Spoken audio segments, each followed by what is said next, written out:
Shen Qingling is a man of exceptional beauty and meticulous mind. He can play both aloof and innocent characters, making his a top-tier playboy. Who knew that after his death, he would be bound to a system and transmigrate into the body of the tragically fated true young master in a novel about real and fake young masters?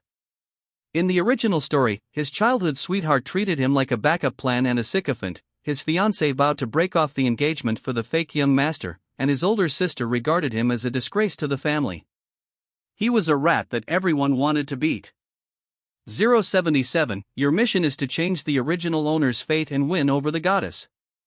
Shen Qingling, thanks for the invitation. If flirting has levels, then I'm at the maximum level.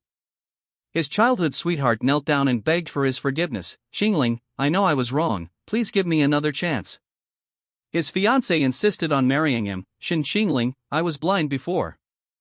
I will never marry anyone but you in this life. The possessive CEO is driven mad by love. Shen Qingling, you can only love me. I will stop at nothing to get you. The green tea girl, a term for a manipulative, scheming girl, always hovers around him, saying, brother, look how good I am. I'm more obedient than all of them, and I love you the most. At first, they looked down on me and trampled on me, but later they did everything for me, like moths to a flame. Years later, 077, who had become one of the best systems, was asked how to become a system as good as it. 077 exhaled a smoke ring. As long as you can say 666, that's enough. Chapter 1 I transmigrated into the real young master of a wealthy family. Do you want to treat Yang Wei? Want more women? Want to reach the pinnacle of life and slap down the scumbags? Do you want the world to bow down at your feet? Bind the strongest ace system 077 to receive all the rewards. Shen Qingling, who was reading a novel, muttered, boring. What era are we living in that we still have these pop-up ads? However, this lousy ad was like a pornographic website. Clicking the X was useless. In a fit of anger, he accidentally pressed the OK button. And so, Shen Qingling, so fresh and beautiful, transmigrated into the book. He and a woman stared at each other, big eyes and big breasts meeting. Shen Qingling felt like he was about to get a sty. What are you playing at, eh? A naked girl was squatting in front of him. Her hands and feet were bound with rope, her mouth was taped shut, and her beautiful eyes were staring at him in terror. He was holding a pair of scissors in his hand. You beast! Where did he get this? It's one thing for the world not to revolve around him, but why does it have to play him so relentlessly? A system voice sounded in his mind. Your name is Shen Qingling. You are a cold and aloof academic genius from a poor background, yet possess stunning good looks. The number of girls who had a crush on you at school could stretch all the way to France. Girls would often fight in the classroom just to catch a glimpse of you. You received more love letters than you completed any exams. And boys almost always spoke of you with envy and jealousy. At this moment, you are unaware that you actually have an incredibly impressive family background, and your family is about to find you. Unfortunately, you will be utterly ruined in 1 hour. Please help Shen Qingling change her fate and complete the mission of turning her life around. Shen Qingling frowned as she listened to the system voice in her mind. This plot, why does it feel so familiar? Shen Qingling had a sudden flash of inspiration. Wasn't this the incredible novel he had read before he died? Even a fake young master of a wealthy family can have a perfect life? He's transmigrated into a novel world. And he's even become the real young master Shen Qingling, who shares the same name and a tragic end in the book. Her childhood sweetheart regarded him as a backup option and a sycophant. The fiancé vowed to break off the engagement for the sake of the fake young master. His sister considered him a disgrace to the whole family. My father only cares about money and power. My mother has no status and is weak and incompetent. A heartless father, an incompetent mother, a biased older sister, a scheming younger brother, and a penniless man. Shen Qingling's vision went black. Go home, let me go home, child. 077, sorry, the system is only responsible for transmigrating into the book, not for transmigrating back. Please hurry, host, there is only 1 hour left before you are ruined. Shen Qingling quickly looked up and surveyed her surroundings. This was an abandoned restroom at the original owner's university.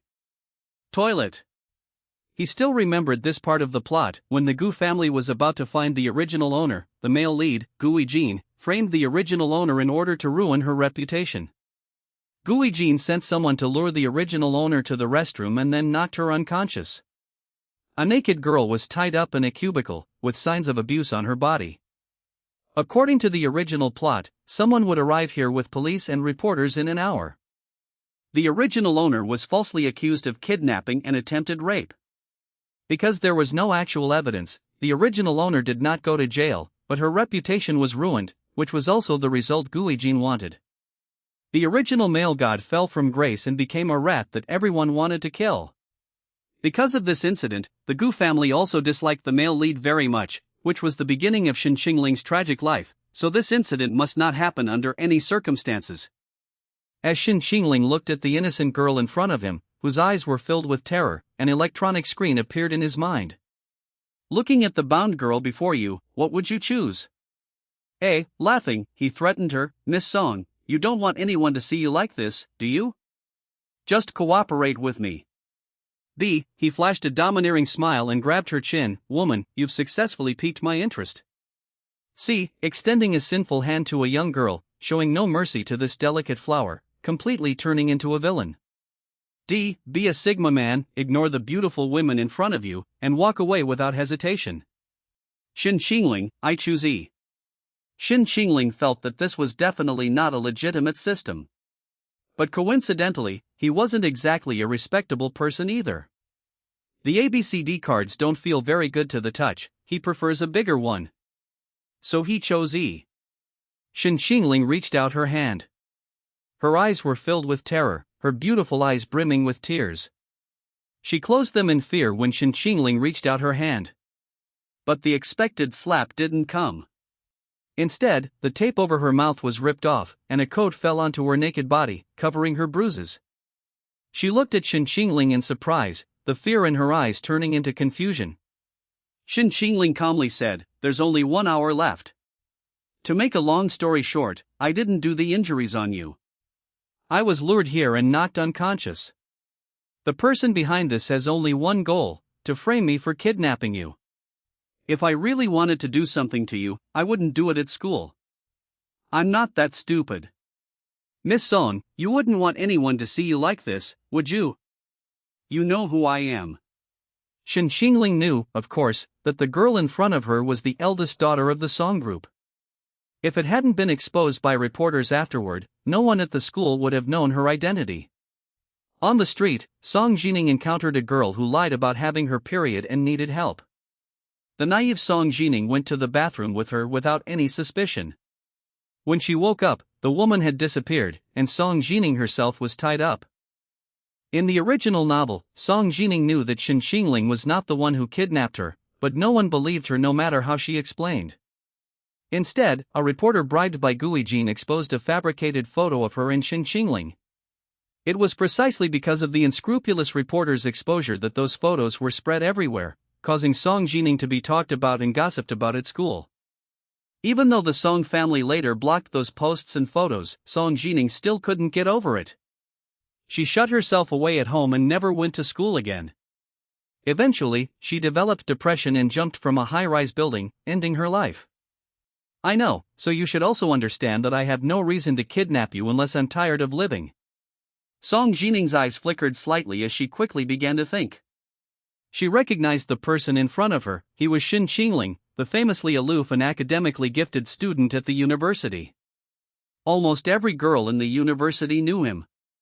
She had no grudge against him, so there was no reason for him to do such a thing, otherwise he would be ruining his future. Although I don't know how he found out my identity, there's no time to think about that now. I should focus on solving the immediate problem first. Seeing that Song Jining remained silent, Shen Qingling continued, if you still don't believe me, the police and reporters will show up later, their goal being to ruin my reputation. Your reputation will also be damaged. If what I say comes true, you'll do as I say, how about that? Song Jining nodded, okay, I trust you. What do you need me to do? An hour later, sirens blared throughout the school, and a large number of reporters with cameras scattered across the campus, sparking discussion among the students. What happened? Why are there so many police officers and reporters? I heard that a girl was kidnapped, so someone called the police. What? There's a kidnapping case at our school? That's outrageous. This is Jiangcheng University. Who would dare to kidnap someone here? How could someone so stupid get into Jiangcheng University? It seems we've found someone. They said they're in the bathroom of Building 3 in the west. Let's go check it out. There were quite a few people outside the restroom. The news had already spread throughout the school long before the police and reporters received it, the purpose of which was naturally to attract the attention of the students. When the police arrived at the scene, their first instinct was to remove the people, but before they could do so, the bathroom door opened by itself. By this time, the reporters had already pointed their cameras at the entrance.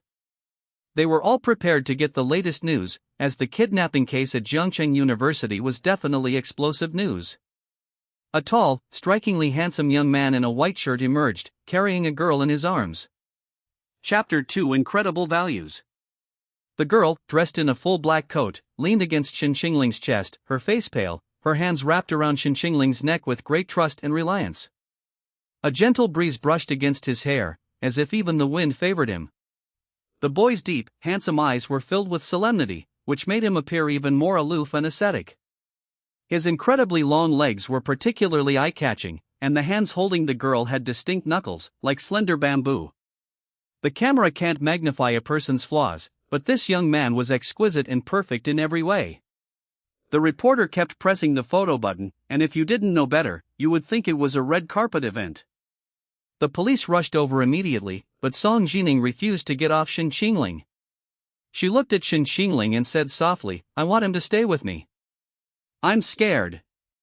The police officers exchanged glances, then asked, "Did he save you?" Song Jining nodded and hugged Shen Qingling even tighter. Although Song Jining was also surrounded by onlookers this time, her clothes were intact and no injuries were visible, thus avoiding the tragic ending in the novel. The students watching this scene couldn't help but start discussing it, not about Song Jining, but about Shen Qingling's face. Shen Qingling is so handsome. Men go crazy looking at him, and women stop menstruating looking at him. He's practically the nemesis of depression, the alarm clock for vegetative patients, and a savior for young women. Shen Qingling has already fallen from grace. She talks about loving animals, but she doesn't care about me, her little lapdog.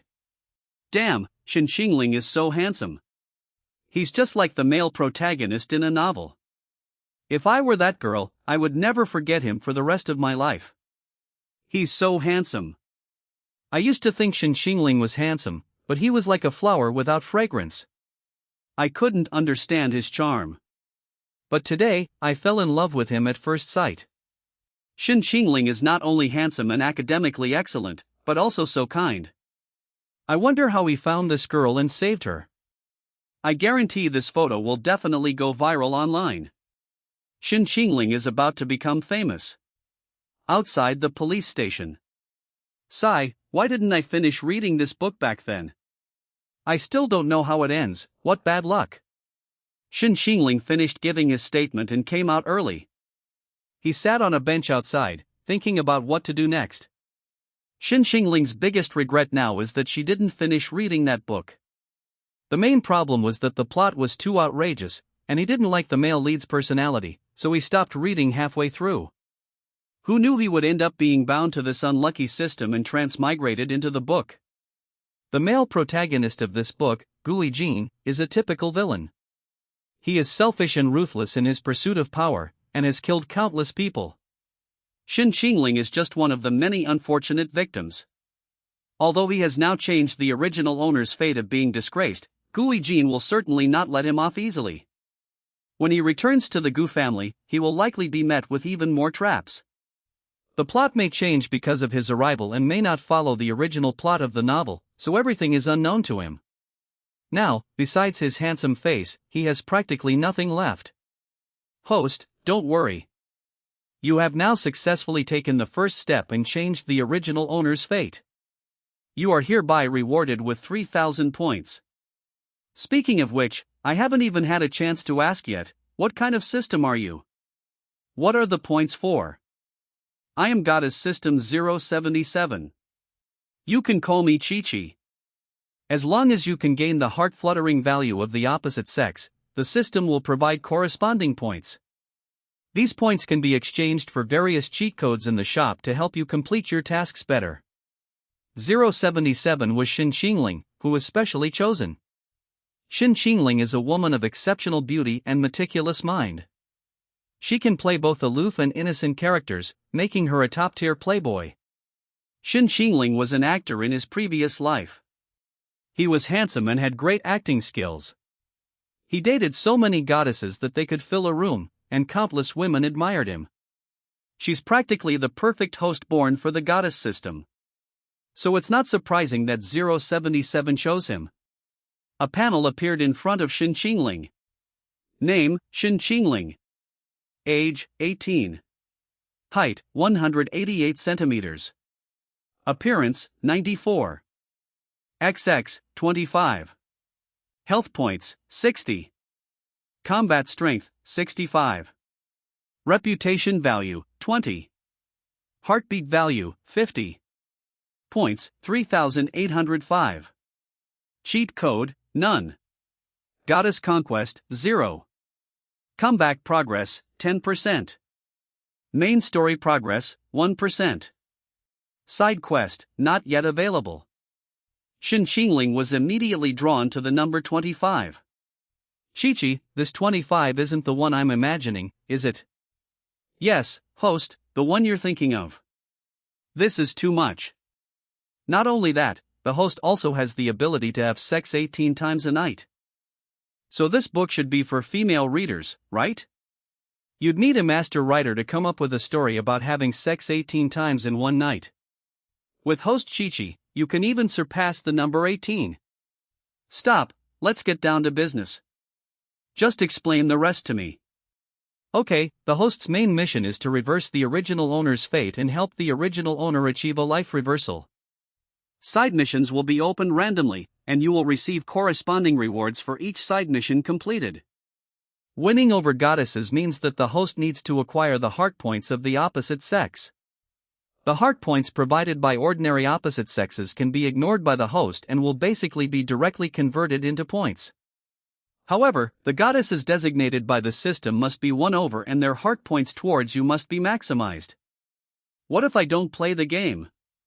The system will perish if it cannot obtain energy, and you will die too. Is it that serious?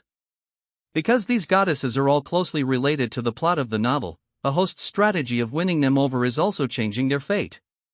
After hearing what the system said, Shen Qingling roughly understood. These goddesses probably had tragic endings, likely related to the male lead, Gui Jin. Therefore, she could change their fates by winning them over. I haven't even finished the romance guide yet, so where did these 50 hearts come from? And there are also several hundred extra points. The points are provided by the heartbeat value of the girls watching. They are ordinary girls of the opposite sex, belonging to the sea level. They don't need to be pursued. Their heartbeat value will be converted into points, which is also beneficial to the host. As for the 50 heart points, they were provided by Song Jining. Although she is not the goddess designated by the system, she is a B-level character. The higher the degree of relevance to the plot, the higher the character level, and the more heart points she provides. The host can choose to pursue a B-level character or not. Following this pattern, there are A rank, S rank, SS rank, and SSS rank goddesses. Goddesses above A rank are all must be conquered. Shen Qingling finally figured out how the system worked and knew what she should do next. Gaining the favor of the opposite sex is something Shen Qingling excels at. After all, that's what he did for a living in his previous life. Moreover, the original owner had such an incredible appearance, and he knew firsthand how popular superior looks were with women. This face is even more beautiful than my previous life, it's like adding wings to a tiger. With such incredible stats, no woman can resist your body. I don't think you're a proper system. I'm just stating the facts. Even without all that, your 93-point good looks would still make women swoon. Speaking of which, the original owner's appearance was so good that it only scored 93. I'm curious how amazing it would be if it could reach 100. The host can work hard to earn points. 100,000 points can be exchanged for one attribute point. The host can add these attribute points to various attributes, such as appearance and combat power. At this point, 077 added, also, the length can be increased. Then I need to work hard to earn points. For the maxed out beauty level, let's go, Shen Qingling. Shen Qingling automatically ignored the system's last sentence, feeling that this system was shady and not a proper system. Just then, Shen Qingling felt a tap on his shoulder. He looked up and saw a girl standing there smiling at him. Thank you, Shen Qingling. Chapter 3, The Girl Who Conquered Herself Through Imagination. Seeing Shen Qingling's handsome face, the girl blushed instantly. His face was etched into her mind like a brand. She couldn't help but recall the image of the boy holding her. This was probably what a novel's male protagonist would look like in real life. Rumor had it that Shen Qingling was a proud and aloof god, always keeping his distance from girls, an unattainable flower on a high mountain, countless goddesses falling for him. Therefore, Shen Qingling had never been in a relationship, a white moonlight that everyone could only dream of, untouchable by anyone. Yet, this very god had appeared in the news alongside her name, and some people were even shipping her and Shen Qingling as a couple. She couldn't help but feel a little smug. This was Shen Qingling, after all. Who could understand her? 077 reminded her, Song Jining's affection for you has increased by 5 points. Shen Qingling, unaware of what the girl in front of him was imagining, blushed even more, his long eyelashes fluttering, making him look adorable. Thinking of Song Jining's fate, and seeing the bright, cheerful girl before him, Shen Qingling smiled faintly. He could say he'd done a good deed. It's good that you're alright. Song Jining didn't dare meet Shen Qingling's gaze. Her heart pounded at the sight of his face. She cautiously pointed to the seat next to him. Can I sit next to you? The person before her always gave her an untouchable feeling, even approaching him made her hesitant. Shen Qingling smiled faintly. Sit down. Actually, you don't need to thank me. It's very likely you were implicated because of me, so helping you is only right. Song Jining's heart fluttered by another 5 points. He knew her identity but didn't take advantage of her kindness. Instead, he comforted her and took all the blame upon himself. He was too good. As expected of Shen Qingling. A god is a god. The girl sat down beside him and said softly, this thank you is only right. After all, you saved me and protected my reputation. Shen Qingling asked seriously, has the matter been clarified? Who kidnapped you? Song Jining shook her head, resting her chin on her hand. Sigh, we haven't found out yet. We only know it was a girl. That place was an abandoned restroom, there were no security cameras, and hardly anyone goes there. It won't be easy to find out in a short time. We can only wait for the police results. I shouldn't have believed her lies so easily. It's really frightening. Now I'm afraid to trust anyone. But thankfully you helped me. Thank you for the clothes. Suddenly, Song Jining paused. Oh no, how did we get to this? She glanced at Shen Qingling's expression and saw that the boy's ears were a little red. Song Jining secretly smiled. He replied somewhat awkwardly, let's forget about that. I didn't see anything, you don't need to worry about it. The more he talked, the more uncomfortable Shen Qingling became.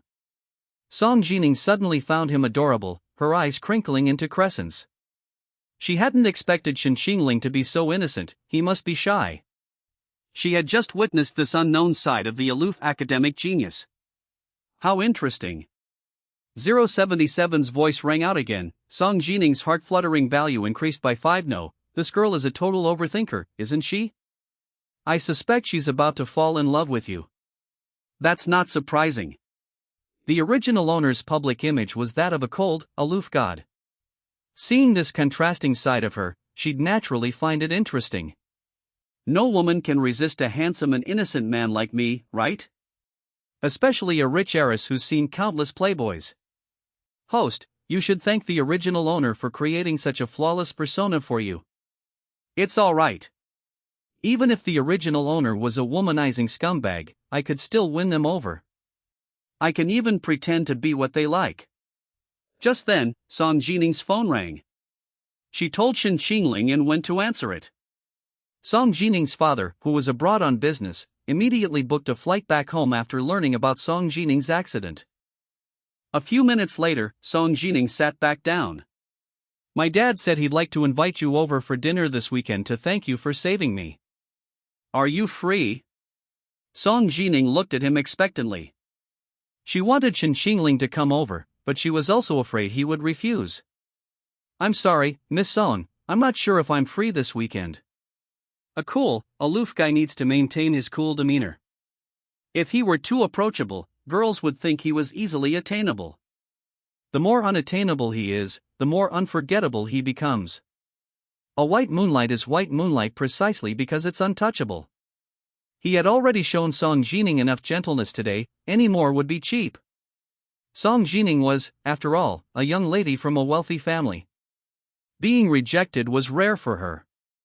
First, she was surprised, then her heart fluttered even more. So many people wanted to climb up to the Song family but never had the chance. Now, the opportunity was right in front of her, yet Shen Qingling still refused. Truly extraordinary. Song Jining asked, "Do you have anything planned for this weekend?" Shen Qingling replied calmly, "I'm going to do a part-time job." Along with Shen Qingling's stunning looks and outstanding academic achievements, his poverty was also well known. However, everyone only knew that his family was poor, but they didn't know that he was actually an orphan. Hearing that Shen Qingling was going to do a part-time job to earn money, Song Jining's heart fluttered even more. 077 was almost numb with shock. Wait, what's wrong with this girl? Did you drug her? Is she really that easy to win over? She probably thinks I'm independent and strong. After all, I'm a flower raised in a greenhouse, unaware of the hardships of life. Someone like me, who earns money with my own hands and can say it so openly, naturally earns her respect. To put it bluntly, she's got a soft spot for me now, so she thinks everything about me is wonderful, and her heart level is skyrocketing. This also shows that Song Jining is a girl with very sound values. She doesn't look down on Shen Qingling because of his humble background, nor does she think it's something to laugh at that he has to work to earn money. Song Jining looked slightly disappointed, then tentatively said, "Can we add each other on WeChat? If you have time, just tell me, okay?" She blinked and continued, "Don't worry, I won't bother you." Shen Qingling wouldn't refuse to add her on WeChat. Under the girl's expectant gaze, he took out his phone and opened the WeChat QR code. Song Jining, with a mix of nervousness and excitement, added Shen Qingling on WeChat. Afterwards, Shen Qingling made an excuse to leave. Song Jining stood there, watching his retreating figure, unable to recover for a long time. Only after Shen Qingling disappeared did she jump up and down. "Yes. I added my idol on WeChat." She quickly changed her chat background to the viral picture of Shen Qingling carrying her out. That picture went viral on social media, and Shen Qingling became an overnight sensation. His face was far more handsome than any current popular idol. The comments section was overflowing with praise and adoration. Seeing Shen Qingling's handsome face on her phone, she couldn't help but sigh again. How can there be such a handsome man? And the man who carried me. Ah, just thinking about it makes me swoon. Meanwhile, Shen Qingling, who had boarded a bus, heard another system announcement. Song Jining's affection level increased by 5. Chapter 4: Betrayal by Childhood Sweetheart. Shen Qingling smiled. Song Jining was quite interesting, not the aloof young lady he had imagined. The young man sat by the window, gazing at the scenery. It would take some time to get back to school, so he put on his headphones and listened to music, shutting out all the outside noise. Host, Song Jining's attraction level towards you has reached 85. I must say, you're quite something. This girl is pretty good. You can win her over just by imagining things. After all, she's a B-level character, and hasn't been influenced by the male lead yet. The chances of winning her over are still quite high. Such a simple-minded girl is easy to manipulate. It's harder to say about someone with a complicated mind. Shen Qingling and 077 were chatting idly, unaware that someone had recognized him and secretly taken a picture of him and posted it online. Jiangcheng is the second largest city in China after the capital, with a developed economy and the most universities of any city. Therefore, you can encounter university students everywhere. Jiangcheng has a forum app for university students called Encounter. Initially, only university students from Jiangcheng posted and browsed this forum.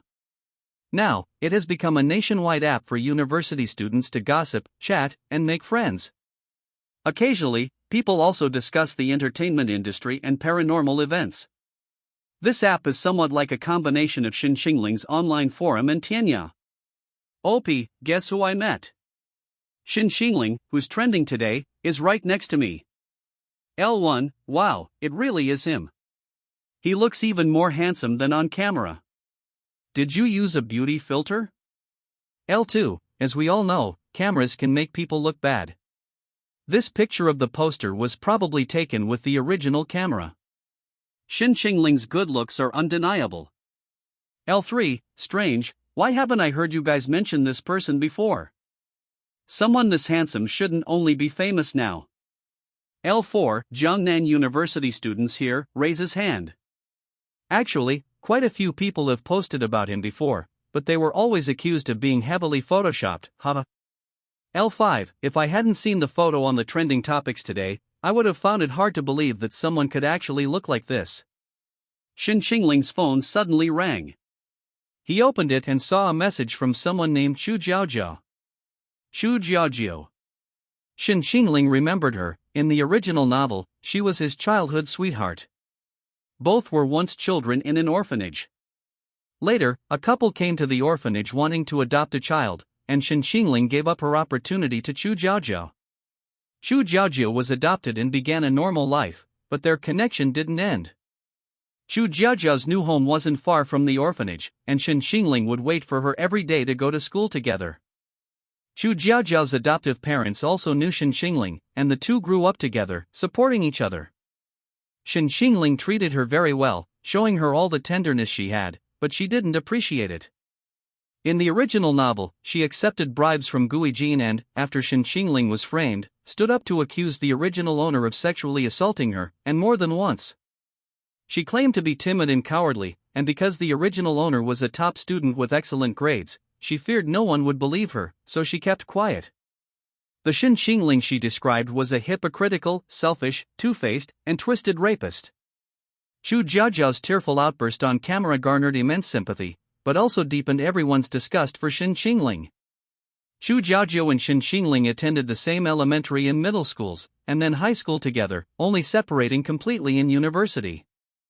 Former classmates knew about their relationship, they were inseparable, and many girls envied Chu Jiaojiao for receiving Shen Qingling's care and affection.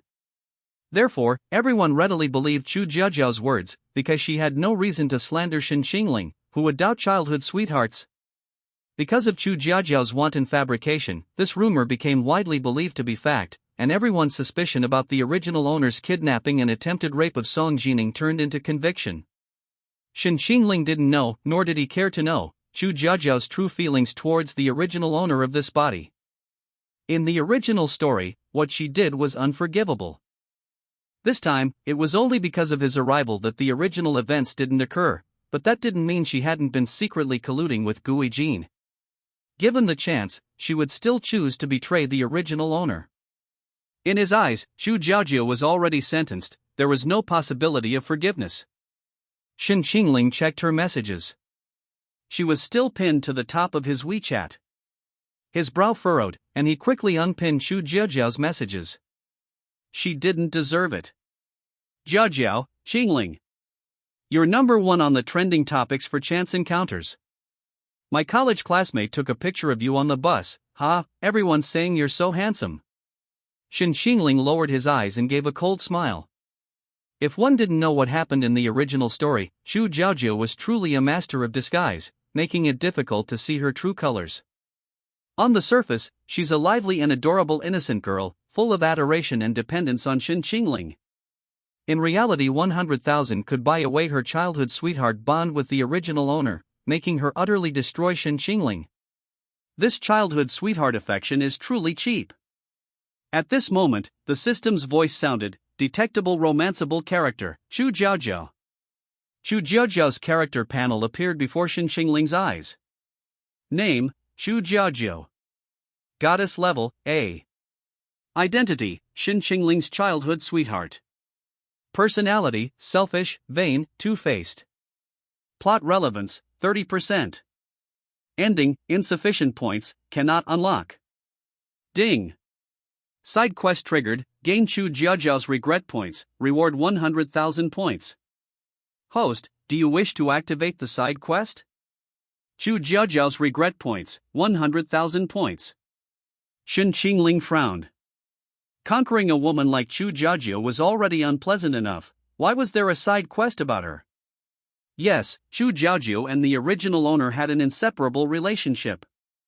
She was one of the key figures who caused the original owner's tragic life, so her regret points were very important to the original owner. Then let's start the side quest. 10,000 points are too good to pass up. She'll definitely cause more trouble later. Gui Jin will have to bribe her if she wants to undermine me. So, host, you need to get not only her heart's affection points but also her regret points, to make her work for you. However, getting a selfish woman's heart's affection points isn't easy. Not easy? Actually, it's not that difficult. In his opinion, the original owner was too good to this woman. She should be given the cold shoulder, a slap followed by a sweet treat, to make her realize what her life would be like without Shen Qingling. Shen Qingling understood. Shen Qingling only replied with one simple sentence, not a single extra word. Chu Jiaojiao frowned upon seeing Shen Qingling's cold reply. Not angry, but puzzled. Although Shen Qingling was always cold to women, she was very gentle with her and would never reply to her in such a cold tone. What's wrong today? Did something happen that's making her in a bad mood? That shouldn't I be happy after saving someone? Chu Jiaojiao sent another message. Chu Jiaojiao, Qingling, what's wrong? Are you in a bad mood? Shen Qingling, no. Chu Jiaojiao, then why did you only reply with 3 words? You've never been like this before. How about you come to my school this weekend? After sending this message, Chu Jiaojiao gave a disdainful look. She knew Shen Qingling too well. No matter what happened, he would still treat her as well as ever when they met. A total simp. The godlike man that countless women couldn't reach was at her begging for her attention, while she was reduced to a backup option, a simp she looked down upon. How could she not be unhappy? Chapter 5. Actually, girls can be horny too. Chu Jiaojiao and Shen Qingling both attended universities in Jiangcheng, though the two universities were a short distance apart, about an hour and a half apart. Whenever Chu Jiaojiao said she wanted to see Shen Qingling, he would go. Shen Qingling didn't have romantic feelings for Chu Jiaojiao, he simply saw her as a younger sister who needed protection. Before that incident was exposed, Chu Jiaojiao wasn't exactly kind to Shen Qingling, but she provided him with a great deal of emotional support. She encouraged him to apply to Jiangcheng University, cared about his studies and life, and treated him like a brother, both admiring and relying on him. This made Shen Qingling, who had no family, consider Chu Jiaojiao as family. Unfortunately, Chu Jiaojiao thought Shen Qingling was just a sycophant, only using him as a backup plan. She thought it was all just empty talk, and only someone like Shen Qingling would take her words seriously. If it weren't for the fact that he had given her the adoption opportunity, was so easily fooled, and could bring her attention, she wouldn't have bothered with him at all. Chu Jiaojiao gained a lot of attention and prestige because of her childhood friend, Shen Qingling. Shen Qingling was handsome and a top student at Jian University. Every time he came to visit Chu Jiaojiao, she received envious glances from her classmates, greatly satisfying her vanity. Just then, Chu Jiaojiao's roommate passed by and said with a smile, "Jiaojiao, chatting with that Jiang University top student again?" "Yeah, he said he wanted to come see me this weekend." "Wow, I'm so envious of you. You have such a great brother. If I had such a handsome guy as a friend, I would definitely pursue him." The other roommates in the dormitory overheard and chimed in. Yeah, Shen Qingling was trending today. Lots of people are praising his looks. You have to seize the opportunity, don't let someone else snatch him away. Jiao Jiao, he's so nice to you, isn't he your boyfriend? Chu Jiaojiao blushed instantly. Every time a girl asked her if Shen Qingling was her boyfriend, she would just lower her head shyly. She didn't want other girls to get close to Shen Qingling, so she neither admitted nor denied their relationship. This way, others would assume there was something ambiguous between them and give up on pursuing Shen Qingling. If a boy asked, she would immediately deny it, saying they were just friends. She had to maintain a single image in front of boys, otherwise, how would she find a good boyfriend? Chu Jiaojiao had no intention of dating Shen Qingling. In her eyes, although he was handsome, he was poor and somewhat boring. Being a backup option was fine, a real relationship was pointless. She was content to enjoy his affection and attention. Jiao Jiao, aren't you really going to take the initiative? If you don't seize this handsome guy, someone else will definitely snatch him up. Man's right. I also advise you not to be so shy. A top student like Shen Qingling will definitely have a bright future. If you marry him, you'll never have to worry about anything. Chu Jiaojiao smiled, her eyes crinkling. I know, you don't need to worry about me. I know what I'm doing. Yeah, right. She wouldn't date Shen Qingling. Being handsome doesn't put food on the table. These women are so superficial, a bunch of brainless fools. She knew, of course, that Shen Qingling, as a top student at Jian University, would have a good income after graduation, but she looked down on that kind of money.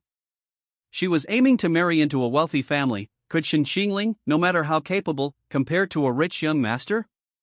Chu Jiaojiao was beautiful and believed she shouldn't live an ordinary life. She dreamed of marrying a rich second-generation heir and living a life of luxury that everyone envied. To this end, she spent almost all her living expenses on clothes, cosmetics, and skincare. She needed Shen Qingling to give her pocket money every month just to make ends meet. Chu Jiaojiao waited a long time for Shen Qingling's reply, but didn't take it seriously and ignored him. She didn't believe Shen Qingling could treat her like this forever. Wouldn't he be the one begging her to speak to him later? This time, she couldn't easily pay attention to him. She wanted him to coax her and pretend to calm down, to see if he would dare to be so cold to her again. Shen Qingling, of course, didn't take her seriously at all. He downloaded the Encounter app to see what people were talking about him on. The system said he had gained a lot of points because of a photo he had just taken. These girls were just like the fans in his previous life, they would fall for him and develop a liking for him because of a good-looking photo. These feelings could be converted into points, so why not? It was a surefire way to make money. Shen Qingling's joy lasted only 3 minutes before the system added, "Host, please note that when these people's attraction to you turns into dislike due to negative news, these points will be deducted." Shen Qingling, okay. He understood. Fans were a double-edged sword, used well, they were a sharp blade, used poorly, they could backfire. After downloading the app, he opened it and registered a new account. Shen Qingling immediately saw the trending post discussing him, currently at the top of the list, with over 1,000 replies. L6, Shen Qingling is very low-key. Besides studying, he's always working. Plus, he's a difficult person to approach, which makes everyone hesitant. So, besides being handsome, there's not much to discuss, since nobody really knows him. L7, it's better to have approachable handsome guys. I only dare to secretly admire this type. I blush if I say even one extra word, and I'd be so embarrassed if he ignored me. L8, you guys don't understand. It's the unapproachable handsome guys who are so attractive. Think about it, this kind of high and mighty flower is unattainable for everyone, but you managed to win him over. That shows you're capable. I love this type, hee hee. L9, exactly. Cold and aloof to everyone except you, with a unique gentleness just thinking about it is so satisfying. Perfect for a romance novel male lead. L10, I wonder what Shen Qingling's face looks like when he climaxes, lol. Is he still that aloof and indifferent look, or does he furrow his brow and gasp for breath? L11, oh my god, just thinking about it makes me swoon. Does anyone have his contact information? I want to flirt with him and challenge the impossible. The further down you scroll, the more off-topic the comments become. Some complimented his good looks, some wanted to see his physique, some wanted his contact information, some sent him photos, and some made shockingly suggestive remarks. Shen Qingling raised an eyebrow, not particularly surprised. His fans in his past life had made plenty of these kinds of comments. Shen Qingling was used to it. Actually, girls can be quite horny too. He discovered this long ago after dating so many girlfriends. Girls' horniness can be categorized into overt horniness, covert horniness, and then there are those who talk a big game but are actually incredibly cowardly, just empty talkers. Most of Shen Qingling's fans fell into the third category, only daring to talk about him online, spouting suggestive remarks one after another, but in real life, they were usually too excited to speak when they met him. Very few women dared to say those things to his face. These women were either extremely confident in themselves or drunk and infatuated with him. But soon he was about to meet one such woman. Chapter 6: The Abstract, Sharp-Tongued Young Lady. Shen Qingling, your eyelashes are so long. Hey, are they long down there too? Shen Qingling was cornered against the wall by the woman, with nowhere to escape. This was the type of woman Shen Qingling had described, drunk and infatuated with him, her mind clouded. He wondered if she'd go crazy when she sobered up and realized what he'd done. The story began a few hours earlier. Shen Qingling worked part-time at a coffee shop near Jiangcheng University. He usually only worked there on weekends, not during the week. However, because Shen Qingling planned to accept Song Jining's invitation to dinner at the Song family home this weekend, he swapped shifts with a colleague. To avoid causing a commotion, Shen Qingling always wore a mask while working, and today was no exception. There weren't many people on weekdays, and Shen Qingling took a break after working for a while. At this moment, the system's voice sounded, detected romanceable character, Ruan Mingi. Name, Ruan Mingi. Goddess level, A rank. Identity, eldest daughter of the Ruan family. Personality, abstract, sharp-tongued, lacking affection. Plot relevance, 30%. Ending, insufficient points, unable to unlock. Shen Qingling looked up at the doorway and saw one woman helping another enter. Judging from their attire, both were clearly from wealthy families, obviously heiresses. The woman being helped was Ruan Mingi, Shen Qingling's target for romance. Shen Qingling asked doubtfully, I don't recognize this name. Does she have a role in the original story? 077, yes, you might not have noticed, but she and your later fiancée, Shang Xia, are mortal enemies. They had an argument at a banquet, and Ruan Mingi splashed red wine all over Shang Xia. Gui Jin came out to defend Shang Xia but was verbally abused by Ruan Mingi. Gui Jin harbored resentment towards Ruan Mingi from then on and had her face disfigured. You'll have to unlock the rest of the story yourself. 077 had already revealed enough. Shen Qingling roughly knew what would happen next. Ruan Mingi humiliated Gui Jin in front of so many people. Given Gui Jin's personality, he would definitely retaliate. Her fate wouldn't be much better than the original owners. Shen Qingling secretly observed Ruan Mingi and Yi Qiao. Yi Qiao helped Ruan Mingi sit down by the window. The two attracted a lot of attention as soon as they entered. Ruan Mingi was stunningly beautiful, not with the innocent looks of a young girl, but with a striking and radiant beauty. Her features were exquisitely delicate, her eyes a deep, dark blue, giving her a mixed-race appearance. Her eye-catching, fiery red lips added to her allure, and her long, wavy hair cascaded loosely over her shoulders. Her eyes were slightly glazed due to her intoxication. Shen Qingling, taking advantage of Yi Qiao ordering, leaned over to eavesdrop on their conversation. As soon as she approached, she heard Ruan Mingi indignantly say, "What do I have to compete with her? Her breasts are bigger than my head." Yi Qiao took the menu from Shen Qingling, glancing at it as she said, "Your breasts aren't small either. Besides, what are you comparing yourself to her for? She's just a big-breasted, brainless idiot." Ruan Mingi sighed, but he likes idiot women like that. If happiness is a film, I'm just a husband who's forever asleep and a passenger on a train who can't hear anything. Yi Qiao quickly coughed, "We're in a coffee shop, don't talk about this." Yi Qiao pointed to the coffee on the menu, "2 of these, please." Yi Qiao looked up and met Shen Qingling's beautiful eyes. She was stunned, such beautiful eyes. Shen Qingling responded and walked away. Yi Qiao nudged Ruan Mingyi's hand. Hey, did you notice that waiter just now? Waiter? What about the waiter? My intuition tells me he's a real heartthrob. Don't say that, Xiao Qiao. I've completely given up on men. I, Ruan Mingyi, will never be attracted to any man again in my life. Yi Qiao pouted. Did she not know her best friend's nature? She often fell in love with every man she met, but her mouth was too sharp, no man could stand it. She had never had a serious relationship. Which man have you liked for more than a month? That's not my problem, it's that they can't keep things interesting for me. Yes, you're always right. Just then, Yi Qiao's phone lit up. It was a call from her boyfriend. Yi Qiao's eyes lit up. Mingyi, Shiha called me. I'm going out to take this call. You stay here and sober up. Okay, love struck. Yi Qiao chuckled, picked up her phone, and went out. Ruan Mingyi, however, didn't listen to her at all and went to sober up. Instead, she took out the half-finished bottle of red wine from her bag and continued drinking. Two men at the next table had been watching Ruan Mingyi for a while.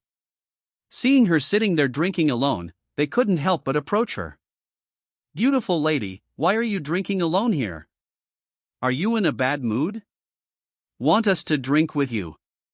Ruan Mingyi glanced at the two men with hazy eyes, then a mocking smile appeared on her lips. She was already in a bad mood, and seeing an unattractive man trying to flirt with her only made her more annoyed. Don't you ever look in the mirror before you go out? How dare you hit on me? The man's smile froze for a moment. The man next to him stepped forward and said, Miss, that's a bit too much. Isn't my friend handsome? Ruan Mingyi raised an eyebrow. Handsome? Then I think you're more handsome. The man's joy lasted only 3 seconds. Ruan Mingyi lazily took another sip of her drink and continued, I think you have a roguish charm, especially your eyes, they're like roguish eyes. The flirting duo. The other man was still persistent. It was precisely this kind of fiery beauty who was interesting. He put on a smile again and said, We just want to make friends with you, Mississippi. Ruan Mingyi frowned. Her attitude was already so clear, why was this man still so persistent? Someone like you wants to be my friend? When you get your paycheck, you'll think you got a refund for something you bought on Pinduoduo. No need to joke around. I drive a Rolls-Royce Phantom. Your demeanor is more like a Rolls-Royce Phantom that's been soaked in the rain all night and corroded into an Emma electric scooter. You. Just because you haven't seen one doesn't mean I don't have one. Alright, stop showing off in front of me. The only thing you can show off with now is your underwear. A Rolls-Royce Phantom? You're just a phantom in disguise. Shen Qingling finally understood why the system had labeled Ruan Mingyi's personality as abstract and sharp-tongued. The two men were still talking to Ruan Mingyi when Shen Qingling went over to try and persuade them to leave. Unexpectedly, Ruan Mingyi started splashing wine at her, glass after glass. The wine that was meant for the two men was blocked by Shen Qingling. Realizing she had splashed the wrong person, Ruan Mingyi staggered to her feet, intending to say something to Shen Qingling. However, she accidentally knocked over the wine glass beside her, spilling it all over herself. Ruan Mingyi was furious. What bad luck today! She looked up to yell at the two men, just in time to see Shen Qingling remove her mask. Chapter 7 Is your place long? Red wine dripped slowly from the boy's hair, sliding down his high, straight nose. His thin, sensual lips were slightly pursed, revealing his displeasure. Ruan Mingyi didn't care about his mood. The moment she saw Shen Qingling, she couldn't help but swallow, her dreamy eyes widening in surprise. 077, Ruan Mingyi's heart-fluttering value increased by 30. Shen Qingling, so she's a looks-obsessed person. She was the one in the original story who called Gui Jin a sissy. Her standards are exceptionally high, she's extremely looks-obsessed. It's perfectly normal for her to like your face. But her interest in men is usually short-lived. She'll forget about it in a few days. What you need to do is keep her interested in you and maintain that interest. After hearing 077's description, Shen Qingling roughly knew how to win over Wan Mingyi. For a girl like this, you can't be overly enthusiastic, nor can you be too indifferent. You have to maintain a delicate balance, like flying a kite, sometimes letting go, sometimes pulling it back. That's how you get her hooked. Yi Qiao, seeing the situation inside was amiss, quickly hung up the phone and came in. Seeing the red wine on Shen Qingling's face, she knew Wan Mingyi had gotten into trouble again. "I'm so sorry, handsome, my friend was in a bad mood today and got drunk, so..." "I'm really sorry, whatever compensation you want, we'll do it." "No need," Shen Qingling interrupted coldly. Wan Mingyi wouldn't like a man who lacked self-respect and was subservient, so he couldn't be obsequious in front of her. The waitress at the coffee shop had arrived early and knew Wan Mingyi. She whispered to Shen Qingling, "This coffee shop belongs to the Ruan family.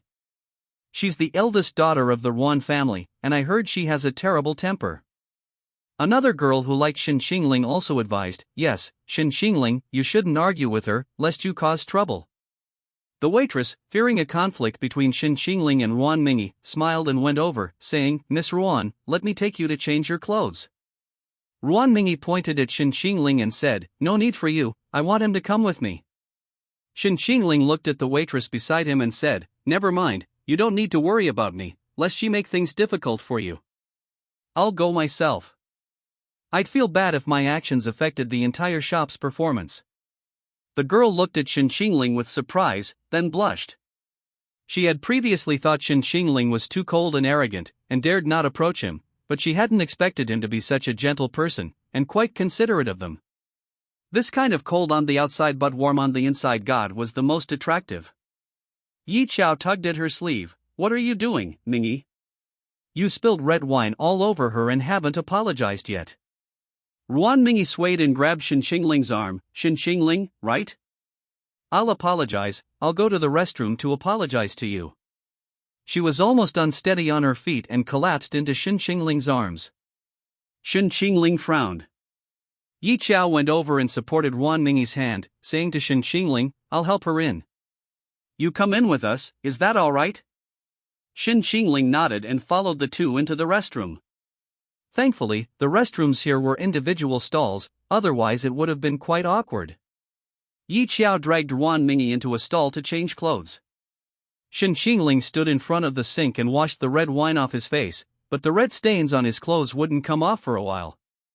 He looked up at his face in the mirror, it seemed even more handsome with the water on.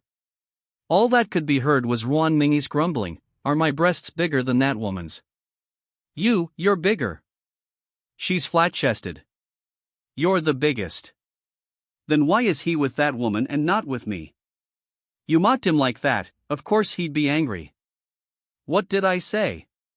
"You said you wanted to be with me forever, but you never lasted as long as you should." "Did I say that?" "But I haven't never slept with him. I haven't even touched his hand." "You went and asked his ex-girlfriend yourself." "She complained to him, and he argued with you and blocked you." "All right, that's why I wanted to drink today." Yi Qiao looked at the drunkard in front of her and sighed helplessly. After changing her clothes, Yi Qiao helped Wan Mingyi out. Seeing Shen Qingling chuckle, Wan Mingyi pushed Yi Qiao's hand away and leaned close to him, saying, "You're so handsome. More handsome than any man I've ever liked." Seeing Shen Qingling remain silent, she pouted unhappily and poked his chest. Why aren't you saying anything?" "Oh, I forgot to apologize. I'm sorry, I didn't mean to splash you, I meant to splash those two ugly people." "You're handsome, so I won't splash you, hee hee." "Miss Ruan, you've had too much to drink. If there's nothing else, I'll go back to work." Shen Qingling tried to leave, but Wan Mingyi grabbed his hand and leaned into his arms. Afraid she would fall, Shen Qingling could only reach out and support her waist. The pleasant scent of perfume mixed with the aroma of red wine wafted into Shen Qingling's nostrils. The woman's body was as soft as water, and with a slight tilt of her head, her impressive cleavage was visible. No, are you new to the shop? I've never seen you before. If I saw you, who would still like that gigolo?" Wan Mingyi was clearly quite drunk, barely able to stand, leaning entirely on Shen Qingling. Shen Qingling lowered his eyes to look at the woman in his arms. He had to admit, Ruan Mingyi was truly beautiful, and the flush on her face from being drunk added an indescribable allure to her. Shen Qingling calmly said, Miss Ruan, I still have work to do. Ruan Mingyi, a drunkard, wouldn't listen to anything. She looked up at Shen Qingling. The boy's eyelashes were still damp with water droplets, softening the coldness in his eyes and adding a touch of youthful innocence. Ruan Mingyi blinked innocently and said, Shen Qingling, your eyelashes are so long. Are they long there? Yi Chao's pupils dilated, and she quickly pulled Ruan Mingyi off Shen Qingling. I'm sorry, my friend was drunk. She's not usually like this, she's just a bit eccentric. The popularity of the word abstract has saved a lot of idiots. Shen Qingling's words were equally merciless. Ruan Mingyi was a drunkard, and Yi Chao, the sober one, was even more embarrassed. Ruan Mingyi would never normally act like this. If she weren't drunk, seeing a handsome guy like Shen Qingling, she would at most ask for his contact information, then try to bribe him into going out to dinner. If she liked him, she'd chat for a few days, if not, she'd just let it go. Today, drunk, she spouted nonsense at Shen Qingling. When she sobers up, she'll want to crawl into a hole and hide.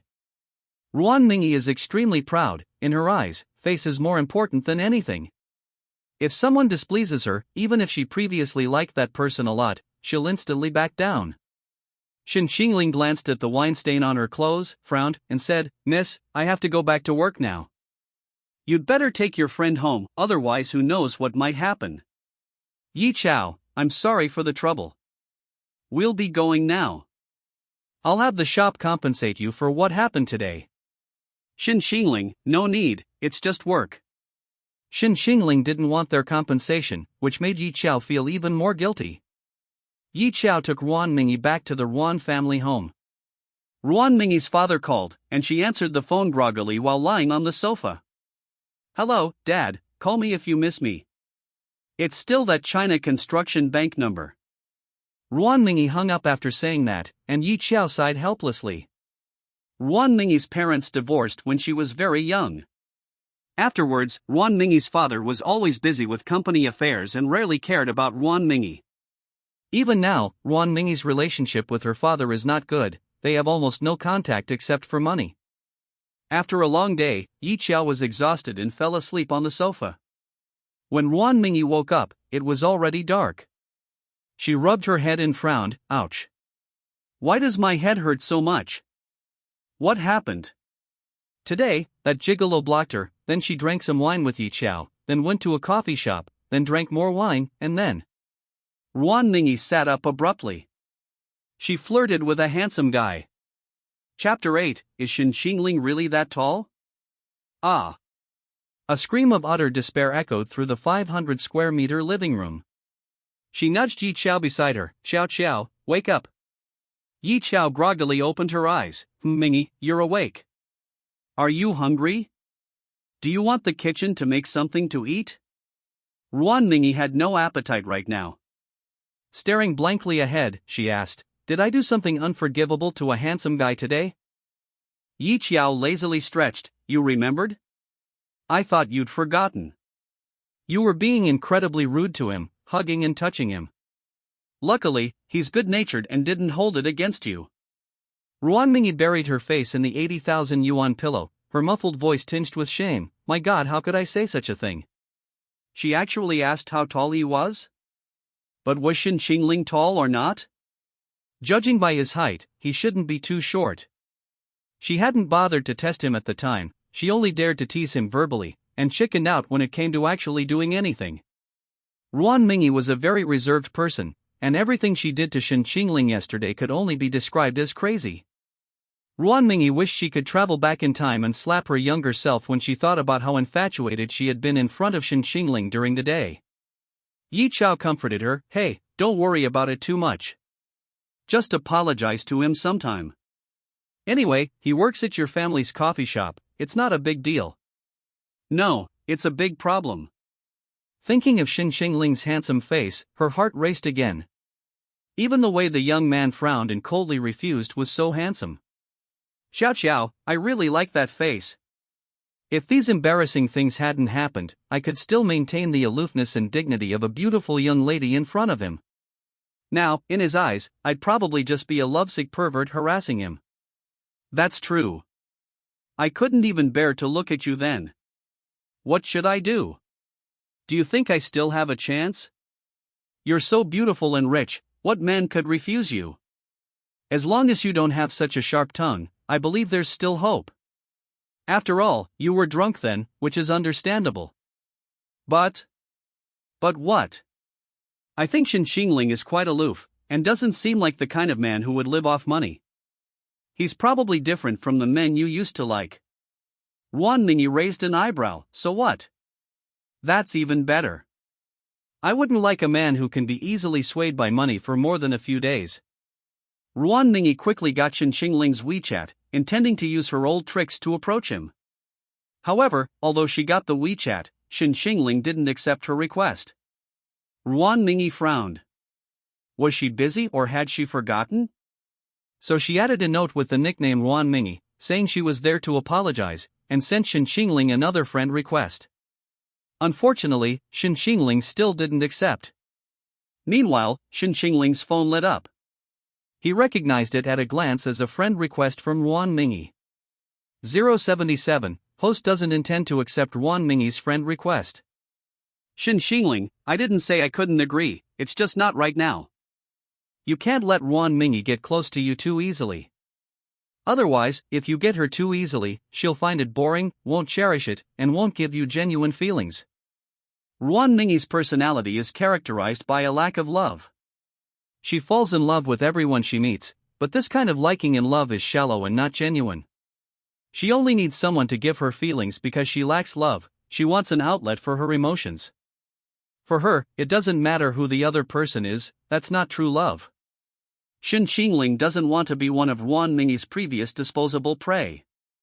He wants her true heart. Actually, this also suggests that Ruan Mingyi's upbringing was probably poor not financially, but emotionally. Otherwise, how could someone from her family background lack love? Because she didn't receive complete and sufficient love in her family, she developed this personality of falling in love with everyone she meets and easily changing her affections. Someone like her wouldn't learn how to love someone properly. Ruan Mingyi's giving isn't true love, she just hopes to get the love she wants this way. However, it's clear that her distorted approach to love makes it difficult for her to find true love, so she searches endlessly, never finding love. The more perfect the family, the more loving the parents, and the more doting they are on their children, the more likely they are to raise children with well-rounded personalities. Such children are better able to love, and their inner world is more sunny and fulfilling. They don't try to find extreme, intense love in others, instead, they are more willing to give love. Why would they crave what they already possess? Shen Qingling has seen many people like Ruan Mingyi, regardless of gender, who ultimately only end up hurting the people they love. Shen Qingling hopes he can change her, provided there's still hope for her. Shen Qingling glanced at the time on his phone, it was almost midnight. He needed to go to bed on time, he had an early class the next morning, and as a model student, he couldn't be late. The original owner of this body rented an apartment off campus for convenience while working. The apartment wasn't far from the school, about a 10-minute walk. The next morning, Shen Qingling got up and opened his wardrobe, speechless at the sight of a sea of identical shirts. Luckily, it was springtime, he still had coats and trench coats to wear. Otherwise, wearing the same white shirt every day would make people think he wore the same outfit every day. Shen Qingling put on a mask and trench coat and went out. The original owner liked wearing masks, and so did Shen Qingling.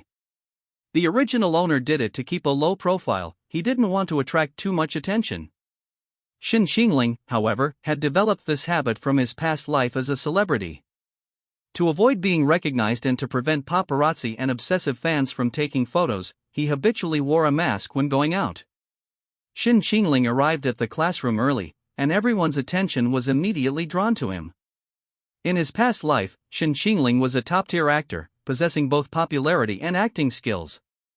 He was also one of the few regulars on major fashion magazines. It's said that female celebrities are the most talked about on the red carpet, but Shen Qingling always outshone them. He seems to possess an innate charm, especially in the way he walks and makes gestures. It's hard to explain why, but he's just more attractive than the average person. To put it more ethereally, it's about star power. To put it more simply, it's about having an exceptionally handsome physique. In fact, Shen Qingling has undergone rigorous training in all these areas. As an excellent actor, every movement, every smile, has been practiced countless times in front of the mirror. He knows how to smile most beautifully and how to cry most movingly. A man like that would be a game changer among ordinary people. Few women could resist his charm. Shen Qingling removed his mask and casually found a seat. As usual, almost no one dared to sit next to him. Shen Qingling's aloofness is well known, which is why everyone automatically keeps their distance. Otherwise, even if you sat next to him, you would only feel a chill, a sense of humiliation, and no one wanted to approach him with such a cold demeanor. But today, the discussion surrounding him was much more intense than usual. Hey, don't you guys think Shen Qingling looks even better? I also feel like something's different about him, but his face is still the same face, and he's still the same person. It's really strange. Could it be because we saw that amazing picture and now we have a fan filter for him? Shen Qingling's face doesn't need a fan filter. Isn't he obviously handsome? Even I, a guy, think he's handsome. That's an objective fact, undeniable. Handsome, no doubt about it. It's not that he wasn't handsome before, but he seems to have more charisma today. The same trench coat looks completely different on him. When he walked in wearing a mask just now, it was like he was walking on a runway. Anyone who didn't know better would have thought some celebrity had walked in. Chapter 9 Cold-faced brother Shen Qingling. Shen Qingling heard a continuous stream of heartbeat points broadcast in his mind. These points were converted into credits. He opened the system panel and glanced at it. Name, Shen Qingling. Age, 18. Height, 188 centimeters. XX, 25. Appearance, 93. Health points, 60. Strength, 65. Reputation, 21. Heartbeat points, 117. Points, 29,799. Cheat code, none. Goddess Conquest, 0. Expand. Songjining Conquest Progress, 85%. Chu Jiajiao Conquest Progress, 30%. Ruanmingi Conquest Progress, 32%. Counterattack Progress, 10%. Main Story Progress, 3%. Side Quest, unlocked. Expand. Side Quest 1, obtain Chu Jiajiao's regret points. Progress, 0%. Shen Qingling originally only had a little over 3,000 points, but now, thanks to yesterday's trending topic and the heart points provided by girls at school today, he's already accumulated over 20,000 points. That's a huge increase in just one day. It seems maintaining long-term exposure is really necessary. Ordinary heart points are also very useful.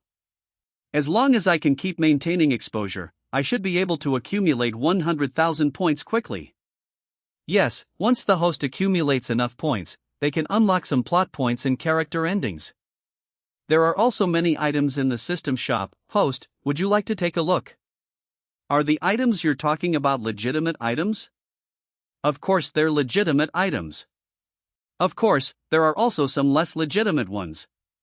As long as the host has points, there's nothing you can't buy. Shen Qingling looked around the system shop, and sure enough, it had all sorts of things, even sex toys. It's definitely not a legitimate system. However, with his current points, he can't afford anything, so he can only look. The teacher entered shortly after, and Shen Qingling focused his attention on the lesson. Although he inherited the original owner's memories and knowledge, he would still fall behind if he didn't pay attention. He couldn't afford to go from a top student to a poor one. Meanwhile, Ruan Mingi got up early, put on a full face of makeup, and went to the coffee shop. Upon learning that Shen Qingling only worked there on weekends, she gave him a disappointed look. Xiao Xiao, he's not here. I knew it. It's Thursday. Shen Qingling is a student at Jiang University. He's definitely in class right now. I think I heard he's a top student. I saw him trending on Weibo this morning. I saw that Weibo post too. He looks really handsome in that photo, no wonder you fell for him at first sight. Sigh, it's a pity he didn't even accept my WeChat friend request. Otherwise, let's go to his school to find him. Ah, aren't you afraid he'll ignore you? I'll just say I'm going to apologize to him, and then buy him a new outfit, saying it's compensation. At least I have an excuse. Ruan Mingyi felt her plan was flawless. She had a plausible reason, it was just a matter of whether Shen Qingling could bear to refuse her. Ruan Mingyi was quite familiar with Jiang University. Her family had donated a building to the university, and she had even dined with a member of the school's board of directors. Getting into Jiang University would be a piece of cake. Seeing the young faces at school, she suddenly felt a bit old, lacking that youthful vibrancy. Ruan Mingyi sighed, so young. Yi Chao smiled, why are you suddenly feeling sentimental? You've only been out of school for 2 years, acting like you're middle-aged. That's different. 2 years out of school and you're already a seasoned veteran. That kind of naivete in the eyes of college graduates is something we working people can't possess. Come on, what you call working? Sitting for an hour or two every day, pretending to drink coffee, never even turning on the computer that's working.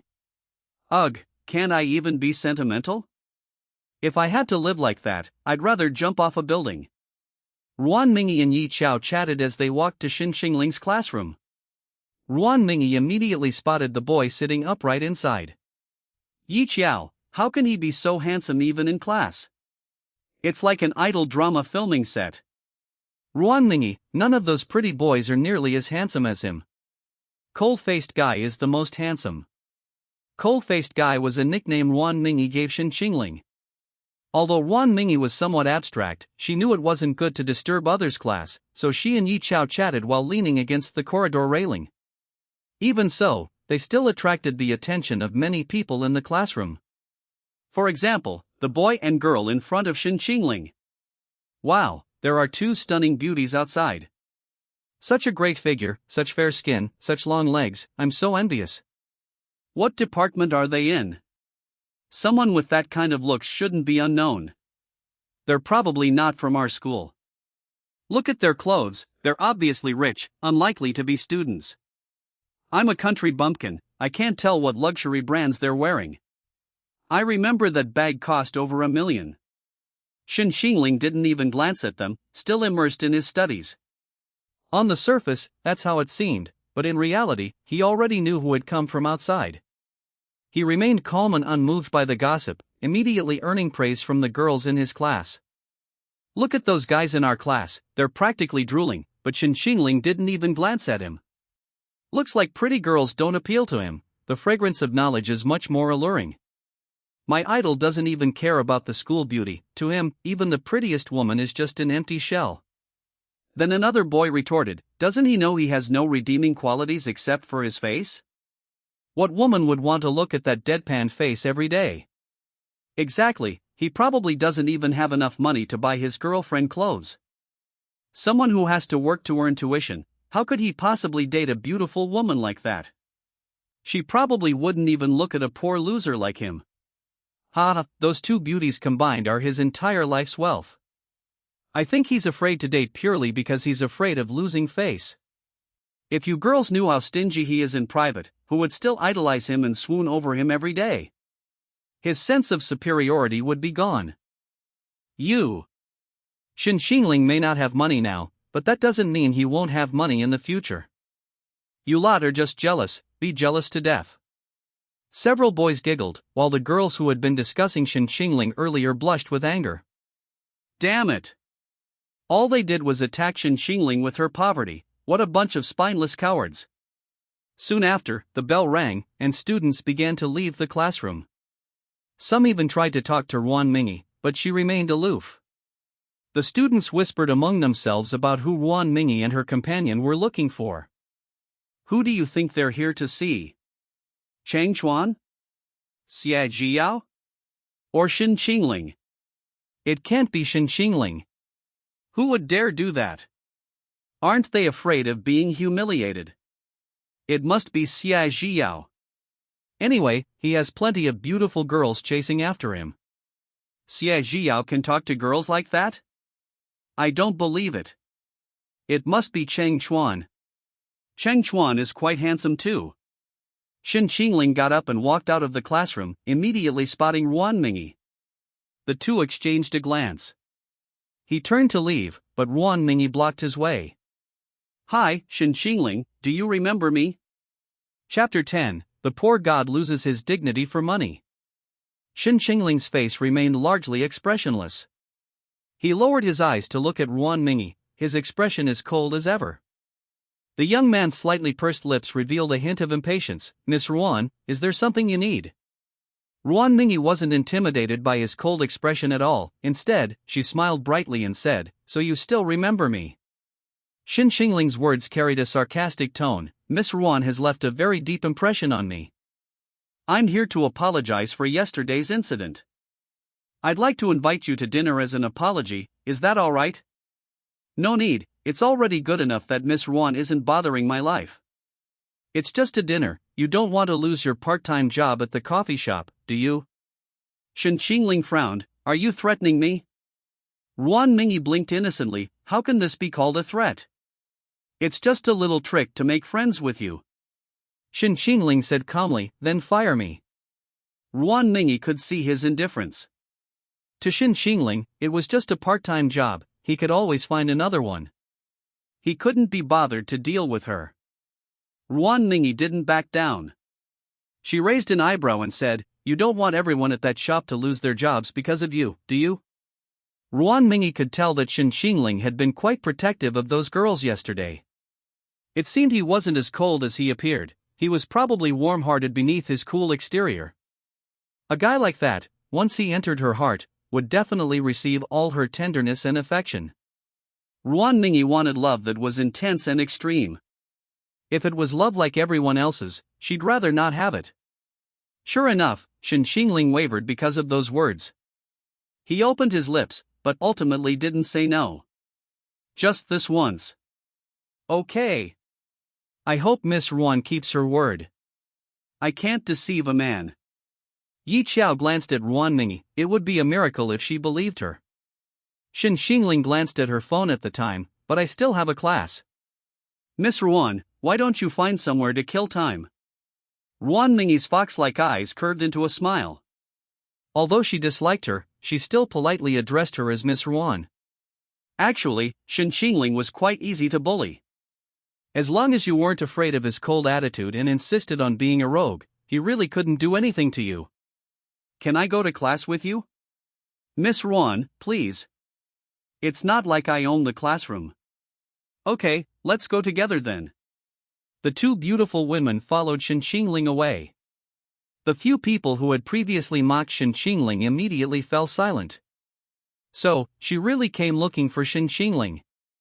Why would she come looking for you guys if not Shen Qingling? Do rich people judge people by looks too much? She went up to Shen Qingling despite her cold attitude. Don't be so sour. Of course, it's because Shen Qingling is charming. The girl talking to Shen Qingling is so beautiful, no less so than our school beauty. A handsome man and a beautiful woman walking together looks like they're filming a campus drama. Shen Qingling is 188 centimeters, the standard height for a male lead. Unlike someone who got tricked into going to Myanmar and had their Achilles tendon removed only to find out it was their shoe heel. Shen Qingling, Ruan Mingyi, and Yi Qiao were photographed walking through the teaching building and the photo was posted on a gossip forum, attracting numerous upvotes from onlookers. Now, Shen Qingling is a celebrity known for his public appearances, he gets photographed wherever he goes. A male student who knew Ruan Mingyi's identity posted a rumor, claiming that Shen Qingling was a kept man by a rich heiress. Shocking. Jiang University's campus heartthrob Shen Qingling is actually a kept man by a rich heiress. Is the poor heartthrob losing his dignity for money? This person directly revealed Ruan Mingyi's identity in the post. Ruan Mingyi's reputation in high society isn't good, he often dined with various handsome men, most of whom are said to be gigolos. Therefore, the post concluded that Shen Qingling was also a gigolo who sold his dignity for money. Many male students, envious of Shen Qingling, came to mock him, speaking with absolute certainty, as if they had personally witnessed Shen Qingling selling his body. Most girls were just observing, while a few directly accused the poster of spreading rumors, sparking a heated debate between fans and haters. In a classroom, Song Jining's friend patted her on the shoulder. "Ning Ning. Shen Qingling is with two beautiful girls. What's going on?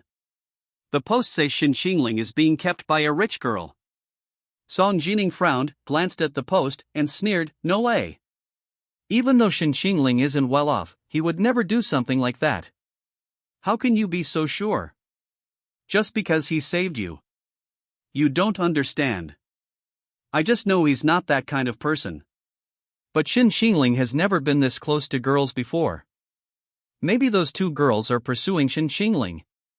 It's not like this hasn't happened before. Song Jining thought for a moment, then got up and left. Song Jining decided to skip class. She went to the classroom where Shen Qingling was. Ruan Mingyi and Yiqiao were sitting on either side of Shen Qingling, and the people in the classroom were whispering among themselves. Shen Qingling remained unfazed, his expression calm. Song Jining frowned. It seemed Shen Qingling was unaware of the rumors. She sat down behind Shen Qingling and poked his back with her index finger. Shen Qingling turned around and, seeing Song Jining, his cold expression softened instantly. He gave a faint smile. "It's you." Song Jining blushed immediately. What's wrong with Song Jining? Her heart raced at the sight of Shen Qingling's smile. How pathetic. Ruan Mingyi, watching this scene, narrowed her eyes. She had never seen Shen Qingling smile like that before. What's going on? Ruan Mingyi scrutinized Song Jining, finally recognizing her as the girl Shen Qingling had saved from the trending topics.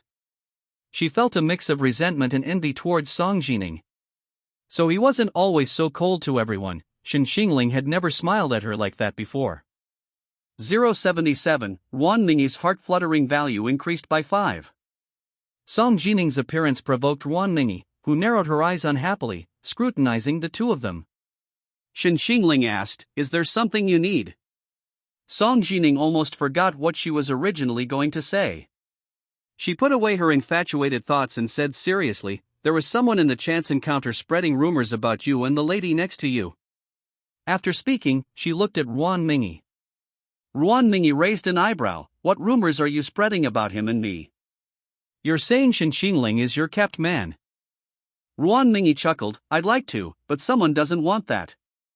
Shen Qingling said calmly, "The innocent are innocent, it's all just rumors." Song Jining pouted, "But I don't want you to be misunderstood." A flicker of surprise crossed Shen Qingling's eyes, and Song Jining realized just how ambiguous her words had been. Her face flushed crimson, and she stammered, "No, what I meant was, you can't let people misunderstand something you didn't do anyway. I believe you and this young lady are completely innocent." Ruan Mingyi was a few years older than Song Jining, and her girlish thoughts were practically written all over her face. She gave a dangerous smile. "Little sister, this isn't a misunderstanding. I really do want to keep him as a sugar daddy." Chapter 11. Is Shen Qingling's skin white or pink? Song Jining frowned.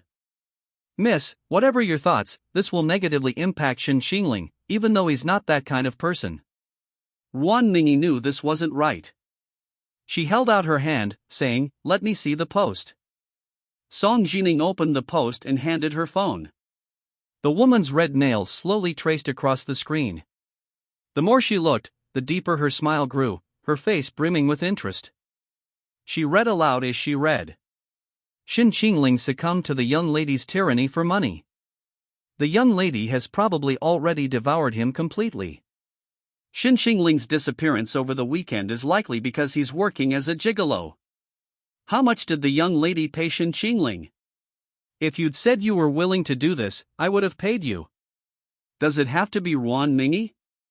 Can't you just succumb to my tyranny? My family isn't poorer than hers. Shen Qingling seems to have great stamina. Can the young lady handle him alone? Why don't you take me with you? Do you think Shen Qingling is white or pink? The post, originally condemning Shen Qingling, quickly veered off topic. Few women were actually criticizing him. Instead, they were all wondering when it would be their turn. Shen Qingling couldn't take it anymore.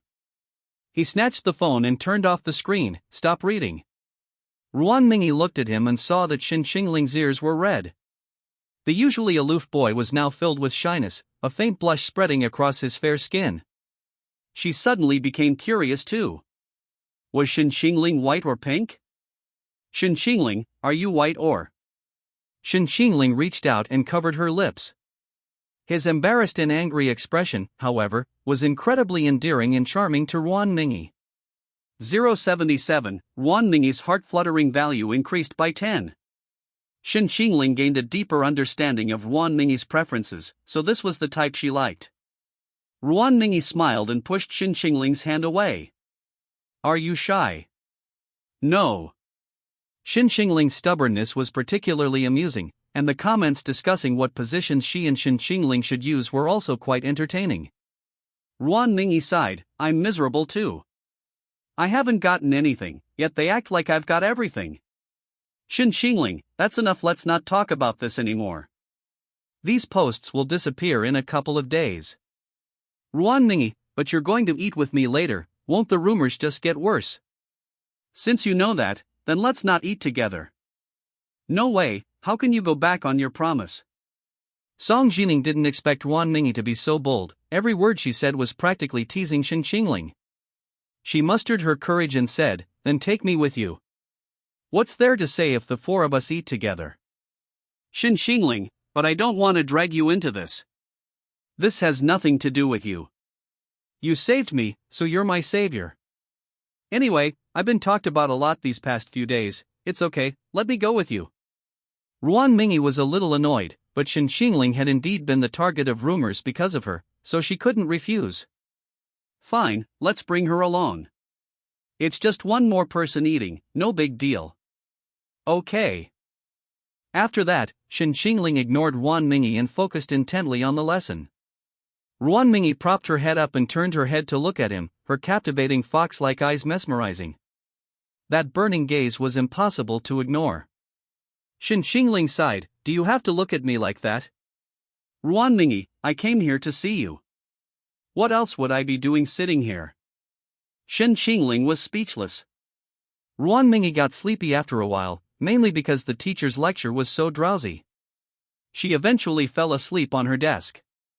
It seems any insomnia is automatically cured as soon as you sit in a classroom. The sleeping Ruan Mingyi seemed very well behaved, even smiling as if dreaming. Shen Qingling listened carefully. So it's pink. Shen Qingling didn't dislike Ruan Mingyi, this kind of abstract, older sister type. He actually found her quite interesting. Unfortunately, to maintain his persona and win her over, he had to keep up his aloof, godlike image for the time being, meaning Ruan Mingyi was destined to miss out on his smiles. Gu family. Changwan, when do you plan to bring that child back? Wen Sulan's question instantly turned the previously harmonious dinner into a cold silence. The thought of her child suffering outside made Wen Sulan's heart clench. Gu Changwan, I only found out about this afternoon, so we're not sure yet. Don't rush things. Let's wait until we're absolutely certain before bringing him back. I won't let any member of the Gu family be left to fend for himself. Wen Sulan exclaimed excitedly, there's no mistake. The photo shows him.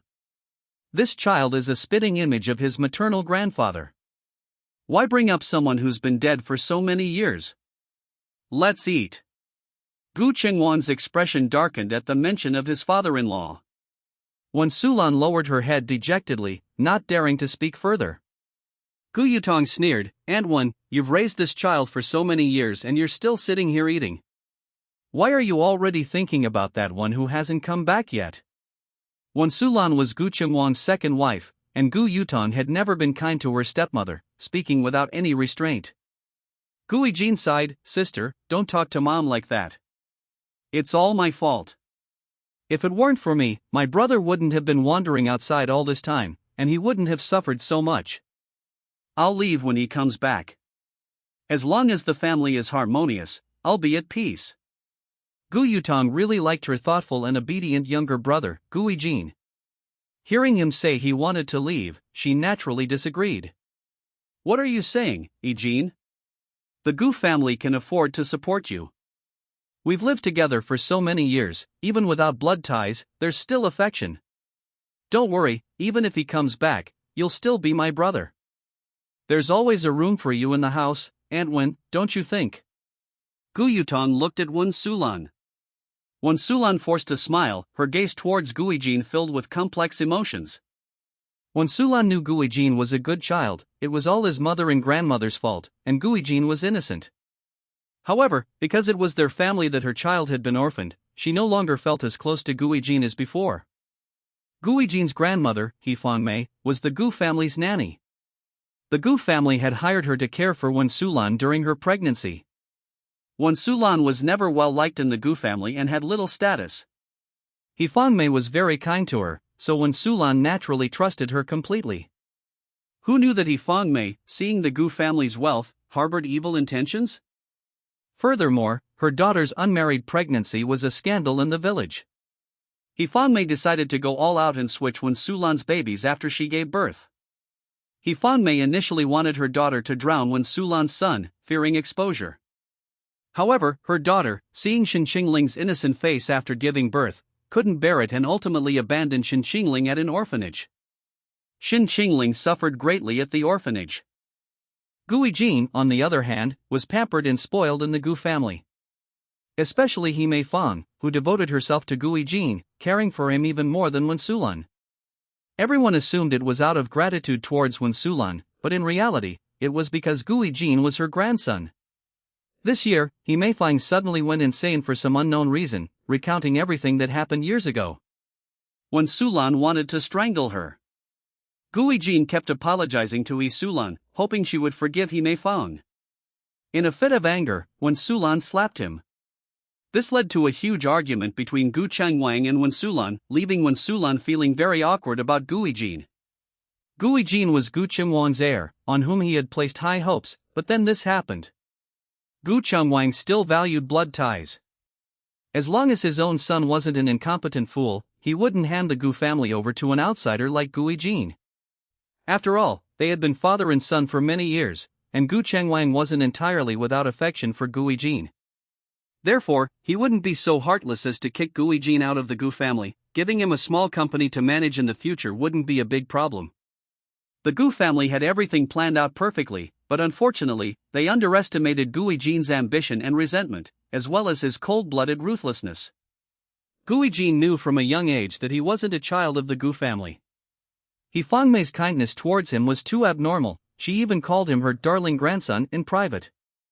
Therefore, Guijin had long sensed something was wrong, and after further investigation, he was certain he wasn't a child of the Gu family. They thought this secret could be kept forever, but then that old hag suddenly went mad and revealed the truth. Guijin looked at Wen Sulan, his eyes filled with anticipation, and asked, "Mom, are you like my sister?" Wen Sulan forced a smile and said, "Yes, your sister is right. Even if he comes back, the Gu family is still your family." Could Guijin not see through Wen Sulan's forced smile? The reason he was so eager to destroy Shen Qingling was because he knew the Gu family wouldn't treat him the same way anymore. Besides, Shen Qingling was so outstanding, Gu Changwang would definitely hand over the family fortune to his biological son, not him, the adopted son. Unless Shen Qingling disappeared, he still had hope. Therefore he absolutely couldn't let Shen Qingling gain the Gu family's favor and approval. Chapter 12: The Undercurrents Between Women. Guijin gave a gentle, forced smile. "That's good. When my brother comes home, I'll treat him like my own brother, making up for all the love you haven't given him over the years. I'll give him everything." Lin Qingdai, who had been listening silently for a long time, smiled softly. "What do you mean by give? Isn't he already his?" Brother Jean is so humorous. Lin Qingdai was the daughter of Gu Chengwang's friend. After the Lin family's misfortune, Lin Qingdai was the only daughter left. Before his death, Lin's father entrusted Lin Qingdai to Gu Chengwang, and Lin Qingdai grew up in the Gu family. Guijin glanced at Lin Qingdai, then a look of disappointment appeared on his face. He gave a bitter smile and said, "Qingdai, do you hate me because you know I'm not a child of the Gu family? But I didn't want this to happen either. If I could, I would rather be the one suffering outside, not my brother."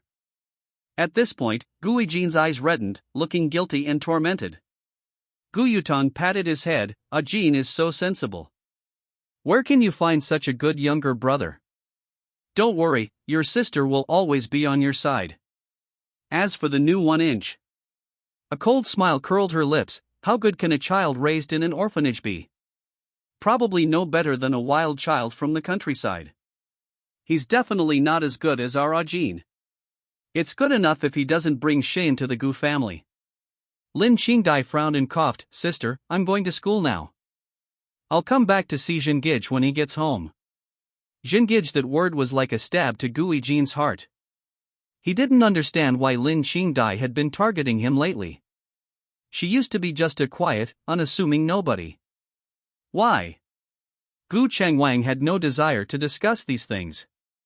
If it was his child, he'd take him, if not, he wouldn't care. There was no point in saying so much. Only when Sulan was concerned about this. Knowing that Shen Qingling was studying at Zhang University, she rushed there before even finishing her meal. Shen Qingling was eating in the cafeteria with Ruan Mingi and a few others. Yes, the cafeteria. Although Ruan Mingi had offered to take him out to eat, Shen Qingling insisted on not going to such an expensive restaurant. Ruan Mingi had no choice but to comply and eat in the cafeteria with him. This was the first time in Ruan Mingi's life that he had eaten such simple and ordinary food in the cafeteria.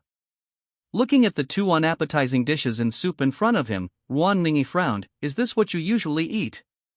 He only received a faint yeah in return.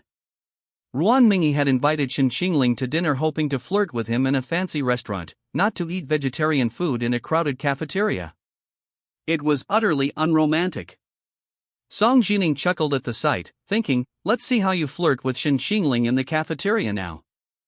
Although she was also from a wealthy family, the Song family always encouraged her to be strong and independent. She ate the same food and lived in the same dormitory as her classmates, so she didn't develop any spoiled habits. What are you laughing at? Nothing, I just think the food at Zhang University is delicious. Shen Qingling and I have always eaten like this. Maybe you, being from outside the university, aren't used to the student food. Song Jining's words were quite interesting. First, she emphasized our Jiangda University to draw a connection between her and Shen Qingling, then she mentioned that Ruan Mingi was from outside the university, implying she wasn't a student and thus implying she was older than them, a blatant mockery. The undercurrents between women are generally incomprehensible to men, but Shen Qingling understood them perfectly. Shen Qingling, Miss Ruan, if you don't like our commoners' food, you don't have to force yourself. 077, Song Jining's heart-fluttering value increased by 5. Host, you've really mastered your scheme. Using Song Jining to provoke Ruan Mingi, and then using Ruan Mingi to provoke Song Jining, you've got it all figured out. Shen Qingling, in the eyes of the world, anything that someone is fighting over is good. Women are even more competitive than men in this regard, but most men can't see their undercurrents. If you look closely, they're actually full of hidden sharpness. Ruan Mingi, afraid of upsetting Shen Qingling and not wanting to fall into Song Jining's trap, smiled and said, no, it's nice to eat something different once in a while. If you can eat it, why can't I? Right, Xiao Qiao? Actually, I used to eat in the cafeteria too. Yi Qiao wasn't as delicate as Ruan Mingi. She considered eating in the cafeteria a way to lose weight. She nodded, yes, Mingi used to eat in the cafeteria with us too. She said the food there was very healthy, she lost several pounds in 3 days. Ruan Mingi. Song Jining almost burst out laughing, looks like Miss Ruan isn't from our world. Ruan Mingi frowned, it's just eating in the cafeteria, right? I'll finish all this food today. Ruan Mingi stuffed the food into her mouth. Two extremely luxurious and elegantly dressed young ladies, their hair smelling fragrant, sat at a simple table and chairs, eating cabbage and tofu served on an iron plate. The scene was somewhat comical at first glance. Wasn't it said that Shen Qingling lost her self-respect for money? How come it's the young lady who lost her self-respect by dressing like this to eat in the cafeteria? Wow, a bag worth over 1 million yuan just casually left on this greasy table, no wonder she's a young lady. Shen Qingling barely glanced at her, barely said a word. Is this what they call abandoning dignity for love? It's the young lady who abandoned her dignity. And there's Song Qingling next to her. Didn't someone on the trending topics say she's the young lady of the song group? If Shen Qingling were really being kept, would Song Qingling be sitting there chatting and laughing with him? I think that post is pure fabrication. Oh, there are so many people jealous of male gods, only a fool would believe that. But Shen Qingling is really amazing. Ruan Mingyi's family background isn't just ordinary wealth. For a young lady like her to achieve this, she really has something. Ruan Mingyi had encountered aloof men before, but someone as special as Shen Qingling was truly the first. He's stubborn and unyielding, yet he'd agree to have dinner with some complete stranger. He's easy to pursue, but he treats meals literally just eating and doing absolutely nothing. Shen Qingling, I don't think this meal counts as the one you promised. Isn't this a meal together? Is Miss Ruan going back on her word? No, you know perfectly well that what I meant by eating isn't just about eating in general. Sorry, I didn't know. I thought you just wanted to experience John University's cafeteria. Okay, even if I wanted to experience the cafeteria, could you come out for a meal with me? Eating out won't hurt you. Song Qingling blinked. That's not necessarily true. We were just walking past the teaching building together today and people started spreading rumors. If they were photographed eating at a fancy restaurant, Shen Qingling would be in real trouble. Yi Chao said disapprovingly, Miss, may I ask what your relationship with Shen Qingling is? The implication was that Song Qingling was meddling. Song Qingling blinked, classmates, is that not allowed? Ruan Mingyi smiled, since you're not his girlfriend, and not one of his suitors, you don't seem to have the right to reject him on his behalf. Song Qingling's breath hitched. She looked at Shen Qingling. The boy just stared at her, seemingly curious about why she kept acting this way. Song Qingling fidgeted with her fingers, feeling nervous. Chapter 13 Chu Jiaojiao's acting skills explode. Aye. Song Qingling was about to speak when another woman suddenly appeared and joined the fray. Qingling, are you ignoring me because of them? Shen Qingling looked up at the newcomer. It was Chu Jiaojiao. Not only Chu Jiaojiao, but also her two roommates. It seemed they were there to cause trouble for Shen Qingling. Ruan Mingyi and Song Qingling looked at the three of them with suspicion, while Yi Qiao wore a look of schadenfreude. Another stunning beauty, Shen Qingling's luck with men is truly remarkable. Chu Jiaojiao had the typical school beauty look, pure and beautiful, with long, flowing hair, and long, fair legs revealed beneath her white dress. At this moment, she was looking at Shen Qingling with a disappointed and sad expression, tears welling up in her eyes, seemingly about to fall at any moment. Anyone who didn't know the truth would feel sorry for her. Someone else might think Shen Qingling had taken advantage of her and then abandoned her. Shen Qingling remained calm, saying indifferently, "Is there something you need?" Chu Jiaojiao said incredulously, "Qingling, after all these years of friendship, you only coldly ask me if there's something wrong. Could it be that you're really being kept by that rich girl, like they say, and therefore don't care about me, your childhood sweetheart? So, all those things you said to me don't count anymore? You said you'd always be good to me, that no one else would come after me, but now you've truly disappointed me." Chu Jiaojiao's acting skills exploded, tears instantly streamed down her face, feigning unbearable heartache. Chu Jiaojiao's roommate, heartbroken, supported the swaying girl and accused Shen Qingling, how can you do this to Jiaojiao? She likes you so much, why did you hurt her like this? So that's why you haven't come to see Jiaojiao for so long, turns out you have a new love interest. 3 beautiful women, you're really lucky, you university genius. We thought you were sincere towards Jiaojiao, and always advised her to take the initiative. Now it seems it's a good thing. Someone like you doesn't deserve Jiaojiao's sincere treatment. Don't say any more, Jiaojiao has already given her heart, but someone didn't cherish it. More than 10 years of friendship is nothing compared to the young lady's money. Seeing the girl's pitiful appearance, the surrounding onlookers began to discuss. What the heck? His childhood sweetheart's here to question him. Even his childhood sweetheart suspects he's being kept? Is that really true? She's so beautiful, so pitiful, having her heart toyed with by Shen Qingling. What kind of starting something and then abandoning it drama is this? Shen Qingling doesn't seem like that kind of person at all. You can only know a person's face, not their heart, you know? Shen Qingling looked so aloof and reserved. I never expected him to be like this in private. It's truly an eye-opener. Even the most handsome men can cheat. I think this girl must be his girlfriend. How could my idol be like this? I don't believe it. His childhood sweetheart has come knocking on his door. Let's see how Shen Qingling explains himself.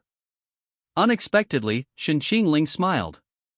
He didn't panic, but instead smiled and walked up to Chu Jiaojiao. The boy's smile didn't reach his eyes, tinged with a hint of mockery. Jiaojiao, your acting has improved in just a few days. Chu Jiaojiao looked up in disbelief. Qingling, what do you mean? Shouldn't Shen Qingling be frantically trying to comfort her?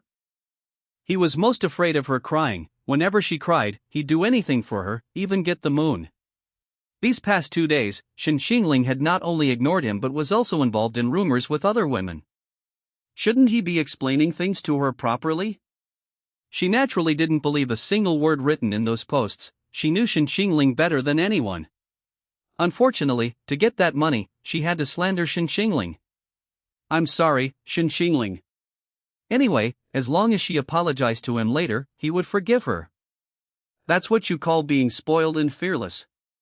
Chu Jiaojiao's roommate, after hearing Chu Jiaojiao's embellished story and seeing Shen Qingling actually with several women, naturally believed Chu Jiaojiao's words, thinking that Shen Qingling had emotionally abused Chu Jiaojiao and abandoned her. Shen Qingling, how can you talk to Jiaojiao like that? The three of you slandered my innocence without any explanation. How do you expect me to speak? Slander you? Which word of ours slandered you? Aren't you the man who betrayed Jiaojiao and had ambiguous relationships with other women? Shen Qingling laughed, a laugh that was terrifying to Chu Jiaojiao. Shen Qingling had never acted like this before. Had he changed, or had she never truly understood the real him? From the beginning until now, every reaction of Shen Qingling had been unexpected. If this had happened to the original owner of this body, he would have explained to Chu Jiaojiao immediately. However, the original owner was not good with words and might have been successfully slandered by Chu Jiaojiao. It seemed Chu Jiaojiao had received a bribe from Guijin, otherwise, she wouldn't have put on this act. Chu Jiaojiao asked nervously, "What are you laughing at?" "Nothing, I was just asking what our relationship is. We're childhood sweethearts." Stop reading novels, uninstall tomato novels, speak like a normal person, understand? We're best friends who grew up together. Do best friends need words like betrayal and abandonment?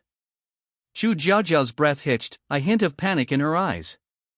She bit her lip and said, "But isn't it an unspoken understanding that we like each other?"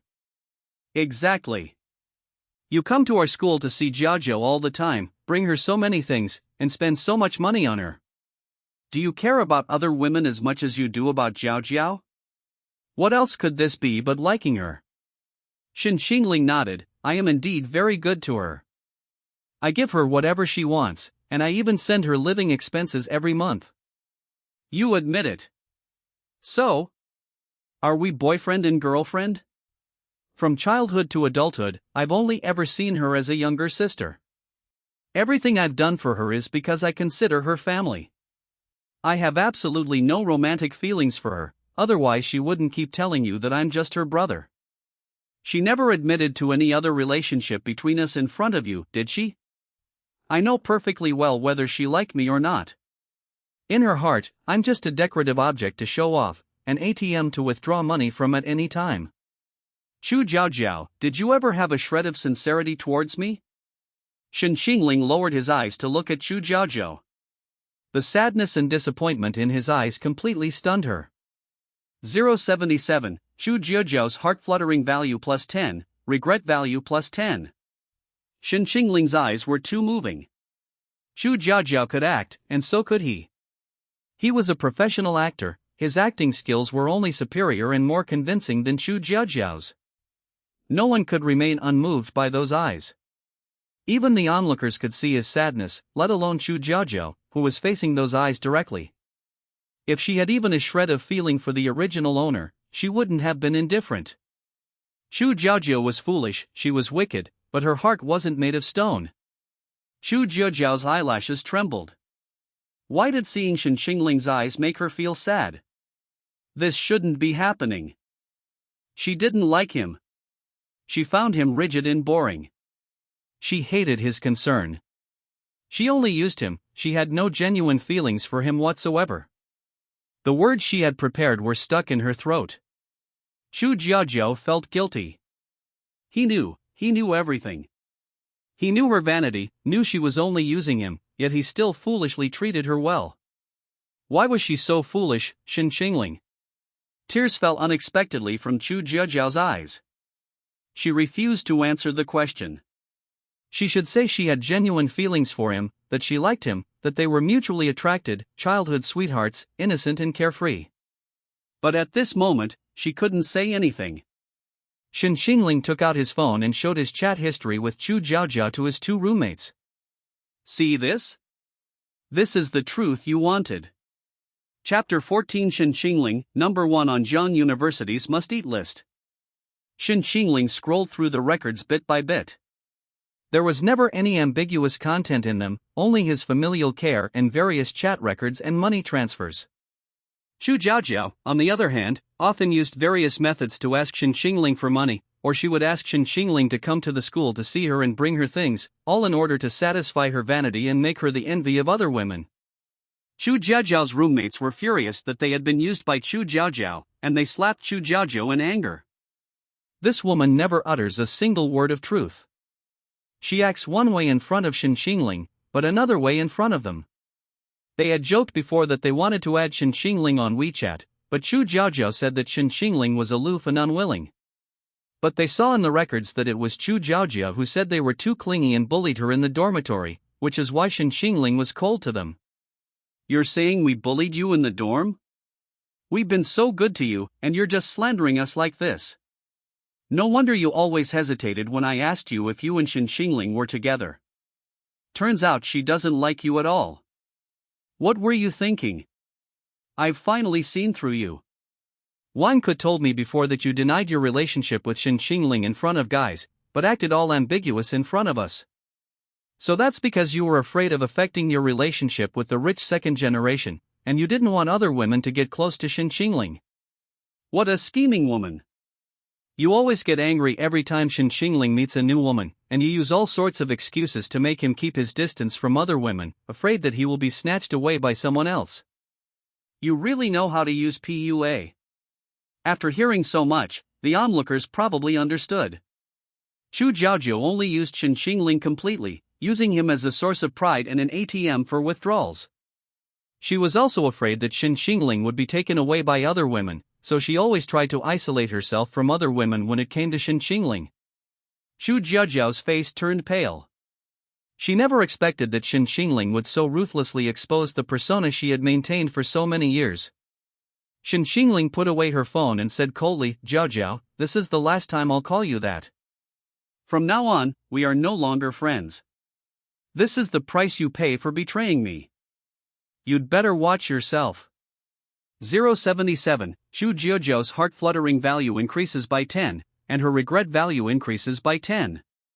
Shen Qingling remained perfectly lucid from beginning to end, leaving Chu Jiajiao utterly powerless to retaliate. Shen Qingling turned and left, grabbing Shen Qingling's hand. "Qingling, let me explain, I didn't mean to do this to you." Shen Qingling slowly pried her fingers apart. "You don't need to explain to me, and I don't want to know your reasons for doing this. You have to bear the consequences of your actions." Shen Qingling shook off her hand and walked away without looking back. Ruan Mingyi clicked her tongue in amazement. "Handsome, so handsome, absolutely stunning." Song Jining nodded blankly. "He's more than just handsome." It felt like watching a drama starring a male lead. His cold eyes and his ambiguous smile made me completely smitten. "Yi Qiao, what are you daydreaming about? They've already left, why aren't you chasing after them?" Ruan Mingyi got up to chase after her, but stopped when she passed by Chu Jiajiao. No wonder the floor was so clean. Turns out someone embarrassed themselves by doing this. Chu Jiajiao looked up at Ruan Mingyi with a pale face. "What do you have to be proud of? Even without me, he wouldn't like you. No one in this world understands him better than me. His heart is a piece of frozen ice, and no one but me has ever entered it. Ruanmingi, an ice block? That's interesting. Well then, I'm going to melt this ice block and walk into his heart. Not only will I walk in, but I'm going to do something big inside. I'll do a live broadcast when I do it. You're welcome.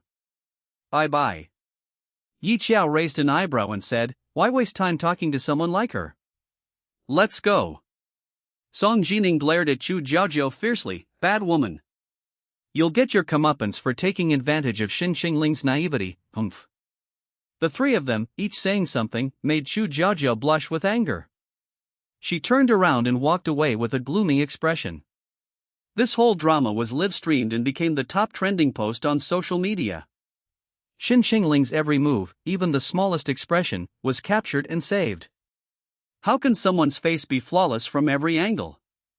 This perspective is a bit like watching a female-oriented film, but unfortunately the actress opposite me is so beautiful that I can't get into the story.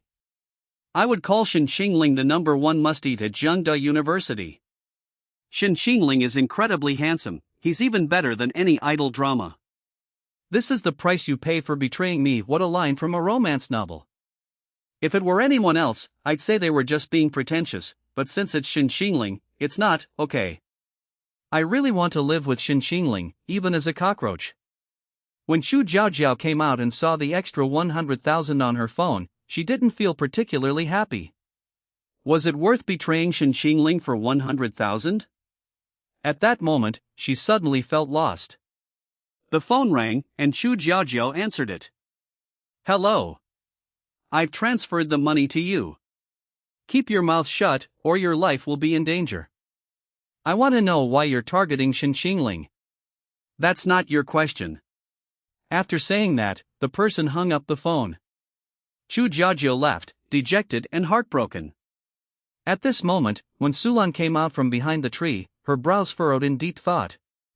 Why are people suddenly targeting Shen Qingling at this time? Who hates him so much? Although she didn't want to think that way, she couldn't help but start to doubt Gui Jin. Could it be him? It's still just suspicion at this stage, and she doesn't have any evidence. The woman sighed, hoping it wasn't what she thought.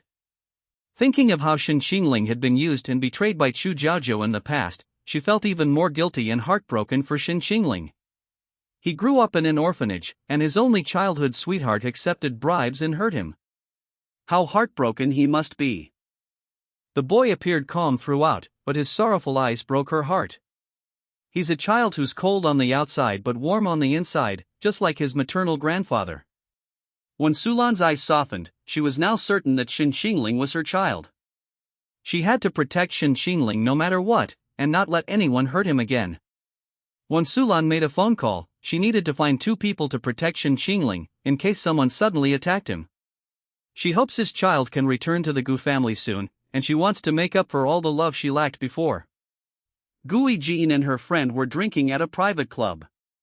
After watching the live stream on the show, he couldn't help but smash his phone again. Useless. Shen Qingling's words threw her into disarray. She doesn't even have this much mental fortitude to do bad things. How could she have fooled Shen Qingling into being her lapdog for so many years? I really can't understand it. Zhang Jing patted him on the shoulder and said, "It's all right, she's just a woman." He failed, so be it. We'll have plenty of ways to deal with him when he gets back to the Gu family. Gui Jin took a big gulp of wine. It will be troublesome when he returns to the Gu family. That woman Wen Sulan feels guilty toward Shen Qingling, and she will definitely abandon me. How can I compare to his own son? Wen Sulan doesn't have much status in the Gu family, does she? This woman is weak and cowardly. Isn't it your father and your sister who make the decisions in the family? She doesn't have the final say. That's true. At least Gu Yutang is on my side, but I'm worried that she might also be won over by Shen Qingling. Your sister is the type who responds better to gentle persuasion than force. Over the years, you have already gained her approval. Shen Qingling is arrogant, and your sister will not like him. Even though Zhang Jing comforted him like that, Gui Jin still felt uneasy. He failed twice in his attempts to get back at Shen Qingling, which shows that he is by no means an incompetent person, nor is he the bookworm that everyone says he only knows how to study. No, I have to find a way to completely destroy Shen Qingling, preferably so that he can never hold his head up again. A ruthless glint flashed in Gui Jin's eyes. If all else failed, he would send someone to kill Shen Qingling.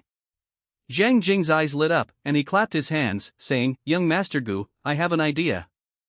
"What method do you have? Tell me. Didn't a variety show recently approach your sister?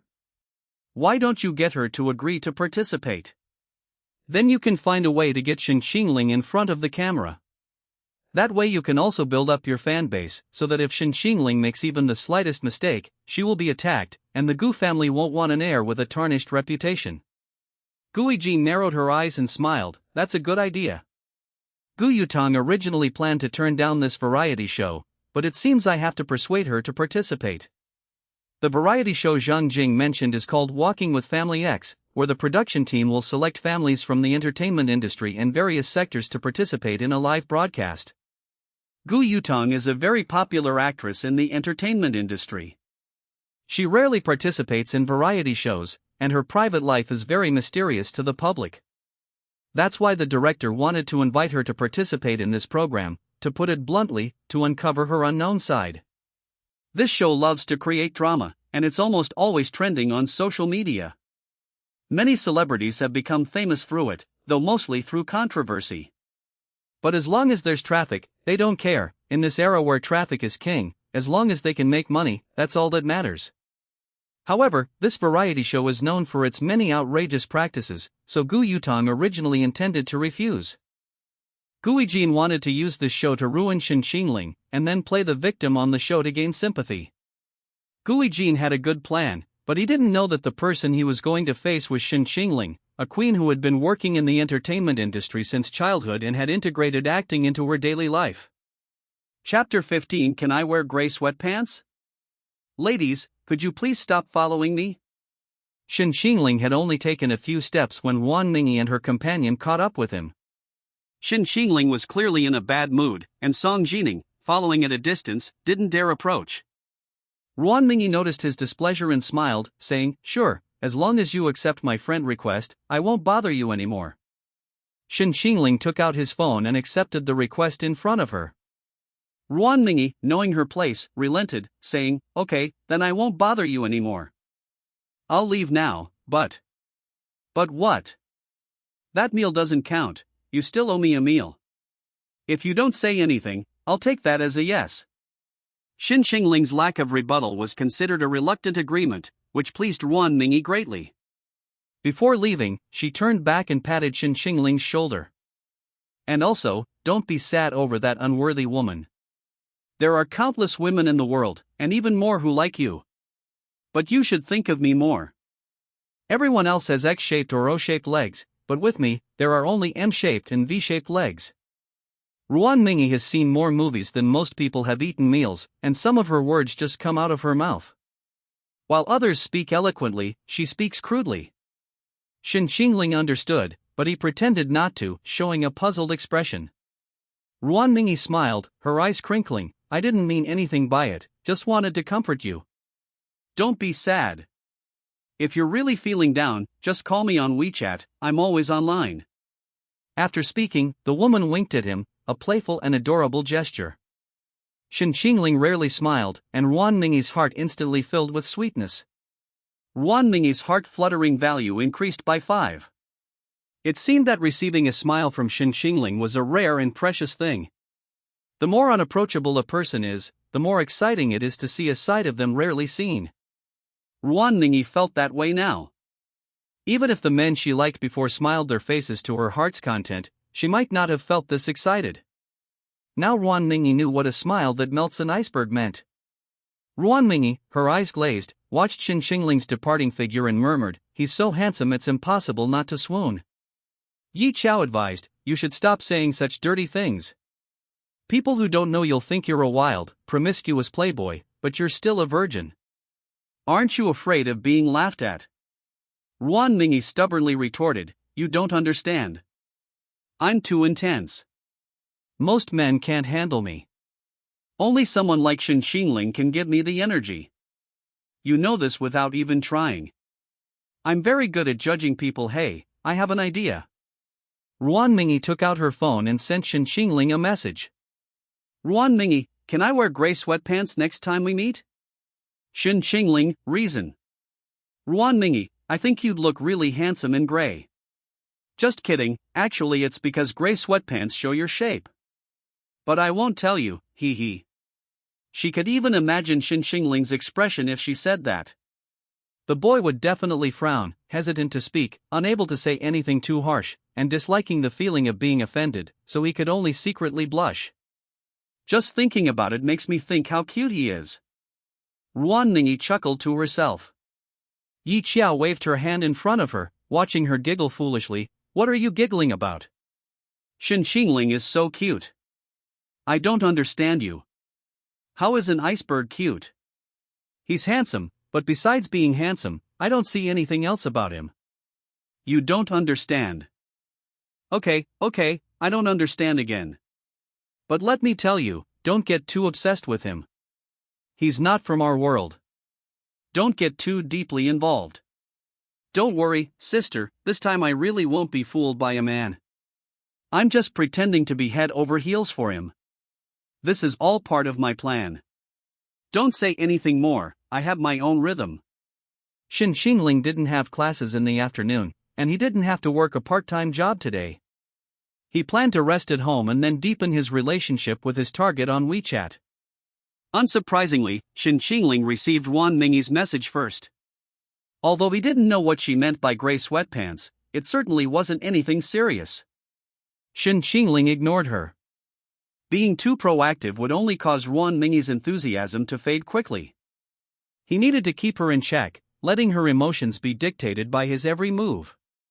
Not long after, Song Jining sent another message. Song Jining, my god, do you have time to come to my house for dinner this weekend? Pitiful, expectant. Shen Qingling, yes, I swapped my weekend shift with someone else. Shen Qingling specifically told her he swapped shifts, and unsurprisingly, he heard the sound of his heart rate increasing. Song Jining's heart rate increased by 5. Song Jining jumped up on the spot upon seeing the message. Yes. That's great. The girl held her phone, her face flushed. Shen Qingling actually swapped his weekend shift just to have dinner with me. He's so kind. Song Jining was overjoyed and immediately called home to arrange dinner for the weekend.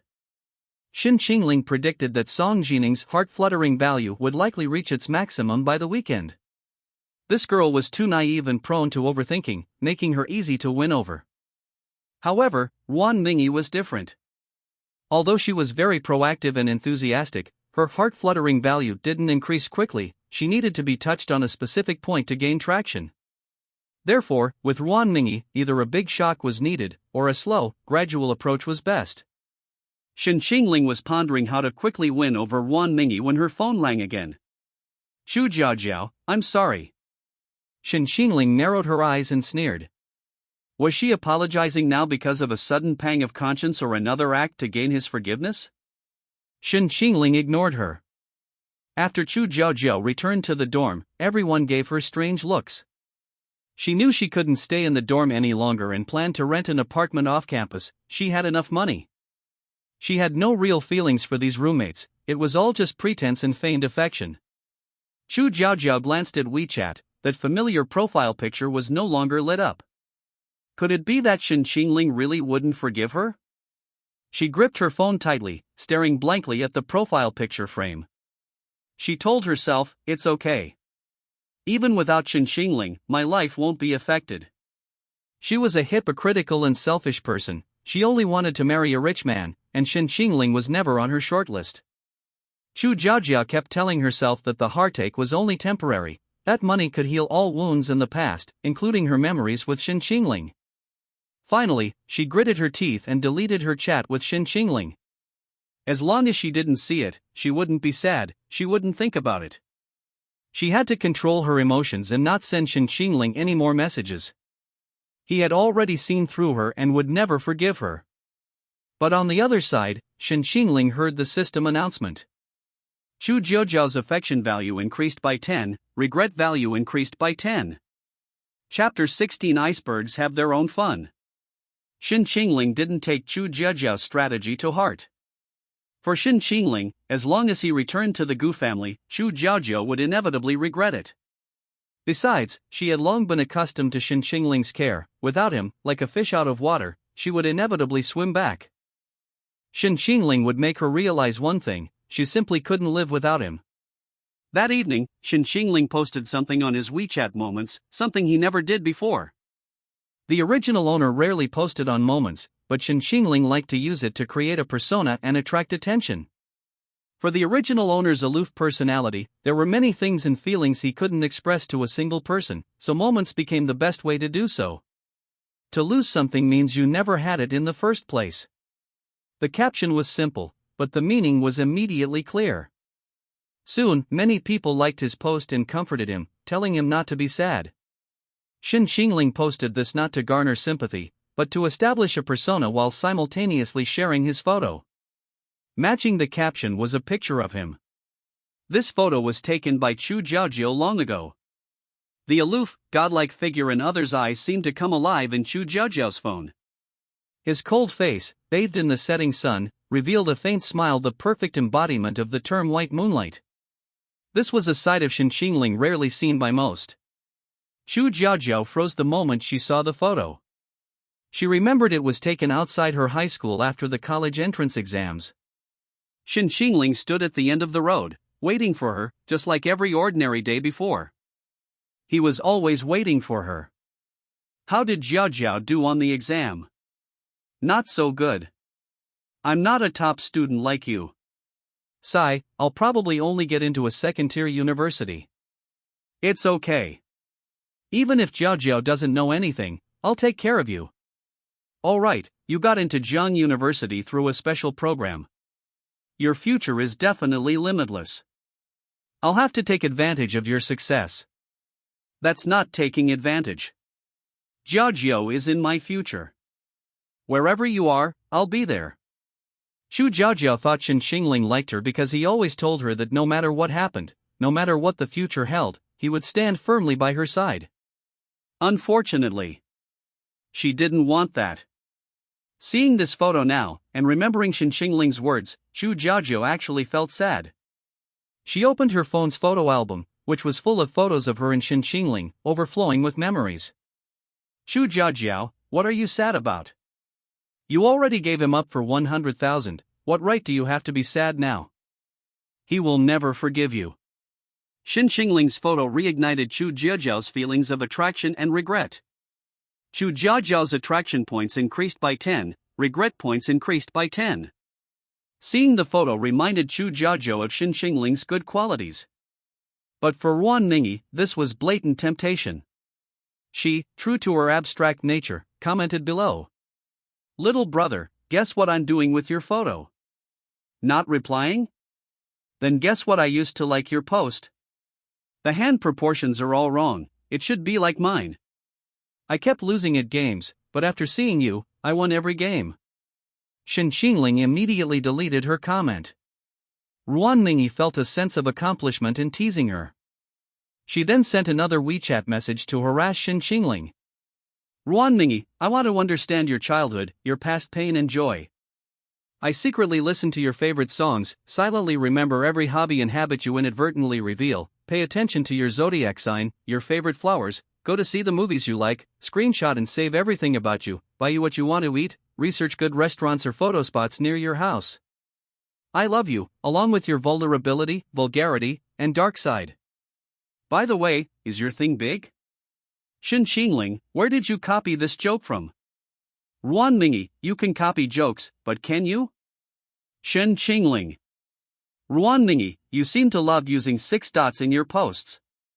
If I were a new Pinduoduo user, would you still be like this? Shen Qingling, do you have to be so abstract? Can't you come up with any normal topics? Ruan Ningyi, yes, I just bought a cake and I think I forgot to take a fork. Shen Qingling, just ask the store to send another one. Ruan Ningyi, the store is closed. Could you send me a fork? Shen Qingling was completely exasperated with Wan Mingyi. Seeing Shen Qingling completely silent, Wan Mingyi felt she had successfully teased her, and her face was practically splitting with laughter while wearing a face mask. Wan Mingyi's affection level increased by 10. Seeing her laughing so hard she could barely breathe, Yi Qiao asked curiously, "What's making you so happy?" Wan Mingyi casually tossed aside a 500 yuan face mask, sat up, and laughed, "I've silenced Shen Qingling." Yi Qiao, isn't that your forte? Using your venomous tongue to silence men. Wan Mingyi shook her head. No, this time it wasn't me who angered him, it was shyness. For some reason, she didn't like teasing other men, because the moment they saw her jokes, they'd immediately get lustful and post even more explicit things, which she found incredibly boring. But Shen Qingling was different. He was too proper, so proper that it made you want to peel back his veneer of morality to see his irresistibly sexy side. Only teasing a proper person counts as teasing. Shen Qingling's personality was practically made for her. An iceberg has its own fun, and a proper person has their own way of playing. Wan Mingyi's famous saying. Shen Qingling has now roughly figured out the preferences of her several targets. Wan Mingyi likes aloof, icy men with a contrasting personality, the kind who can be shy and reserved. Song Jining likes cool, aloof, and intelligent older men who are outwardly cold but inwardly warm. Chu Jiaojiao likes money but can't let go of Shen Qingling's kindness to her, leading her to regret her actions and commit heartless, irreversible acts. Undoubtedly, Chu Jiaojiao will suffer the most. Shen Qingling is now eagerly anticipating Chu Jiaojiao's reaction after she returns to the Gu family and regains her identity. Shen Qingling falls asleep with beautiful daydreams about the future. Meanwhile, someone else is tossing and turning, plagued by nightmares. Lin Qingdai has had that dream again. She dreams of Gui Jin and Shen Qingling once more. Half asleep, she was jolted awake by a cold sweat, jolted from a vision of blood. No! She screamed, opening her eyes to find herself still in her room, gasping for breath. That dream again. Was this a dream, or a warning from heaven? Lin Qingdai couldn't tell. The answer would only be revealed after the young man returned to the Gu family. Shen Qingling, this time, will you stand by my side? Chapter 17. Little Angel Lin Xingnian. Shen Qingling's life suddenly became very lively. Posts about him frequently popped up in online chat rooms. Girls from other departments would often sneak peeks at him in class. He'd often be handed a love letter while walking down the street. It seemed like he was being followed every day to and from school. Wan Mingyi harassed him relentlessly every day. Song Jining, afraid of bothering Shen Qingling, didn't dare message him every day, silently anticipating the weekend. However, as Song Jining waited, Shen Qingling was snatched away. Ji Yunmiao, the renowned beauty of Jiang University, approached Shen Qingling the day before. Shen Qingling and Ji Yunmiao had never crossed paths before, except that Ji Yunmiao had expressed her feelings for him during a competition. But a proud goddess like her wouldn't lower herself to pursue Shen Qingling so passionately, so she gave up after receiving a cold shoulder from the original owner of this body. Ji Yunmiao blocked Shen Qingling's path after class. Ji Yunmiao, true to her name, had an ethereal, almost otherworldly appearance, exuding a scholarly air. Without her glasses, she possessed a somewhat aloof demeanor, somewhat resembling Shen Qingling. Shen Qingling greeted her politely. "Is there something you need, Ji?" Ji Yunmiao frowned, looking troubled. "I'm sorry, Shen, I didn't mean to bother you, it's just could we talk alone?" "Don't worry, I'm not trying to bother you. I just have a favor to ask." Shen Qingling gave her a questioning look. Ji Yunmiao knew that her abrupt interruption was unreasonable, so she could only offer a pleading look. "Please, just a few minutes, okay?" Seeing her nervousness, Shen Qingling nodded. "Let's go to that coffee shop outside the school then." Ji Yunmiao finally gave a grateful smile. "Thank you." The two arrived at the coffee shop where Shen Qingling worked part-time. Ji Yunmiao got straight to the point, saying, "It's like this, I'd like to ask you to teach my sister to draw." Shen Qingling was somewhat surprised. Shen Qingling wasn't an art major, but he was quiet and enjoyed drawing. It made him feel relaxed. This was one of the original owner's few hobbies. He occasionally shared his artwork on social media, and Ji Yunmiao had even liked some. But Shen Qingling still didn't understand why Ji Yunmyo wanted him to teach her to draw. Do you want me to be your tutor? To be precise, it's not just about tutoring. My sister, Ji Yunmyo briefly explained the situation. Ji Yunmyo's parents were divorced. Ji Yunmyo lived with her father in China, while her younger sister, Lin Xingmian, lived with their mother abroad. However, their mother didn't care much for Lin Xingmian. After Lin Xingmian came of age, her mother sent her back to China, where she was cared for only by a nanny. No one knew what Lin Xingmian had gone through while abroad. Upon returning to China, Lin Xingmian learned she had been diagnosed with depression and mild autism, becoming extremely introverted and exhibiting self-harm tendencies in severe cases. Ji Yunmyo tried everything to help her recover, but to no avail. Now, she goes to great lengths to find anything Lin Xingmian is interested in. Yesterday I happened to see your post on WeChat Moments. She glanced at it next to me and said, "You're pretty." Yes. Lin Xingmian reached out and wiped the raindrops from his face. The girl's eyes were very serious, as if she were doing something very precious. Her hands were small and soft, like feathers brushing against his face. 077, Lin Xingmian's heart-fluttering value increased by 5. Shen Qingling paused for a moment, then smiled. It's okay, Nianmian, don't get your hands dirty. I'll just take a shower when I get back. Goodbye, Teacher Shen. See you tomorrow, Nianmian. Shen Qingling didn't say goodbye, but said see you tomorrow. Lin Xingmian felt a little relieved. Even after being hurt countless times, she still couldn't help but succumb to Teacher Shen's gentleness, developing expectations of him that she shouldn't have. She didn't want her expectations to be dashed again. Will he be the different person this time? Shen Qingling's smile faded after she left the Lin family. Being with Lin Xingmian seemed to make it easier to let down one's guard. One felt more relaxed than usual and unconsciously became gentler. Facing her, one always seemed unable to resist softening, unable to show a cold side, afraid of seeing sadness in her clear, innocent eyes. Shen Qingling murmured in confusion, I wonder what she's been through. 077, she's already somewhat close to you. Once you fully open her heart, you'll learn about her past. Shen Qingling, her depression is probably related to her family background, otherwise, she wouldn't keep asking me if I'd stay with her. 077, speaking of which, your performance today was perfect. I couldn't even bear hearing those words, let alone Lin Xingmian, a girl with depression. Shen Qingling seemed to possess a natural talent for sweet talk, every word hitting Lin Xingmian's sweet spot. Shen Qingling raised an eyebrow.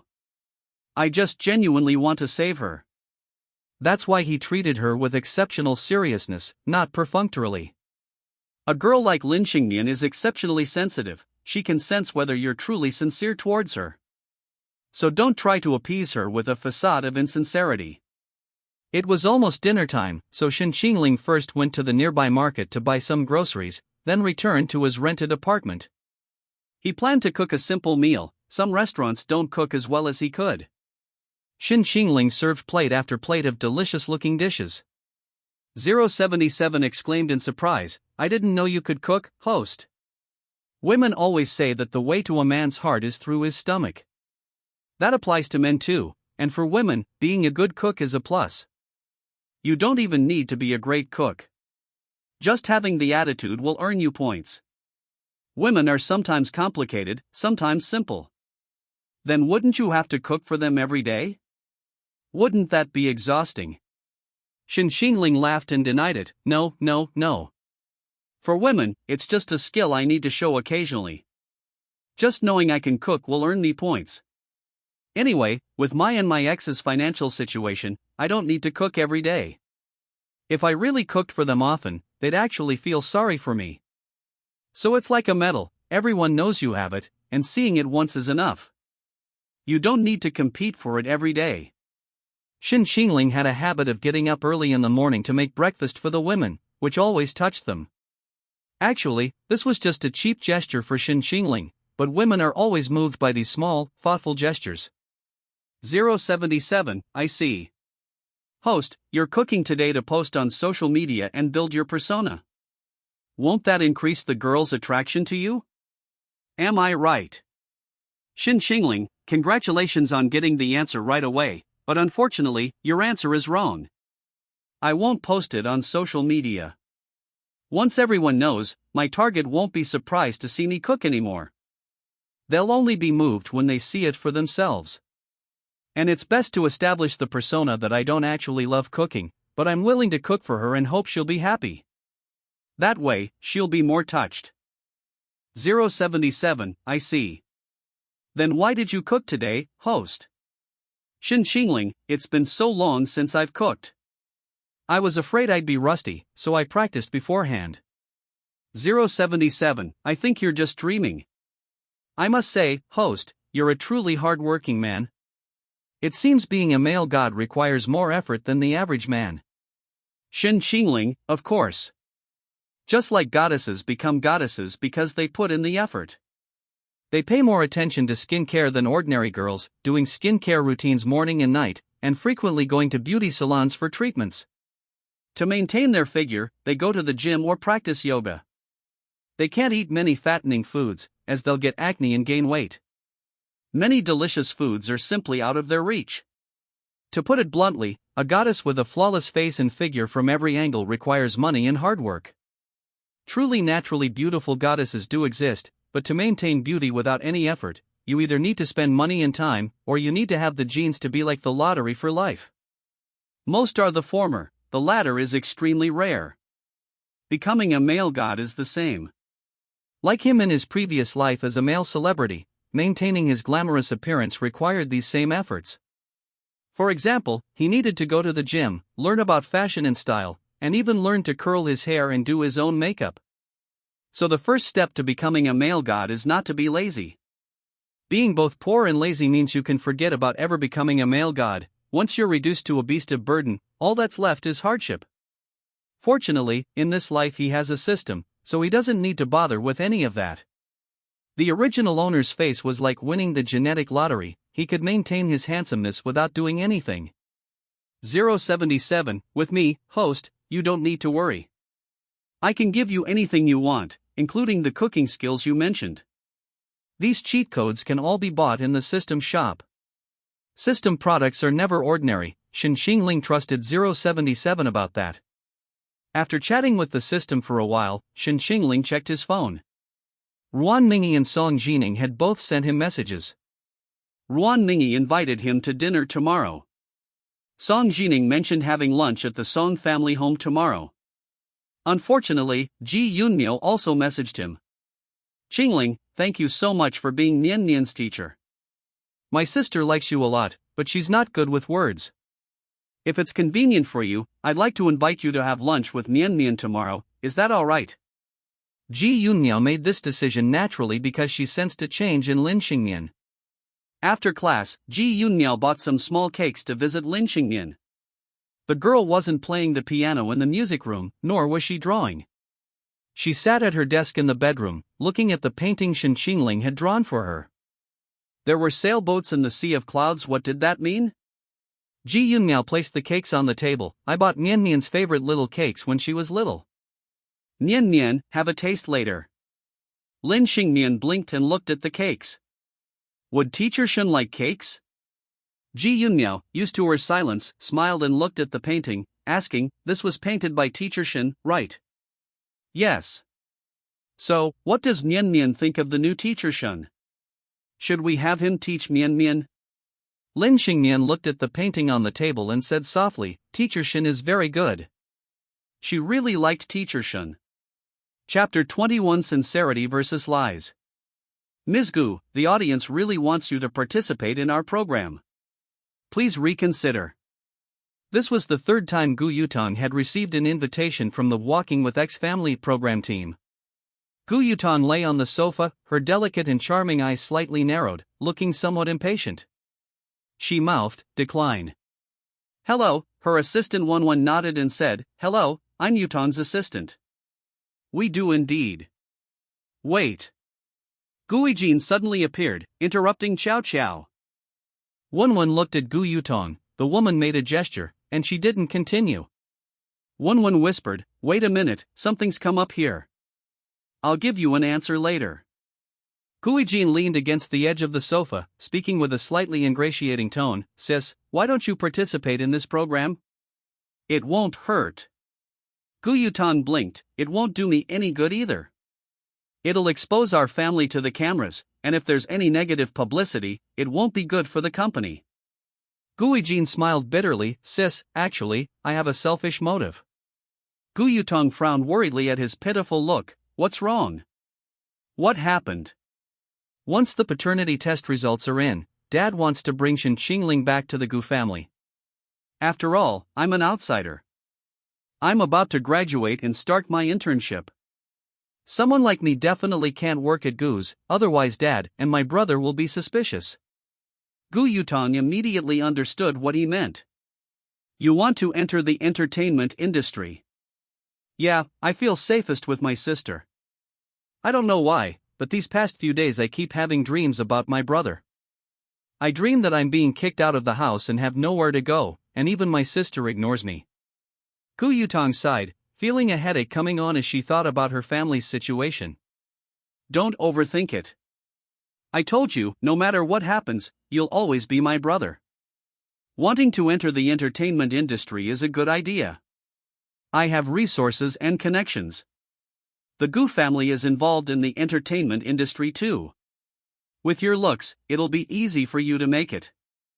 Guijin happily asked, so, does that mean you agree, sister? Gu Yutong smiled. Consider it paving the way for you. This show has indeed made many people famous, but most of them are infamous.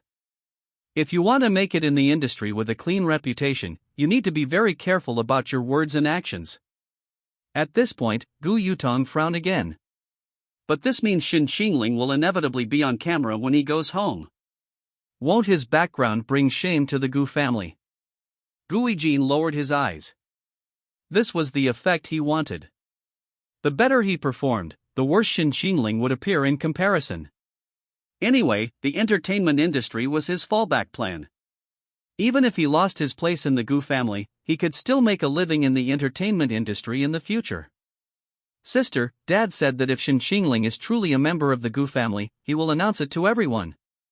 Then Shen Qingling will be in the news too, and our family will be the subject of gossip. Rather than letting those reporters write nonsense, it's better to let everyone see for themselves on the show. Even if my brother doesn't perform well, it's not our fault. After all, he didn't grow up in the Gu family. The problem is with him. As long as my sister and I are on good terms, no one will question the Gu family. After Guijin said so much, Gu Yutong could only agree. Anyway, she didn't want this new younger brother. Guijin had grown up with her, at least they were of one mind. But the newcomer, Shen Qingling, might not be so. Gu Yutong gave Wenwen a wink, and Wenwen immediately called the production team. Wenwen had followed Gu Yutong for many years and knew her personality and family situation well. She also knew how to make requests to the production team. Gu Yutong asked the production team to give Guijin special treatment, making it clear that she was participating in the show because of him. The production team naturally understood her meaning. They wanted to promote Guijin. The production team then extended an olive branch, saying, "There's a dating reality show coming up soon. If young Master Gu performs well, we can reserve a spot for him." Wenwen asked in surprise, "Is it that popular show, Heartbeat Romance?" Yes, but this time the dating reality show has changed the rules. It has a more exciting theme. You can check it out. An even more exciting theme. How much more exciting can a dating reality show be? Shen Qingling was surfing the internet when a dating reality show called The Cage of Lies caught his attention on the trending topics. Sincerity vs. lies, love or lie. Sincerity is the stake, lies are the weapon. Dare you place the bet? Tear away the sweet words, and only those who survive are true love. We kiss while lying, and kill with our true feelings. When love becomes a game of werewolf, can you trust the one who survives to the end? This is a high-stakes gamble, with millions in prize money and the love of a lifetime at stake. Sincerity, lies, love, money, confrontation, truth, games, traps, choices. The most dangerous love experiment. Are you ready to be deceived? The show's tagline is very catchy, even just the concept has attracted a lot of viewers. The comments below are full of anticipation. This year's Heartbeat Love is going all out. The tagline alone is intriguing. Finally, not boring dating. I want something exciting. Looks like a dating werewolf game. Someone has to play the werewolf who deceives in love. I wonder how the production team will choose the guests. I really hope my sister can be on this. Don't even think about it. Director Jiang has always been unconventional. He definitely won't choose the expected guests. It will be a completely unexpected choice. If it were you, what would you choose? Shen Qingling, if it were me, I would choose the multi-million-dollar prize. Because he has more than one true love in his life. If this show existed in his previous life, it would have been tailor-made for Shen Qingling. He would definitely have won the multi-million-dollar prize as the lying player. Unfortunately, the entertainment industry in his world wasn't as developed, and the programs were relatively conservative. A dating reality show like this would never have existed. He hadn't expected the entertainment industry in this world to be so much more sophisticated than his. In his previous life, if anyone dared to appear on a dating reality show as a con artist, they would have been condemned to death. Shen Qingling only glanced at it a few times before turning his attention away. He planned to go to bed early and see Lin Xingnian tomorrow. He'd moved his lunch with Song Jining to the evening, which wasn't breaking his promise. As for Ruan Mingi, we can talk about it later. Ruan Mingi hadn't received a reply from Shen Qingling yet. Yi Chao asked from the side, "Hasn't cold-faced bro replied to you yet?" I checked, his zodiac sign just doesn't like replying to messages. Okay, I was just kidding. I guess he's probably asleep. Then you should talk to him properly tomorrow. You absolutely can't lose to that bitch Shang Xia this time. Of course I won't lose. Shang Xia has Gui Jin, I have Shen Qingling. I'll crush her, okay? Humph. Chapter 22. Teacher Shen is like an angel. The next day, Shen Qingling woke up to a message from Ruan Mingi. Ruan Mingi, if you don't want to have dinner alone with me, how about we go to the Shang family banquet next week? Ruan Mingi, aren't you about to graduate and do your internship? I can introduce you to some CEOs of big companies, it'll help your future career. Think about it, cold-faced bro. Ruan Mingi, please, beg, pleading, come with me. I just want a handsome male companion to show off. With your looks, you'll definitely dazzle everyone. Seeing the keyword Shang family, Shen Qingling narrowed her eyes. In Jiangcheng, there was only one Shang family that Ruan Mingi cared about so much and wanted to show off. The Shang family of Gui Jin's fiancée, Shang Xia. Gui Jin was Shang Xia's fiancée, their families were linked by marriage, so the Gu family would definitely be present. Ruan Mingi and Shang Xia were mortal enemies, always at odds. He was eager to see their reactions when he and Ruan Mingi appeared together in front of Shang Xia and Gui Jin. For Shen Qingling, how could he miss such a grand occasion? He absolutely had to go. Shen Qingling accepted Ruan Mingi's invitation. Ruan Mingi's affection level increased. Although he had to be cold to her, he couldn't stay cold forever. A little kindness now and then would make her incredibly happy and cherish it. Shen Qingling got up, quickly tidied himself, and then went out. On his way to see Lin Xingnian, Shen Qingling passed a flower shop and suddenly remembered the flowers the girl kept on her balcony. Perhaps bringing her a bouquet would make her happy. Shen Qingling got out of the car and went into the flower shop. After looking around for a while, he chose baby's breath. The Lin family was unusually lively because of Shen Qingling. Today, Ji Yunmiao cooked the meal herself, while Lin Xingnian stood outside the kitchen watching her busy sister. The girl twirled a strand of hair behind her ear and softly asked, "Sister, will teacher Shen be coming?" Ji Yunmiao noticed her unease and smiled reassuringly. "He promised to come for dinner, sister." "Don't worry, teacher Shen isn't one to break his promises." Ji Yunmiao had a good impression of Shen Qingling. During the competition, he was known for his meticulous and rigorous personality. He always kept his word. She trusted Shen Qingling completely. Ji Yunmiao noticed that her younger sister was in a good mood today, quite different from her usual quiet and reserved self. She must be looking forward to Shen Qingling's lesson. She tentatively said, "Nian Nian, teacher Shen should be here soon. Could you go outside and check for me?" Lin Xingnian remembered what Shen Qingling had said yesterday. She wanted to take things one step at a time and see more beautiful and distant scenery. The girl nodded gently and turned to walk towards the door. Ji Yunmyo stood there, stunned, and actually agreed. No matter what she said before, her younger sister always resisted going out. What magic did Shen Qingling possess that could change her sister so much in just one day? But it was a good thing, and Ji Yunmyo was happy. She gave a wistful smile. It seemed she really had to thank Shen Qingling. After arriving at the Lin family home, Shen Qingling immediately saw the girl standing at the door. Lin Xingnian was wearing a pink plaid dress with a white cardigan over it, which made her look even more fair and delicate. Feeling uneasy, she tucked her hands into her sleeves, lowered her head, and wobbled on her toes. The girl wore bunny slippers, the bunny ears on them swaying with her movements. Shen Qingling's heart softened at first glance. Men Mien. Hearing Shen Qingling's voice, the girl looked up, her eyes gradually brightening. Shen Qingling magically produced baby's breath from behind his back, bending slightly to offer the flowers to the girl. In the sunlight, he seemed to possess an angelic aura, even the flowers in his hand paled in comparison. Shen Qingling's appearance was truly stunning. A look of amazement flashed in Lin Xingnian's eyes. For some reason, she felt a little dizzy, and her face felt hot. A thought suddenly flashed through her mind. Teacher Shen is like an angel. Only, his wings are invisible. What's wrong? Doesn't Nian Nian like it?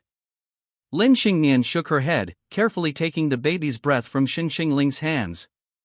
Looking at the flowers in her hands, she couldn't help but smile. Lin Xingnian's heart-fluttering value increased by 10. Shen Qingling paused. Just a bouquet of flowers had increased her heart-fluttering value so much. Shen Qingling was much taller than the girl, so Lin Xingnian had to look up to talk to him. She looked up at him with her big eyes. Teacher Shen. It was still a voice as light as the wind. What's wrong, Nian Nian? At this moment, she didn't speak again. She just wanted to call out to him, to confirm that it was real. He hadn't disappointed her, hadn't let her expectations down. Lin Xingnian carried the flowers to the kitchen, looked at Ji Yunmiao, and then looked at the flowers in her hands. Did Teacher Shen give Nian Nian these flowers? Yes. They're so pretty. Did Nian Nian say thank you to Teacher Shen? Lin Xingnian shook her head shyly and turned to look at Shen Qingling. Thank you, Teacher Shen. You're welcome. Ji Yunmiao wiped her hands and came out of the kitchen, greeting Shen Qingling with a smile. The two chatted for a few moments at the kitchen doorway, mainly Ji Yunmiao expressing her gratitude to Shen Qingling. Lin Xingnian stood behind Shen Qingling, listening for a while, before finally tugging at Shen Qingling's sleeve. Shen Qingling looked down at her, and the girl said expectantly, "Look at the painting." Shen Qingling followed her upstairs. Lin Xingnian placed the baby's breath flowers that Shen Qingling had given her on her bedroom desk, surprisingly fitting well with the other star-shaped jars. On Lin Xingnian's desk sat the painting he had done yesterday. Does Nian Nian like this painting? Yes. This painting has a name, it's called Sails in the Sea of Clouds. The girl asked curiously, why is Teacher Shen's boat in the clouds? Shen Qingling smiled and explained, because Nian Nian likes clouds, and a sea of clouds is also a sea. This way, we can set sail in the sea of clouds and go to farther places. Where does Teacher Shen most want to go? Shen Qingling didn't expect her first question to be about this. He shook his head, I don't know. Shen Qingling lowered his eyes, his slender fingers tracing the sailboat in the painting. I don't have a home. If I had to say, I'd probably want to have a home first. After I have a home, the place I most want to go is home. A look of surprise flashed across Lin Xingnian's large eyes. No home, what does that mean? Shen Qingling smiled faintly, his expression complex. I'm an orphan, without parents. I grew up in an orphanage, homeless, and never knew what it felt like to have a home. Lin Xingnian hadn't expected Shen Qingling's background to be even more tragic than hers, yet he was so strong, so gentle. Nian Nian also likes to draw. I showed her your paintings, and she seemed to like them quite a bit. So could you be Nian Nian's tutor? She's so lonely. I can't connect with her. Could you help me? Don't worry, I'll hire you to teach her at 3 times the rate of a private tutor. Or whatever you need, you can tell me, and I'll try my best to fulfill it. Ji Yunmiao's eyes reddened as she spoke. Shen Qingling hesitated. It wasn't that he didn't want to help, but he was afraid that if he couldn't help and instead upset her, he would have a hard time explaining himself if something happened, and he would feel terrible. Seeing Shen Qingling's hesitant gaze, Ji Yunmiao continued. Nian Nian is very well behaved. Even when she's in a bad mood, she won't make a fuss, she'll just quietly draw. You don't need to feel any pressure. Even if you fail, it's okay. Just try. I know this isn't easy, but I really have no other choice. Her condition is getting worse, and I really don't know how to help her. Seeing Ji Yunmiao like this, Shen Qingling felt a little reluctant to refuse her. 077, host, Lin Xingmian is your target, very important. But I didn't see that name in the book. She's a character who appears later. Okay, it seems I have to agree. Just when Ji Yunmiao was in despair, Shen Qingling spoke up, okay, I can try. Ji Yunmiao burst into tears of joy, thank you, Shen Qingling. That afternoon, Shen Qingling had no classes, and Ji Yunmiao took him to Lin Xingmian's house. What came into view was a very large villa. But for Lin Xingmian, this vast villa was nothing more than an exquisite cage. Upon entering the villa, it was quiet, the empty living room was deserted. Ji Yunmiao said softly, Nian Nian rarely stays in the living room, she's usually in her studio or the music room upstairs. Let's go upstairs and see Nian Nian. I think she'll be happy. Shen Qingling and Ji Yunmiao went upstairs together. Beautiful piano music drifted from the music room. The moment Shen Qingling saw Lin Xingmian, a strange feeling welled up inside her. In the afternoon sunlight, the girl sat quietly at the piano, playing. Lin Xingmian was beautiful, her beauty possessing an unreal quality. The girl's face seemed kissed by moonlight, her porcelain white skin radiating a lustrous glow. When she sat down, her long, black hair almost touched the floor, as sunlight streamed through the French windows and fell upon her shoulders, the dappled light in her hair resembled an angel's crown. The girl's brows furrowed slightly, her long, beautiful eyelashes casting delicate shadows on her eyelids, giving her an air of fragility and vulnerability. When those eyes looked at her, a breathtaking innocence shone within them. Lin Xingmian was like an angel from a fairy tale. 077, detected romanceable character, Lin Xingmian. Name, Lin Xingmian. Goddess level, S rank. Identity, depressed girl. Personality, innocent, pure, kind, and flawless. Plot relevance, 40%. Ending, insufficient points, unable to unlock. The system's voice brought Shen Qingling back to reality. Shen Qingling suddenly felt very curious about her. This was the first S-rank goddess he had encountered since arriving in this world. And her character tag was perfect and flawless? Does such a person really exist in this world? Seeing the 40% correlation score, Shen Qingling was very curious about what role this girl would play in the later plot. How many points are needed to unlock a character's ending? 100,000. Ji Yunmiao smiled and walked to her side, speaking softly, Nian Nian, I've hired an art teacher for you. Nian Nian should call him Teacher Shen. Chapter 18 Folding Stars. The girl's large eyes gazed at him with curiosity, devoid of expectation or aversion, only pure wonder. She remained silent, her fluttering eyelashes like tiny fans.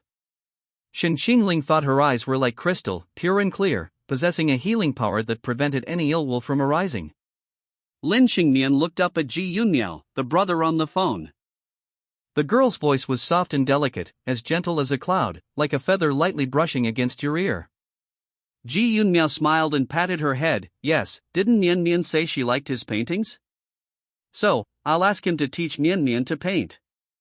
Nian Nian can paint with Teacher Shen this afternoon, okay. Lin Xingmian didn't speak, her head lowered and eyes downcast. Ji Yunmiao noticed her nervousness and comforted her, Nian Nian, how about just one lesson? If you don't like it, we won't learn anymore. Lin Xingmian shook her head, indicating her refusal. Ji Yunmiao sighed and walked to the door, saying to Shen Qingling, "As you can see, she's very resistant to everyone else. Even I had to put in a lot of effort to get her to talk to me." Shen Qingling said calmly, "It's all right. If you trust me, just leave her to me." Ji Yunmiao instructed, "Okay, but if she's really resistant, then forget it. Can I go into these rooms? I want to know more about her." "Anyway, please, Shen Qingling." Ji Yunmiao went back inside and spoke to Lin Xingmian, who remained silent. Shen Qingling then wandered around the Lin family home. He went to Lin Xingmian's room and observed her habits. Lin Xingmian's room was a very girly pink room. Many origami cranes and wind chimes hung at the door, tinkling in the wind. Many dolls were placed on Lin Xingmian's bedside table, rabbits, bears, cats, all sorts. The room was carpeted with a soft, star-patterned rug. On Lin Xingmian's desk lay many folded paper stars, neatly arranged in transparent glass jars. Not only on her desk, but these star jars filled an entire cabinet. On the far left of the desk was a combination lockbox, with a diary in the center, along with the Cloud Collection Handbook, The Shape of Clouds, and several art books. An open drawer contained candy wrappers wrapped in colorful candy. Outside Lin Xingmian's room was a balcony, offering a beautiful view of the villa's back garden. The girl's balcony was filled with green plants, including sunflowers, and surrounded by various bottles and jars of unknown purpose. He left the room and went to Lin Xingmian's art studio. Lin Xingmian's paintings were all beautiful, not in a gloomy style. Her paintings mostly depicted small animals, flowers, clouds, rainbows, greenery, the sky, stars, etc., almost no figures. Shen Qingling could deduce from this that Lin Xingmian liked folding origami stars, eating candy, collecting clouds and cloud patterns, and growing plants. This kind of girl didn't seem like someone with depression at all. When Shen Qingling returned to the music room, Ji Yunmiao had already left. The girl stood alone in front of the French windows, lost in thought, showing no reaction to Shen Qingling's footsteps. Shen Qingling walked over to her and spoke to her. "Can I call you Mian Mian? My name is Shen Qingling, Mian Mian can call me Teacher Shen. Your sister said you like to draw, which happens to be my hobby too." Lin Xingmian didn't react at all. Shen Qingling had met a similar girl in the previous world. It was for a charity film, and his co-star happened to be a little girl like that. At first, she was also quiet, hardly speaking to anyone except when reciting lines. Later, Shen Qingling often comforted her privately, telling jokes to amuse her. Gradually, she became more willing to talk to him, although still not much. Shen Qingling was puzzled, thinking that the girl disliked him and found him annoying. So, he rarely spoke to her afterward, but she took the initiative to talk to him. Shen Qingling asked her if she disliked him, which was why she wasn't very willing to talk to him. She explained that she didn't dislike him, she was just used to keeping her thoughts to herself. She said, "Don't judge someone by what they say, look at what they do." For example, she always preferred to sit next to Shen Qingling. For example, she would often unconsciously glance at him. For example, she would secretly buy the same white shirt as Shen Qingling. For example, she even placed her water cup next to Shen Qingling's. Girls like this have many subtle thoughts and actions that are usually unnoticed by others. Their affection is like the wind, perhaps gently passing by, while the person they like remains completely unaware. Treatment with girls like this requires patience. Shen Qingling had no shortage of patience. Lin Xingmian seemed to be lost in thought, but Shen Qingling could sense that she was actually listening to him. Mian Mian and I are a lot like each other. I'm not very talkative either. People always say I'm cold, but actually I just keep my thoughts to myself. I wonder if Mian Mian is like that too. On my way here, I passed a pet shop. The kittens and puppies there were so cute, and one of the kittens could even talk. Next to that pet shop was a flower shop. This flower shop was very special, it had many flowers I'd never seen before. The most unique flower reflected a rainbow of colors. Next to the flower shop was a large candy store, selling candies from all over the world. The owner said there was a kind of candy that would make you smile if you ate it. Shen Qingling didn't start with drawing like the previous therapists. He only mentioned his own drawing and then talked about what he had seen along the way. today is our first meeting. Teacher Shen, how about choosing one of these as a gift? Lin Xingmian finally moved. She blinked and looked at Shen Qingling. The girl's eyes were innocent, but Shen Qingling couldn't understand what they were trying to express. If Nian Nian doesn't say anything, I'll take that as a yes. I'll write the numbers 1, 2, and 3 on a piece of paper and fold them into stars. Whichever one Nian Nian chooses will be her gift.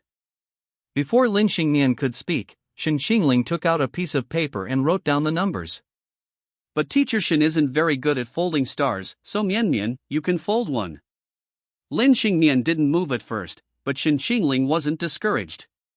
He deliberately folded a failed star. Seeing the sad look in Shen Qingling's eyes, Lin Xingmian pursed her lips slightly, her eyelashes trembled, and she silently took the paper from his hand and started folding stars. 077 said in surprise, I didn't realize you had the potential to be a kindergarten teacher. In the system's eyes, Lin Xingmian was probably just like a child. Shen Qingling smiled as he watched the girl earnestly folding stars. Her defining characteristics are innocence, simplicity, kindness, and goodness, which means she's willing to help when you're in trouble. If it's something she can't overcome psychologically or can't express, she'll struggle and feel sad inside, but you won't see it on her face. You might even think she's indifferent or apathetic. But if it's something she's good at or skilled at, she'll probably offer to help, like folding stars, something she doesn't need to overcome psychologically for. Lin Xingmian quietly folded 3 stars, then held them in her palm and handed them to Shen Qingling. Chapter 19 I don't want to let your expectations down. Lin Xingmian remained silent, only blinking her innocent big eyes at him. So good. She possesses a contradictory beauty. Despite being a grown woman, she carries an innocence and naivete that doesn't belong to her age. Shen Qingling did not take the star from her hand, but said with a smile, Mian Mian, choose one yourself, and we will go wherever you choose. Lin Xingmian shook her head to indicate her refusal. She didn't want to go out. She just wanted to fold the stars for him. Shen Qingling didn't press her. He smiled and said, then let's go to the garden to paint. The weather is nice today, and Mian Mian can collect new clouds. Shen Qingling looked out the window. Are there any pretty cloud shapes today?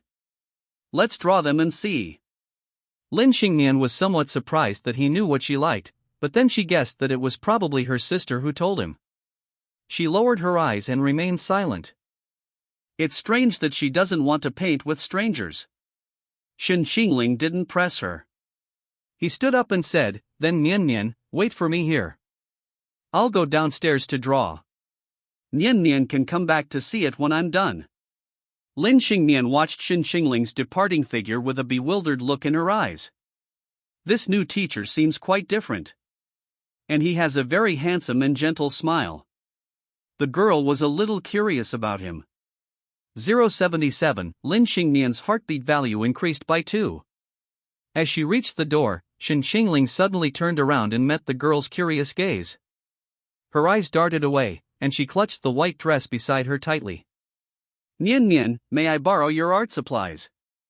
Lin Xingmian didn't dare to look at him and nodded gently. Shen Qingling carried her painting supplies to the garden downstairs to paint. Lin Xingmian sat in front of the French windows watching him paint. The new teacher, Mr. Shen, is like a painting himself. He looks beautiful when he paints. For Lin Xingmian, she couldn't help but pay attention when a stranger suddenly appeared in her quiet world. Of course, this is on the premise that she doesn't dislike the person that much. Time passed by little. Shen Qingling deliberately drew very slowly. He checked the weather forecast. It was going to rain later. The weather in Jiangcheng is changeable, and this time of year is the rainy season, but the rain often comes and goes quickly. Sure enough, the weather changed after a short while, and dark clouds gathered in the sky, but the boy painting in the garden did not move. The girl's beautiful, delicate eyebrows furrowed slightly. It's about to rain, why isn't he coming up yet? Shen Qingling was just wondering if she would come down. Coming down means she has taken the first step. If she didn't come down, he would give her the painting, at least to show her that he was serious about it. A light rain began to fall, but Lin Xingmian did not come down. She was very reluctant to go out. Leaving the house was a very difficult thing for her. She didn't want to face the storms outside, she could only feel safe when she was huddled in a small corner. Although Shen Qingling was a little disappointed, she understood that this was not something that could be changed overnight. Lin Xingmian has a soft heart and is easily moved. When she saw Shen Qingling take off her clothes to protect the painting, her eyes gradually changed.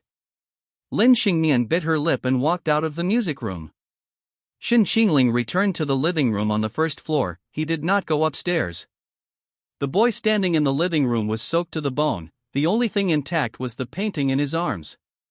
Shen Qingling took out the painting and smiled. "Nian Nian, won't you come down and take a look? I've finished painting it." Seeing his sincere and gentle eyes, Lin Xingmian felt as if something had touched her heart. My first reaction was inexplicable sadness. Why be so nice to someone like her when they're just strangers meeting for the first time? Her sister had invited other people before, but they were different from him. She could sense that they weren't sincere, they were only there because her sister had paid them a generous fee. But this teacher Shen doesn't seem to be after money. Lin Xingmian wasn't stupid. She knew that Shen Qingling was a top student at Jian University, just like her sister. Her sister had mentioned yesterday that he was a famous academic star at Jian University and that he could earn more money if he were willing to tutor others. But he patiently tried various methods to coax her. Even though she herself had given up on herself, her sister and this person she was meeting for the first time still wouldn't give up on her. She stood there for 3 minutes before finally taking a few quiet steps and going downstairs. She didn't look at the painting right away, but instead looked up at the raindrops on Shen Qingling's face. Why get wet in the rain? It's just a painting. This was the first time Shen Qingling had heard Lin Xingmian speak such a long sentence since they met. He explained earnestly, "This is a promise I made to Nian Nian. As Nian Nian's teacher, how can I teach her well if I can't keep my promise?" She emphasized again, "It's just a painting." Shen Qingling shook her head, "It's not just a painting. Nian Nian is waiting for me on it. You should be looking forward to it. Teacher Shen doesn't want your expectations to be disappointed." Lin Xingmian stared at him in surprise, her eyes seeming to light up. Shen Qingling suddenly smiled gently again, "It's just a little rain, it's alright." 077, Lin Xingmian's heart-fluttering value increased by 20. Wow, host, you're too amazing. Shen Qingling inadvertently struck a chord with Lin Xingmian. "Dad will definitely spend Nian Nian's birthday with me this year. Dad has something to do this week and can't celebrate Nian Nian's birthday with her. Nian Nian got first place this time? Mom will definitely go to the parent-teacher conference." Mom has to go to a business meeting tomorrow, so she won't be going to the parent-teacher conference. A newly opened amusement park? Great. I'll go with Nian Nian when I'm on vacation. I'm sorry, Nian Nian, I still have tutoring. Can we go to the amusement park together next weekend? Nian Nian, I am your new dad. I will treat you as well as your biological dad. You're not my biological daughter. I'm already being kind by giving you a bite to eat. Even if she has a new family, her mother will still love Nian Nian the same. It's not easy for Mom in this family either. Just let your sister have what she wants, and don't upset Dad. The new older sister is very pretty, I like her. You're trying to steal my dad. I hate you. Get out of my house. How could Mommy not want Nian Nian? Nian Nian, you're all grown up now and can live on your own. Go back to China and find your dad. If that doesn't work, you can always go back to your grandma. Grandma will always be with Nian Nian. Grandma has become a star in the sky. Everything she hoped for failed to materialize. Countless disappointments filled the gaps in her growth, causing her pain to reach her very core.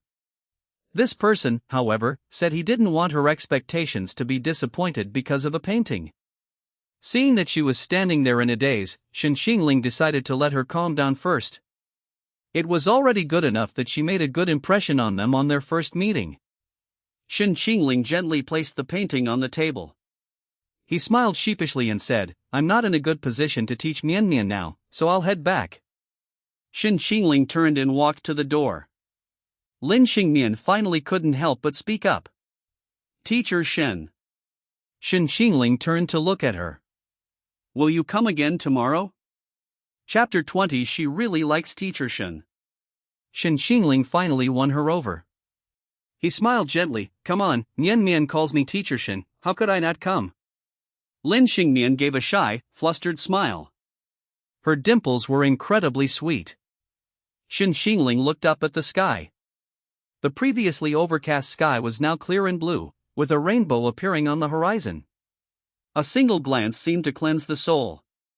He said to the girl again, there's a rainbow outside, Nianmian, do you want to see it? He stood outside the door, Lin Xingmian stood inside. Lin Xingmian hesitated for a moment, then, under Shen Qingling's expectant gaze, cautiously walked to the door. The sky seemed unusual today. It was different from the sky she had seen through the glass. Shen Qingling held out his hand. It's clearer and more beautiful when you come out. Lin Xingmian bit her lip, then shook her head and took a step back. Shen Qingling laughed. Lin Xingmian didn't understand why he laughed, and gave him a puzzled look. Shen Qingling stood in front of her, blocking the light from his eyes. If you're afraid to face it, just stand behind me and look. Just one look is enough. Don't miss the beautiful scenery. There are many other things in life worth looking forward to. Lin Xingmian stared blankly at his tall back. His broad shoulders gave her a strange feeling. It was as if he could shelter her from the wind and rain. Lin Xingmian took 2 steps forward, finally stepping out of the door. She hid behind Shen Qingling, cautiously peeking out to look up at the sky. Shen Qingling turned his head and lowered his eyes, saying, "Isn't it beautiful?"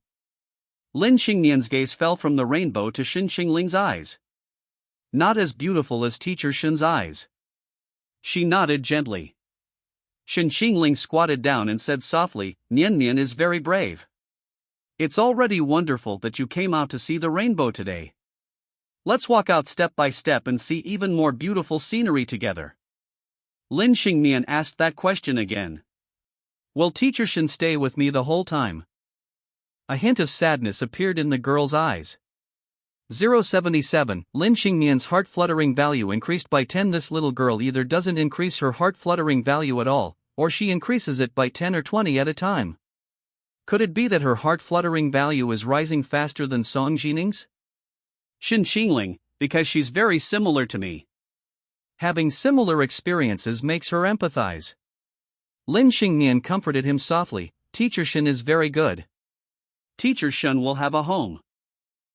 Then where does Nian most want to go? I want to go to Grandma's house. Shen Qingling paused. Ji Yunmio hadn't mentioned their grandmother. Is Nian's grandma's house far from here? We can go visit her together. Lin Xingmian looked at the star-shaped jar on the table. Grandma turned into a star. Shen Qingling's brow furrowed slightly. He suddenly understood why she had folded so many stars. These were her memories of her grandma. Before Grandma passed away, she said that as long as I folded stars and put them in the jar, she would receive my messages. Shen Qingling found it hard to imagine that every single star in the countless jars in this room had a message written on it. How deep must her longing be to be so unforgettable? Was Nian raised by Grandma? Yes, before, Mom, Dad, and my sister lived in the city, and I lived in the countryside. After Grandma passed away, you and Mom and Dad moved to the city. Yes, but they were very busy, and I was always alone. Shen Qingling patted her head. Grandma just turned into a star to keep you company. You're not alone. A tear rolled down the girl's cheek. Shen Qingling knelt down and wiped away her tears. She suddenly hugged Shen Qingling, her sobs soft and pitiful. He didn't push her away, but simply reached out and patted her back. The girl's tears dripped onto his neck, hot tears.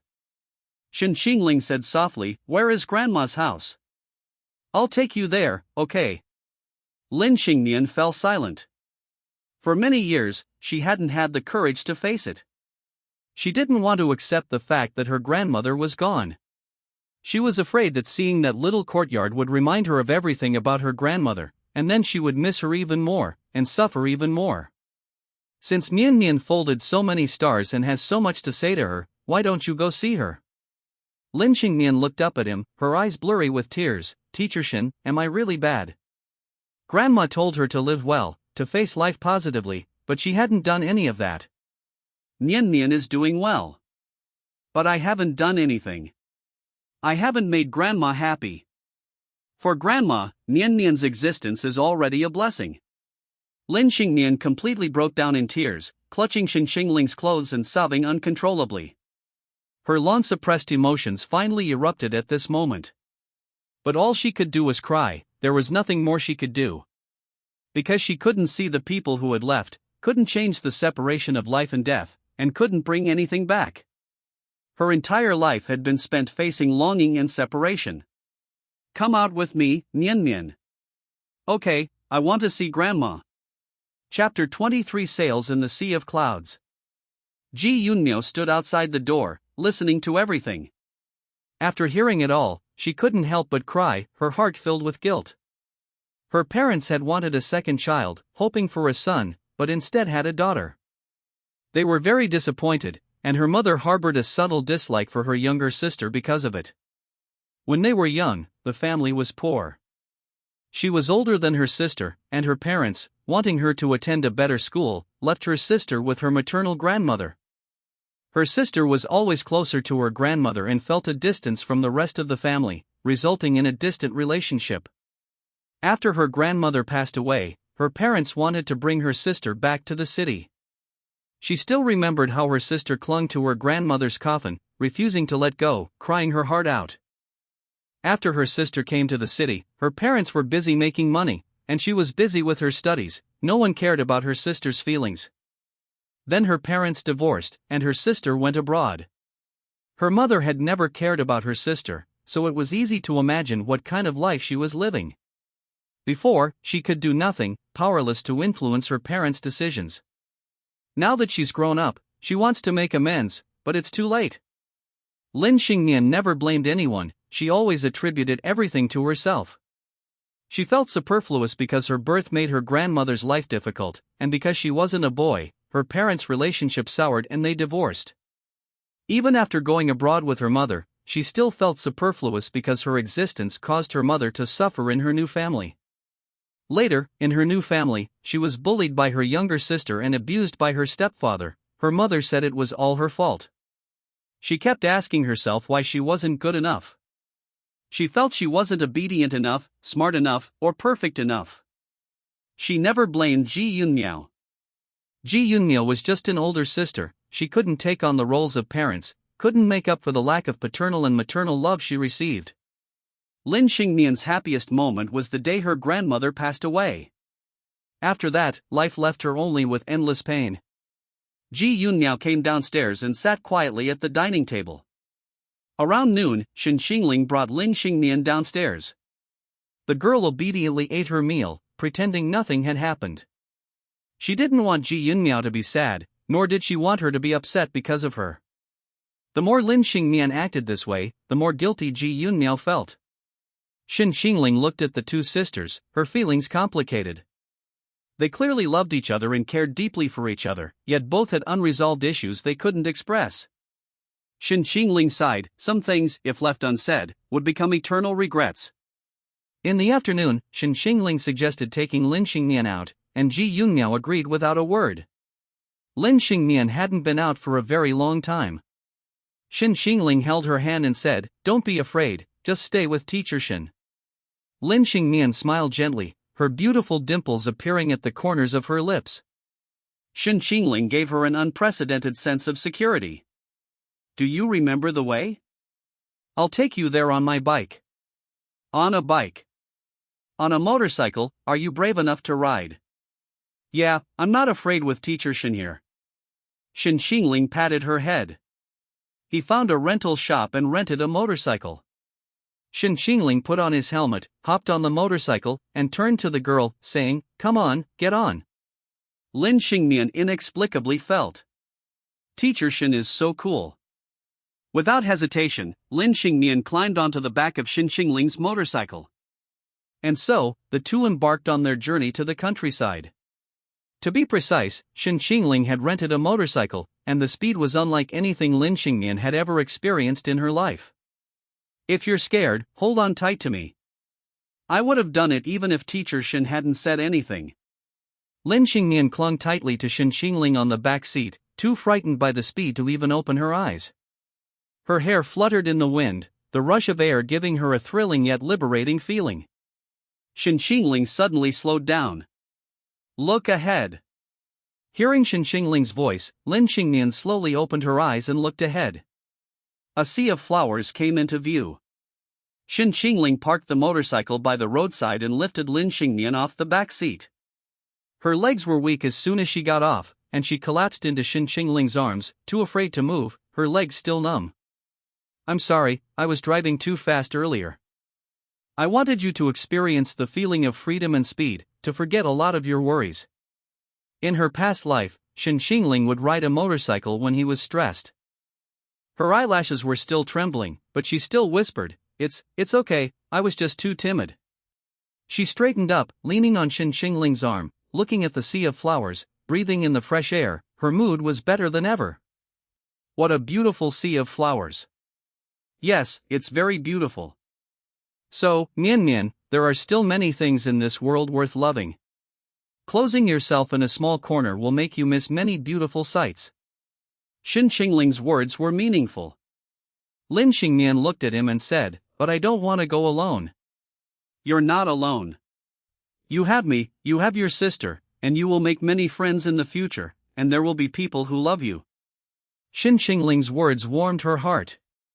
He had built a perfect and warm future for her, and he wanted her to try to believe it. Lin Xingnian understood all of this. She didn't want to disappoint Shen Qingling. I'll try to change. It's good that Nian understands. Don't rush, take it one step at a time. Will Teacher Shen always be with me? Yes.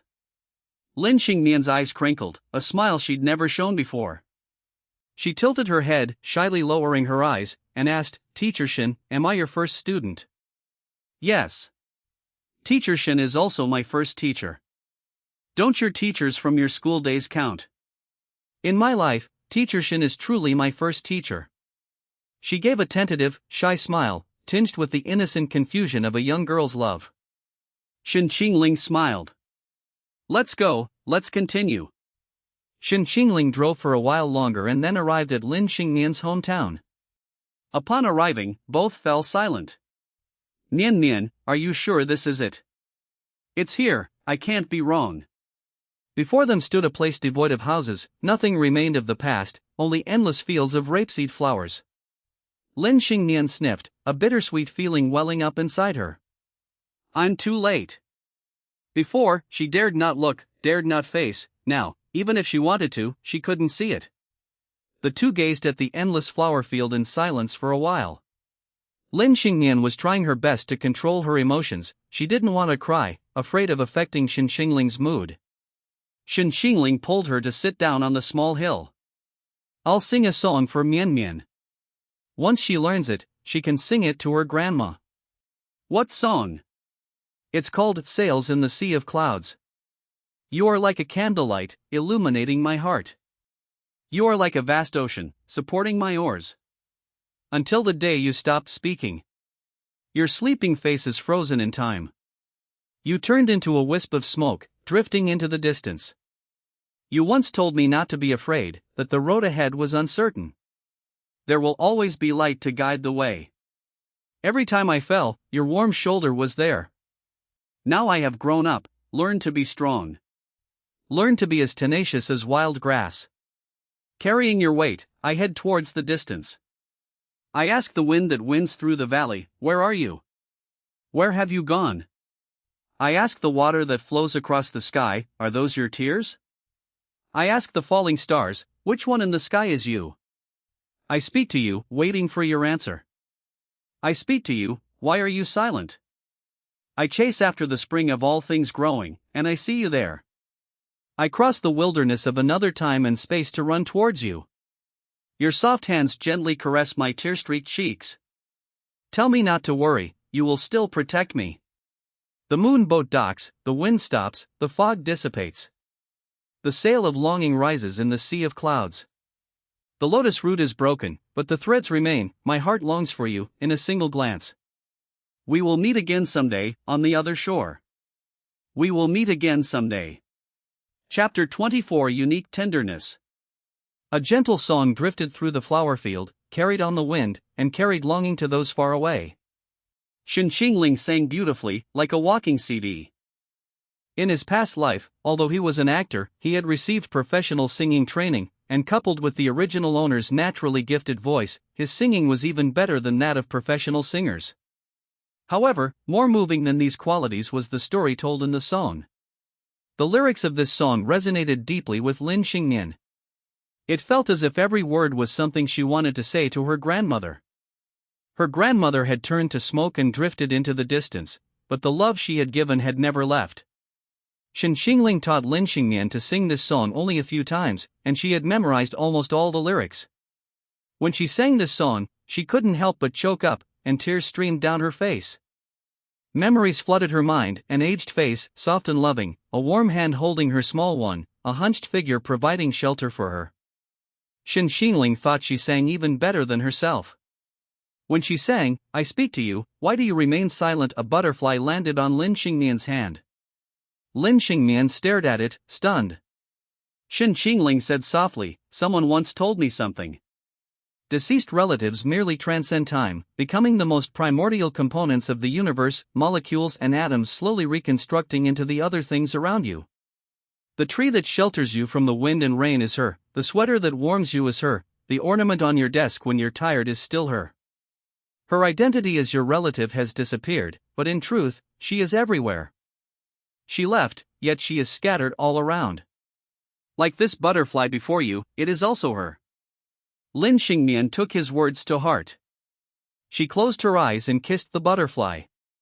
Watching this, Shen Qingling felt that Lin Xingnian truly resembled an angel at that moment. After the butterfly flew away, Lin Xingnian whispered, "Teacher Shen, I think she has answered me."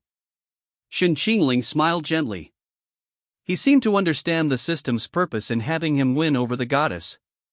He had saved a girl from darkness. Afterwards, the two walked along the path and chatted for a while. Lin Xingnian was still very quiet, but she was much better than when Shen Qingling first met her. As long as she was willing to speak, it was already a positive development. Shen Qingling said that time heals all wounds. The girl, however, denied his words. "No, time can't. It was Teacher Shen who healed me." Her eyes held a persistent and warm smile, and an undisguised affection for Shen Qingling. But perhaps, she didn't yet understand what that feeling was. She only knew that she liked Teacher Shen very much. She loved being with him, loved talking to him, loved listening to him sing. Even just watching him quietly made her happy. Being by his side made her feel safe. She no longer constantly doubted herself, no longer constantly recalled those unbearable past experiences and moments of being unloved. For a young girl who had never experienced love, she couldn't distinguish this feeling. She simply defined Shen Qingling as her savior and healer, her mentor in life. Seeing the different light in her eyes, Shen Qingling was happy for her. Lin Xingnian tilted her head and continued, "Does the gift Teacher Shen mentioned still count?" 1, 2, and 3. Yes. Of course it counts. The girl gave a shy smile, her big eyes filled with anticipation. "Can I choose them all, Teacher Shen?" She wanted 1, 2, and 3. Was she being too greedy? She wanted to go to the pet store with Teacher Shen to see the talking kittens, to the flower shop to see the colorful flowers, to the candy store to buy candy that made her smile. She wanted to go to so many places with Teacher Shen. Shen Qingling readily agreed, "Sure." Lin Xingnian's eyes seemed to sparkle, and two sweet blushes rose on her cheeks when she was happy, like little cakes. "Will Teacher Shen come to teach me on weekends from now on?" "Yes, weekends are longer, so we won't have to rush when we go out." Shen Qingling suddenly found it a little funny. "Other teachers teach students knowledge, but I always want to take you out to play." Am I neglecting my duties? Teacher Shen is right no matter what. Nian Nian likes going out with Teacher Shen. If you want to draw, we'll draw. If you want to go out, we'll go out. Or we can take our sketchbooks out for plein air painting. Please take us out for plein air painting, okay? Time flew by, and it was 4 p.m. Shen Qingling took Lin Xingmian back to the Lin family home. After dropping his little angel off, he was going to the Song family home for dinner. It was quite a busy day. After Shen Qingling left the Lin family home, Lin Xingmian found the phone Ji Yunmiao had given her. She rarely used her phone, it was covered in dust. Will it still work? To contact Teacher Shen, she needed to use her phone. With Ji Yunmiao's help, Lin Xingmian logged onto WeChat, which she hadn't used in a long time and only had a handful of friends. She felt like a cavewoman who had been cut off from society for ages. It had only been a year, and she still couldn't use a phone. The girl frowned slightly in annoyance. Ji Yunmiao comforted her, "It's okay, Nian Nian, we'll take it slowly. You'll learn as you play with the phone. You're so smart, you can learn anything you're interested in." Lin Xingmian smiled faintly. "Well, I want to add Teacher Shen on WeChat and talk to him." Thinking of something, she asked worriedly, "When should I talk to Teacher Shen? Will he be busy? Will I bother him? This. How should she tell Nian Nian?" Actually, Shen Qingling seemed really cold at school. He might not even reply to most people's WeChat messages. But she noticed that Shen Qingling seemed quite patient with Nian Nian, acting like a completely different person in her presence, gentle and easy to talk to. She figured Shen Qingling wouldn't be too resistant to Nian Nian sending messages. Ji Yunmiao was conflicted. Should she remind her sister? "Sister, what's wrong?" "Ah, it's nothing. I just wanted to tell you something. Actually, Mr. Shen is a very aloof person at school. Many people want to talk to him, but he's very principled and usually keeps to himself. But he's very different with Nian Nian. I've never seen him so gentle with anyone before, so he shouldn't be annoyed if Nian Nian messages him." Lin Xingmian understood Ji Yunmiao's meaning. Mr. Shen treated her differently from others. She suddenly realized why. "And with you, sister. Polite but distant. So his gentleness towards her was unique." A strange change occurred in Lin Xingmian's heart. It was as if a small flower was quietly blooming in her heart. She was both delighted and shy, but didn't understand where this emotion came from. The girl returned to her room and buried her face in the blankets. Feeling her face burning, she bit her lip to calm herself. But a strange feeling kept churning within her, her heart was beating so fast. She sat up, almost unable to breathe, and immediately saw the painting on the bedside table. She got out of bed and walked over, unconsciously tracing Shen Qingling's profile with her finger on the boat in the painting. A cool, sharply defined profile. Yet, on such a face were a pair of gentle eyes. Lin Xingmian stared blankly. Chapter 25, wanting to be the center of attention.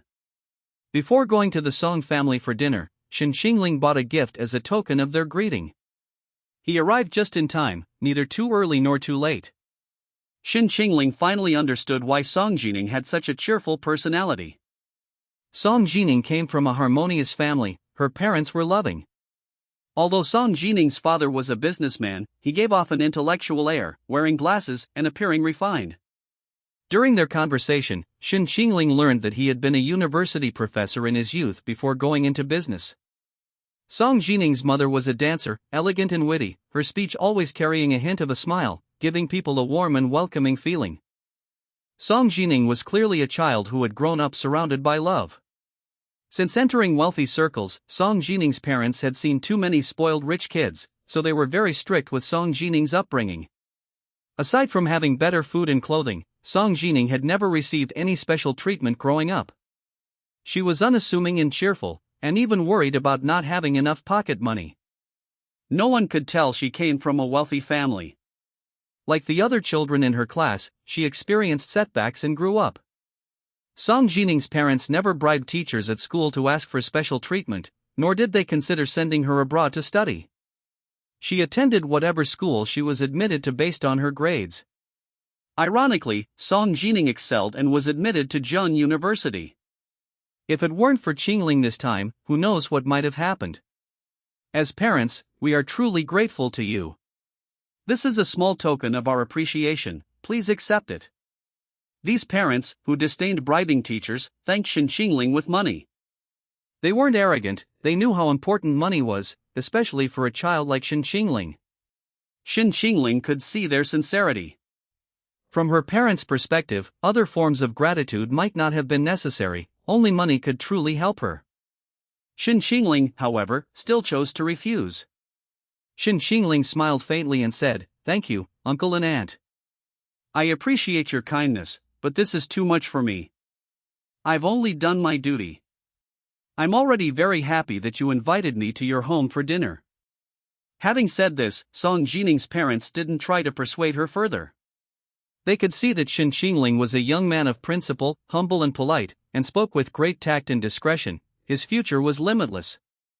Watching Shen Qingling speak to her parents with a smile, Song Jining was completely captivated. Shen Qingling was so adorable.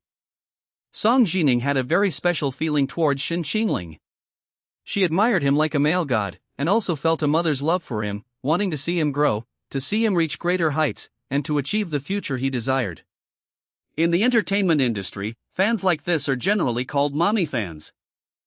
Their affection isn't about possessing someone, but about wanting to see him happy, grow, have a better future, and achieve his desired success. That's the mindset of a mother looking at her son.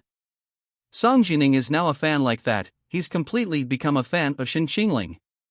That evening, Shen Qingling and Song Jining took a walk outside.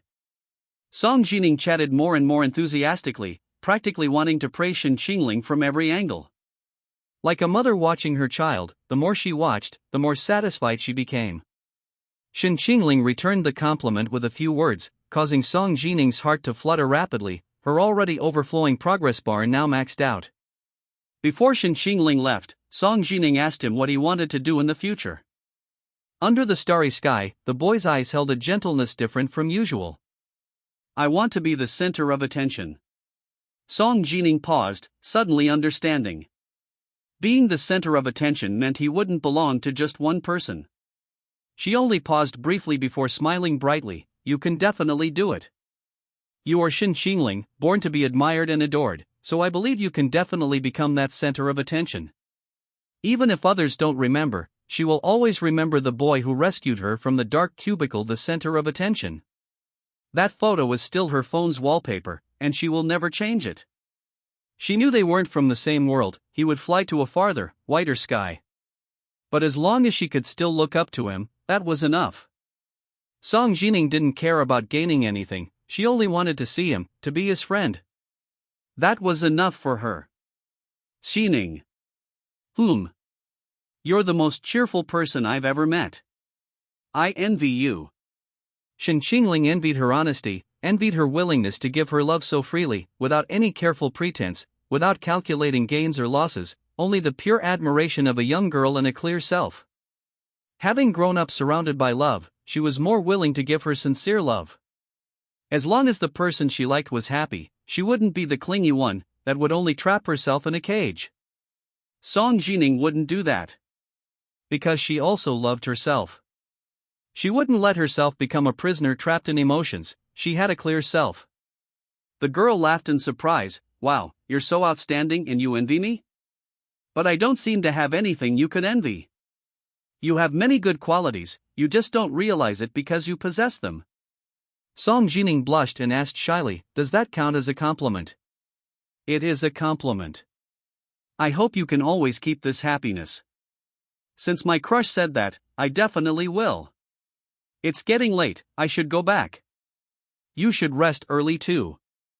"Okay, see you next time." Shen Qingling took a few steps, but Song Jining caught up. "What's wrong? Is there something else? Can I ask you one last question?" "Sure. Are we friends?" "Of course." "That's great. Bye-bye, my crush. See you later." Song Jining went home happily, while Shen Qingling's mood changed. Thinking of the girl in the original story who was so desperate that she committed suicide, and then seeing her now so lively and energetic, Shen Qingling suddenly felt that his existence in this world had meaning. He now possessed the ability to change the fate of others. 077. Host, Song Jining's affection level for you is already maxed out. This girl with the vivid imagination is truly terrifying. She just keeps loving you endlessly. Shen Qingling, she's a very pure person. Of course, a girl like that will quickly gain affection once she falls for someone. 077, congratulations, host, on successfully capturing Song Jining. Reward, 50,000 points. Since Song Jining wasn't a system-designated target, the points are relatively few. Song Jining is a B-rank character, someone you could choose to capture or not, but she overthought things, causing her affection points to skyrocket, making her a target herself. Shen Qingling opened the data panel and glanced at it. Name, Shen Qingling. Age, 18. Height, 188 centimeters. Length, 25 centimeters. Appearance, 93. Health points, 60. Strength, 65. Reputation, 21. Affection points, 245. Points, 81,048. Golden Finger, none. Goddess Conquest, 1. Expand. Song Jining Conquest Progress, 100%. Chu Jiajiao Conquest Progress, 35%. Ruan Mingi Conquest Progress, 50%.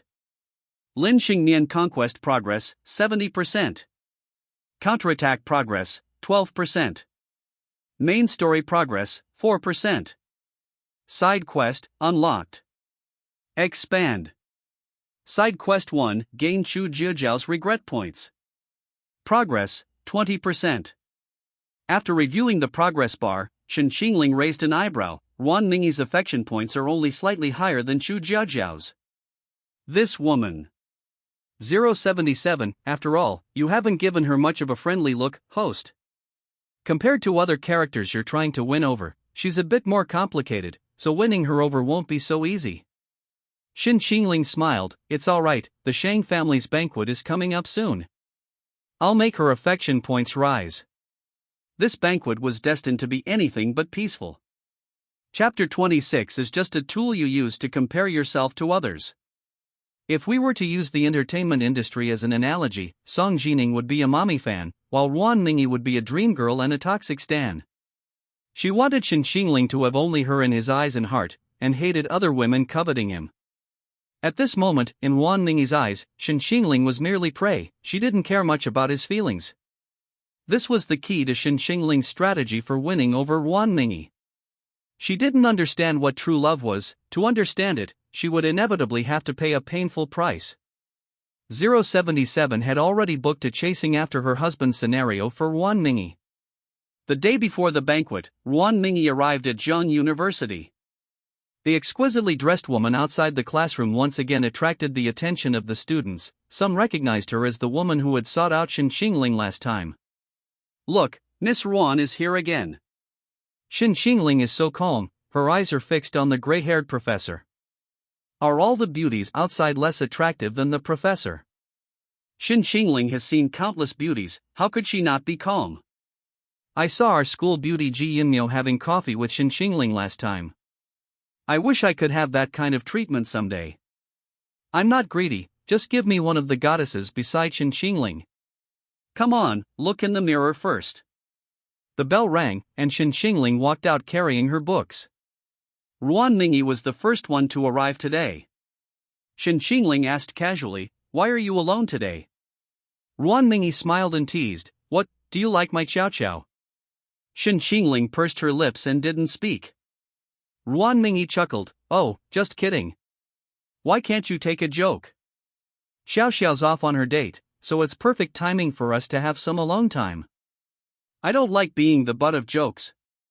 Ruan Mingi suddenly took a step back, giving Shen Qingling a once-over. What are you looking at? Hey, you had a certain something when you said that seriously with those frameless glasses on. Shen Qingling turned to leave, and Ruan Mingi followed, continuing her joke. Do you know what that feels like? Shen Qingling knew her well, her words were always risque. Shen Qingling sneered, "Do you think I don't know what's going on in your head?" Ruan Mingi's eyes crinkled, "It's you." Shen Qingling remained silent, his ears slightly red. Ruan Mingi always found this amusing. Okay, I'm just teasing you. We're going to a banquet tomorrow night, let me take you to buy a new outfit. No need, I'll dress more formally. That won't do. You have to appear in your most dazzling form. Let me tell you how important this banquet is. How important? There's a woman who's my arch-rival. I want you to completely outshine her boyfriend so I can get my revenge. Last time at the banquet, she mocked my boyfriend for looking like a gigolo. It really infuriated me. Shen Qingling's eyes turned cold, her tone chilling. So I'm just a tool for you to compare yourself to others. Ruan Mingyi paused. That's not what I meant. No, that's part of it, but no, not entirely. Shen Qingling coldly replied, I thought you'd like me because you'd been chasing me so persistently for so long, but it seems I was overthinking it. Rich girls like you don't see the concept of sincerity. I don't want to be your tool for showing off. Go find someone else. Shen Qingling ignored her explanation and disappeared from her sight in a few steps. Ruan Mingyi stood there, stunned. Why are you angry so suddenly? I didn't say I didn't like you. Is liking you contradictory to taking you to the banquet to show off? No, you're so handsome, who else would I take? No such thing as sincerity? Her heart couldn't be more sincere. Ruan Mingyi looked confused. Men are indeed hard to understand. Especially a cold and aloof god like Shen Qingling. Although Ruan Mingyi couldn't understand why Shen Qingling was so angry, she knew she had to apologize. She immediately took out her phone and sent Shen Qingling a message apologizing. Ruan Mingyi, I'm sorry, I was wrong. I didn't mean it that way. I wanted to bring you because I like you, and of course, because you're handsome. It wasn't just about using you as a tool to show off, you have to believe me. Shen Qingling, then what's the difference between me and that guy you called a gigolo? Ruan Mingyi, you're more handsome than him. Shen Qingling. Ruan Mingyi, can you come back and let me explain, pitifully? I really didn't mean it that way. I just wanted to introduce you to my friends. Although what I said before was meant to show off, I genuinely wanted them to know that I've fallen for someone truly worthy of my affection, unlike those casual flings I had before. Shen Qingling didn't reply. Ruan Mingyi sighed dejectedly. For some reason, before, when those guys were unhappy, she just thought they were being dramatic, let alone apologizing or trying to appease them. It was already a miracle she hadn't verbally attacked them. Now, facing Shen Qingling, she felt a little lost and couldn't bring herself to say anything harsh or sarcastic. Shen Qingling's cold expression made her panic. Ruan Mingyi called Yi Qiao. After hearing Ruan Mingyi's account of what happened, Yi Qiao's speechless expression on the other end of the line was palpable. Xiao Qiao, why are you silent too? Sigh, Mingyi, I'm serious. Shen Qingling isn't a guy you can just play around with. He's clearly someone who takes relationships very seriously, which is why he's angry about what you're saying. If he were like those other men who only wanted your money, he would just calmly accept everything and use the connections you built to climb the social ladder. Ruan Mingyi lowered her eyes and said, I know he's different. I just don't understand why he suddenly got angry. I've explained so much, but he won't listen. He's angry because you seem unserious about him. Your words seem very disrespectful to him. Don't you realize that? Disrespectful. Wasn't it true that I praised his looks? So, do you like his face or the person? At first, it was his face, but not anymore. And what attracts you to this person? Is it his aloof and arrogant attitude that makes you want to conquer him, or do you want to be with him, treat him well, and make him happy? I don't know. Ruan Mingyi genuinely didn't know. Think about it carefully. You need to understand some things before you can continue. I understand. Ruan Mingyi hung up the phone and looked up to see Shen Qingling standing not far away. A look of surprise crossed her eyes. She ran to Shen Qingling and said with a smile, You didn't leave. Shen Qingling, didn't you want to explain? I've come to hear your explanation. Chapter 27 You've long lost your innocence in my eyes. Okay, let me explain. Don't be angry, anger is bad for your health. Ruan Mingyi racked her brains, trying to say everything she could to appease Shen Qingling. Seeing Shen Qingling's cold face finally soften, she secretly breathed a sigh of relief. There was no doubt that Shen Qingling had done it on purpose.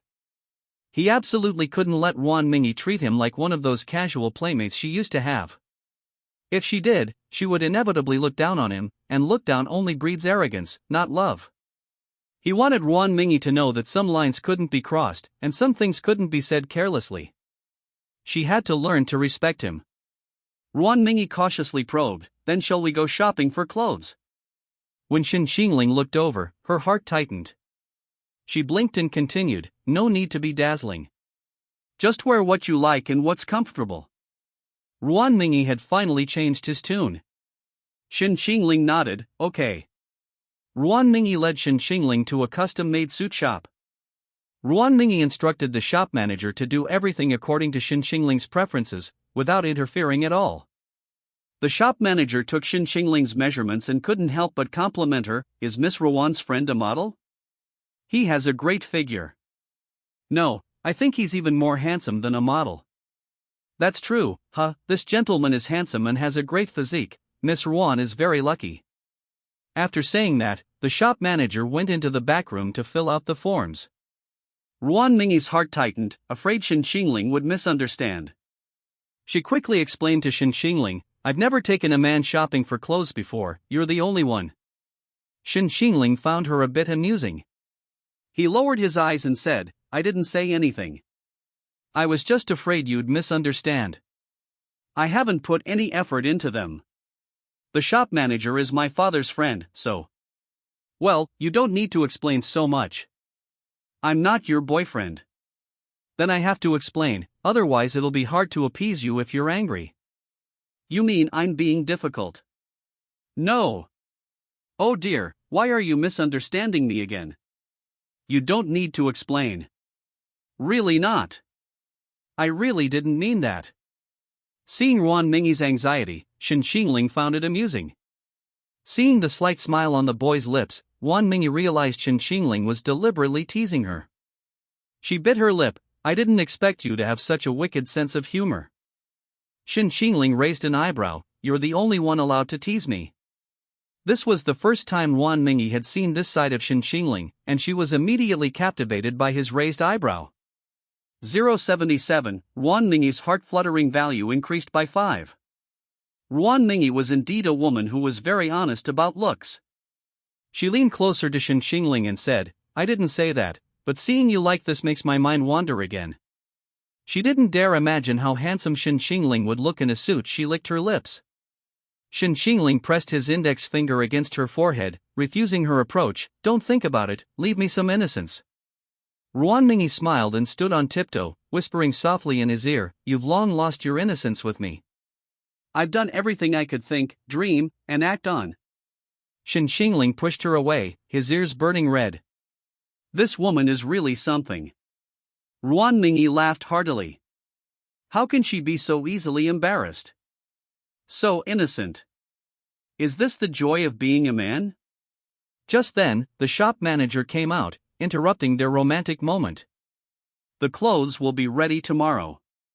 When is a convenient time for you, Miss Ruan? I'll deliver them right away. Before 2 p.m. I have to get my hair and makeup done this afternoon, too late won't do. Okay, take care.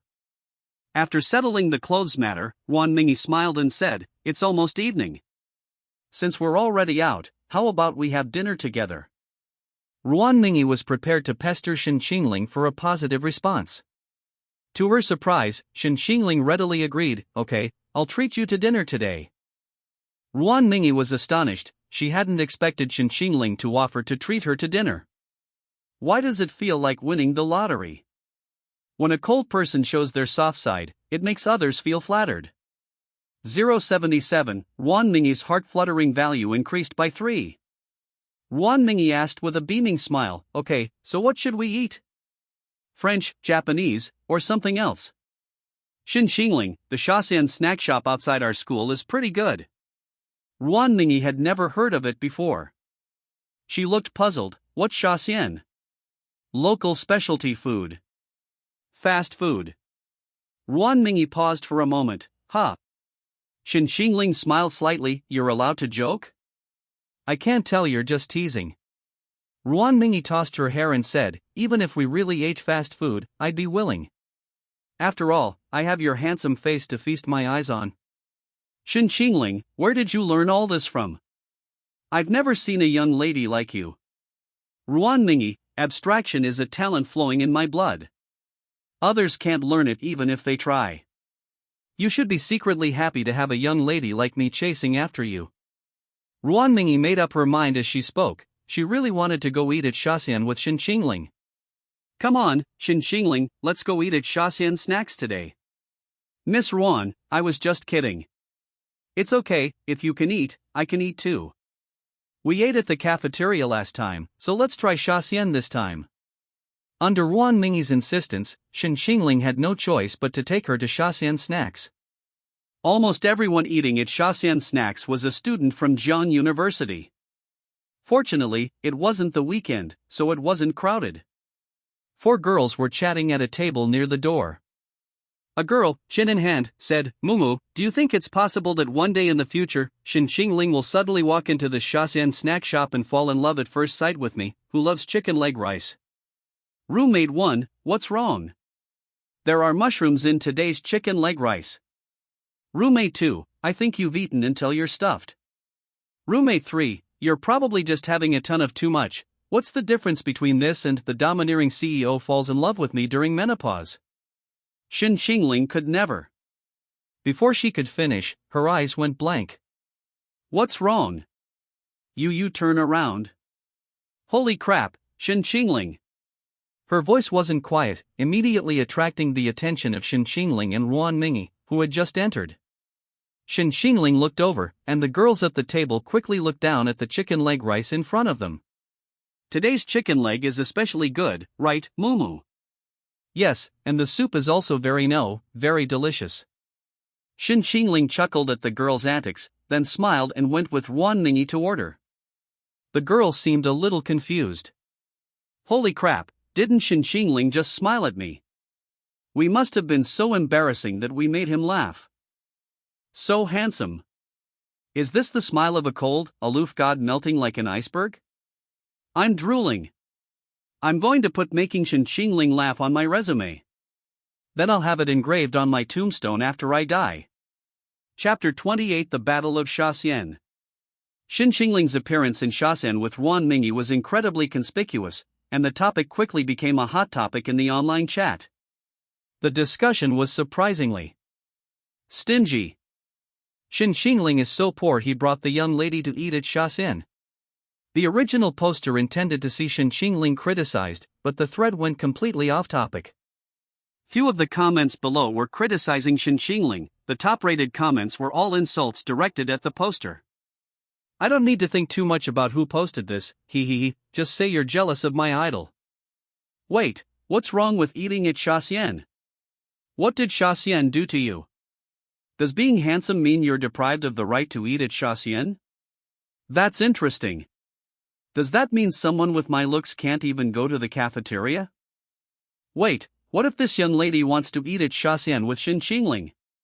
Should you go tell her not to go in? Who cares what we eat when we can eat with Shen Qingling? I'd eat shit. I'd rather eat shit with Shen Qingling than eat with a jealous jerk. I'd rather eat shit with Shen Qingling than eat with a jealous jerk. I'd rather eat Shen Qingling shit than eat with a jealous jerk. I'd rather eat Shen Qingling shit than eat with a jealous jerk.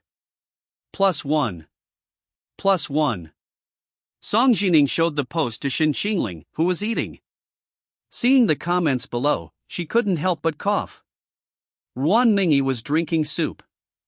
To be honest, this black chicken soup wasn't bad. What's wrong? Did you choke?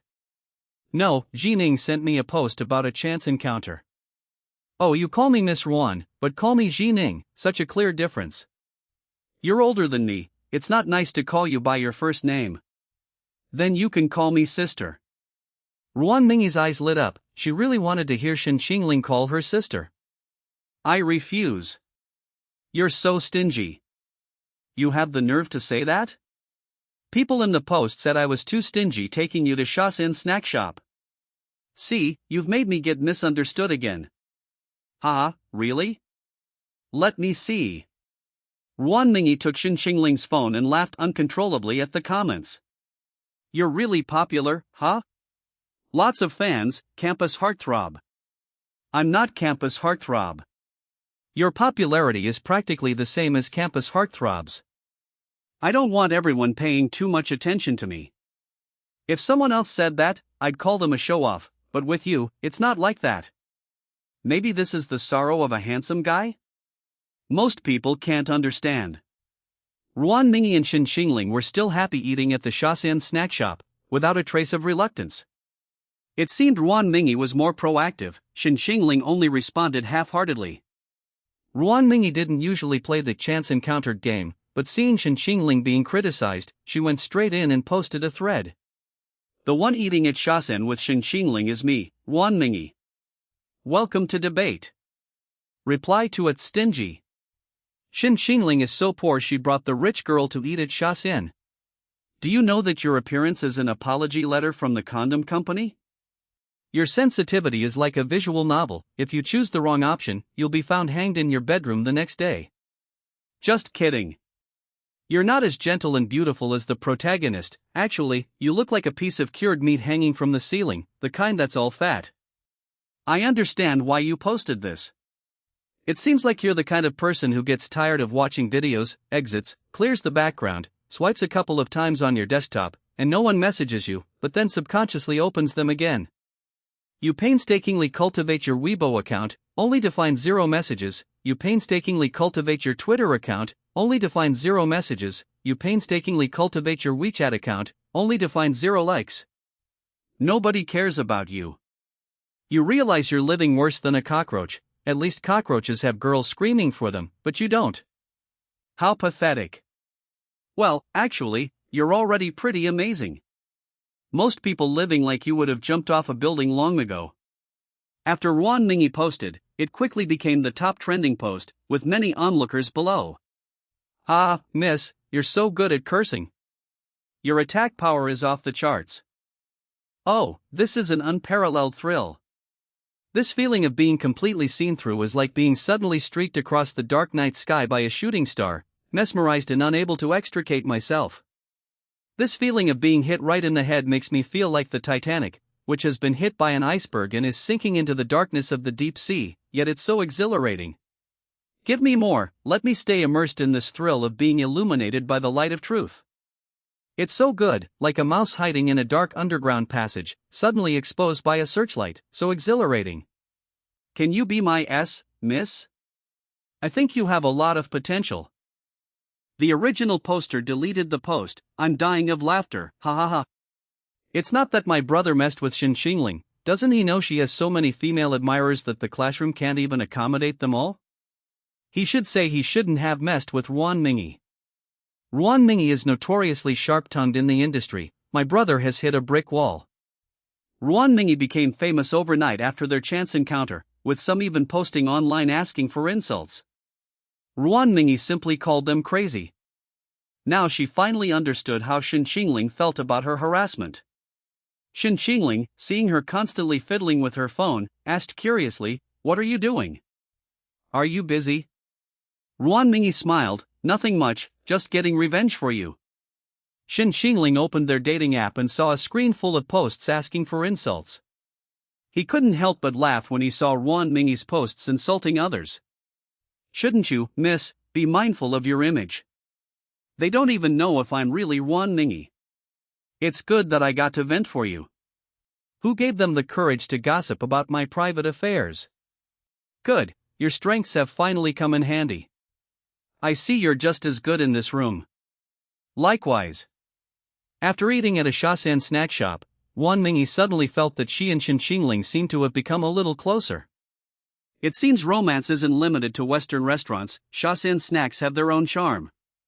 That evening, Ruan Mingy insisted on taking Shen Qingling home. Shen Qingling told her to drop her off at the alley entrance and then refused to follow. Ruan Mingy had wanted to see where Shen Qingling lived, but Shen Qingling wouldn't give her the chance. I'll pick you up tomorrow afternoon. Let's get your hair and makeup done. Rest well today, tomorrow's banquet will be tiring. Okay, see you tomorrow, Miss Ruan. Can you call me something else? For the sake of my Shaxian battle for you. Hearing the words Shaxian battle, Shen Qingling almost couldn't hold back anymore. He lowered his eyes and whispered, "Goodbye, Mingy." Ruan Mingy's heart melted. How could heaven be so kind to Shen Qingling? Handsome, a top student, and with such a beautiful voice. If you're not going to say anything, I'm leaving. Hey, I was just thinking about your Mingy. See you tomorrow, Qingling. Shen Qingling coughed awkwardly, turned, and walked into the alley. Ruan Mingy leaned against the car window, gazing at Shen Qingling's retreating figure with fascination. Seriously, even his back view is so captivating. Sigh, hopeless. Chapter 29. This fiancée, she'd rather die than change. Meanwhile, at the Shang family home. What? You're changing your fiancé? Shang Xia stared in disbelief at the impeccably dressed woman before her. The woman's indifferent voice sounded ruthless. I've already received word that Gui Jin isn't the Gu family's biological son. I won't allow you to marry him. How is that possible? I don't believe it. If he's not the Gu family's child, then who is he? He's the child of the Gu family's nanny's daughter, born out of wedlock. The real young master of the Gu family was abandoned at an orphanage. The truth has only just come out. The Gu family will go to pick up the child after the banquet tomorrow. Shang Xia collapsed onto the carpet, utterly dejected. Gui Jin was her most prized fiancé, handsome, kind, and gentle towards her, unlike any of the playboy young men in their circle. Her friends all envied her for having such a wonderful fiancé, something she had always been incredibly proud of. They had originally planned to marry after graduating from university. She had finally come to terms with marriage and accepted the arranged marriage, but now she was suddenly being told she had to change fiancés? You mean I have to marry that real young master? You can only marry the heir of the Gu family. No. I won't marry anyone but A Jin. Even if he's not the real young master of the Gu family, so what? His kindness and love for me are real. I have no interest in discussing love with you. I'm just telling you to keep your distance from Gui Jin at the banquet tomorrow. Don't do anything you shouldn't. The woman glanced at her watch, her brows furrowing slightly. I'm leaving. I'll give you one night to think it over. Shang Xia gritted her teeth, filled with hatred, and said, That's right. A heartless woman like you wouldn't understand these things. All you care about is the company, family interests, money, status, and power. You don't understand what love is. The woman paused at the door. Do I need to remind you? This marriage was decided before my parents passed away, not me. With my parents gone, what will you eat and drink if I don't take care of the company? Where will your extravagant money come from? I still have to attend to the banquet. I'm warning you, don't cause me any trouble tomorrow. Even after being accused by Shang Xia, her voice remained as calm and indifferent as ever. The door slowly closed, the sound of high heels fading into the distance. Shang Xia's anger had nowhere to go, so she picked up the lamp beside her and smashed it. She refused to marry a good-for-nothing who grew up in an orphanage. Even if Gui Jin wasn't the true young master of the Gu family, the education he received was far superior to that of a good-for-nothing from an orphanage. How could a child raised in an orphanage compare to a true prodigy? She believed Gui Jin wouldn't lose to that so-called true young master. She would rather die than change her fiancé. The next day, night, at the Shang family manor villa. A red carpet stretched from the castle-like townhouses all the way to the manor gate. Media reporters had already set up their cameras, waiting to interview the guests attending the banquet. People from all walks of life were paying attention to this banquet, and the media, naturally, wouldn't miss this opportunity for clicks. The Shang family's subsidiary had announced a major achievement in a technology project, and this banquet, ostensibly an exchange meeting, was actually a celebration. The Shang family wanted to announce its success to Jiangqing's upper class and win more partners. That evening, almost every prominent figure in Jiangqing was present, and the parking lot outside was packed with luxury cars. Ruan Mingy and Shen Qingling also arrived. After getting out of their car, they saw flashing lights in the distance, celebrities from all walks of life appearing on the red carpet, and even figures featured on financial channels on television were present. Shen Qingling suddenly realized this was no ordinary banquet. Why are there so many business and political figures at this Shang family banquet?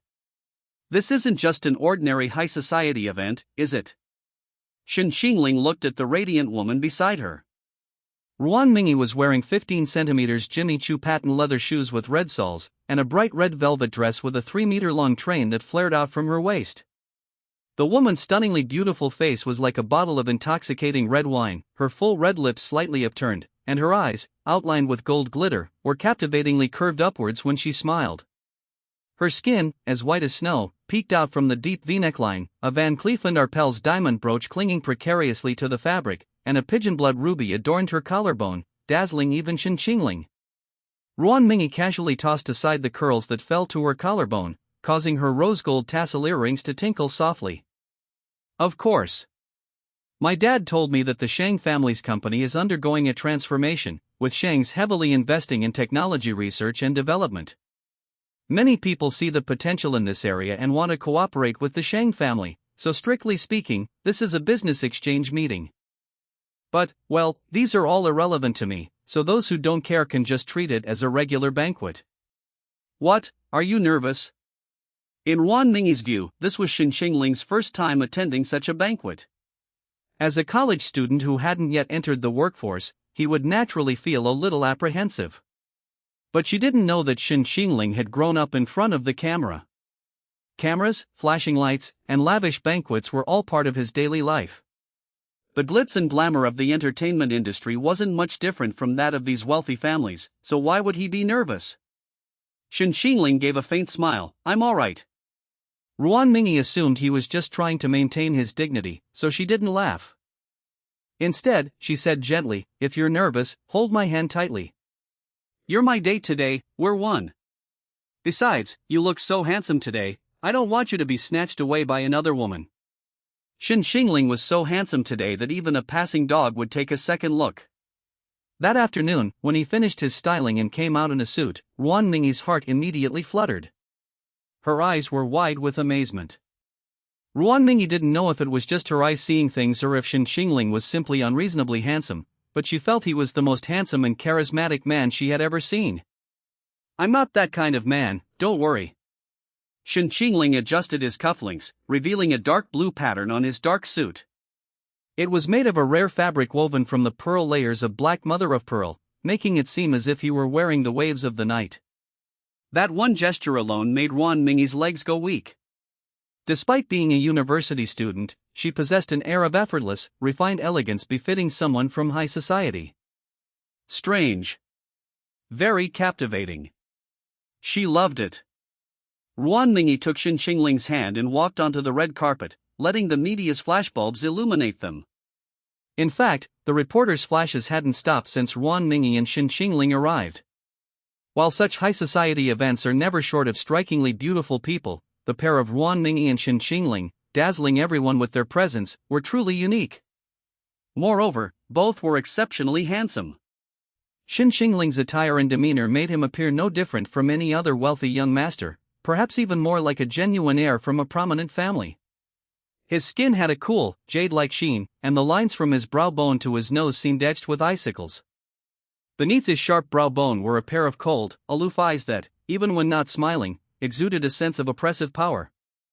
The two stood for a while before leaving. Reporters who wanted to interview Ruan Mingyi and Shen Qingling were directly refused. Upon entering the manor, they were greeted by special staff. Shen Qingling casually glanced around the manor, gaining a further understanding of the Shang family's power. The original novel stated that the Shang family was once on par with the Gu family, but after the arrival of a new heir, the Shang family would surpass the Gu family. It seems this new heir of the Shang family is extraordinary. How could Shang Xia, a child of the same Shang family, be so foolish? Shen Qingling couldn't understand. After Ruan Mingyi and Shen Qingling formally entered the banquet hall, they attracted considerable attention. Chapter 30, He accepts all comers, but rejects all. A chandelier composed of 3,000 crystals hung from the villa's dome, its light dappling the Italian marble floor like scattered stardust. Gilded mirrors inlaid on the walls endlessly replicated the guests' images, creating a labyrinthine interplay of reality and illusion. The entire east wall was transformed into a champagne tower waterfall, with waiters moving about carrying champagne, the amber liquid clinking like coins as it was poured into glasses. A 20-piece orchestra played behind the spiral staircase, the cello's vibrations subtly resonating with the swaying crystal chandelier. Ruan Mingi glanced around. The right side was filled with business people, while socialites and young gentlemen were drinking and dancing on the left. Ruan Mingi led Shen Qingling to the right. Shen Qingling's strikingly beautiful, unfamiliar face immediately attracted the attention of the socialites. Whose child is that? I don't think I've seen him before. Xian, do you know him? No, I don't. Xiaoxia said there are quite a few guests from Beicheng this time. Maybe he's a rising star from Beicheng. He's so handsome. I thought the Shang family had invited a celebrity.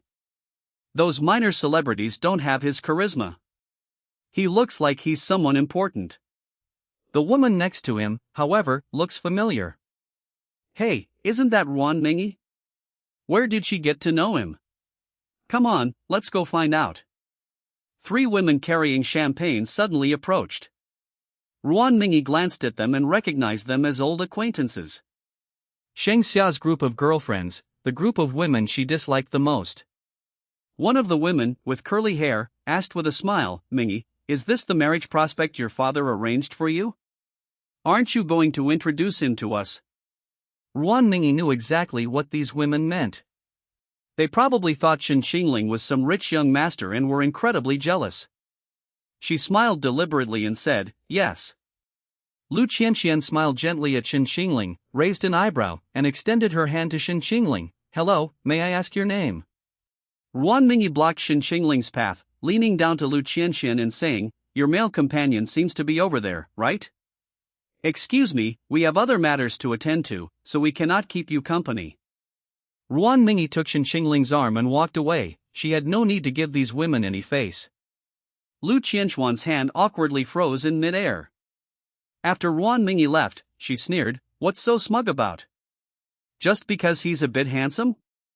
Wait until Xia brings Gui Jin, he'll choke you to death. But I think this one's much more handsome than Gui Jin.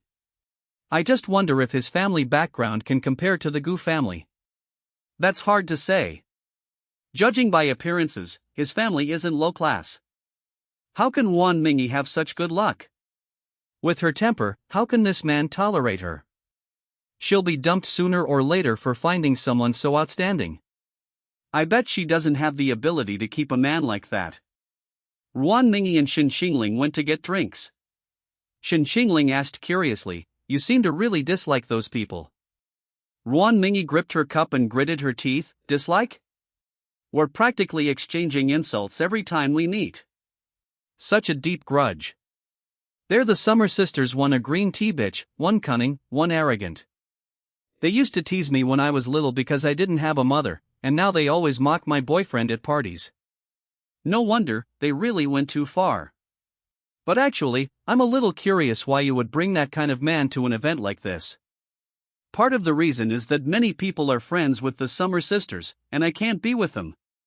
Another part is that I've offended quite a few men with my mouth, they avoid me like the plague. How could they possibly be my boyfriend?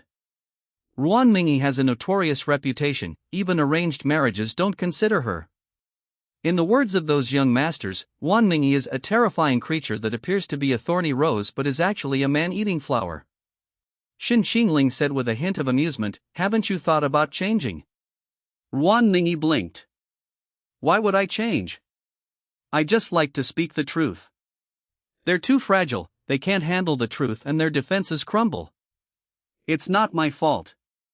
Recalling Ruan Mingi's sharp tongue, Shen Qingling suddenly felt a deep respect for her. She smiled, her eyes crinkling, see? They can't say anything to mock me now that I brought you here. You outshone their male companions. They don't dare to make fun of you because of your aura. Is this all you compare? These pointless things. What else? Jewelry, everyone here has plenty of money. Between beauty, they can get plastic surgery. After that, few are ugly. Although it's true I'm prettier than them, they don't dare compare themselves to me. They even spread rumors that I've had plastic surgery all over. So they can only attack me with men. It's just because Sheng Xia has an excellent fiancée, and she can't wait to flaunt it. Shen Qingling lowered her eyes. Sheng Xia probably already knows about the change of fiancé. In the original story, she was extremely resistant to this, vehemently refusing. This time will probably be the same. Yi Chao arrived just then, bringing her boyfriend to Ruan Ningyi's side. Mingyi, you're here early today. You're usually always late, it's rare to see you on time. Today it's my turn to annoy them, how could I not come early? You wouldn't believe their faces just now, all that jealousy and fear of offending them, it was hilarious. Lu Qianxian and the others. Yeah, they thought Shen Qingling was my arranged marriage partner. Yi Chao laughed too, then introduced her boyfriend, Wei Qiha, to Shen Qingling. Seeing Shen Qingling today, Yi Chao was also taken aback, a flash of amazement in her eyes. Yi Chao smiled and praised, no wonder you're the school heartthrob. Wei Qiha, standing to the side, immediately became wary.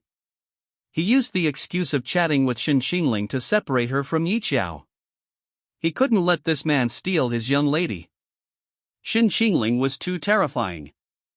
Having seen so many men, he naturally understood how popular men like Shen Qingling were with women.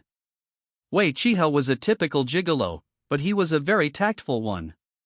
Wei Qiha used to be a male model, but he quit his job after meeting Yi Chao. Yi Chao gave him 2 million yuan a month in pocket money, bought him a villa and luxury cars, and even opened a car rental shop for him out of concern for his career. For Wei Qiha, this was an incredible stroke of luck, so his daily task was to serve Yi Chao, this pampered young lady, and keep her happy. They'd been together for 6 months, their relationship as sweet as honey. Yi Chao didn't mind his past, she always brought him to banquets, and when people asked, she'd say his family had introduced them, and no one knew anything about his past. Wei Qiha had heard Yi Chao mention Shen Qingling, but initially didn't take it seriously, because Ruan Ningyi had never been serious about anyone, and would forget about them after a few days. But seeing Shen Qingling today, Wei Qiha knew he was wrong. As for Ruan Ningyi, he was just glad he didn't steal his Qiao Qiao away. Many women at the event were practically glued to Shen Qingling. Women approached him, but Shen Qingling reacted coldly, politely, and distantly refusing them. Yet, the more he acted this way, the more women flocked to him. Wei Qiha had seen the men Ruan Ningyi had brought before. Whenever a young lady approached, they would offer their business cards and add her on WeChat. After all, doing business with Ruan Ningyi was business, but doing business with other young ladies was still business. Besides, Ruan Ningyi had a bad temper and a sharp tongue, which they genuinely found unbearable. But Shen Qingling was different. He was aloof, while others readily accepted his advances, he rejected them all.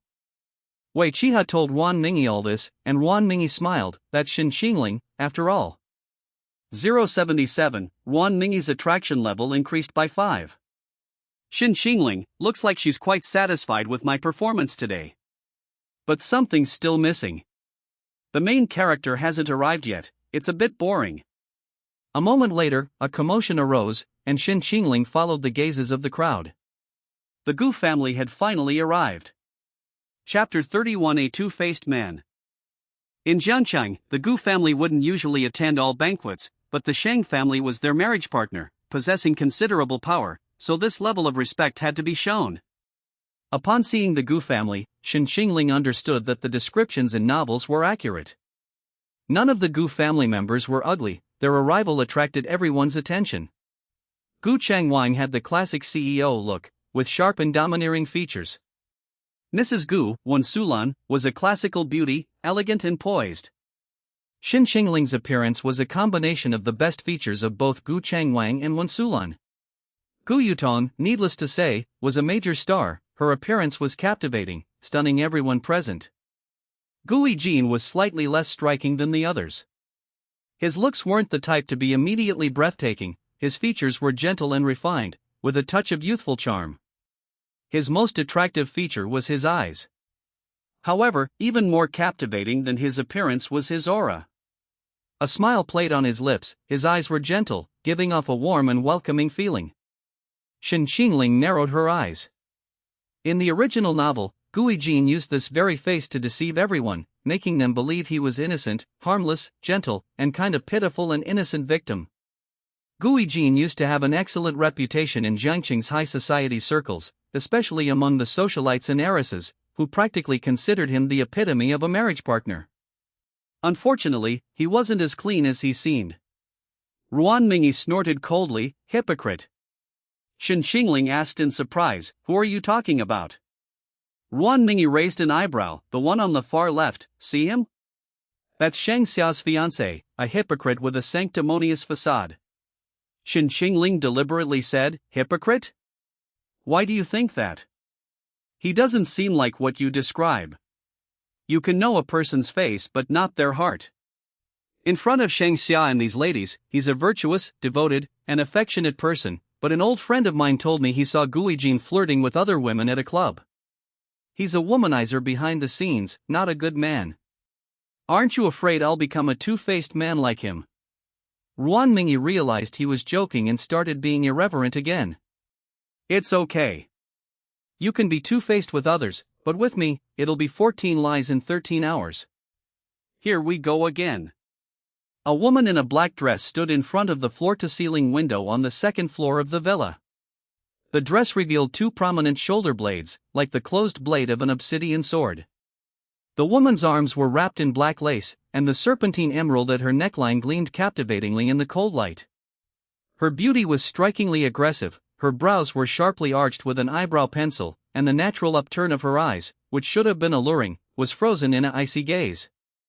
Her lips were reflected in the floor-to-ceiling window, pressed into a straight line. The shifting light and shadow outside traced her profile, the lines from her nose to her jawline seemed sculpted by a blade. Two South Sea pearls swayed gently on her earlobes as she flipped through reports. When the director reported key data, she suddenly looked up, her obsidian pupils contracting, carrying a dangerous aura. Shang Mo's right hand hovered the tip of his pen 3 millimeters above the paper. "Rewrite the third quarter's plan." "Yes, Mr. Shang." The board members often said she was like a poison knife. The man's gaze swept over the small mole between her eyebrows, the only soft curve in her entire being. When the woman lowered her eyes, a small red mole could be seen at the corner of her eye, faintly visible, strangely alluring. But the moment he met those cold eyes, all romantic thoughts vanished instantly. This woman was not someone he could casually covet. "What are you still standing there for?" "I'm sorry, Mr. Shang, I'll go right away." The man brushed past the butler after leaving. "Mr. Shang, the Gu family has arrived. Please invite Mr. Gu up." Gu Yijin had no idea what Gu Changwang and Shang Mo discussed upstairs. But he had already learned from Shang Xia that the Gu family planned to replace him. Did they think he was unworthy of Shang Xia, who came from the Shang family? Was Shen Qingling worthy? He refused to believe that Shang Mo, who had always looked down on him, could possibly be interested in Shen Qingling. "Xiaoxia, since you already know, let's listen to your sister and keep our distance. Otherwise, if she sees us, I won't be able to explain it to Dad when we get back." Shang Xia confidently told him, "Ajin, don't worry, I won't agree to change partners. I'll only marry you in this life. I won't marry anyone else." This foolish woman was indeed devoted to him, but what good was it? The Shang family wasn't hers to call the shots. Even if he really married Shang Xia, what difference would it make? Shang Mo only recognized the sole heir of the Gu family, and that person wasn't him. Gu Yijin gave a bitter smile. "Xiaoxia, I know your heart, but I don't want to hold you back. I'm no longer the Gu Yijin who could protect you. I can't inherit the Gu family in the future. How can you be happy marrying me? Do you think I'd be happy marrying that good-for-nothing from the orphanage? I don't believe he's better than you." "Xiaoxia, don't say that. As long as you're happy, as long as you can be the Gu family's wife, and live a life of comfort and security, I'm willing to do anything. Even losing you wouldn't matter." Gu Yijin's deeply affectionate and devoted devotion to Xingxia immediately touched the simple-minded heiress. Shang Xia, her eyes red and sobbing, said, "No, the Shang family has everything. I don't need anything from you, and I don't want to be Mrs. Gu. I just want us to be together forever, Ajin.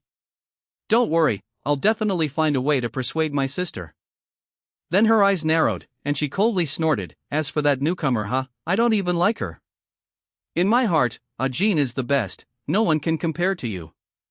Okay, for Xia Xia's sake, I'm willing to try again and try to secure the right to a marriage alliance. Shang Xia hugged Gui Jin tightly, deeply moved, and said, Jean, you're so good. Gui Jin's eyes deepened. He hoped that after seeing Shen Qingling, she would say the same thing. Meanwhile, Wen Sulan was chatting with other ladies when a young man accidentally bumped into her. A gentle young voice reached her ears, "I'm sorry, I didn't mean to." Are you all right, ma'am? Wen Sulan looked up and smiled, "No." The woman's voice trailed off the moment she saw the boy clearly, her smile froze on her lips, and the surprise in her eyes was impossible to conceal. You. What's wrong? Shen Qingling looked at her innocently, her eyes slightly puzzled. Gui Jin could pretend, so why couldn't he? In the Gu family, the only person he could truly win over was Wen Sulan, at least she was the only one in the original story who genuinely cared for her son. Qingling. You know me. Chapter 32. The Little Princess with a Bad Temper. Wen Sulan's lips trembled, almost blurting out the words.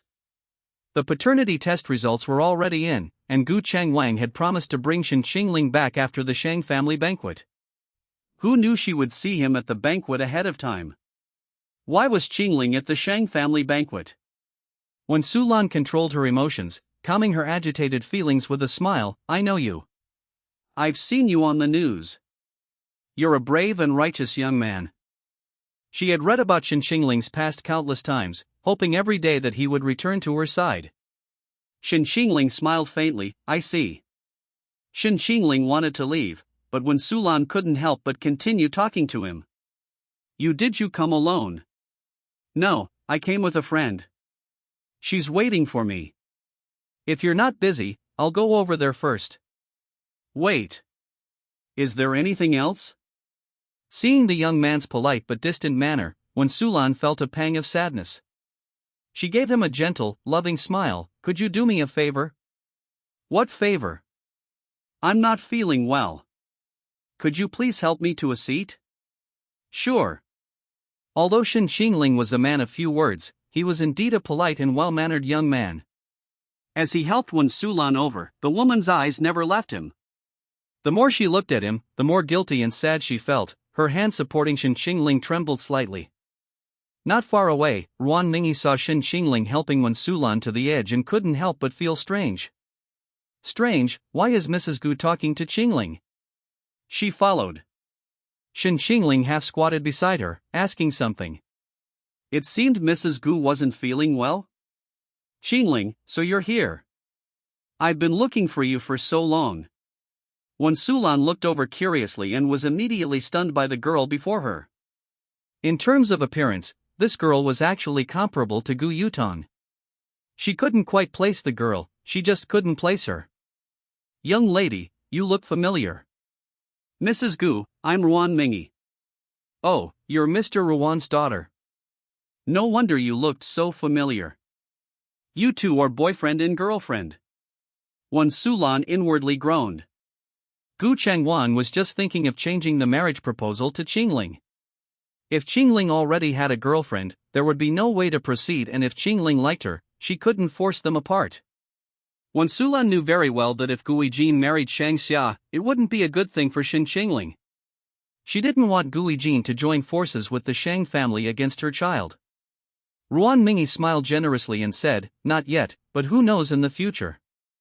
Wen Sulan breathed a sigh of relief. At least they weren't together yet, there was still hope. Gui Jin glanced over and saw Wen Sulan and Shen Qingling chatting and laughing. His breath caught in his throat. How could they be together? Even just a profile, Gui Jin recognized Shen Qingling. He would never forget Shen Qingling's face, even if he were reduced to ashes. Shang Xia shook his arm. "Ajin, what's wrong? What are you looking at? You're so engrossed, you're practically mesmerized." Shang Xia followed his gaze. Shen Qingling's face was turned to the side, and Shang Xia didn't recognize him, so she didn't pay him any attention. Instead, she noticed Ruan Mingyi first. Ruan Mingyi? Why is she talking to Auntie? Could this woman be saying bad things about me to Auntie? Come on, let's go see. Gui Jin and Shang Xia went to Wen Sulan's side. The system's announcement sounded in Shen Qingling's mind. 077, detected romanceable character, Shang Xia. Name, Shang Xia.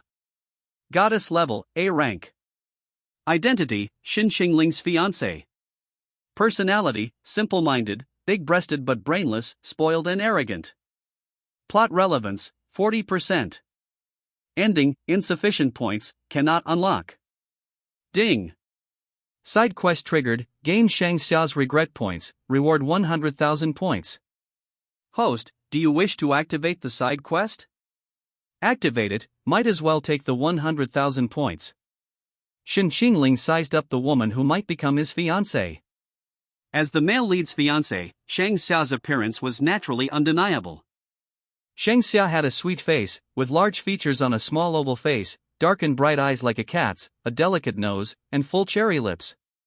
She wore a white lace haute couture gown, her hair slightly curled, adorned with a diamond-studded hair clip that shimmered under the lights, making her look like a delicate little princess at first glance.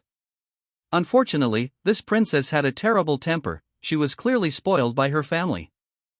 Shang Xia held Gui Jin's hand as if asserting her ownership.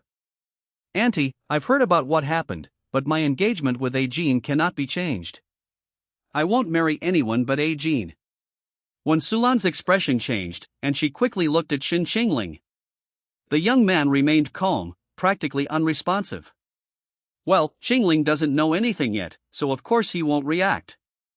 But now that he's seen Shang Xia's attitude, he probably won't be willing either. When Sulan tried to salvage the situation, Xia, let's talk about this privately. You're still young, some things can't be decided by immediate concerns. Gui Jin immediately said sadly, does mom think I'm not good enough for Xia? Ruan Mingi exchanged a puzzled glance with Shen Qingling, then shrugged, indicating she didn't understand. Mrs. Gu, since you have family matters to discuss, we'll be leaving now. Okay. Shang Xia suddenly called out to Ruan Mingi, asking warily, wait, Ruan Mingi, why are you with Auntie? What are you trying to do? Ruan Mingi looked at her like she was crazy. What's it to you? Do you live by the sea? Why are you so nosy? Your mouth hasn't changed at all, it's still just as annoying. Shang Xia snorted coldly, shifting her gaze to Shen Qingling, who had her back to her. Is this your male companion? Is he another? Shen Qingling turned to look at Shang Xia. The girl had initially intended to mock Ruan Mingi as before, but she froze the moment she saw the man's face clearly. The crystal chandelier and the light in the banquet hall created a halo of light and shadow around him, producing a visually striking effect as if a god had descended. A dapple of sunlight grazed his sharp brow bone, and fallen bangs cast shadows on his eyelids, yet couldn't conceal the cold, deep intensity of his narrow eyes. The boy's high, straight nose, like a snow-capped cliff, carved a sharp shadow across his jade-like face. Displeasure caused his thin lips to purse into a cold, indifferent line, the lines of his jawline becoming increasingly defined as his Adam's apple moved. The suit fit his broad shoulders and narrow waist perfectly, though it was a formal, austere suit. It was worn with a breathtaking sensuality by his tall, slender frame. Cool, austere, noble, and sharp. This was Shen Qingling's first impression of Shang Xia. Chapter 33 brings Shen Qingling to a complete defeat. Shang Xia's fingers, linked with Gui Jin's, trembled slightly. This man was practically straight out of a novel. Besides her extravagant spending, one of Shang Xia's few hobbies was reading novels. Seeing Shen Qingling's face, she couldn't bring herself to use the words ugly duckling or ugly duckling. How could such a handsome man exist? For a moment, she almost thought her crush had stepped out of a novel. 077, Shang Xia's heart-fluttering value increased by 15. Shen Qingling, this young lady's heart is quite honest. Shen Qingling glanced at Gui Jin's expression with amusement. Gui Jin felt Shang Xia's grip on his arm suddenly tighten, and he cursed inwardly. She had sworn before that she would only marry him, but now, seeing Shen Qingling's face, she couldn't utter a word. Indeed, a woman's words are unreliable. Gui Jin, suppressing his anger, asked, Miss Ruan, won't you introduce this man beside you? Shang Xia snapped out of her reverie. Wait a minute, her fiancé, Gui Jin, was the devoted and loyal male lead in novels. How could she be thinking about another man? The girl looked away, somewhat annoyed. But she couldn't help but glance at him again. 077, Shang Xia's heart-fluttering value increased by 5. Shang Xia regretfully looked away. Okay, she had to admit this man was really handsome. Honestly, more handsome than Gui Jin. But the thought that such a handsome man was the boyfriend of her arch-rival, Ruan Mingi, she wouldn't praise him. Shang Xia puffed out her chest, tilted her chin up, and stubbornly said, "No way, she's probably just some random guy from some club to fill in."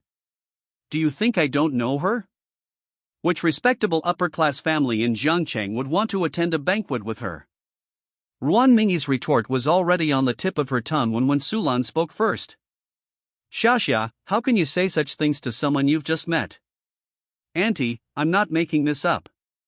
Ruan Mingi used to hire male escorts from clubs. This one's so alluring, she must be one too, humph. Actually, Shang Xia knew very well that Shen Qingling's demeanor clearly indicated he wasn't a male model from a club, even Gui Jin paled in comparison. But she hated Ruan Mingi, she had always hated it, and she hated everything related to Ruan Mingi. So even if Shen Qingling was incredibly handsome, she would hold back and would rather die than say anything nice about him. Shen Qingling said coldly, "Miss, we're complete strangers. Calling me a gigolo on our first meeting is incredibly rude." Shen Qingling wasn't going to tolerate this. This arrogant young lady needed to be taught a lesson. Shang Xia's eyes widened in disbelief. "You dare say I'm rude?" She bit her lip angrily. "Do you know who hosted today's banquet? My surname is Shang. Besides Ruan Mingi, you're the second person in Jiangcheng to dare speak to me like that. You two really are a pair." When Sulan glared at her unfriendly. Shang Xia then pursed her lips and snorted coldly, "Fine, I'm magnanimous and won't hold it against you." Ruan Mingi felt incredibly pleased to hear Shen Qingling insult Shang Xia. Finally, one of the many men in Jiangcheng dared to speak the truth. 077, Ruan Mingi's heart-fluttering value increased by 4. The woman curled her lips into a smirk and took Shen Qingling's arm, exuding a victorious air that ignited a nameless anger in Shang Xia. She also took Gui Jin's arm and scoffed, "What's the use of being good-looking? Talent and ability are what bring happiness to a woman." Ruan Mingi smiled, "Oh? So you admit my man is better looking than yours?" Shang Xia pursed her lips, "What do you know? Ajin is beautiful inside, you're just a superficial woman who only cares about appearances." Ruan Mingi tossed her wavy hair, narrowed her eyes, and smiled slightly. "Sorry, I am indeed very superficial. I don't look at inner beauty at first glance. Only men who aren't good-looking on the outside bring up inner beauty." Ruan Mingi's words were pointed, implying that Gui Jin's looks weren't outstanding. "Like this guy next to me, everyone's attracted to his good looks whenever he appears. Later I discovered he's not only handsome on the outside, but also possesses inner beauty." So isn't it better to cultivate both inner and outer beauty? Or are some people only beautiful on the inside, not that they don't pursue beauty, but that they simply can't have it? Ruan Mingi blinked innocently, but her few words infuriated Gui Jin. Ruan Mingi was only holding back because when Sulan was present. But her constant sarcasm, seemingly praising Shen Qingling, actually belittled Gui Jin from head to toe. Gui Jin frowned, his goodwill towards Ruan Mingi plummeting.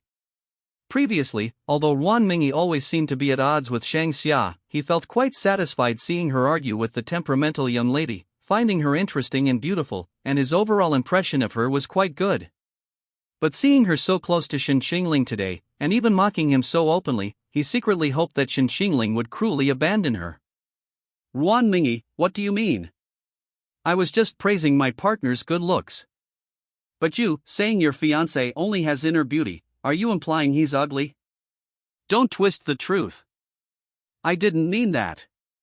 Shang Xia glanced at Gui Jin's expression and realized that she might have offended him. She tilted her head and said softly, "Ajin, I want to hear you play the piano." Everyone knew that Gui Jin was a skilled pianist, and it was something Shang Xia was proud of and used to boast about. More than Gui Jin himself, she seemed to prefer the glory he brought. Guijin patted her head and said, "Okay, Xiaoxia wants to hear me play." He looked at Shen Qingling and asked, "Since this gentleman has won Miss Ruan's favor, he must have some other outstanding qualities besides his looks, right? Could we also witness the inner beauty that Miss Ruan speaks of?" Ruan Mingyi frowned in displeasure. "You mean you want him to compete with you in playing the piano? Guijin, aren't you being a bit too deliberate? Everyone knows that your forte is the piano." Guijin maintained his gentle yet hypocritical demeanor. "Miss Ruan misunderstands. I'm just curious. If your male companion can't play, then forget it." Guijin knew very well that Shen Qingling was more skilled at painting. Playing the piano wasn't his forte. He wasn't even sure if he could play it, and in Shen Qingling's past records, he'd never seen him play the piano. Coincidentally, that was his forte. He wanted to force Shen Qingling onto the stage. He wanted to see if Shen Qingling dared to accept the challenge. Seeing that neither Ruan Mingyi nor Shen Qingling spoke, Shang Xiao mocked, "What, are you afraid? Well, someone from your kind probably wouldn't know this kind of thing. Ajin has won more piano competition awards than this guy next to you has eaten meals." Even if Shang Xia hadn't mentioned it, Guijin would have used various methods to lure Shen Qingling into his preset trap. The moment Guijin noticed Shen Qingling, many ideas began to form in his mind. He had 3 plans to deal with Shen Qingling. If just one plan succeeded, Shen Qingling's reputation in high society would be almost completely ruined. Today he's going to make Shen Qingling suffer a crushing defeat at the Shang family's banquet. Chapter 34: Guijin vs. Shen Qingling. Ruan Mingyi wasn't sure if Shen Qingling could play the piano. However, she knew Guijin was skilled at the piano, so she didn't want Shen Qingling to play against him. In Ruan Mingyi's opinion, there was no need to agree to this. But Shen Qingling surprisingly agreed. The boy, with a calm and composed expression, said, "The piano? I can play." Guijin gave a half-smile. "If it's just out of spite, there's no need to force me to agree." Shang Xia also retorted sarcastically, "Being able to play and being good at playing are 2 different things. Don't get it wrong. If it's just about playing a few simple pieces, I can do that too." Ruan Mingyi whispered in Shen Qingling's ear, "Are you really sure you can? If it really doesn't work, just ignore them. Not responding won't hurt." Shen Qingling laughed, a rare gentle smile on his face. "Trust me," he said, "not responding won't hurt, but I don't want you to lose to her." 077, Ruan Mingyi's heart-fluttering value increased by 10. That gentle yet domineering and confident "I don't want you to lose to her" made Ruan Mingyi realize something. She was practically mesmerized by Shen Qingling for that moment. Wait, is Shen Qingling really this good at sweet talk? Wasn't he supposed to be a cold, aloof, and taciturn godlike figure? Yet he spoke such words so effortlessly. Even though the words weren't particularly flirtatious, why was her heart beating so fast? Perhaps, in Shen Qingling's eyes, this wasn't a deliberately flirtatious remark, but simply an expression of his true feelings. He simply didn't want to see her lose to Shang Xia. That was Shen Qingling's charm. The young man easily captivated her with just a few words, making her fall irrevocably in love with him. A smile appeared in Ruan Mingyi's eyes. "Why say things like that on purpose? It makes me think you like me a little." "I've never said I don't like you." Shen Qingling didn't express his affection verbally. Ruan Mingyi froze, her already turbulent heart stirred again by Shen Qingling's words. She suddenly remembered a saying, "To know if a man truly likes you, don't look at what he says, but at what he does." He agreed to accompany her to this incredibly boring banquet, even knowing everyone would see him as a gigolo. He wore a formal suit he disliked and styled himself in what he considered too flashy and frivolous antics, all to save face for her. At the banquet, many women, like her, or even from better backgrounds and more charming and interesting, offered him advances, but he rejected them all. She overheard them calling him an unattainable high and mighty flower.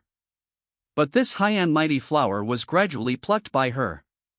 The initially icy young man now joked with her, wanting to win her a reward that wasn't actually important to her. For the first time, Ruan Mingyi realized clearly that the idea that Shen Qingling dislikes her was wrong. Perhaps, he did have a tiny bit of affection for her. 077, Ruan Mingyi's heart-fluttering value increased by 10? What's this girl imagining? How did she gain so many heart-fluttering values just because of one sentence? Is this still the Ruan Mingi who was so stingy with her heart-fluttering values? Shen Qingling, she just realized that Shen Qingling likes her a little. Some things, if explored little by little, will lead to the result she wants. He simply planted the foreshadowing she wanted on this path, allowing her to smoothly reach the end he hoped she would reach. Ruan Mingi was a little moved.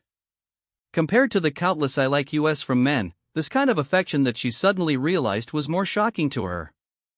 Hey, have you two finished flirting? Sheng Xia was surprised to see Ruan Mingi stunned by Shen Qingling's gentle smile. She wouldn't say she understood Ruan Mingi completely, but she understood her to a degree. This woman had never been serious about love. She thought Ruan Mingi was just playing around with this one too. But now it seems that's not the case? And that person's smile was indeed quite handsome.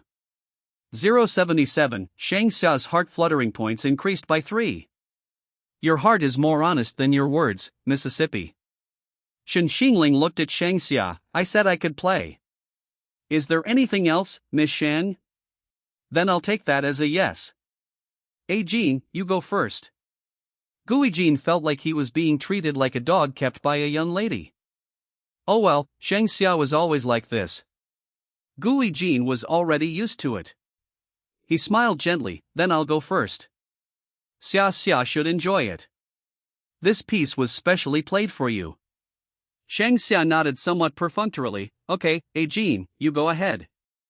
I'll listen carefully. There was a small stage in the banquet hall with a piano on it, and someone was sitting there playing. Those invited by the Shang family to attend this kind of banquet were naturally not ordinary people. It was Zhong Qing, the piano master invited by the Shang family, who was famous both domestically and internationally.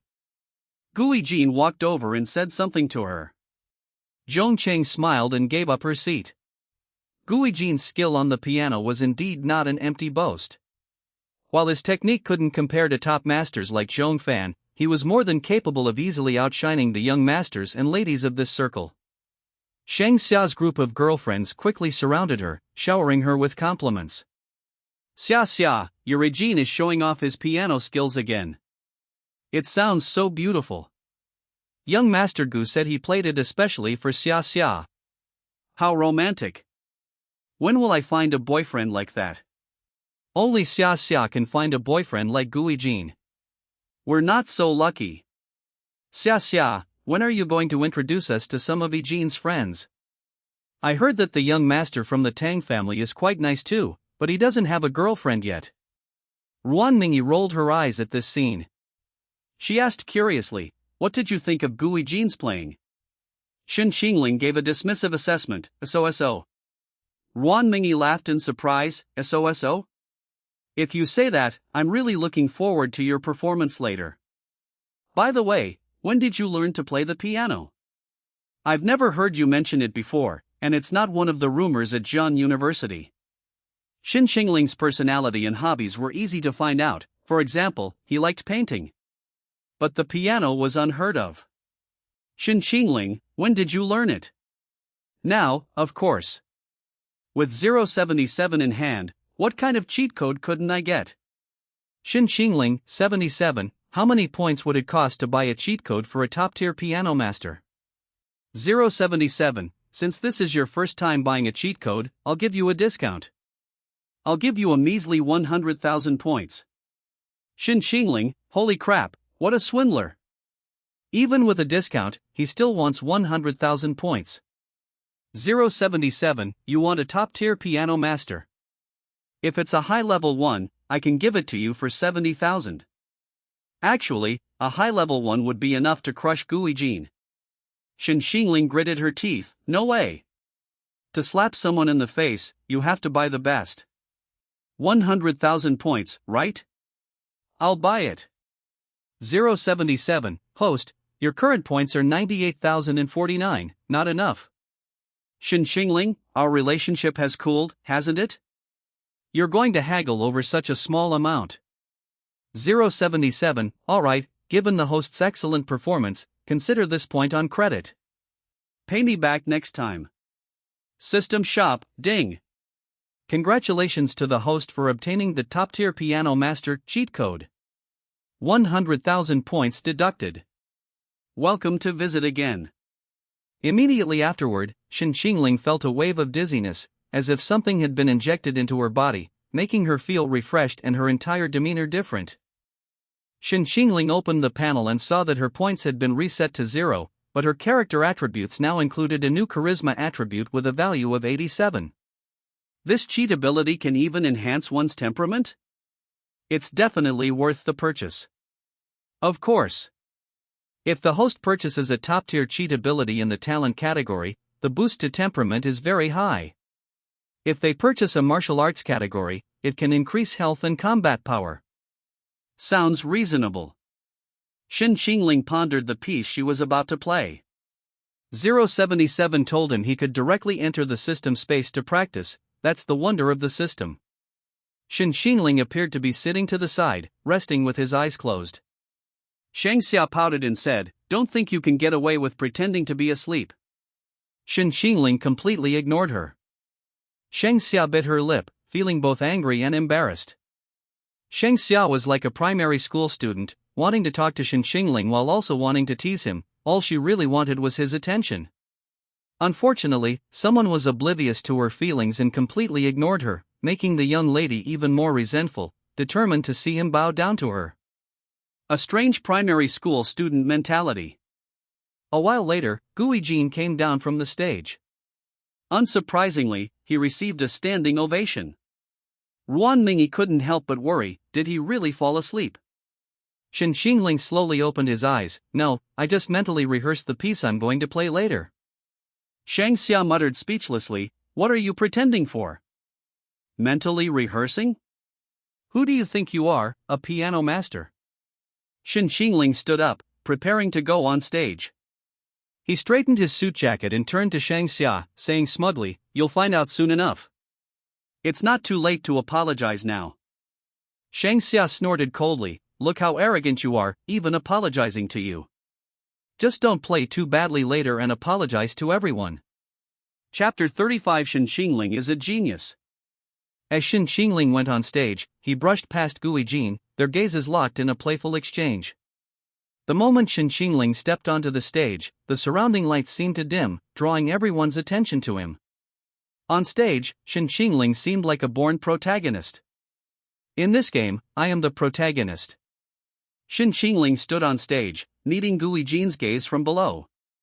Gui Jin's seemingly gentle eyes concealed a sharp edge, like a venomous snake lurking in the shadows, ready to strike the moment Shen Qingling turned away.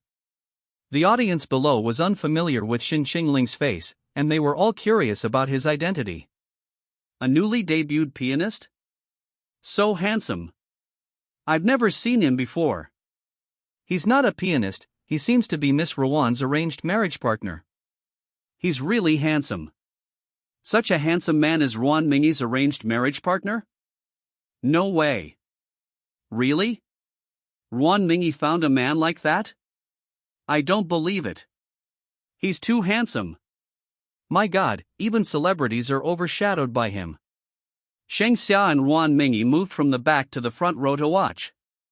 After Shen Qingling went on stage, the wealthy ladies and socialites around her were all focused on her looks. The points that had just been cleared rapidly increased at this moment. Ruan Mingyi smiled, a slight smirk playing on her lips. The praise someone receives is always for their piano skills, their temperament, their family background, none of their looks. Shang Xia, why do you think that is? Shang Xia scoffed. Just a pretty face, nothing to be proud of. Ajin's piano playing is miles ahead. Ruan Mingyi confidently raised her chin. We'll see. If Shen Qingling said he could do it, then he definitely could. Shen Qingling bowed to the audience before taking his seat. The crystal chandelier in the banquet hall's dome reflected shimmering light onto the piano, the light meandering down his dark suit sleeves, spreading a flowing galaxy across the Steinway's lacquer surface. His long, slender fingers hovered over the black and white keys, like the wings of a white crane resting briefly on a snowy plain. My God, what beautiful hands! These are hands born to play the piano. I studied fine arts, and these hands are a work of art. These hands should be displayed in the Louvre. The light shone on his face like carefully crafted shadows, his sculpted profile as perfect as a work of art crafted by God. Seeing Shen Qingling's profile, everyone understood what sculpted face meant. Under the light, Shen Qingling's profile seemed to have an added filter. The slight protrusion of the knuckles in the middle of his nose was smoothed by the soft light, his eyelashes cast trembling shadows on his cheeks, his brow furrowed slightly, and the piano music began. The boy's hands moved with the keys, like drifting moonlight. The piece Shen Qingling played instantly captivated everyone's hearts. In an instant, those who had been looking at his face were now drawn to the music played by those hands. Gui Jin, sitting in the audience, gasped, utterly unable to believe that the person on stage had been an unknown figure in the piano world before. He stared intently at Shen Qingling. This shouldn't be. How could Shen Qingling possibly possess such piano skills? His pride shattered completely at that moment. What would Shang Xia think of him? He turned his head to look at the woman beside him. Shang Xia was stunned. Her large eyes, initially filled with disdain, then surprise, then amazement, and finally she was completely captivated by the dreamlike scene Shen Qingling had woven for everyone. Shang Xia clutched her pounding heart. This was the male lead from a novel. That stunning appearance, that elegant figure, that captivating piano skill. 077, Shang Xia's heart-fluttering value increased by 10. Gui Jin's face turned ugly. How could this be? He had intended to embarrass Shen Qingling in front of all the guests, making him unable to stand in high society, thus making Shang Xia even more infatuated with him, so that she would vehemently oppose his marriage when she learned that Shen Qingling was her fiancé. But he had failed. The entire banquet was silent, save for the sound of the piano. As the piano keys reached their deepest point, the young man on stage suddenly lifted his eyelids and gazed up into the void, his fingertips striking out a stormy, thunderous thud in the low register. Zhong Cheng put down her wine glass and slowly rose from her seat in disbelief.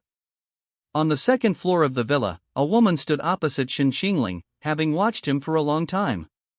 Shang Mo's fingers glided across the golden nanmuwood armrest, as if in duet with Shen Qingling, gently striking the keys in perfect harmony with the rhythm of the piano sonata. Shang Mo loved playing the piano, otherwise, she wouldn't have known Zhong Qing and specially invited her to such an important banquet. She knew very well how astonishing the young man's piano skills were. However, it seemed that the young man playing the piano was even more breathtaking than the music. Shang Mo lowered her eyes to look at the young man playing on stage, a hint of curiosity appearing in her eyes. Who is that? The piece ended, and Shen Qingling slowly opened his eyes. At that moment, thunderous applause erupted from the audience. Ruan Ningyi stared intently at the boy on stage. Shang Xia couldn't help but clap along with the crowd, her mouth agape. When she realized what she had done, she awkwardly withdrew her hand. She had mocked Shen Qingling so much earlier, now, thinking about it, it was truly so embarrassing. She looked at Gui Jin, unknowingly stabbing him in the heart. Ah, Jin, isn't he better than you? Why aren't you saying anything? I have nothing to say. He is indeed very good. What, Xia, have you fallen for him? How could that be? He belongs to Ruan Ningyi. I would never like him, even if he's handsome, has a great physique, is a skilled pianist, and is very talented. Gui Jin sneered. If you didn't add that last sentence, it might have been somewhat convincing, but with that last sentence, isn't it just self-deception?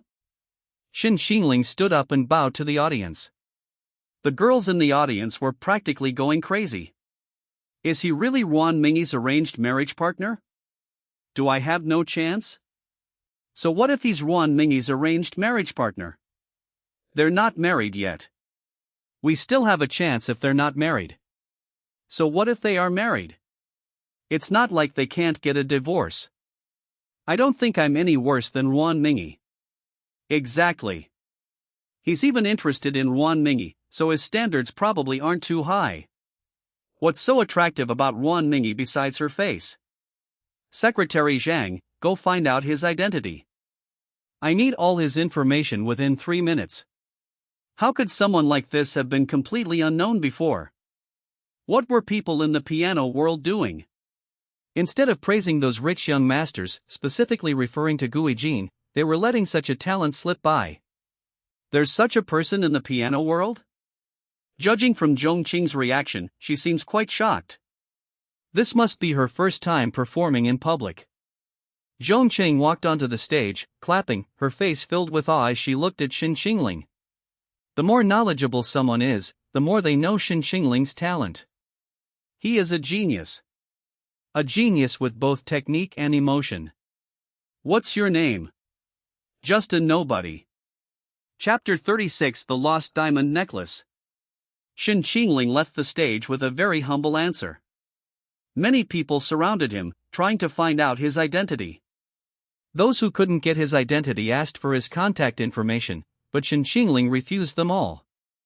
Ruan Mingyi struggled to squeeze through and shoo the crowd away. The woman looked at him with shining eyes. Shen Qingling. How many more surprises do you have that I don't know about? There should be many more. Ruan Mingyi was overjoyed, wanting nothing more than to hug and kiss him in public, but she refrained because she knew Shen Qingling was shy. So she could only express her excitement in words. Shen Qingling, honestly, I'd accept a man like you even for a second. I'd accept even a needle. Why don't you deny it? It can't be true, right? What if it were a day and a night?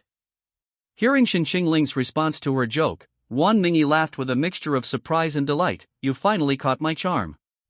Shen Qingling replied with a hint of helplessness and indulgence. One is influenced by one's company. Being near you makes one yellow. Ruan Mingyi bent over and laughed, her love for Shen Qingling growing even stronger. After laughing, she stood up and whispered in Shen Qingling's ear, Then do you know what being near you makes one? What? Being near you makes one crazy, all women will be infatuated with you. Shen Qingling looked around, almost all the women's eyes were on him. Undoubtedly, Shen Qingling became the focus of the entire gathering. Shen Qingling feigned surprise, never mind then, I didn't expect such an effect from a casual plucking. Ruan Mingyi raised an eyebrow, a casual plucking? Is this the Versailles of a master pianist? Do you know how many people struggle their entire lives to achieve what you've achieved with a casual plucking? You just played it casually and it's like this, if you played seriously, you'd make the entire piano world tremble. The sight of Shen Qingling and Ruan Mingyi chatting together aroused envy and jealousy among many women. The Gu family members were even more astonished after seeing Shen Qingling's performance. Gu Changwan, Wen Sulan, and Gu Yutong stood together talking. Wen Sulan, Changwan, when are you planning to tell Qingling about his background? Wouldn't it be better to have him come back sooner? Everyone's been talking about his identity. Although Gu Changwang also expressed surprise and approval of Shen Qingling's piano skills, as the heir of the Gu family, even the best piano skills were useless. He had never cared about Gui Jin's performance on the piano before. As an heir, what he needs is decisiveness, skill, ambition, and strategy. These are merely icing on the cake. Gu Changwan, it's too hasty for you to tell him now. If you really can't wait, take him home after the banquet to discuss this. Gu Yutong's dislike and resistance towards Shen Qingling lessened slightly. It seems this younger brother isn't incompetent after all. But she still prefers Gui Jin, whom she grew up with. At this moment, Gui Jin was thoroughly humiliated by Shen Qingling. Although Shang Xia was comforting him, her words seemed somewhat perfunctory, and her eyes were still searching for Ruan Mingyi and Shen Qingling. Gui Jin chuckled, What is Xiaxia looking for? Shang Xia shook her head, Nothing, I just thought it was unusual that Ruan Mingyi didn't come to swagger around. Oh? You're looking for Ruan Mingyi? Yes. I thought you were looking for that pianist. Gui Jin's smile didn't reach his eyes, instead, it carried a hint of coldness and sarcasm. Shang Xia immediately bristled, as if her tail had been stepped on. What? I told you I hate him. Even if he plays the piano well, it has nothing to do with me. Besides, he's Ruan Mingyi's person. I just hate him, nothing else. What if he's not Ruan Mingyi's person? No, that's fine. What could I possibly have to do with him? Shang Xia seemed confused as to why Gui Jin cared so much about that boy. You lost and took it out on me. Fine, you're just in a bad mood. I won't argue with you. Calm down. With that, Shang Xia left. Gui Jin calmed down and began to consider his second plan. Losing at the piano wasn't a big deal for Gu Changwang, he never cared about such things. However, he cared about his reputation, about external opinions, and even more so about the honor of his entire family. If Shen Qingling were branded a thief at this banquet, would he still bring her back to the Gu family? Halfway through the banquet, a commotion suddenly broke out on the left. My diamond necklace is gone. What should I do? Are you sure it was just gone? Yes, it was there an hour ago, and I don't know how it disappeared in the blink of an eye. Miss Fawn, don't worry. I'll send someone to check the security footage right away. I'll have them search the venue for you. Butler Shang, you absolutely must help me find that necklace. It's a gift from Xiang Shan, it has great significance, it absolutely cannot be lost. Yes, Miss Fawn, please calm down. Fang Qingran's eyes were red and she looked anxious. Shang Su could only keep comforting her. This necklace held immense meaning for her, she would never let it go if she lost it. Su Xiangshan returned from outside at that moment, and Fang Qingran looked at him sadly. I'm sorry, Xiangshan, I lost the gift you gave me. She cautiously glanced at Su Xiangshan's expression after speaking. She was terrified that Su Xiangshan would be angry. She had pursued him for so long, and he had finally agreed to be with her. This was the first gift he had ever given her, making it incredibly meaningful. Su Xiangshan's expression indeed turned cold. Qinran, do you remember what I said when I gave you this gift? I remember you said it was your mother's heirloom, meant for your future wife. I'm sorry, I didn't mean to. I've already had people looking for it. Please don't be angry, Xiangshan. Fang Qingran apologized cautiously, but Su Xiangshan's expression did not soften. He said coldly, Fang Qingran, if we can't find this necklace, we don't need to continue. You've really disappointed me. With that, the man turned and left, leaving Fang Qingran looking flustered and helpless. Shen Qingling, Wan Mingyi, Yi Qiao, and the others stood aside gossiping. Yi Qiao said softly, didn't they say Fang Qingran finally won over Su Xiangshan? Why is his attitude towards her still so terrible? Wan Mingyi said listlessly, who knows what's wrong with Su Xiangshan? It's just a necklace, why is he so angry? Yi Qiao, I heard before that Su Xiangshan gave Fang Qingran his mother's heirloom, and she was incredibly moved. Apparently, that necklace is priceless, no wonder he's so angry. Wei Chiho whispered, priceless, hey, where did that necklace go? Could it have been stolen? Half an hour later, something happened, and Fang Qingran stormed towards Shen Qingling.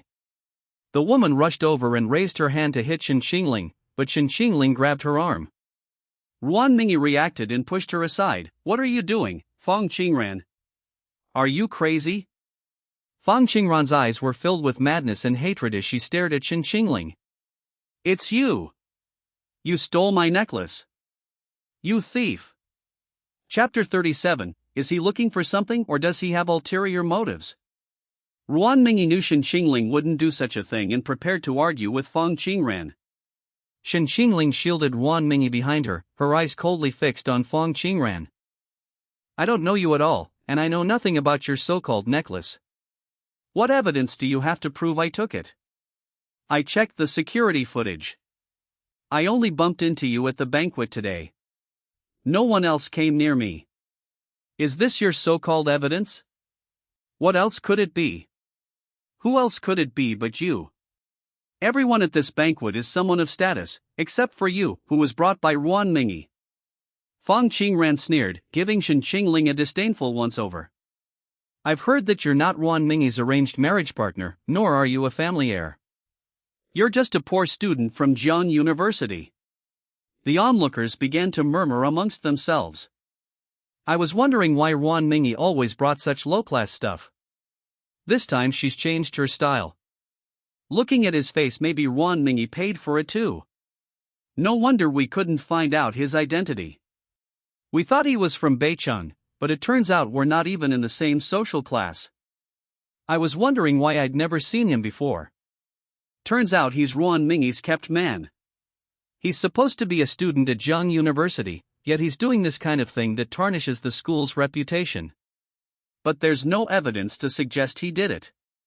It's best not to jump to conclusions and wrongly accuse someone. Fong Qingran is right. Who here, besides a poor student like him, would covet a necklace? Fong Qingran said arrogantly, either you hand over the necklace willingly, and I won't call the police or bother with you. Shen Qingling remained calm. You can call the police, it's true you go to the police if something's lost. I didn't touch your things, so coming to me is useless. You're about to die and you're still trying to deny it. A search will tell you whether you stole it or not. A search? Are you a police officer? Do you have a search warrant? Shen Qingling narrowed her eyes, her gaze carrying a dangerous glint. Fong Qingran was taken aback by that look. She pursed her lips and looked away. If you don't let me search you, you're guilty. Are you searching me to find something, or do you have something else in mind? Ruan Mingyi burst out laughing at Shen Qingling's words. She walked up to Shen Qingling and said with interest, Fong Qingran, you wouldn't happen to have a crush on him and are deliberately using this method to take advantage of him, would you? The already tense atmosphere became strained because of Shen Qingling and Ruan Mingyi's back and forth. Fong Qingran blushed and stomped her foot angrily, saying, What nonsense are you talking about? I'm looking for my necklace. Who would covet his body? Ruan Mingyi curled her lips and said, there were quite a few women gathered here just now, weren't they all coveting him? Fong Qingran snorted coldly, that's them. The only person I like is Xiang Shan. Don't try to change the subject. If you keep talking nonsense, don't blame me for taking action. Just when Fong Qingran thought she was about to call for the Shang family to take real action, Shen Qingling responded. Fine, then search me. What if you don't find anything? I won't accept just an apology. You said it yourself. If you don't find anything, I'll let you do whatever you want with me. The item is definitely on you. Okay, but I have one condition. What? Search me right here, in front of everyone. If we leave here, even if I have 10 mouths, I won't be able to explain myself. You can say whatever you want. Search me here. Fong Qingran felt incredibly embarrassed when she saw those eyes, as if ants were crawling all over her. Xiang Shan said this matter should be resolved privately, not in front of others. Wouldn't Xiang Shan be angry if she searched him here? Besides, was she supposed to grope a man in front of so many people? I'll have someone else search me, I won't do it myself, so you won't accuse me of having any designs on your body. That won't do. You're the one who lost your things, not someone else. Even if you don't search me, you can't prove my innocence. You think you can just walk away after slandering me? Shen Qingling raised her chin, took a step forward, lowered her eyes to look down at the petite woman, and said coldly, search. Fong Qingran froze on the spot, now in a bind. Gui Jin, standing in the crowd, frowned. Shen Qingling was completely unpredictable. Shen Qingling was known for her strong sense of pride. How could she accept a body search? Especially in front of so many people, without any shame or embarrassment. It was nothing like the person he knew. Could the investigation data be wrong? Was Shen Qingling's aloofness and pride all an act?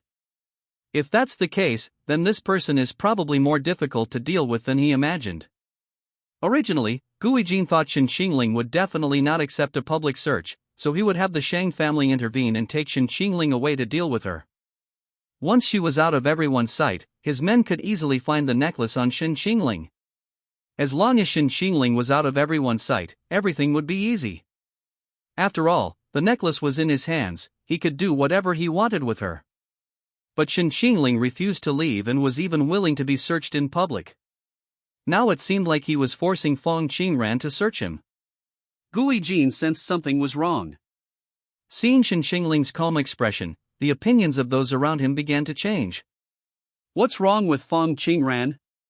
Now that we've asked her to search her, she's stammering and won't move. What's going on? Could she really be slandering someone here? That young man looks so calm, it seems this has nothing to do with him. Honestly, someone that handsome has plenty of women willing to spend money on him with a simple beckoning gesture. Why would he steal Fong Qingran's necklace? Fong Qingran is such a brainless woman. Making such a fuss at the Shang family's banquet, I wonder if President Shang will be angry. Where's Su Xiangshan? Doesn't he care about his woman? Making such a scene over a necklace, it's shameful. Shen Qingling frowned impatiently at her hesitation. Didn't you say you wanted to search her? I told you to search, but you won't move. What does that mean? If this were the original owner of this body, she would definitely have fallen into Gui Jin's trap. But Shen Qingling wasn't the original owner of this body. Pride was useless here. It was just a body search. Let them look if they wanted, search if they wanted. He was a man, he wouldn't suffer any loss. If they went to a secluded place, that would be a real loss. He'd be unable to clear his name no matter what the final outcome, he'd be branded a suspected thief. The point was to make sure everyone saw she couldn't find anything. This woman in front of him seemed like a brainless idiot. The person hiding behind her was either Su Xiangshan or Gui Jin, or they were both in cahoots. Otherwise, why would Su Xiangshan frame him for no reason? Fong Qingran's eyelashes trembled, she bit her lip, and still reached out her hand toward Shen Qingling. Chapter 38 SSS Level Goddess. Fong Qingran was incredibly nervous. For the first 20 years of her life, Fong Qingran had never been with a man. She'd only been with Su Xiangshan for a few days, and they hadn't even held hands. Now, she was about to touch Shen Qingling's entire body. No wonder she was nervous. She turned her face to the side, closed her eyes, and began to explore Shen Qingling's chest with her hand. Such large pectoral muscles, and they felt so good. Wait, she'd touched the wrong spot. Fong Qingran continued her search downwards. What? 8-pack abs? She swallowed hard. She continued downwards. A gasp and gasps came from the crowd of women. Fong Qingran was confused. What had she touched? Fong Qingran slowly opened her eyes and looked over. Ah! By the time she saw where her hand was, it was too late. Fong Qingran let out a scream, her face turning completely red, and she didn't dare look at Shen Qingling. Shen Qingling was wearing suit pants, the kind of pants that made everything very obvious. The women in the crowd gasped and began whispering among themselves.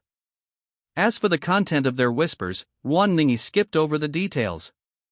Ruan Mingyi had never seen anything like this even in adult films, and couldn't help but wonder if there was something wrong with her eyes. She decided to verify its authenticity herself next time. Shen Qingling, on the other hand, remained calm, but his slightly red ears betrayed his embarrassment. Fong Qingran wished she could disappear into a hole. The women watching joked, Fong Qingran, are you sure you can handle this? If you can't find it, let me do it.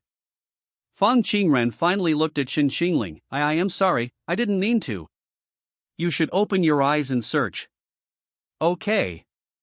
Fong Qingran searched Shen Qingling from head to toe but couldn't find the necklace she wanted. Her face paled in disbelief. How is this possible?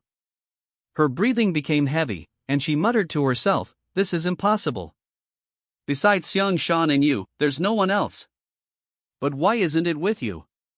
Fong Qingran couldn't understand it at all, she had never suspected Su Xiangshan. Shen Qingling straightened his clothes and said, I told you long ago that this has nothing to do with me. Now you've searched everything and haven't found the necklace. Shouldn't you apologize to me? Fong Qingran's mind was still blank, but she realized that this might really have nothing to do with the boy in front of her. She had almost wronged him. I'm sorry, I'm so sorry, I didn't mean to frame you. I was just so anxious about losing the necklace that I suspected you. I'm really sorry. I'll accept whatever compensation you want. How about this, I'll give you 200,000 yuan as compensation, is that alright? Shen Qingling shook his head, I don't want your money.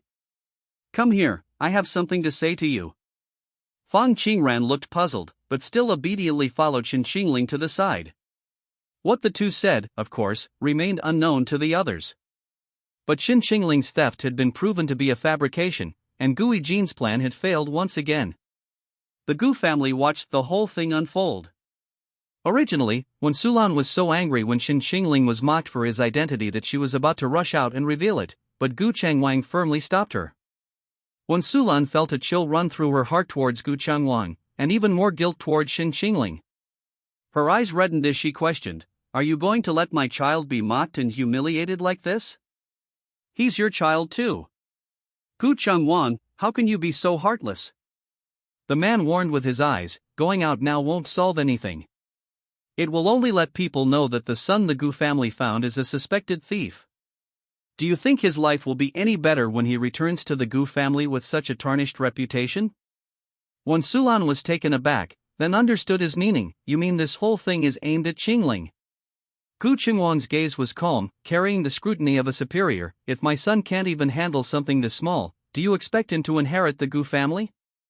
Gu Chengwang simply wanted to see how Shen Qingling would handle it. Fortunately, Shen Qingling didn't disappoint him, and he was satisfied. He watched Shen Qingling's retreating figure with a half-smile. She was his child.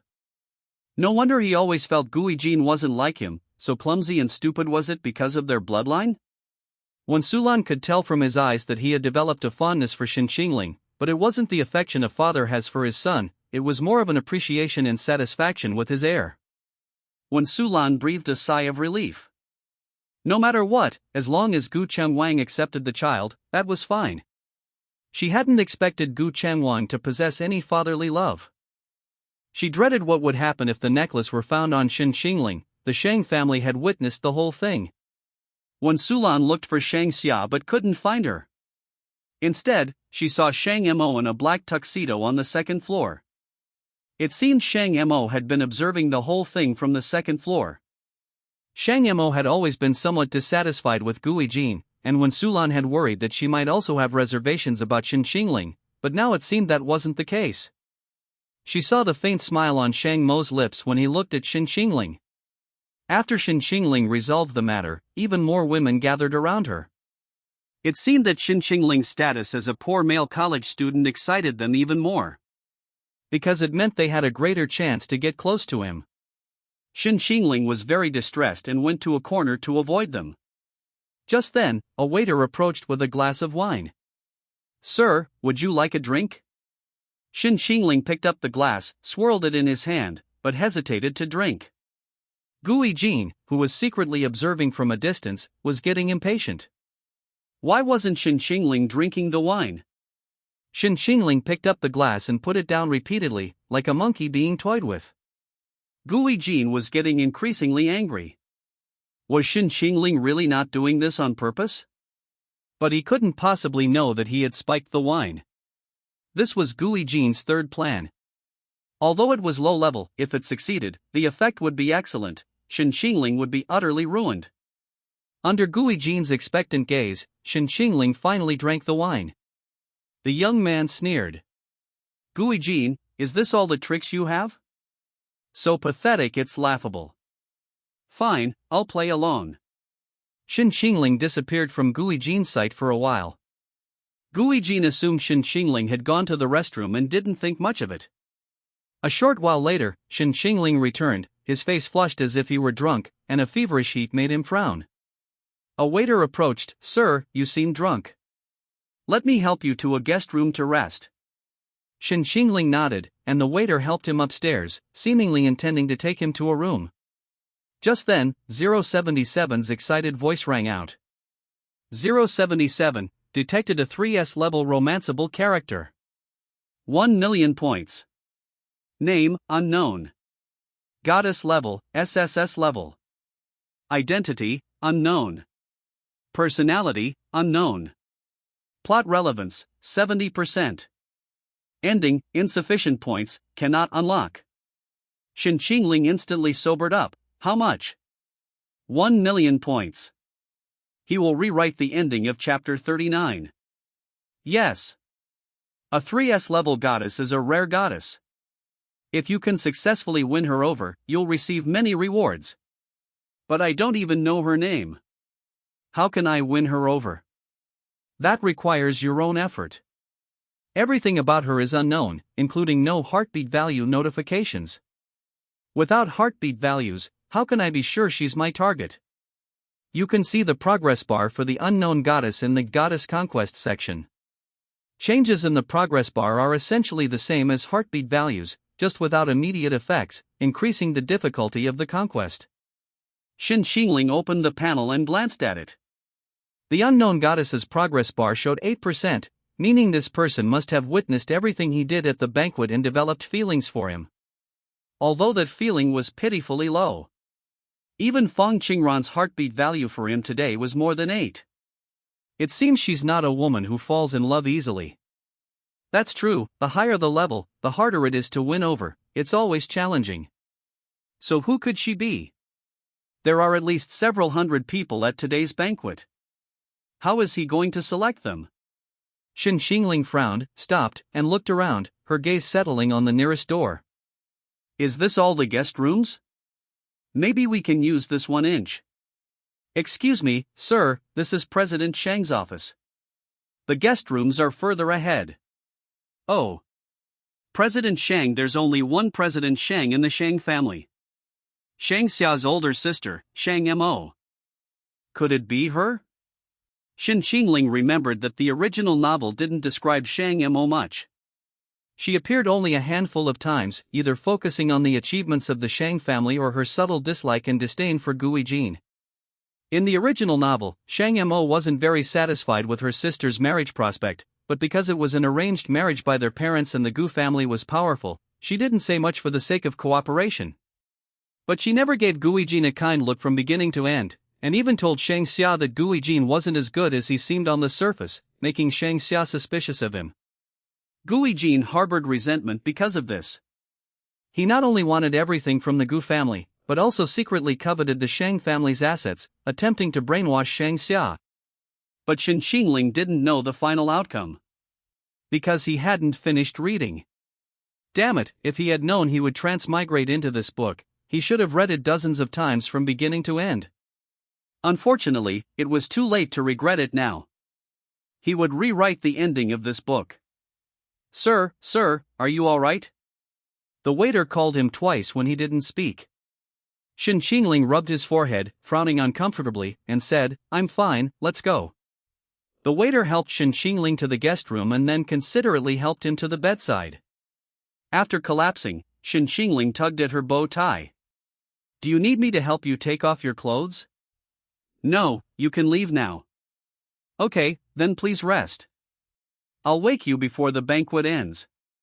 The waiter went out, closed the door, and locked it from the outside to prevent Shen Qingling from running out. He glanced around cautiously before carefully taking out his phone and quickly sending a message. She's in the room, come quickly. Received. Gui Jin also received the message, learning that Shen Qingling had obediently fallen into his trap.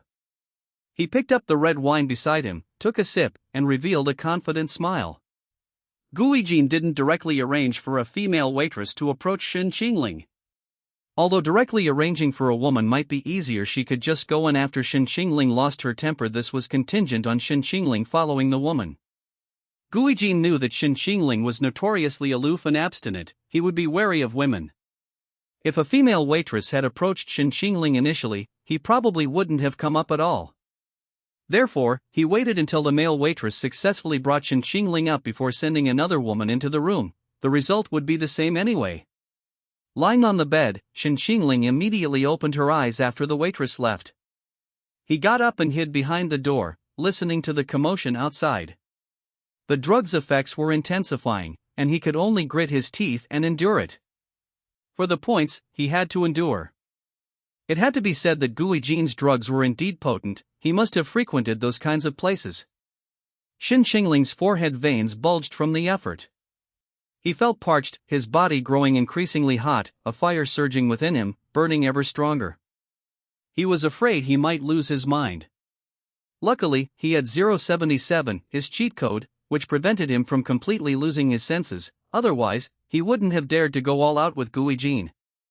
Not long after, footsteps sounded outside the door, and Shen Qingling's eyes turned dangerous.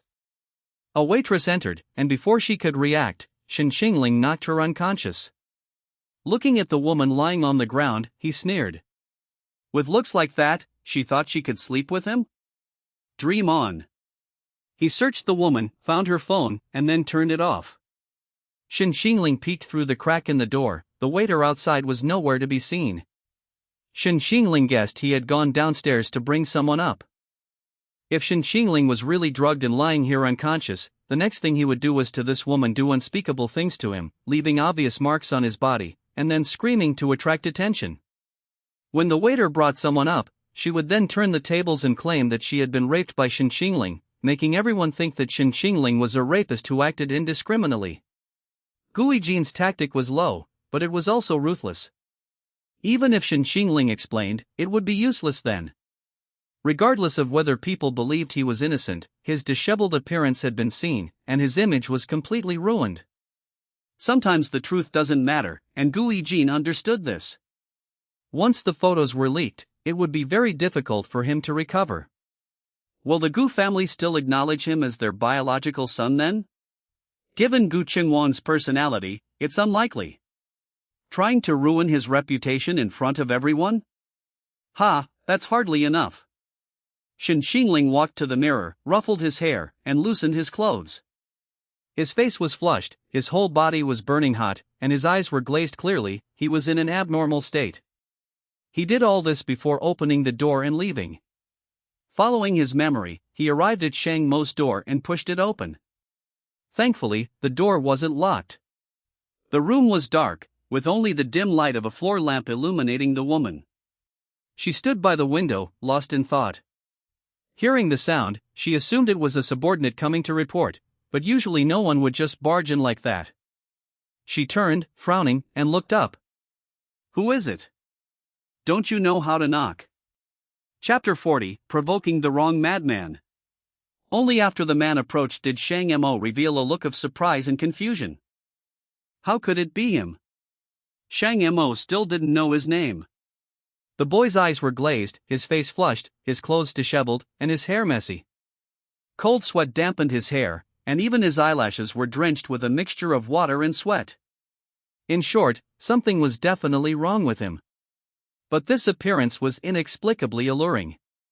His performance at the banquet had been excellent, his piano playing was incredibly elegant and dignified, and even when wrongly accused, he remained calm and composed, very captivating. This was a stark contrast to his current state. So this person could have this side too. Shang Mo didn't consider herself a woman who would be captivated by a man's looks, but this man had left a deep impression on her, especially his superior face, which was breathtaking. What did it mean that he was in her room like this? Shen Qingling's eyes were red, and Shang Mo sensed he was on the verge of losing control. This was the first time Shang Mo had encountered such a situation. She frowned and asked, "What's wrong?" His eyes were glazed, and he was barely managing to think before answering. The boy gasped for breath, his voice hoarse and barely audible. "Someone wants to harm me, they drugged me." Shang Mo frowned. Someone dared to do such a thing in the Shang family. Who was this boy? What was their purpose in drugging him? Didn't they say he was just a poor student from Jian University? Or was it because his face was so alluring that a woman had taken a liking to him, so they resorted to such a despicable method? If that's the case, why would they send him here? Or there's another possibility, he did it on purpose. Shang Mo stared at that alluring face, thinking. Many men had tried to seduce her before, but this was truly a first, it was quite novel. No matter what, this matter couldn't get out. If the media found out someone had been drugged at her banquet, who knew what kind of rumors would they spread about the Shang family tomorrow? She didn't want the Shang family associated with such news. Shen Qingling almost lost his balance and suddenly hugged Shang Mo. It wasn't exactly a hug, he just lost his balance and leaned against Shang Mo. Behind Shang Mo was a large floor-to-ceiling window, and she was unable to move because of Shen Qingling. The boy's hot breath brushed against her neck, sending a shiver down her spine. His body was very hot, and it felt like her skin was being burned. Hot. Shen Qingling felt the coolness from her body and couldn't help but rub against her. This woman, who was always calm, couldn't help but feel her heart pounding. You get up first. Hot. It seemed he could only say this one word. The woman had a pleasant fragrance, a refreshing scent, but it did nothing to calm him down. Shang Mo struggled to push him away slightly, but the boy gazed at her intently, as if looking at a delicious pastry. Or like a hunter eyeing its prey. He stared at the woman's red lips and kissed her without a word. Shang Mo's eyes widened, her breath caught in her throat, and the last thread of her senses snapped. In her panic, the woman accidentally knocked over the lamp, plunging the room into complete darkness. Being unable to see anything only amplified the sensations of her senses. The scent of mint and cedar emanating from the boy suddenly overwhelmed all her senses. His hand cradled the back of her head, pulling her towards him, while his other hand caressed her cheek. Strands of her hair tangled around his cufflinks. The warm touch on her lips sent a jolt of electricity up her spine. When their lips met, she felt as if she could hear her own heartbeat, a pounding sound powerful enough to shatter the city's clamor. Shen Qingling's kissing skills were legendary. Just how good? The fact that Shang Mo hadn't pushed him away yet spoke volumes. Of course, there was another reason: she was completely stunned. This was Shang Mo's first kiss. She never imagined her first kiss would happen in such an absurd and dramatic way. A cool, aloof young man, drugged at a lavish banquet, barged into her room and, losing control, couldn't resist kissing her. In the silent night, unable to see her surroundings, she could only hear the young man's hot breath and her restless heartbeat. And then there was the kiss that made her lose control. She forced herself to calm down, but the young man's continued kiss made her head spin, hormones surging, making her somewhat immersed in the moment. She had never understood kissing before, until she experienced it firsthand. It had only been a dozen seconds since Shen Qingling kissed Shang Mo, but it felt like an eternity to Shang Mo. She only lost her composure for a moment before calming down. She had just reached out to push Shen Qingling away when he released her. It seemed the kiss had also brought him back to his senses. He leaned on her shoulder, panting, and apologized. I'm sorry, I didn't mean to." You could tell from his voice that he was trying hard to hold back his emotions. Shang Mo calmly said, "I have a private doctor at home. Have some water and calm down. I'll call him over." Shang Mo tried to help Shen Qingling to the sofa, but after a few steps, she tripped over something and they both fell down. Shen Qingling caught her, preventing her from getting hurt.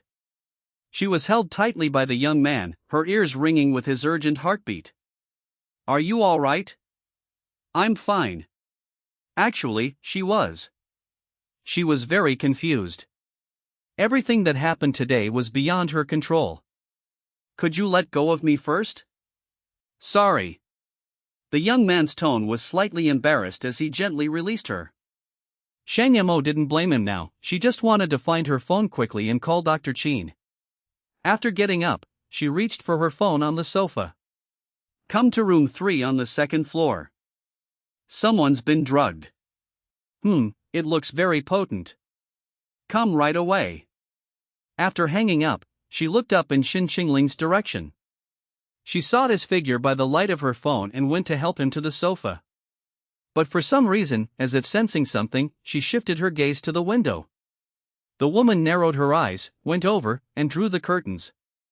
The room fell completely dark. Shang Mo reached for the light switch, but Shen Qingling grabbed her hand. "Are you going to turn on the light?" "Yes, why?" "Could you not turn on the light?" "Why?" After Shang Mo asked this, the room fell into a deathly silence. She raised an eyebrow. "Don't want me to see?" Shen Qingling pursed his lips. "It's embarrassing." Shang Mo could tell he was a person with extremely strong pride. And rightly so. If she had been in that situation, she wouldn't want anyone to see her in such a disheveled state. She lowered her eyes to examine him. The boy suddenly covered his eyes with his hand, revealing only his high nose bridge and slightly parted thin lips. There was still her lipstick on his lips, and she couldn't help but think of that kiss again. Why was he covering his eyes? Was he afraid to look at her? Was he afraid of embarrassment or afraid he couldn't resist? Shang Mo squatted down, removed his hand, and stared into his eyes, saying, "You dared to force a kiss on me just now, but now you can't even look me in the eye." Shen Qingling opened his eyes and looked at her.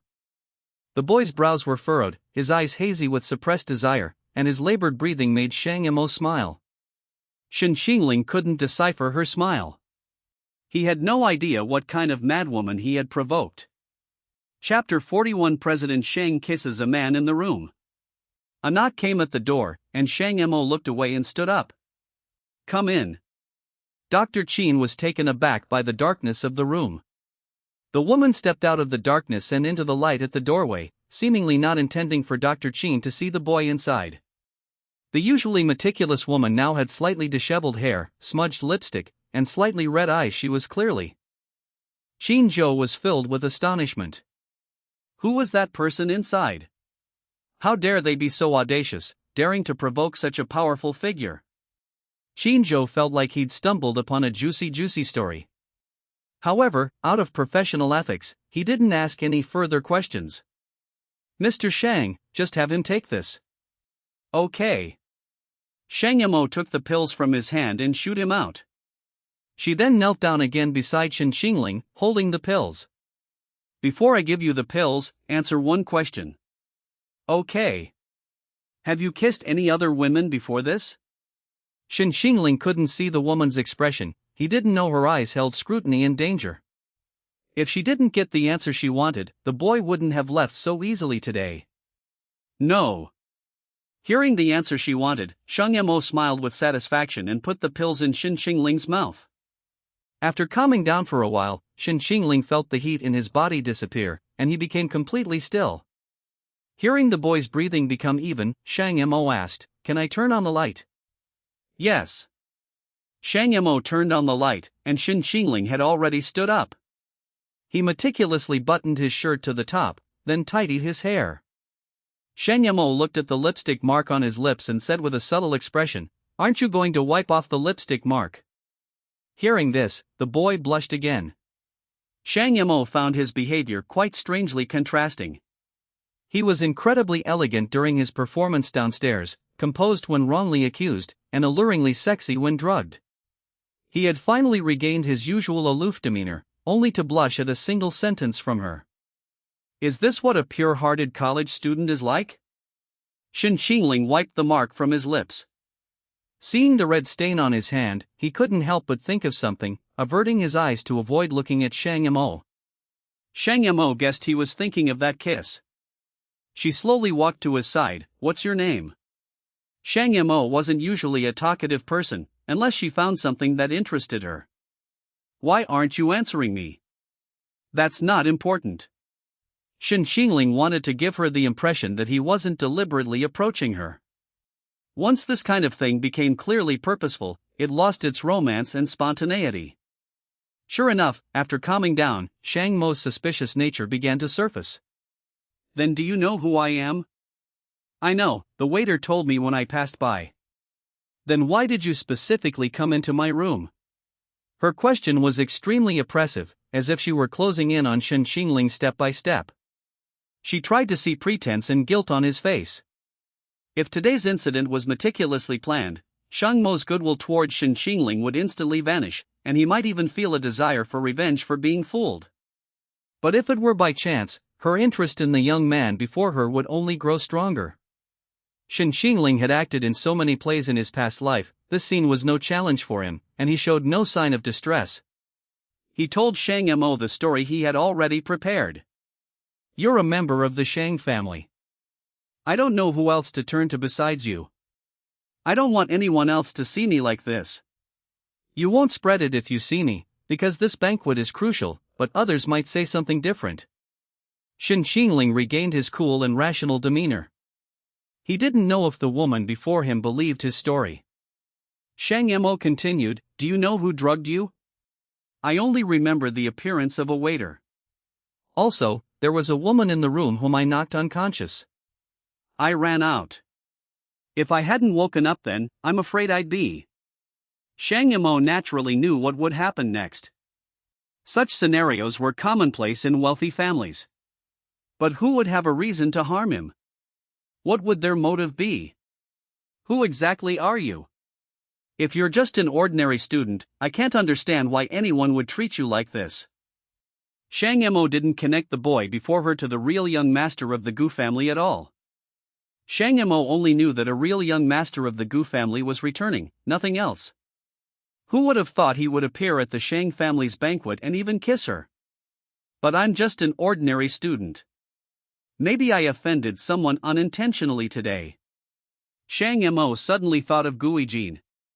Today, he completely overwhelmed Guijin from the start. Guijin was cunning and vengeful, it was hard to guarantee he wouldn't secretly target him. I will investigate this matter and give you an explanation. Thank you, President Shang. Then leave me your contact information. I'll let you know when I have the results. Shang Mo's true intentions were not what they seemed. Anyone who knew Shang Mo even a little would know that she wasn't one to show kindness like this. Would she seek justice for someone who offered no benefit or value? She wouldn't. Shen Qingling and Shang Mo added each other on WeChat. After Shen Qingling left, Shang Mo glanced at her WeChat profile, then dialed a number. Investigate someone for me. Yes, investigate everything, big or small. Especially his relationships with women. After hearing what was said on the other end of the line, Shang Mo's expression changed slightly, but then a faint smile appeared on his face. After Shen Qingling came downstairs, many people were gossiping about something. Ruan Mingyi had been frantically searching for Shen Qingling. Seeing him finally appear, she couldn't help but ask, "Where have you been? I looked everywhere for you. I thought you'd been kidnapped, I was almost about to call the police." Shen Qingling smiled faintly. "It's not that dramatic, is it? I just went upstairs to sleep for a while." Ruan Mingyi breathed a sigh of relief. "You should have told me beforehand. I was so worried." "Sorry, I was a little drunk." "You've been drinking." "Yeah, but I can't hold my liquor, a few sips and I'm done." "Drink with me next time, it's okay if you get drunk." Yi Chao chuckled and teased, "I think you're not really interested in the drink, you just want something else, right?" Ruan Mingyi glared at her, annoyed. "What are you talking about? Do you think I'm that kind of person?" Shen Qingling nodded. "You are." Yi Chao laughed, and Ruan Mingyi laughed too. At this moment, Wei Chiha whispered, "Have you guys checked your phones? President Shang is trending." Ruan Mingyi blinked. Isn't it normal for President Shang to be trending? Today was a Shang family banquet, and the media is reporting on it. Wei Chiha shook his head. It's not about that. Someone on the trending list revealed that President Shang was kissing a man in a room, and everyone's guessing who that man is. Chapter 42. She had no concept of men. Ruan Mingyi checked the trending topics on her phone. President of Shang's group passionately kissing a man. The comments below were quite funny. I thought it was a male president passionately kissing another man, so I clicked in with great interest, but it wasn't. I thought so too. It's actually a female president. Even from behind, she's a stunning beauty with a great figure, her waist-to-hip ratio is amazing. It's a pity we can't see the man's face. I'm incredibly impressed that someone could win over President Shang, this unattainable beauty. It looks like a scene from a blockbuster movie, so atmospheric. Was the angle deliberately chosen? No way, President Shang is in love? I can't imagine her in a relationship. I only remember her scolding people at the company. It was terrifying. Is CEO Shang always coldly scolding his girlfriend when he's dating? That's called training.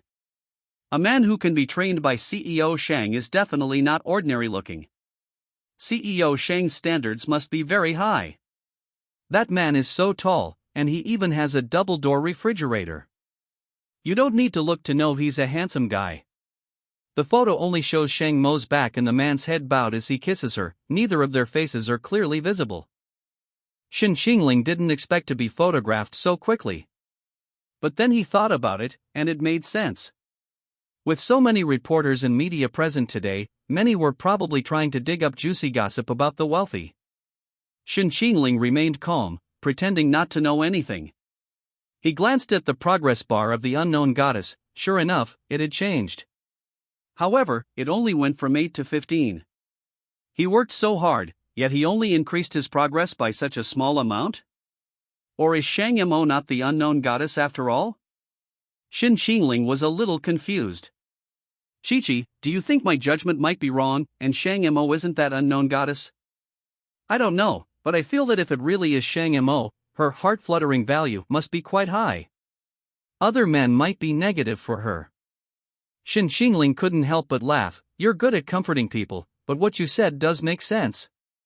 After reading the trending comments, Ruan Mingyi exclaimed in surprise, huh? Even a woman like President Shang has a day when she's moved by worldly desires? I thought she looked at men like they were dogs. Yi Qiao analyzed seriously, maybe it's a family-arranged marriage? She seems like someone who would sacrifice marriage for the Shang family. Anyway, men shouldn't be different in her eyes. Ruan Mingyi frowned, then there's no need for them to kiss in the room. I can't even imagine her with that cold face passionately kissing someone else.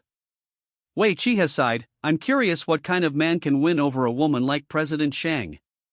Another young lady walked over and joined the discussion. Maybe he's just a pretty boy used to regulate hormones. President Shang only knows how to regulate hormones with money, she probably can't regulate men.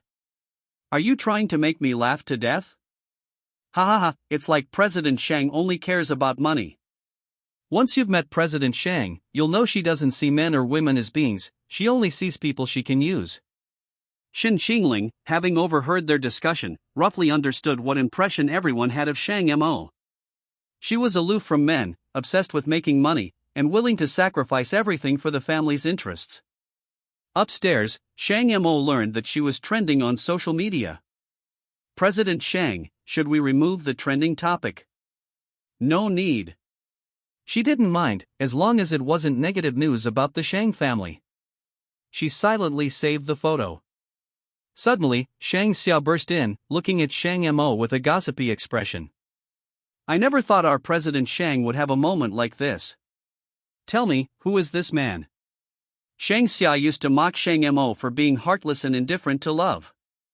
Because Shang Mo had never had any scandals with men over the years, and there was no sign of her having any private interactions with any men, it was all business. Now, suddenly realizing that her seemingly heartless sister had also fallen for someone, she couldn't help but gossip about which man could make her abandon a banquet and kiss him in her room. Shang Xia had to admit that the man must have some substance, otherwise, Shang Mo wouldn't have gone to such lengths. Shang Mo looked up at her coldly, what man? Shang Xia thought she was playing dumb, the man you kissed on the trending topics. Shang Mo twirled the pen in his hand, no man. Impossible, isn't he still in the room? Shang Xia didn't believe him and started searching the room, but found nothing. She murmured, that shouldn't be. She was genuinely curious about who it was. She walked over to Shang Mo and, unusually gently, said, I'm your sister, I won't tell anyone. Let me meet my future brother-in-law, I'm just curious about what kind of man he is. Shang Mo raised an eyebrow. So curious. Shang Xia nodded vigorously. Yes. Shang Mo said honestly, I don't know. What do you mean by don't know? I don't know his identity either. Ha? You mean you fell in love at first sight, kissed here, and then he disappeared? Something like that. You're kidding me. If you don't want to tell me, fine. If it's true, I'll find out sooner or later. You can't hide it from me, humph. With that, Shang Xia left. She went downstairs to find Gui Jin, wanting to gossip about this, but couldn't find him. The woman looked confused and murmured, strange, where did A Jin go? Fang Qingran suddenly appeared out of nowhere. Shang Xia, are you looking for Gui Jin? Yes, did you see him? Yes, he was in the restroom, seemingly with a woman. What nonsense are you talking about? How could A Jin be with another woman? Shang Xia was enraged by Fang Qingran's words, but she probably thought some woman was foolishly trying to seduce Gui Jin. She didn't believe Gui Jin would betray her. Shang Xia stormed towards the restroom. Fang Qingran sneered. Gui Jin, you dare use me as a pawn? Be prepared to be abandoned by the Shang family. Shang Xia rushed into the men's restroom, searching room by room for Gui Jin. The Shang family's restrooms were all individual rooms, with rest areas inside, and small cubicles within each room serving as the actual restroom. As Shang Xia searched each room in the summer, she stumbled upon a man flirting with a waiter on a sofa. She couldn't help but wonder if Gui Jin was doing the same thing behind her back. Shang Xia slammed the door shut and rushed to the last room. She gritted her teeth and opened the door, her eyes widening at the scene before her, her beautiful eyes blazing with fury. A woman's scream rang out, "Gui Jin, what are you doing?" Chapter 43 Gui Jin Gets Beaten. On the sofa, Gui Jin, his eyes bloodshot, was pinning a woman down, kissing her. Hearing that familiar voice, Gui Jin regained some of his composure. He turned around, and Shang Xia rushed forward and slapped Gui Jin across the face, then grabbed the woman on the sofa by the hair and slapped her twice more. Women can unleash 3 times the strength they normally possess when angry. Shang Xia, a pampered young lady, was indeed spoiled from childhood, even those few slaps hurt her own hand. She rubbed her wrist, crying as she questioned Gui Jin. "What are you doing? How could you cheat on me with another woman? And in my own home?" Gui Jin finally came to his senses.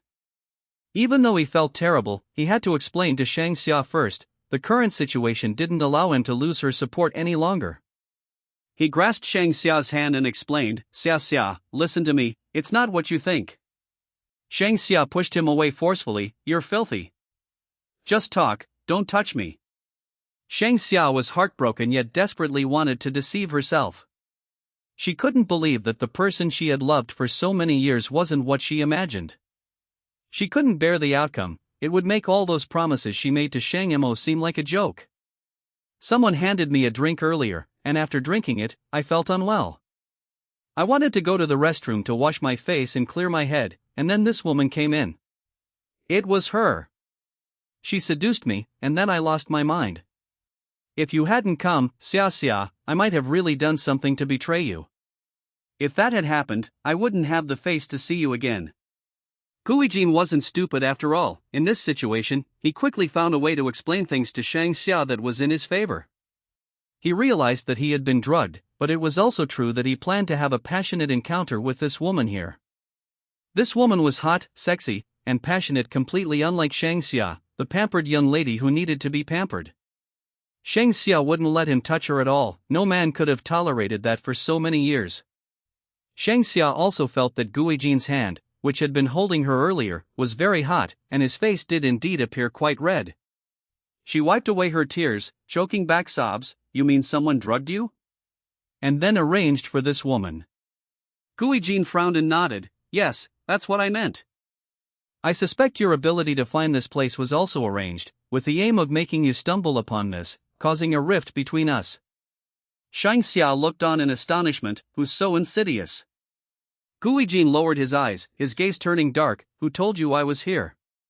Shang Xia murmured, "It was Fang Qingran, but why would she do that? She couldn't possibly do such a thing, she doesn't have that kind of brain." Gui Jin was in great pain now and had no time to think about anything else. He said with a pained expression, "Xia Xia, can you call Dr. Qin for me? I feel terrible right now." Although Shang Xia knew that Gui Jin hadn't intentionally betrayed her, she still couldn't calm down after seeing that scene. She pursed her lips, her face still grim. "I know. You wait here, and keep an eye on this woman too." After Shang Xia left, Gui Jin slapped the woman across the face. He grabbed her by the neck and demanded, "Tell me. Who sent you to harm me? Was it Fang Qingran?" The woman cried, I didn't harm you. I saw you weren't doing well, and I really liked you, so I couldn't help myself. I'd be content just to have been with you once, young Master Gu. I genuinely like you and wanted to help you." She feigned innocence, remembering what the person had told her earlier. Gui Jin is narcissistic. As long as you say you like him, that it's genuine and voluntary, he won't doubt you anymore. Sure enough, Gui Jin paused, and seeing the woman's full breasts, his anger only intensified. He released the woman and kicked over the coffee table beside him. Damn it! Shen Qingling was nowhere to be found. The plan had failed, and he had fallen into someone else's trap and been caught by Shang Xia. He'd really lost more than he gained. He couldn't help but suspect that Shen Qingling was behind it. But Shen Qingling went upstairs drunk, leaving him no chance to arrange anything unless he had precognitive abilities and could guess what he had done to him. Besides, Shen Qingling still knew nothing about his identity, so what reason did she have to target him? Ultimately, it was Feng Qingran who was the bigger problem. Did she know that Su Shangshan and I had used her? That must be it. Gui Jin clenched his fists, cracking his knuckles. Feng Qingran, you dare treat me like this? Just you wait and see. Gui Jin was quite amusing. He considered it perfectly acceptable to harm others, but when others harmed him, he was labeled a treacherous villain, a pure villain's mindset, and a narrow-minded one at that. Gui Jin walked to the mirror and saw the marks on his face, feeling even more disgusted with Shang Xia. If it weren't for the fact that she was a member of the Shang family, he wouldn't have tolerated and pampered her for so many years. Once he got everything, Shang Xia wouldn't have a good ending either. Shang Xia called Dr. Qin over, and after confirming that Gui Jin had taken Chinese medicine, her expression softened. Dr. Qin, however, found it strange. Why were there so many people taking Chinese medicine today? 2 had come in just a short time. But as a private doctor, he wouldn't say a word he shouldn't. He prescribed the medicine for Gui Jin and then left. Gui Jin had thought Shang Xia would stay to apply the medicine to his face, but it turned out Shang Xia had no such intention. After questioning the woman, she prepared to leave. Gui Jin grabbed her hand. Xia Xia, aren't you going to stay with me? I can't go out like this. Shang Xia sneered. Gui Jin, your performance today has disappointed me greatly. You lost the piano to that handsome guy, and then someone drugged you and did this. How can you betray my trust in you?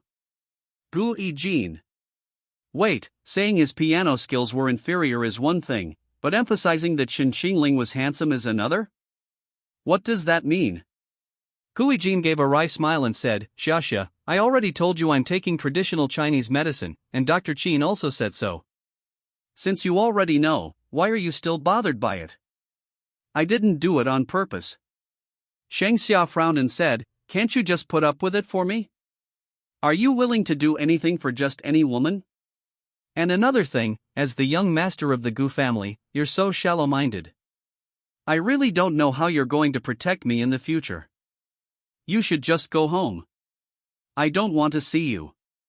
If you go out like this, I'll be the one everyone laughs at. Gui Jin.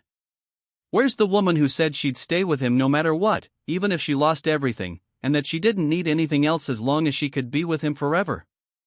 Now she's saying she doesn't know how to protect him in the future? Before, she clung to him, not wanting him to leave, but now she's actually telling him to leave and go home. So what are you going to do? I'm going to find Wan Mingy. Really? Are you going to find Wan Mingy or to see that man? Gui Jin, are you crazy? Forget it, I don't want to argue with you about this. Go back and reflect on your actions. Shang Xia had no intention of indulging him.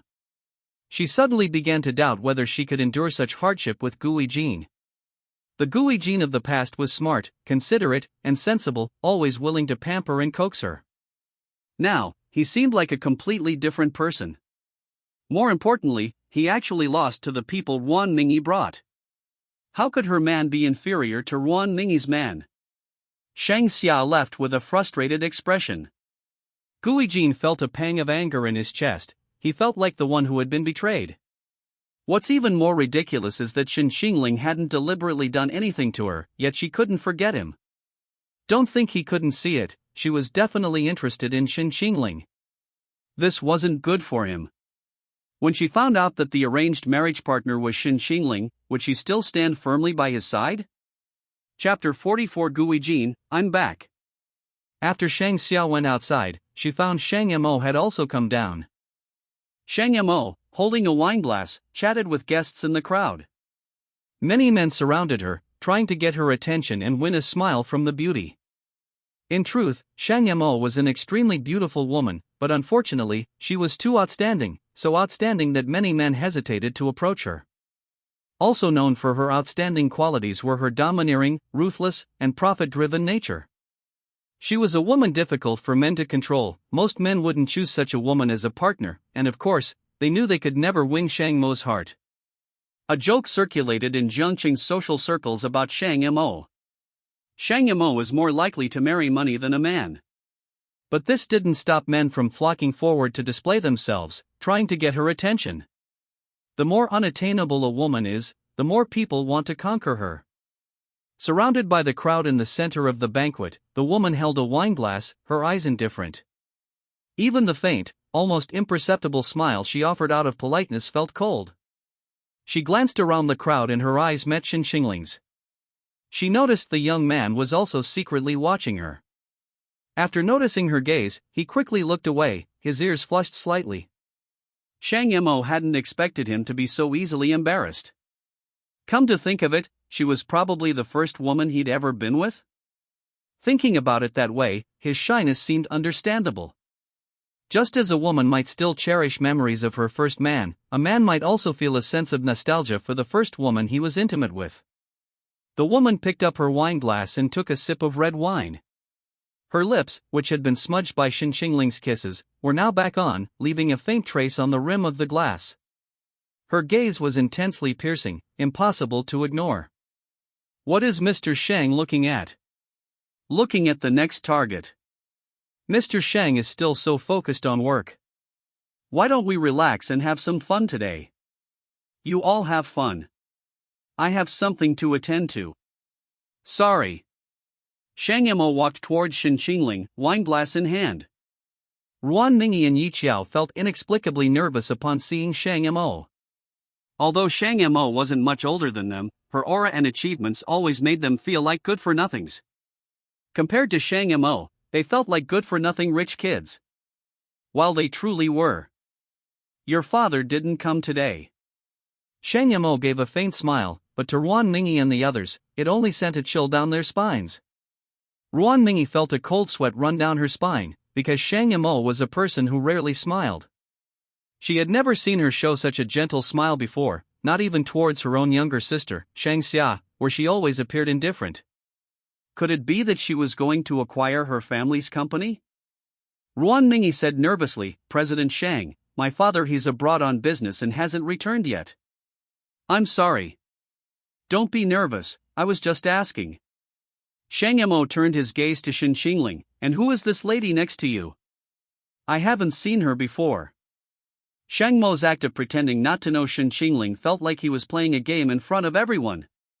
However, she only wanted to test the waters to find out what the relationship was between Ruan Mingyi and this boy.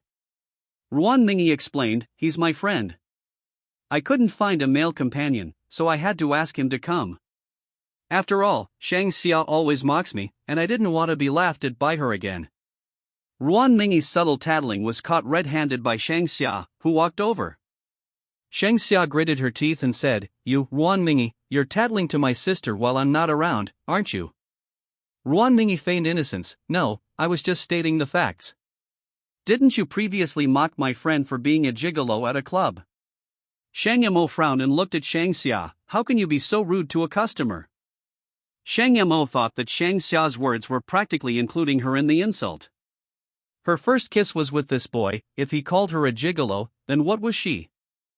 Shang Xia, unaware of the situation, assumed Shang Mo was only speaking to her to protect the Shang family's reputation. She pouted and said, I'm sorry, I didn't mean it. I won't do it again. The only person who could make Shang Xia apologize so readily was Shen Qingling. Because Shen Qingling had genuinely proven her wrong. Thinking of the boy playing the piano, she blinked and asked Shen Qingling curiously, What's your name? I don't even know yours. Ruan Mingyi gave her a disapproving look, Why are you so curious? It's none of your business. He's someone I brought. Shang Xia scoffed, Can't I even ask? I overheard him arguing with Fang Qingran about him being a college student. Ruan Mingyi, you're shameless for dating such a young man. Shen Qingling couldn't help but laugh. Everyone looked at him. Shang Xia and Shang Mo, the two sisters, were seeing Shen Qingling laugh like that for the first time and couldn't help but glance at him a few more times. Shen Xia's heart-fluttering value increased by 3. Ruan Mingyi had already seen a different side of Shen Qingling, so she wasn't too surprised. She raised her chin and said, Even an old cow eating young grass has to have the ability. Some people want to eat it but can't. Shang Mo thought to herself, in that sense, she was the one who was the old cow eating young grass. She even got to nibble on this young grass. She had the upper hand. Xingxia turned her head and said, "Forget it, I won't be like you." Shenxia's only weakness was her stubbornness. Shang Yimou saw her alone and asked, "Where's Gui Jin?" He wasn't feeling well, so he went home first. Shen Qingling lowered her eyes slightly, concealing the smile in them. It seems Gui Jin was beaten by Xingxia, otherwise why would he go home without even showing his face? Xingxia looked unhappy. Ruan Mingyi and Shang Yimou both assumed it was because she felt embarrassed about the piano competition and didn't think much of it. Shang Yimou wasn't there long before being called away. Shang Xia, speechless after being choked by Ruan Mingyi, stormed off in a huff. Ruan Mingyi was in a particularly good mood when the banquet ended. Ruan Mingyi was happy today and had drunk a little more, now slightly tipsy. The woman's cheeks were slightly flushed, her eyes a little hazy. She poked Shen Qingling's chest and said with a grin, "Shen Qingling, it's so good to have you." "How so?" "Everything's good. You're so handsome, and you play the piano so well. So many women envy me. You finally let out all the anger I've been holding in for years. I can finally hold my head high." The way Xingxia looked, it was hilarious. "Is that all?" Ruan Mingyi paused, noticing the obvious disappointment in Shen Qingling's eyes. Yi Chao tugged at her hand. "Let's talk about something else." Ruan Mingyi asked, puzzled, "Something else? What else?" Shen Qingling remained silent, and Yi Chao covered her face, wishing she could sew Ruan Mingyi's mouth shut.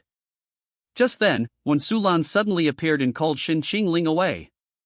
It's unclear what Wen Sulan said to her, but Shen Qingling got into the Gu family's car with Wen Sulan and left. Ruan Mingyi and Yi Chao were both stunned. What happened? Why did Shen Qingling leave with the Gu family? Ruan Mingyi sobered up a bit and exchanged bewildered glances with Yi Chao. "Yi Chao, you did you, mess with someone you shouldn't have?" Ruan Mingyi stammered, "And no, I didn't know." Wei Chiha blinked. Shen Qingling isn't the Gu family's illegitimate child, is he? Meanwhile, back at the Gu family home, Gui Jin unleashed a torrent of anger. After his impotent rage, he still needed to think about the future. Just then, a sound came from the doorway. Gui Jin, holding a glass of water, looked towards the door. Gu Changwang and the others had returned. Seeing the familiar figure behind Wen Sulan, Gui Jin almost dropped his grip on the glass. Shen Qingling slowly emerged from behind Wen Sulan. The two stared at each other. Shen Qingling gave him a half-smile. "Gui Jin, I'm back. Everything that belongs to me should be returned to me. My darlings, this book is officially on the recommendation list. Please add it to your bookshelves, give it a like, and support Chen Chen with your love. Please, please. This author, you don't want your new book to go unread, do you?" Chapter 45 The Sky is So Fierce? Gui Jin looked at Shen Qingling more closely. He wasn't smiling anymore, he only gave him a cold, indifferent glance. Of course, how could Shen Qingling possibly smile at him? Was he so nervous he was hallucinating? Gui Jin looked at Shen Qingling with an uneasy expression. Gu Changwang sat down in the main seat. "Sit down, everyone." A family meeting was being held at the Gu family residence. Gu Chengwan looked calm. Gu Yutan looked mocking. Gui Jin looked uneasy. Wen Sulan looked guilty. Shen Qingling seemed to sense the awkward atmosphere, especially seeing the tears in Wen Sulan's eyes. Shen Qingling looked at Wen Sulan. "You said you knew about my background, what exactly happened?" Wen Sulan had used this excuse to bring Shen Qingling back to the Gu family. Wen Sulan tearfully told Shen Qingling the whole truth. Throughout, Shen Qingling remained remarkably calm. This surprised everyone. They couldn't understand why Shen Qingling could face them so calmly after learning everything. From an orphan with no status to the true young master of the Gu family, shouldn't this be a cause for ecstatic joy? It meant he could transcend social classes, no longer have to endure the hardships of the past, a dream unattainable for so many. Even setting aside the financial aspect, from a purely emotional standpoint, a child who had lost parental love shouldn't be so indifferent upon finding parents. "I'm sorry, Qingling, it's my fault for not protecting you. I'm so ashamed." Wen Sulan trembled as she grasped his hand, hot tears dripping onto it. Shen Qingling only asked 3 words, so. Everyone held their breath. Gu Yutong and Gu Yijin exchanged a glance. Things weren't as they had imagined. Gu Changwang frowned and said, Qingling, we are your parents. Shen Qingling then smiled. Mr. Gu, I have no parents. I grew up in an orphanage. The director and the aunties at the orphanage raised me. I've never eaten a grain of rice from you, never drunk a drop of water from you. You don't even deserve a drop of kindness from me. Where does the word parent come from? Gu Yutan looked astonished. This guy was so bold? Even she wouldn't dare speak to her father like that. How could Shen Qingling dare? Did he not want to return to the Gu family? Didn't he want the status of the Gu family's young master? Wen Sulan felt even more guilty upon hearing Shen Qingling's words, and her tears flowed even more profusely. She didn't know how to answer him. She was truly speechless, feeling guilty towards this child. Gu Changwang wasn't angry. He was just curious because Shen Qingling seemed different from what he had imagined. Moreover, compared to the 2 children, Shen Qingling seemed bolder and less afraid of him. This was the kind of heir he envisioned. Gu Yijin also found it strange. Could Shen Qingling be so foolish as to not want this identity? Shen Qingling was certainly not foolish. Why wouldn't he want this identity? Wouldn't you want the money if it were right in front of you? He simply didn't want to follow the path they had envisioned. If Shen Qingling accepted everything with a clear conscience, they would convince themselves that they had already made amends to him, and they would also feel at ease. The better Shen Qingling's attitude, the more justified they felt it was their due. In their eyes, Shen Qingling should be overjoyed and grateful for this new identity. How would Shen Qingling be perceived in their eyes? A person who craves money, power, and the approval of the Gu family and themselves. That perfectly matches the persona Gu Yijin wanted to create for Shen Qingling, and it's the stereotype the Gu family had of him before they even met him. Why should Shen Qingling become the person they stereotyped him to be? He would never. This would only make Gu Changwang wary of him. Would he trust a child he didn't raise himself, a child from an orphanage? Wouldn't he think Shen Qingling's easy acceptance, even his apparent closeness, was a sign of coveting the family fortune? Gu Changwang was a suspicious man, and Shen Qingling knew this very well. Not only Gu Changwang would be wary of him, but Gu Yutong and Gu Yijin would too. Gu Yijin and he were sworn enemies, but Gu Yutong wasn't. Although Shen Qingling disliked her older sister, she couldn't allow Gu Yutong to become Gu Yijin's accomplice. Most importantly, there was Wen Sulan. Wen Sulan was too weak, and Shen Qingling hoped her guilt towards him would change her. 077, Host, won't this anger Gu Changwang and make him give up on taking you home? Shen Qingling, impossible. Would Gu Changwang hand over his family fortune to Gu Yijin, a child with no blood relation? Besides, with me around, Gu Changwang will definitely think Gu Yijin isn't qualified. So I'm sure that no matter what, he will try his best to win me over. The more I resist, the more he'll trust me. Gu Changwang wasn't just a father to Shen Qingling. In her eyes, he was the controller of the family. He looked at her more as an heir than a father. Shen Qingling didn't expect any fatherly love from him. Gu Changwang, but you have the blood of the Gu family flowing in your veins. Your mother carried you for 10 months, enduring hardship to give birth to you. You shouldn't forget the debt of gratitude for your birth. Shen Qingling paused, then asked, so, what does Mr. Gu mean now? Does he expect me to repay your kindness in giving birth to you? Wen Sulan shook her head, Qingling, we don't mean that. We just want you to come home, for our family to reunite and live a good life together. We want to make up for everything we couldn't give you. I've prepared your room, I'm just waiting for you to come home. Shen Qingling flatly refused, no need. I'm doing very well now. You don't need to make up for anything. Things are irreversible. We can just live our own lives as they are. Wen Sulan looked at Gu Changwang in a panic, signaling him to say something on her behalf. Gu Changwang, what do you mean by doing well?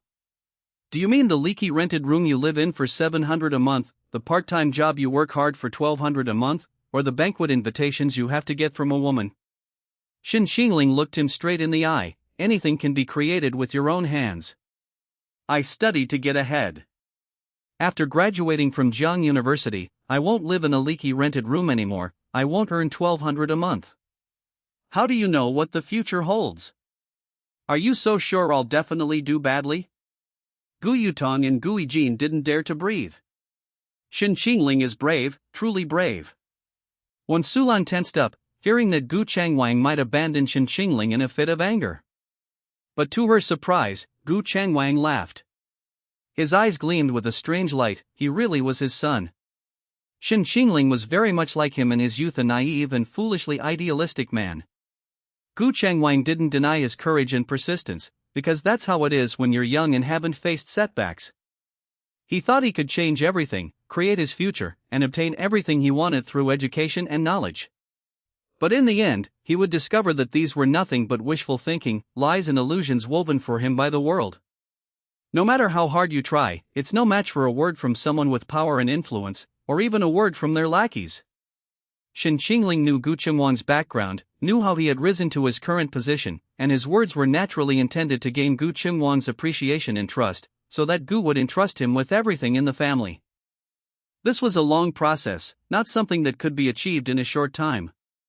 Gu Chengwang said with a half-smile, "You're right, I can't be sure. But returning to the Gu family at least guarantees your future isn't an illusion, but something clearly visible.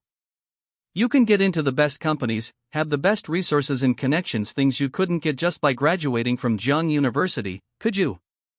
Chapter 46, A Chance to Change Fate.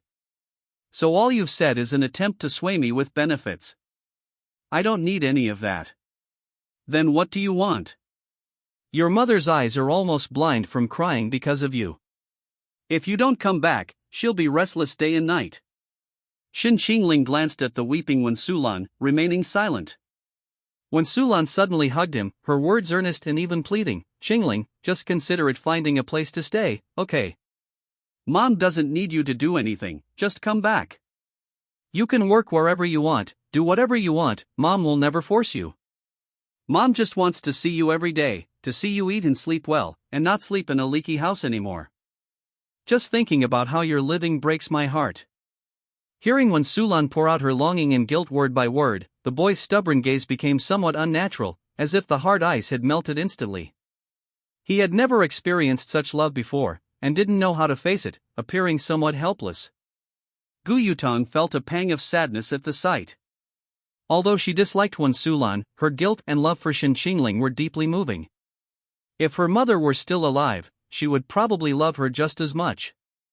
The woman's eyes lowered sadly. Wen Sulan looked at Shen Qingling. "Qingling, let's go home, okay?" Even after years of acting, Shen Qingling was still touched by such sincere and loving eyes. Shen Qingling seemed hesitant. He pursed his lips and looked away, saying, "You already have a child. Why are you so insistent on me coming back? What will happen to him if I return? If my arrival will make another person a homeless child, then I'd rather not come back."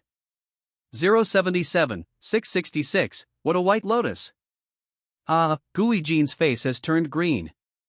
Shen Qingling, in the original story, Gu Yijin liked to feign innocence and pitifulness to gain sympathy, making Shen Qingling, who was originally in the right, lose the upper hand.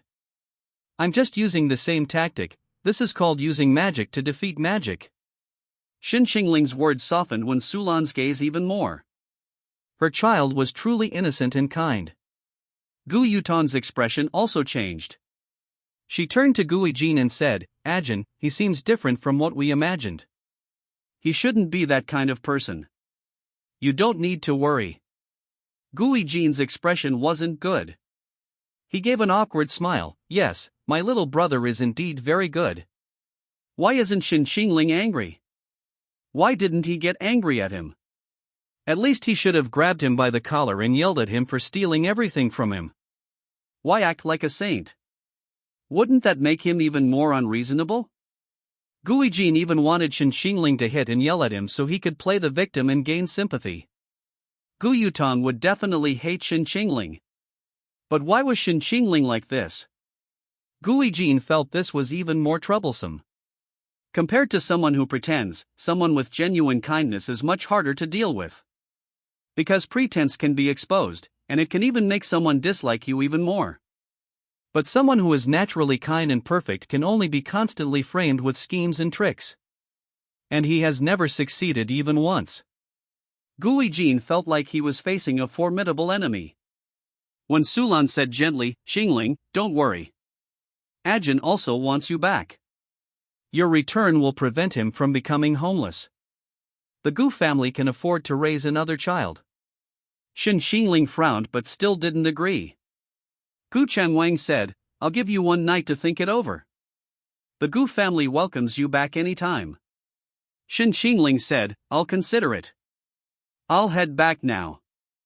Shen Qingling got up to say goodbye and leave.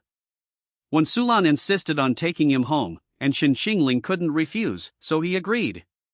When Sulan talked non-stop the whole way. She cared about Shen Qingling's life, wanting to know everything and wanting to help him with everything, like a nagging mother.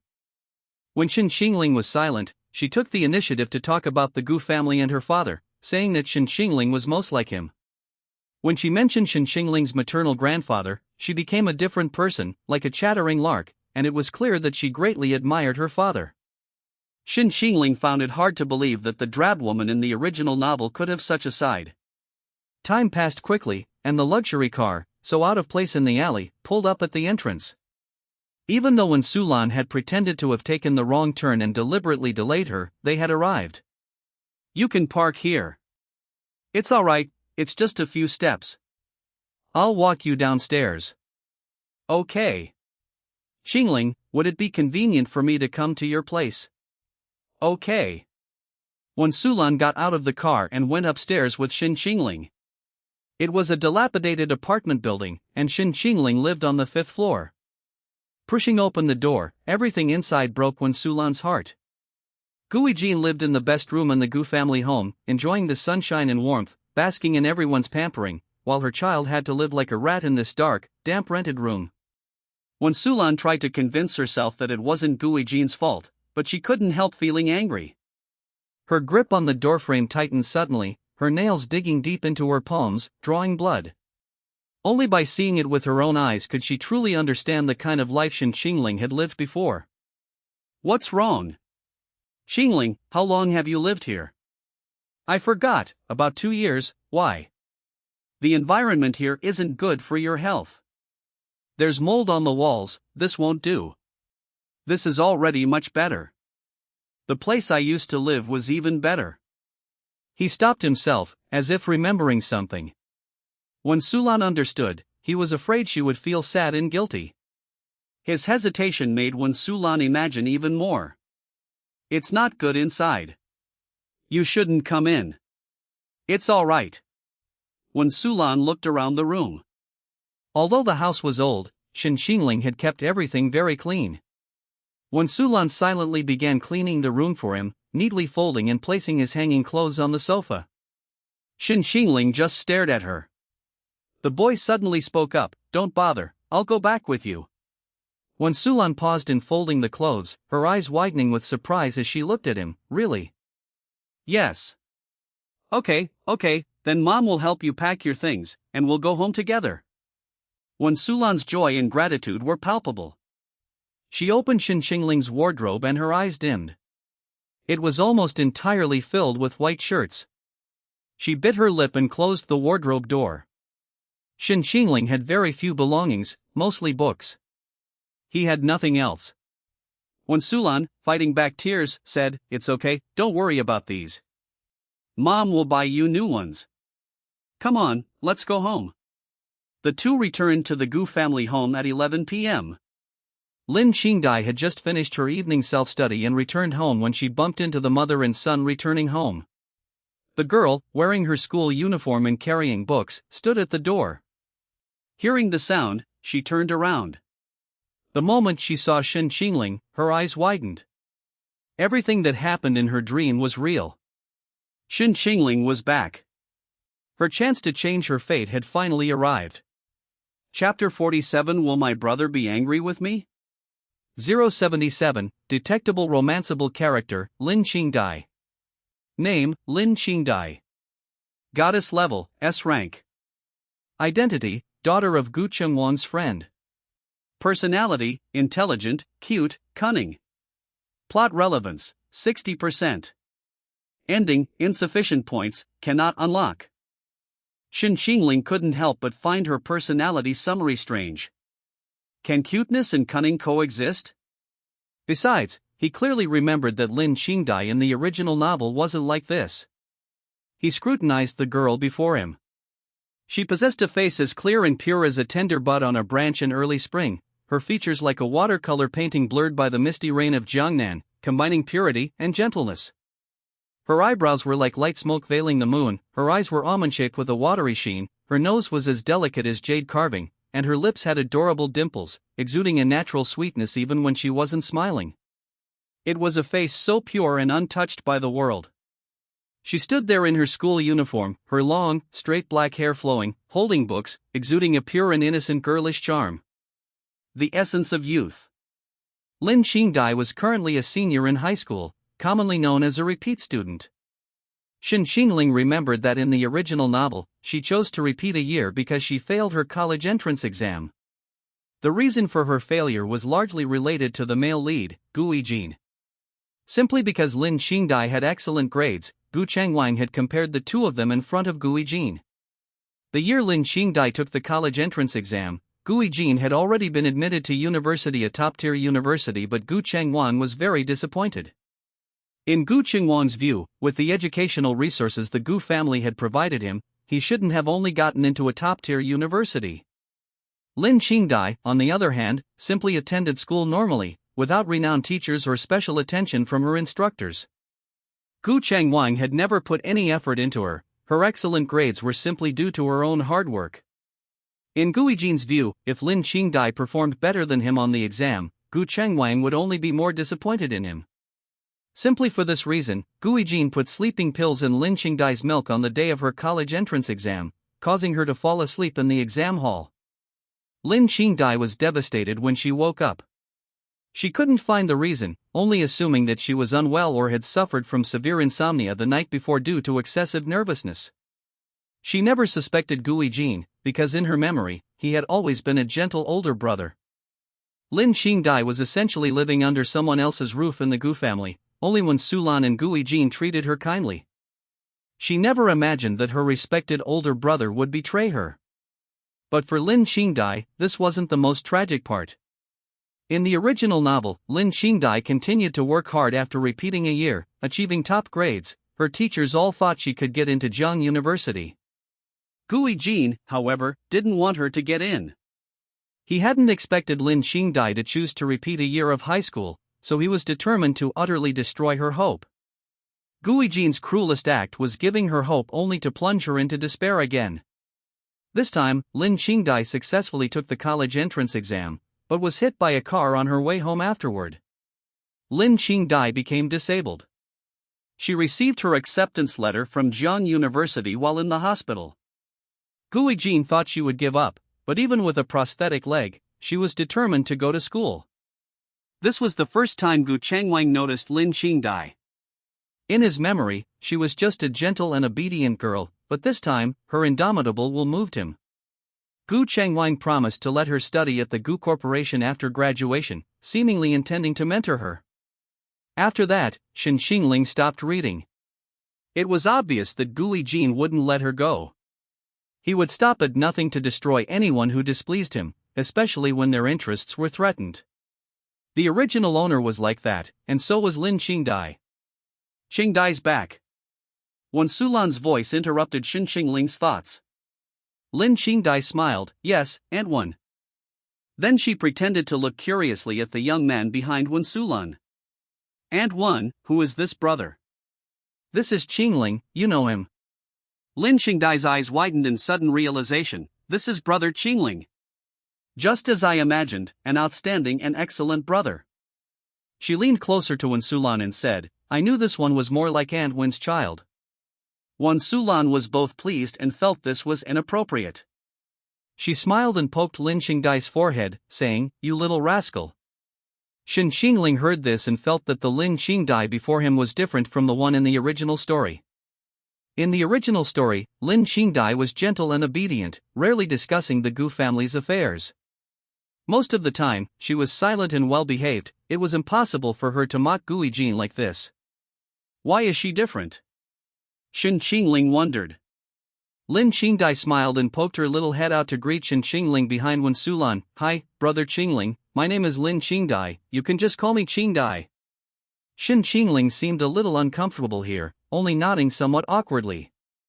Seeing his bewildered expression, Lin Qingdai couldn't help but think back to when she first arrived. She walked over to him and initiated a conversation. I heard you're a student at Zhejiang University, brother. Yes. Lin Qingdai looked at Shen Qingling with excitement, her eyes sparkling. Brother, you're amazing. My biggest dream is to get into Zhejiang University. I wish I could be your junior.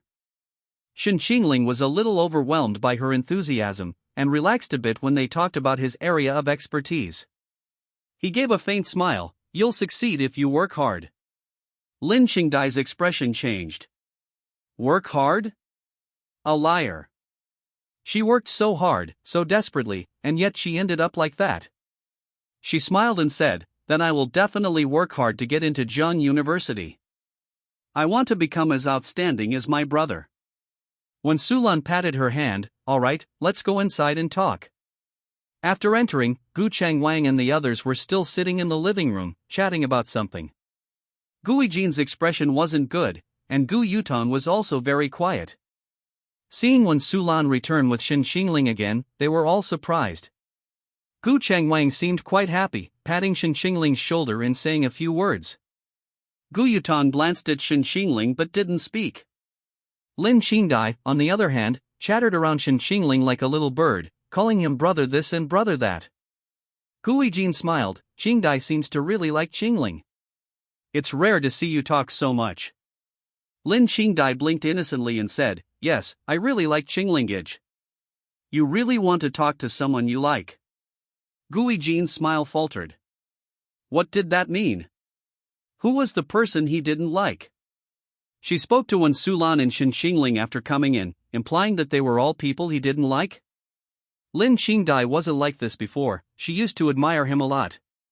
But since the college entrance exam, she seemed like a completely different person. However, it was understandable. Gu Yijin thought she was too devastated, leading to her drastic personality change. As the culprit, he felt no remorse whatsoever. Gu Yutong frowned and said, if you can't speak properly, go inside and study. Lin Qingdai wasn't afraid at all. She still smiled brightly. I'll go right away. Oh, by the way, I heard that brother Qingling is a student at Zhejiang University, and he's supposedly a top student. Can I ask him to tutor me? Gu Yutong sneered, didn't your teacher say you were a candidate for Zhejiang University? Were you lying? Lin Qingdai lowered her head, looking aggrieved, and said, but Sister Yutong also said that Brother Yijin was a candidate for Zhejiang University. What if I end up like Brother Yijin and only get into a first-tier university? Lin Qingdai's words subtly targeted both of them, making Shen Qingling almost laugh himself to death. Such a powerful attack, yet she looked genuinely innocent when she was being sarcastic. No one could tell if she was doing it on purpose. Gu Changwang frowned when Gu Yijin's previous first-tier university was mentioned. It's all because he's useless. Look at the other family's kids, they're all from Jiangda or Chengda universities. Even Gu's employees have higher degrees than him. It's shameful. Gu Chengnua grumbled for a few moments before getting up and going upstairs. Gu Yutong glared at Lin Qingdai, why bring that up? You know Dad's been holding a grudge about this, and you still bring it up. You did it on purpose. Lin Qingdai's eyes reddened like a pitiful little rabbit. She shrank closer to Shen Qingling. I'm sorry, sister, I didn't mean to. It's just that you brought it up. If I had known Uncle Gu was so unhappy about Yijin getting into a top university, I wouldn't have mentioned it. Then she looked at Gu Yijin, feigning a pitiful expression, and asked, Yijin, you're not angry with me, are you? Chapter 48 The Pure and Kind-Hearted Shen Qingling. Gu Yijin was furious, but he couldn't say anything. He forced a smile and said, it's nothing, you don't know the situation. Lin Qingdai frowned and sighed, it seems Uncle Gu has scolded you quite a bit in private, brother. Don't be sad, brother. Although Uncle Gu's biological son is back now, you grew up here, and Uncle Gu will still cherish our past relationship. Gui Jean really wanted to laugh. Did she have to tell me that? She even specifically mentioned his biological son, stabbing him in the heart. Right now, the most awkward person in this family wasn't Lin Qingdai, but his fake son, Gui Jean. Shen Qingling was about to burst out laughing. Before Gui Jean could speak, he immediately said, I said I wouldn't push anyone away. Things should remain the same as before. I don't want my arrival to hurt anyone. Lin Qingdai looked at Shen Qingling. Brother Qingling is so kind. Brother Jean will definitely be very grateful to you. Gui Jean could no longer hide his unpleasant expression. He stood up and said, It's late today. Let's talk about it tomorrow. I'm going to rest now. Lin Qingdai called after him, adding insult to injury, Is Brother Jean's room still the same one? Will I have to change rooms to find you in the future? Gui Jean pretended not to hear and went upstairs. Gu Yutong rolled her eyes and also got up and left. Lin Qingdai gave Wen Sulan and Shen Qingling a sad look.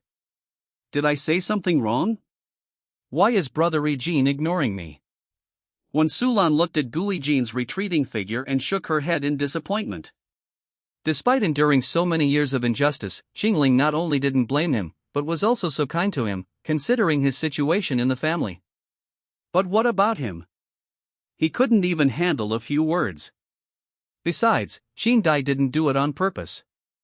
Qingdai was a child she watched grow up, well-behaved and sensible. It was just that he was narrow-minded and couldn't stand it. When Sulan comforted her, It's okay, Qingdai, don't worry about him. Go study.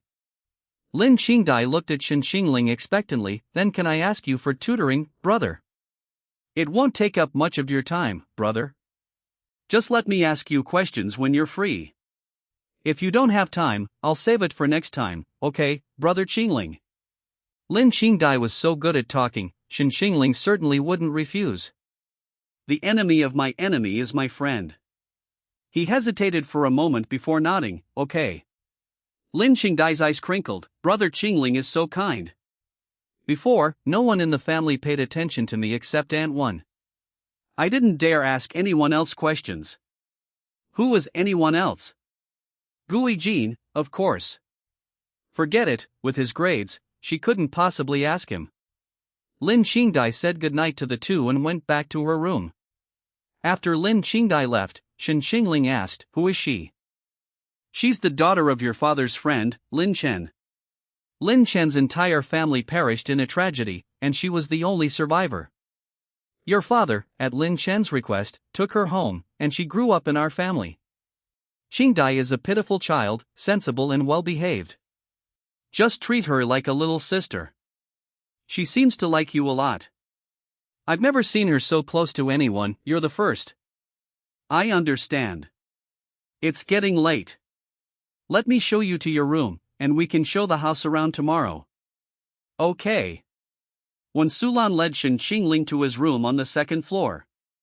Shen Qingling looked at the room's furnishings, it looked brand new. Is this Gui Jean's old room?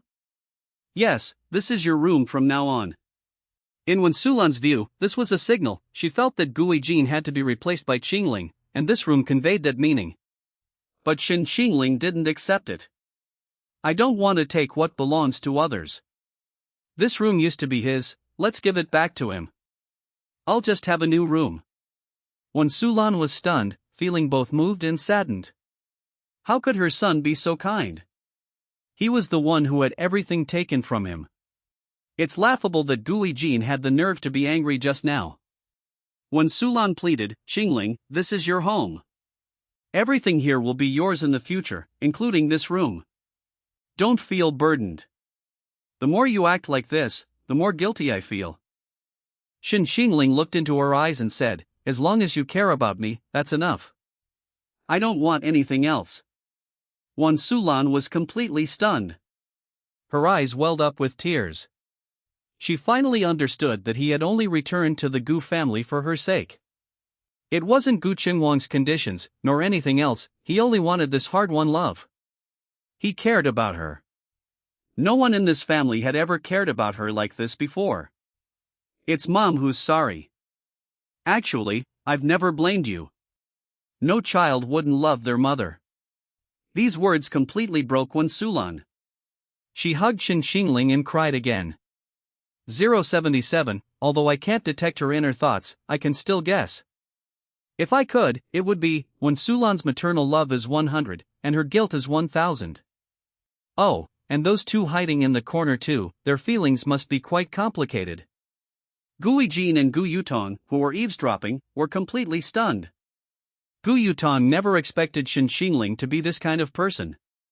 How could he be so pitiful? He, like her, was a child who grew up without a mother's love. Shen Qingling didn't grow up in this complex environment of intertwined interests and kinship, he was purer, more innocent, and kinder. Although he wasn't good with words, he was indeed a very, very good person. Gu Yutong couldn't help but wonder if she had been too cold to him. Gu Yijin also looked at Shen Qingling with a complicated expression. Damn it, Shen Qingling, are you a saint? Is it necessary to keep offering him a room like that? What does this mean? Pitying him? They're sworn enemies. Couldn't they at least show him some tricks? For the first time, Gu Yijin wanted someone to actively harm him, take his things, and verbally abuse him. Gu Yijin seemed to have a masochistic tendency towards Shen Qingling, begging to be hit, scolded, and tortured. But Shen Qingling wasn't a sadist, he wouldn't satisfy him. In the end, Wen Sulan chose to respect Shen Qingling's decision and prepared a new room for him. Shen Qingling was very satisfied, he didn't want to stay in Gu Yijin's room, it was disgusting. Many people couldn't sleep that night, but Shen Qingling slept soundly. There was no sound of leaking water, no damp, sticky sheets, no rustling of Mr. Mouse, he finally had a sweet dream. This time, Lin Qingdai didn't have nightmares either. She no longer dreamed of the past that frightened and helpless her, the exam hall where she had fallen into a coma, the car accident with its profuse bleeding. She dreamed of Shen Qingling. In the dream, he reached out his hand to her. He said, "I'll protect you." Chapter 49 Heartbeat Strategy. The next day, Shen Qingling woke up to find that Lin Qingdai's attraction to him had increased by 20. Shen Qingling? What happened? Strange, her attraction level didn't increase yesterday, but suddenly it increased by 20 overnight. Shen Qingling checked the progress bar, Lin Qingdai's attraction level was now 50. Shen Qingling, Chi-Chi, what's going on? I didn't hear you report her attraction level increasing yesterday. 077, host, she naturally has 30 attraction points for you. I don't know why, but you can investigate further. Shen Qingling, attraction points can be innate. 077, it means she already had a certain level of affection for you before she even met you. Shen Qingling frowned, thinking about the relationship between Shen Qingling and Lin Qingdai in the original story.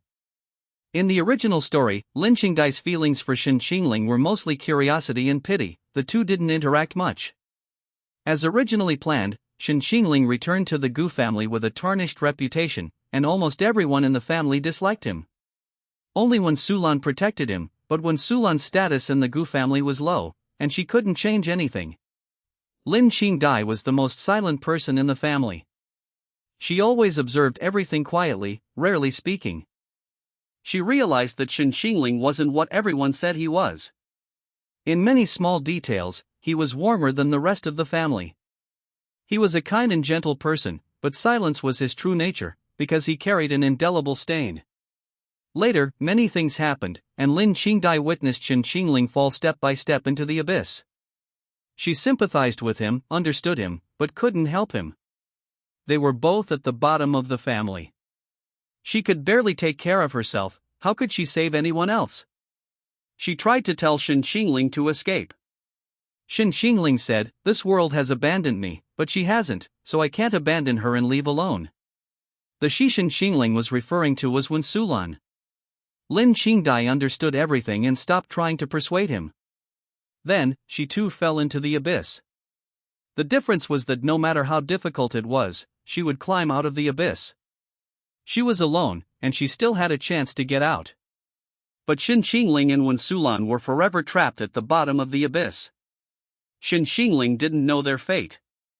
He was now really curious about the ending of this book. What happened to Wen Sulan and Shen Qingling afterward?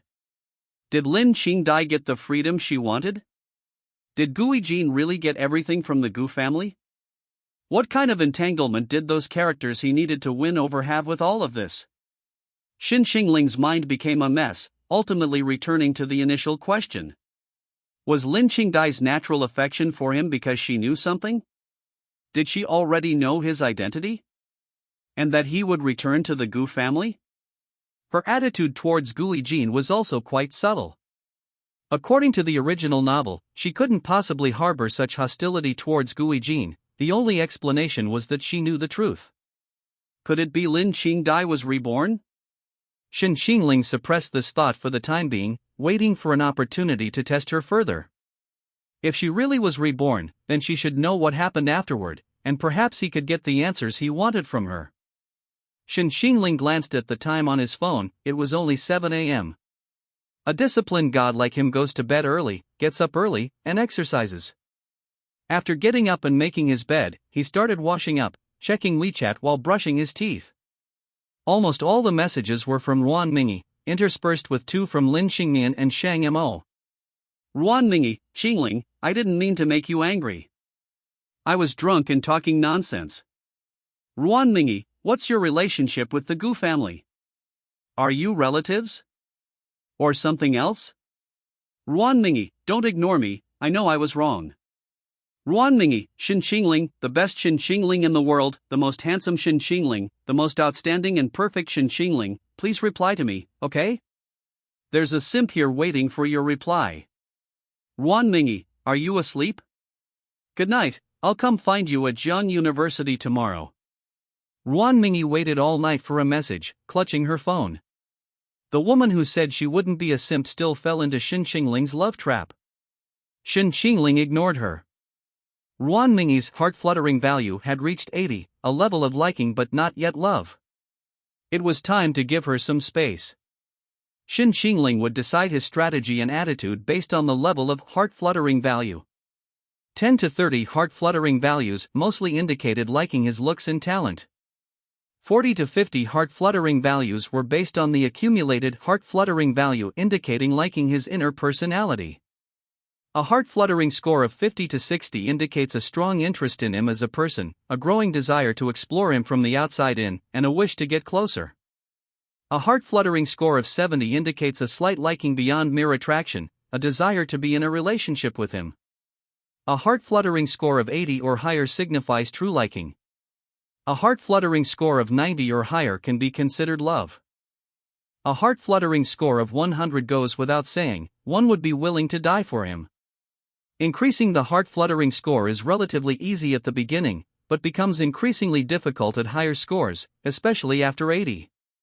If you encounter a naive girl who doesn't understand love, she might not even understand her own feelings. She might feel love in her heart, but her actions might contradict it, like Ruan Mingi. She already likes Shen Qingling, cares about him intensely, but she doesn't realize it. She says she won't truly fall in love with him. She doesn't want to admit that she could actually like a man.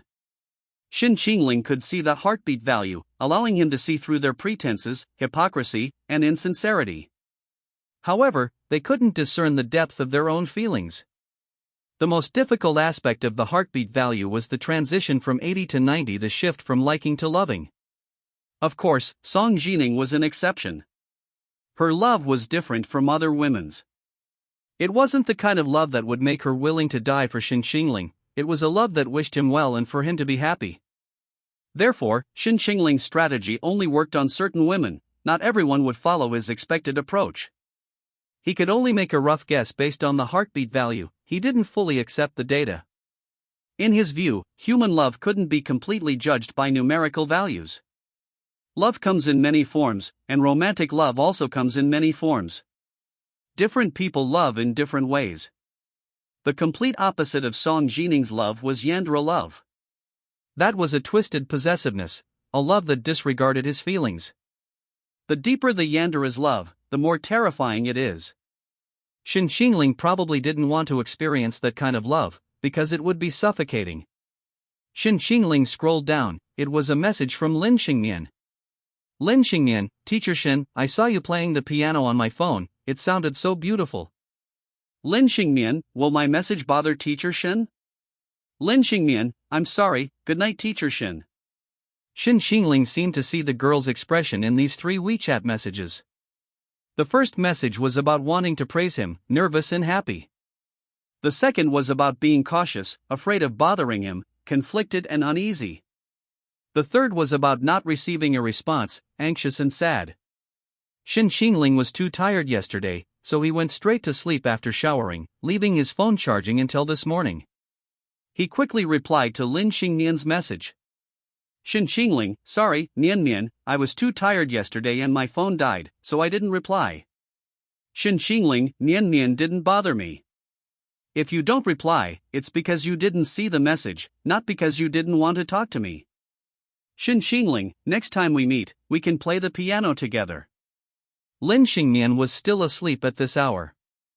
She had watched Shen Qingling play the piano many times last night and waited for his reply until she fell asleep. Before going to sleep, she kept thinking about Shen Qingling.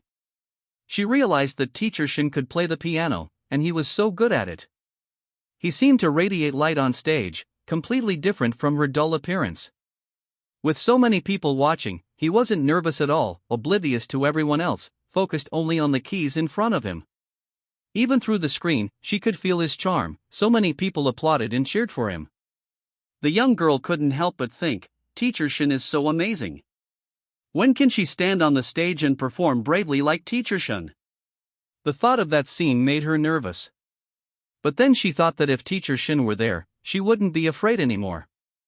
Why didn't Teacher Shen reply to her? Did she dislike her? Was she being a little clingy? Acting like a child all the time is a bit annoying, next time she should act like a brave adult. So sleepy. ZZ. Chapter 50 The President's Witty Logic. Next was Shang Mo's message. Shang Mo, the person who drugged me has been found. Want to come see them?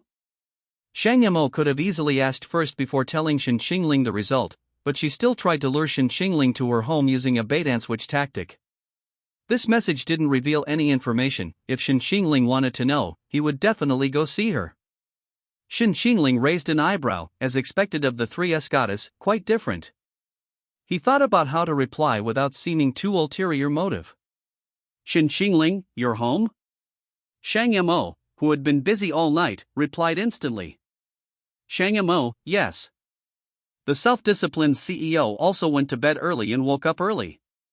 For her, wasting time was truly wasting money. Every second she slept meant losing an extra $1,000. Shen Qingling, thank you. When does President Shang have time? Shang Mo, now. Shen Qingling was stunned again. He glanced at the progress bar again with skepticism. A progress bar of 15 seemed insufficient to entice this goddess. Something felt off, something seemed amiss. Any random person could reach 15 in terms of attraction. Shen Qingling's attraction strategy was completely ineffective against this 3S goddess. He couldn't quite figure out what Shang Mo was thinking. Mainly because he had very little contact with Shang Mo, and the book didn't describe her much. Shen Qingling was completely clueless. He could only rely on his intuition. His intuition told him he had to refuse. Shen Qingling, sorry, I have class this morning and need to go to school soon. Shang Mo, okay. Shen Qingling frowned at the WeChat message. What did okay mean? Was he not going to follow up? Never mind, he couldn't rush things. Shen Qingling simply stopped replying. This was a tug-of-war, whoever took the initiative lost. Especially Shen Qingling, whose initiative was clearly purposeful, so he could only find opportunities and create them. He absolutely couldn't let her see him as the one with ulterior motives.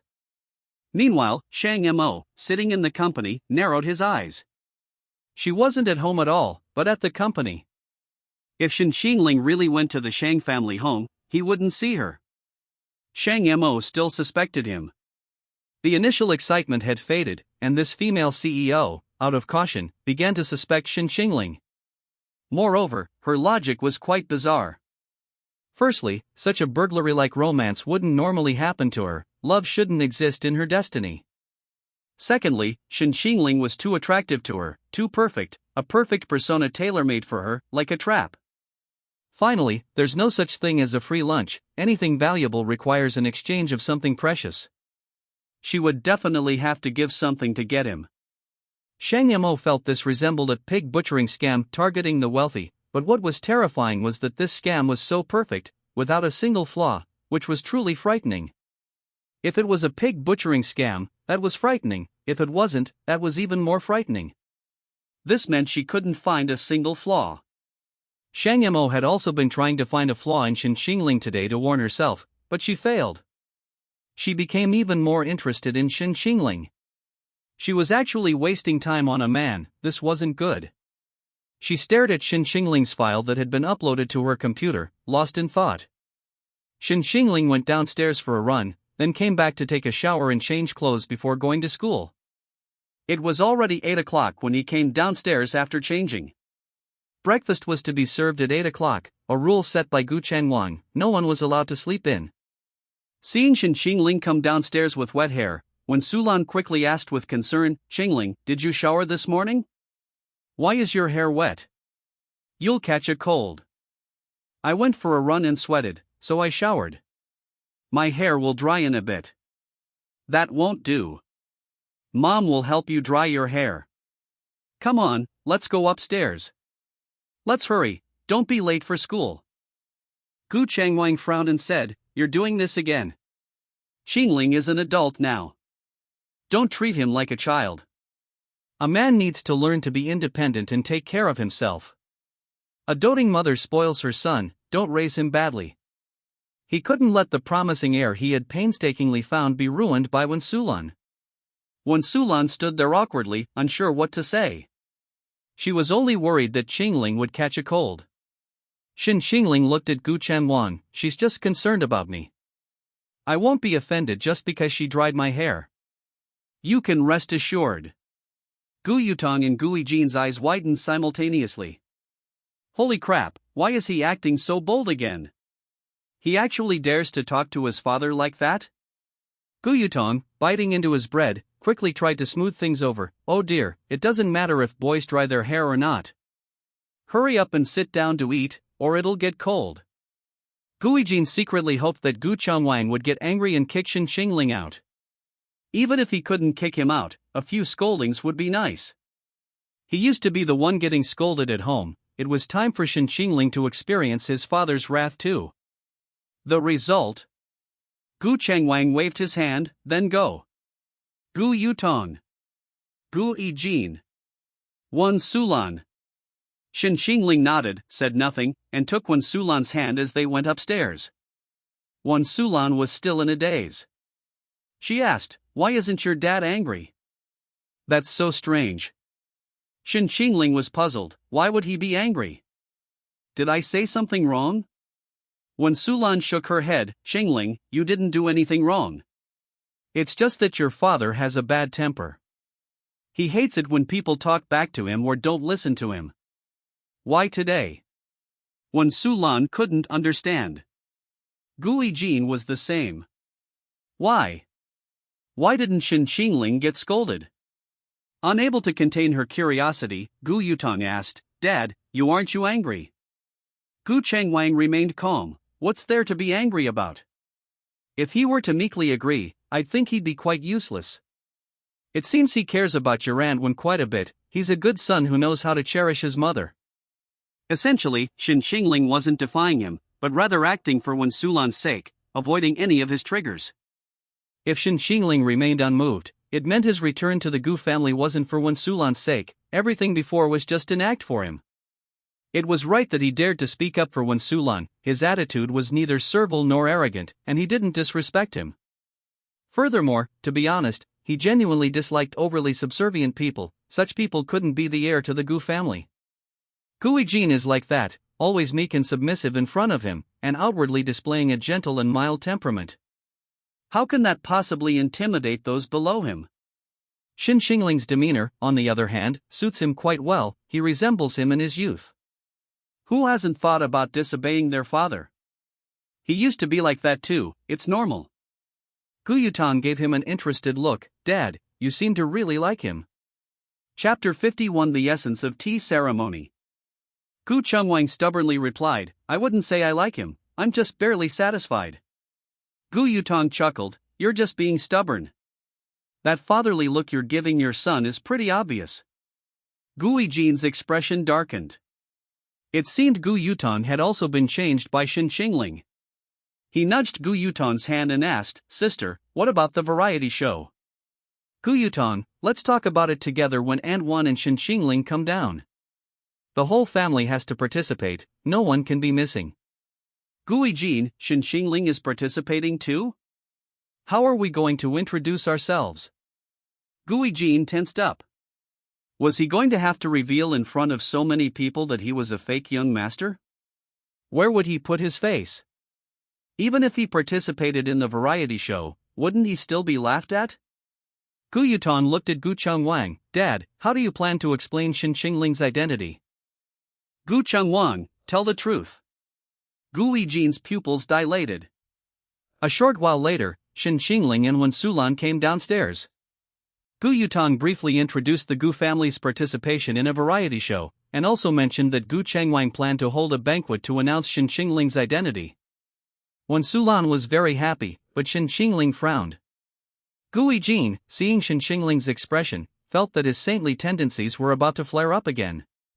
Shen Qingling, what the hell are you planning now? As expected, Shen Qingling hesitated for a moment before speaking. Should I reveal my identity to the public?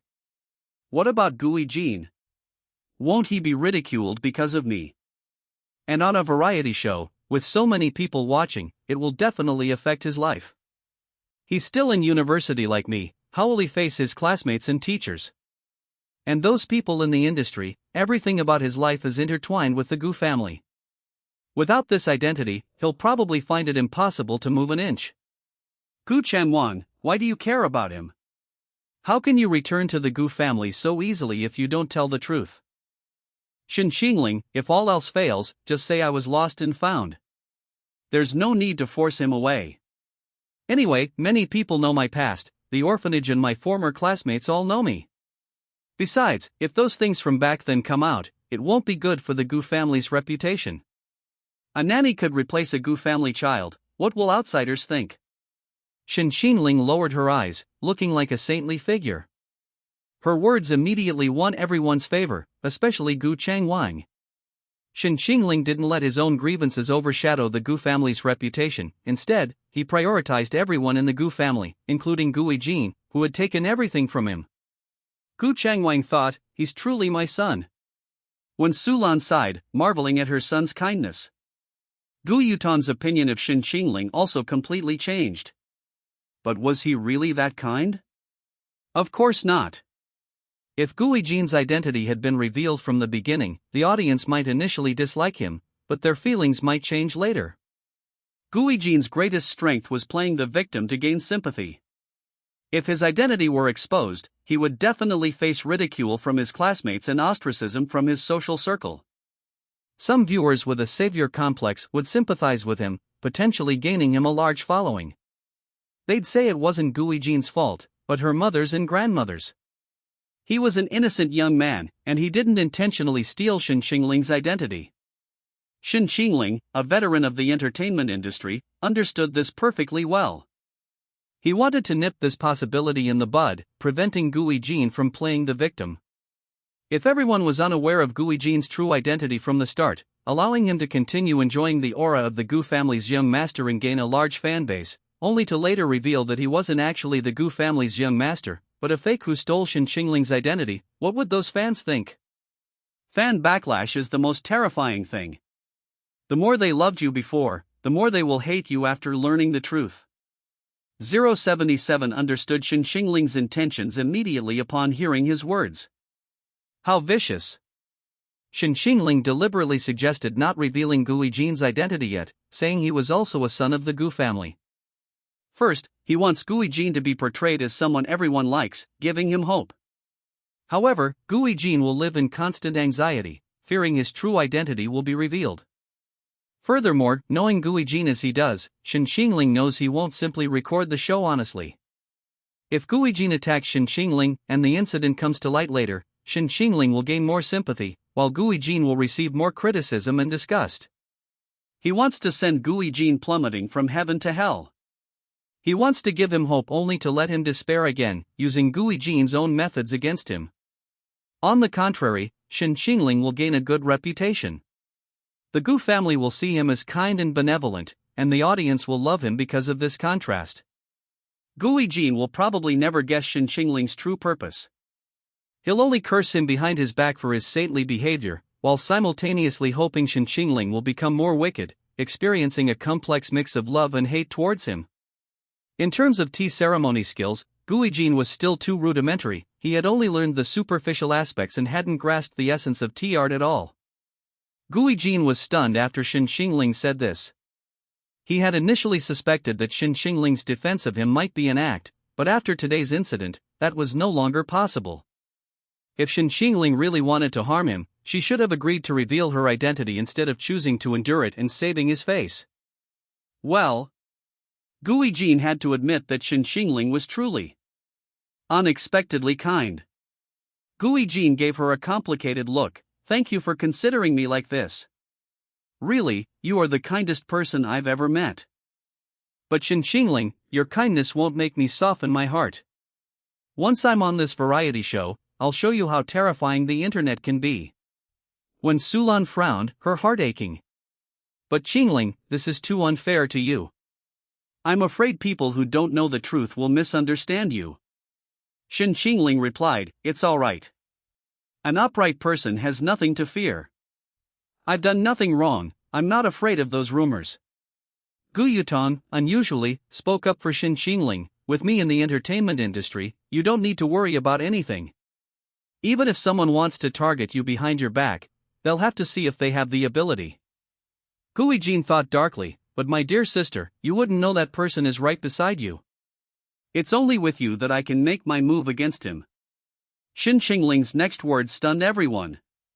You all seem to have misunderstood me. I don't plan to participate in this variety show. Not participating? Why? My personality isn't suited for it. I'm not good at talking, and I don't like being in front of the camera. I get nervous. A seasoned veteran of the entertainment industry says he's afraid of the camera and can't talk? 077 almost burst out laughing. He's acting pretty convincingly.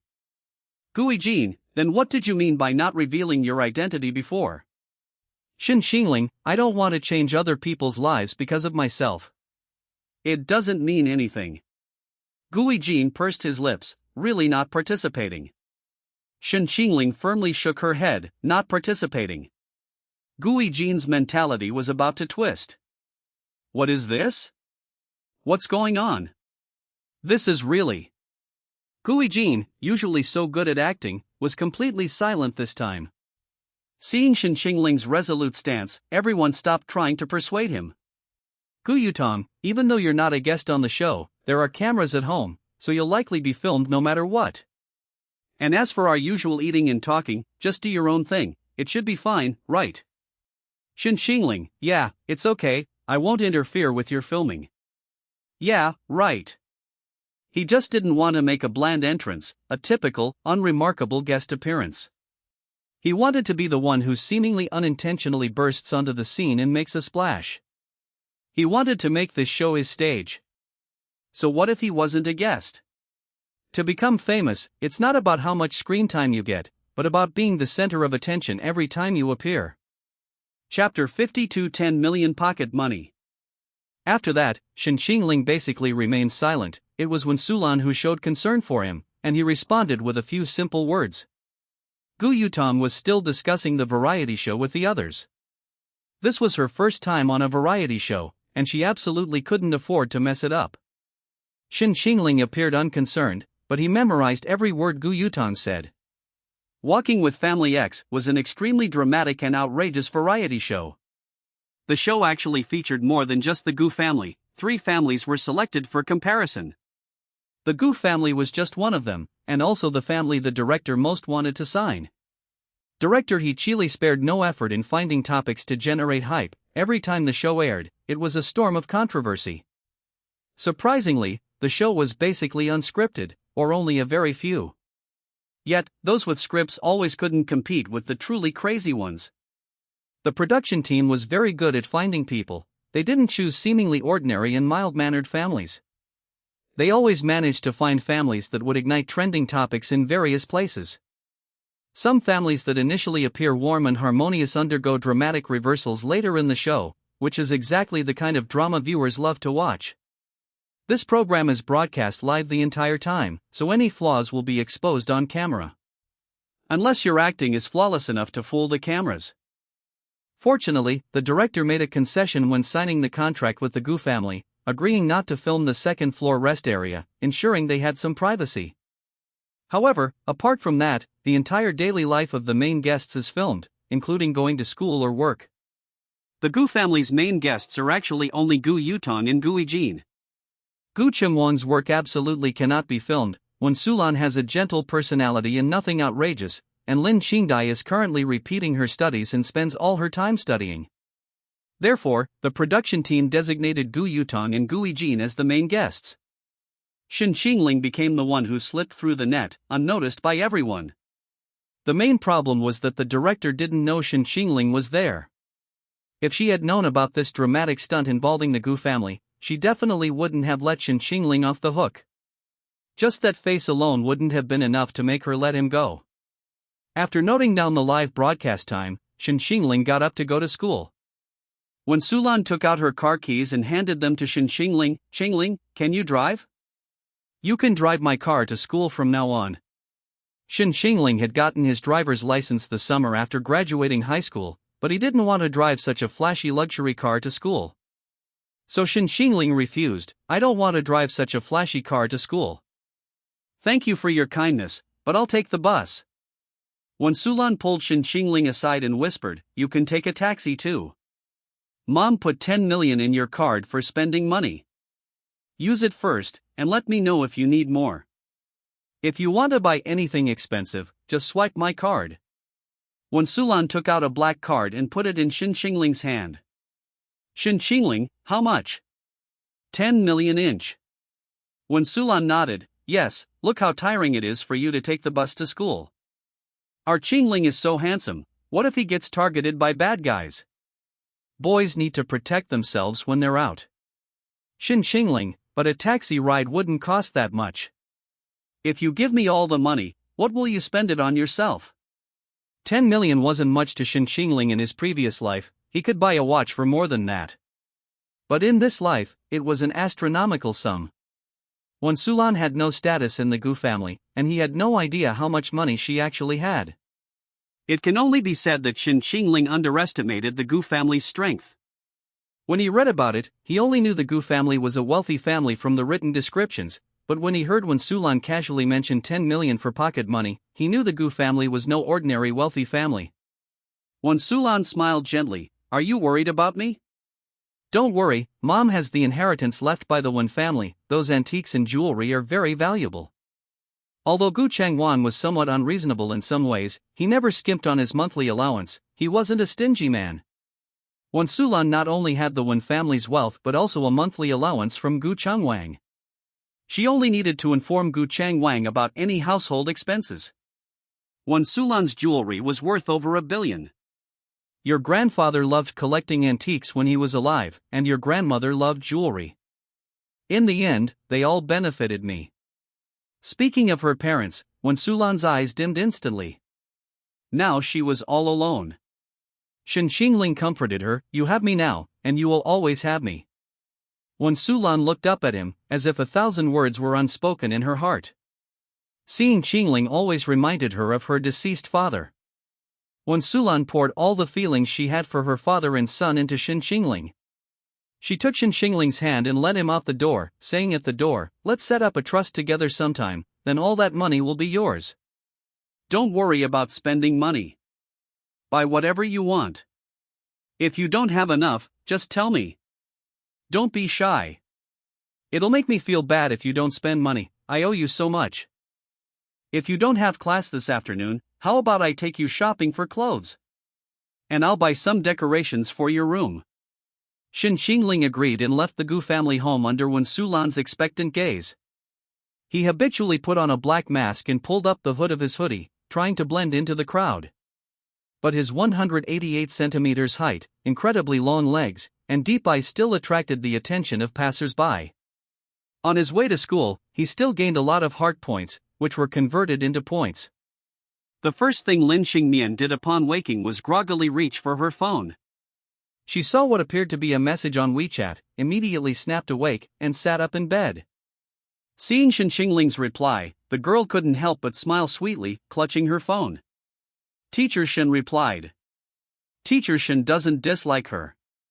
Teacher Shen even wants to play the piano with her. She lay on the bed, swinging her legs back and forth, a gesture radiating obvious happiness. She tilted her head, propping her chin up and blinking her innocent, naive eyes. What should she say to Teacher Shen?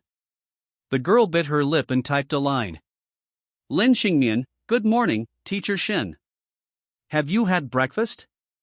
She quickly deleted the message after typing it. It's so late, why are you still saying it's early? Are you crazy, Lin Xingmian? Teacher Shen must have already finished breakfast and is teaching. She thought for a full half hour before sending a message. Lin Xingmian, Teacher Shen, the weather is so nice today, I'm going to paint. Teacher Shen is her art teacher, and a top student too. She definitely likes well-behaved students. She wanted to be a good student Teacher Shen would like. The sun was shining brightly outside, just like her mood today. It seemed as if the gloom in her life had been dispelled by the appearance of one person. Strangely, she had never looked forward to anyone appearing in her life so much. Teacher Shen was an exception. Only when someone has something to look forward to does she feel hope for life. Lin Xingmian walked to the table, took out a piece of paper for folding stars, wrote a sentence on it, folded the stars, and put them in a jar. She looked up at the drawing Shen Qingling had made for her, and couldn't help but smile. A sail in a sea of clouds. Seeing this painting reminded her of Teacher Shen singing to her. The naive girl tried searching for the song online, but to no avail. She believed it must have been written by Teacher Shen. Teacher Shen was so perfect, able to write such a moving song, she deeply admired him. Lin Xingmian came to the art studio to paint. She painted a small mushroom growing in a pot. It was raining, but the poor little mushroom wasn't wet because an umbrella sheltered it from the wind and rain. Teacher Shen was that umbrella that sheltered her from the wind and rain. She hoped she could muster the courage to give this painting to Teacher Shen. For the first time, time seemed to pass so slowly. I wish it would be the weekend soon. Chapter 53. If you love someone, lock them in the basement. Ruan Mingyi was very depressed today. She woke up to no reply from Shen Qingling and was being forced to go to work by her father. She drove her luxury car to the company building, complaining to Yi Xiao on the phone as she walked. How am I supposed to know what got into my dad? He said there's an important meeting today that everyone has to attend, and I can't be late. I was actually thinking of going to see Shen Qingling, but he ignored me all night. What do you like about him anyway? He kindly accompanied you to the banquet last night, and you said those things. If I were Shen Qingling, I wouldn't want to talk to you either. I like that he's handsome. If you like an ugly man, you become more talkative because you have to explain why you like him. But liking Shen Qingling doesn't require any explanation.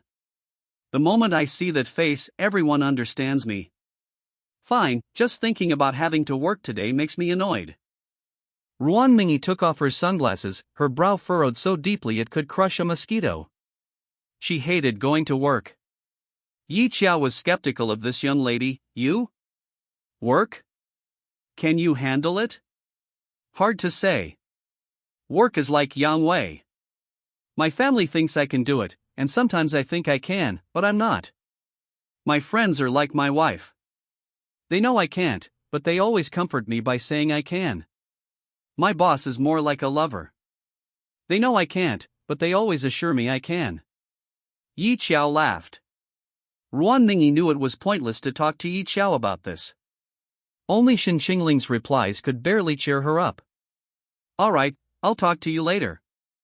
I'm at the company. Ruan Mingy dressed extravagantly and worked sporadically. The smart people in the company, those with inside information, all knew she was the heiress of the group.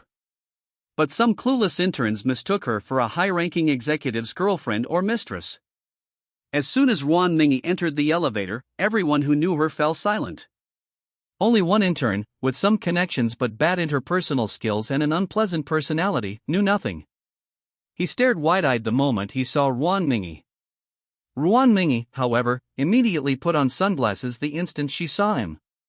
She was so ugly it hurt her eyes. Then, the man assumed Ruan Mingy was shy because she glanced at him and then turned away. Ruan Mingy happened to be standing right next to him, and he couldn't resist striking up a conversation. Which department are you in? Do you have a boyfriend?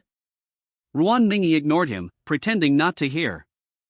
Coming to work first thing in the morning was already unpleasant enough, and now she had to be bothered by this ugly man. She really needed to see a shaman to exorcise the evil spirits. The man thought she hadn't heard him, so he spoke again. Beautiful lady, do you have a boyfriend? The woman in sunglasses finally answered him. She said coldly, there are some in the fridge. A burst of laughter echoed in the elevator. Beautiful lady, you're quite the joker. No boyfriend, does that mean you're married? Judging by your outfit, you don't look like you could afford it yourself.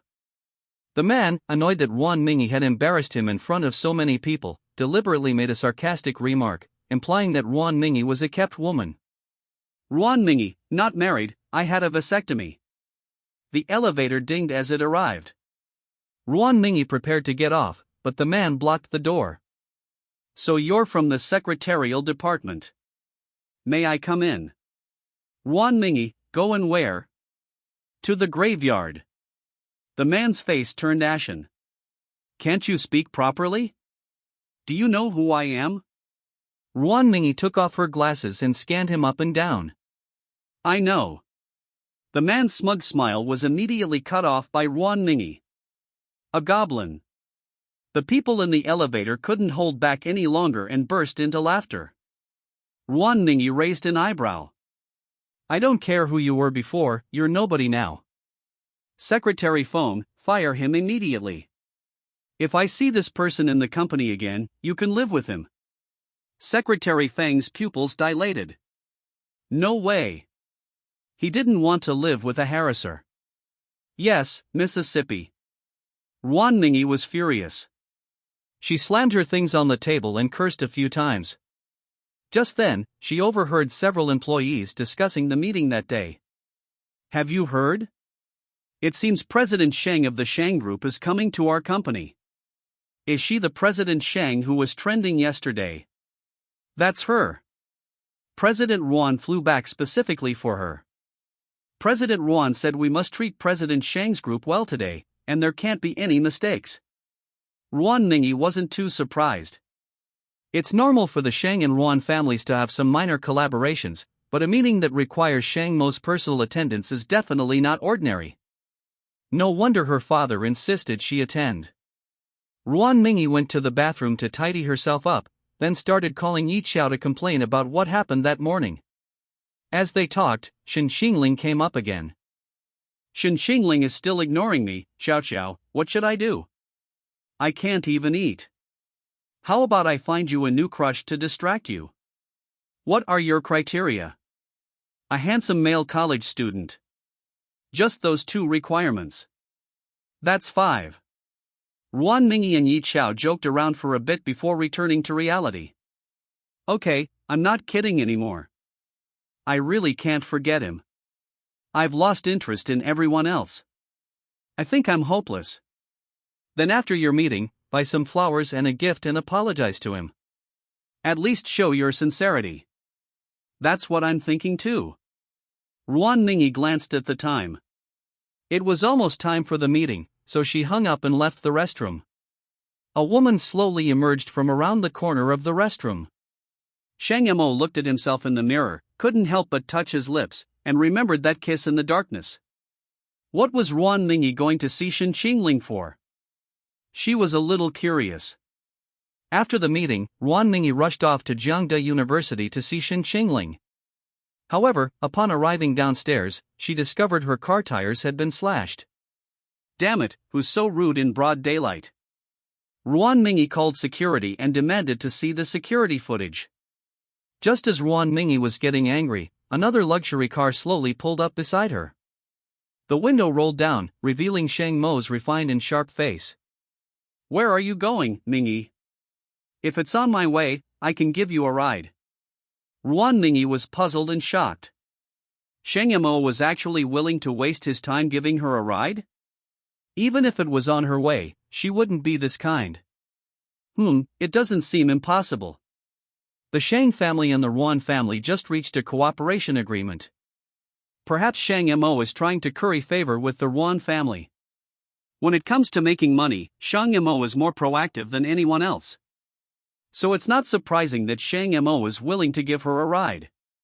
With Ruan Mingyi's limited intelligence, she simply couldn't fathom what Shang Mo was thinking. Seeing Shang Mo's unyielding gaze, she had no choice but to obediently get into the car. She was indeed in a hurry anyway. After getting in the car, she thanked Shang Mo foolishly. Thank you, Mr. Shang. I'll thank you again next time.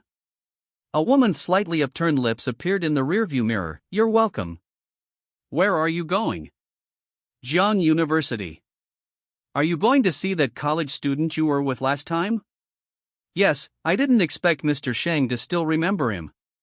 He's a memorable young man. How could she forget the man who stole her first kiss? Ruan Mingyi laughed. Indeed, Mr. Shang understands me. She knew it. She didn't need to explain her feelings for Shen Qingling at all. It seems you really like him. Yes, but it's a pity he's so hard to pursue. He's cold to everyone, practically an ice block. He hasn't replied to a single word since last night. Oh, by the way, Mr. Shang, can I gossip about who the man you kissed upstairs last time was? Someone you know. Ruan Mingyi's eyes widened. Someone she knew?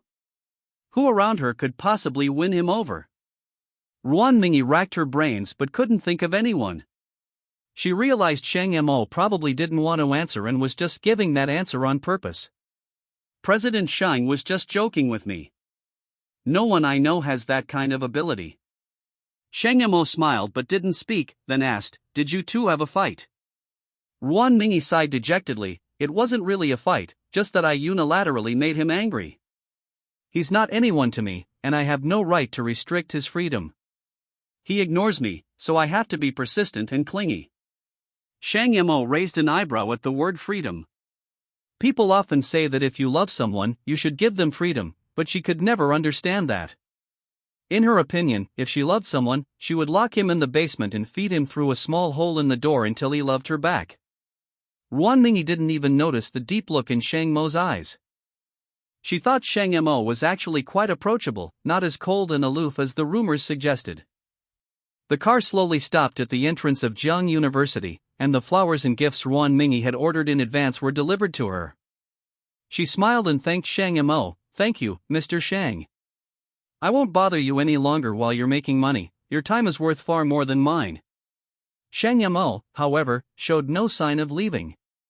No rush, I happen to have some business to attend to here. Oh? Mr. Shang has business to attend to at Jiang University. Yes. Oh, okay, then I'll be going now. Mr. Shang, you're busy, goodbye. Goodbye. After Ruan Mingyi entered Jiang University, Shang Mo took out his phone and sent a message to Shen Qingling. Shang Mo, I happen to be at Jiang University today on business. Do you have time to talk about that matter? Chapter 54. It has to be you. Shen Qingling only saw Shang Mo's message after class. However, Ruan Mingyi was already standing outside the classroom. Shen Qingling glanced outside. Ruan Mingyi smiled at him, holding up the flowers and gifts in her hand.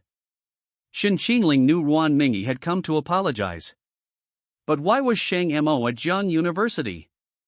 And why were they both showing up at the same time? Shen Qingling instinctively felt something was wrong. He fiddled with the edge of his phone, pondering whether he should abandon Ruan Mingyi and go see Shang Mo. His current strategy was to give Ruan Mingyi the cold shoulder, and besides, he hadn't had many opportunities to interact with Shang Mo. Now that she had finally taken the initiative to appear by his side, it seemed inappropriate not to see her. Shen Qingling decisively replied to Shang Mo's message. Shen Qingling, okay, where are you?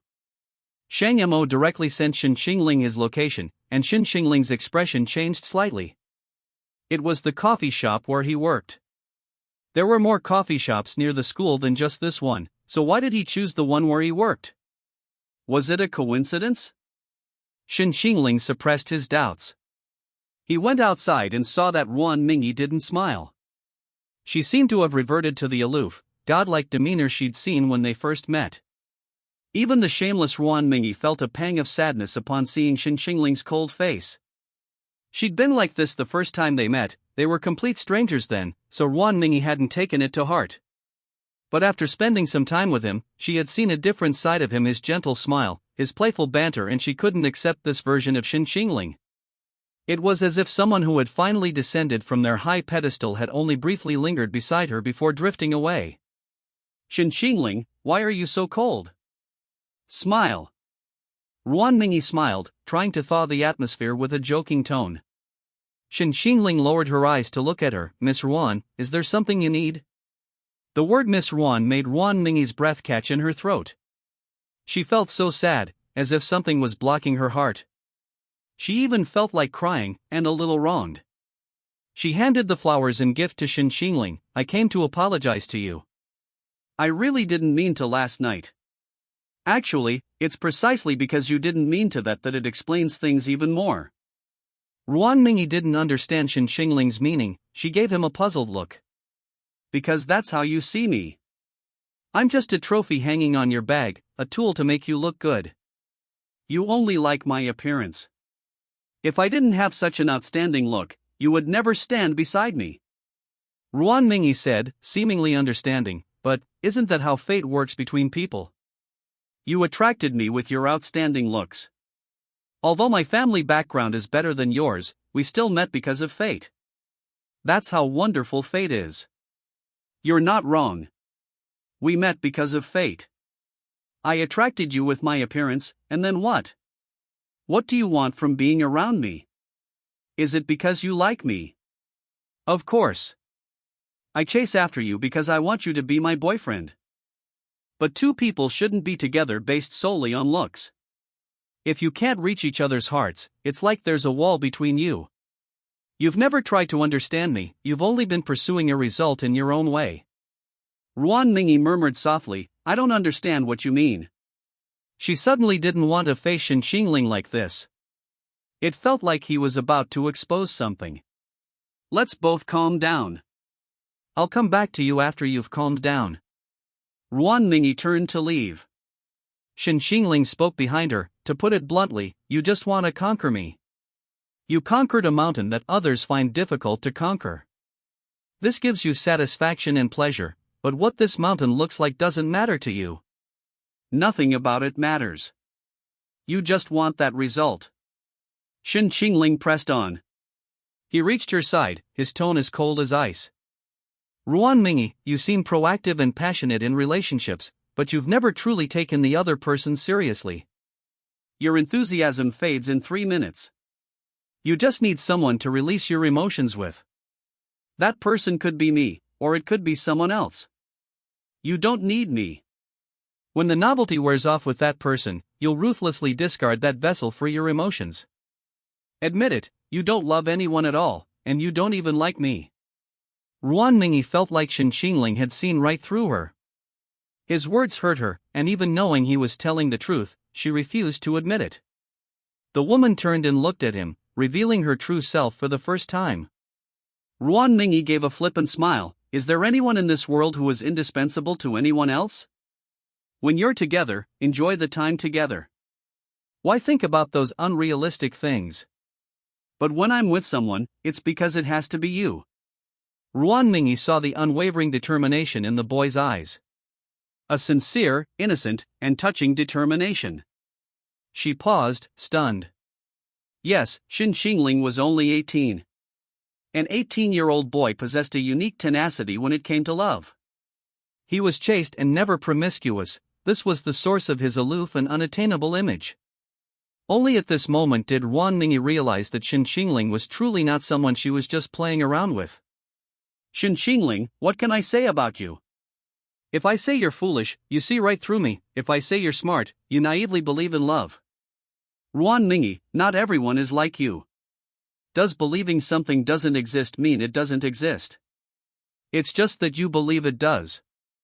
A fool like you will definitely be deceived by a woman. When I truly love someone, even being deceived is acceptable. Ruan Mingyi never expected Shen Qingling to be so stubborn in matters of the heart. This stubbornness was so pure and clear. Just like his eyes. Clear and sharp as ice and snow, clean and transparent, captivating. Ruan Mingyi looked away and said, since that's the case, we're not on the same page. I won't bother you again. That's it. Without waiting for Shen Qingling's reply, she ran away almost as if fleeing. Flowers and gifts were scattered all over the ground. The surrounding crowd was whispering among themselves. Everyone said that Ruan Mingyi's advances were rejected, and Shen Qingling had deeply hurt her, causing Ruan Mingyi to break down and leave. Shen Qingling looked at the gift box lying quietly on the ground, then knelt down and picked it up. The boy, head bowed, smiled. He clearly heard the system announcement. Ruan Mingyi's affection for him had increased by 5 points. She said Shen Qingling was foolish, that she didn't believe in love. In reality, she simply longed for it but couldn't have it. Ruan Mingyi had always been an extreme person in relationships. She wanted love to be extreme, even to the extreme. Shen Qingling's aloofness and stubbornness in love actually made her begin to truly see each other. She would definitely fall in love with Shen Qingling. He was the only exception in her life. Chapter 55. Shang Mo makes his move.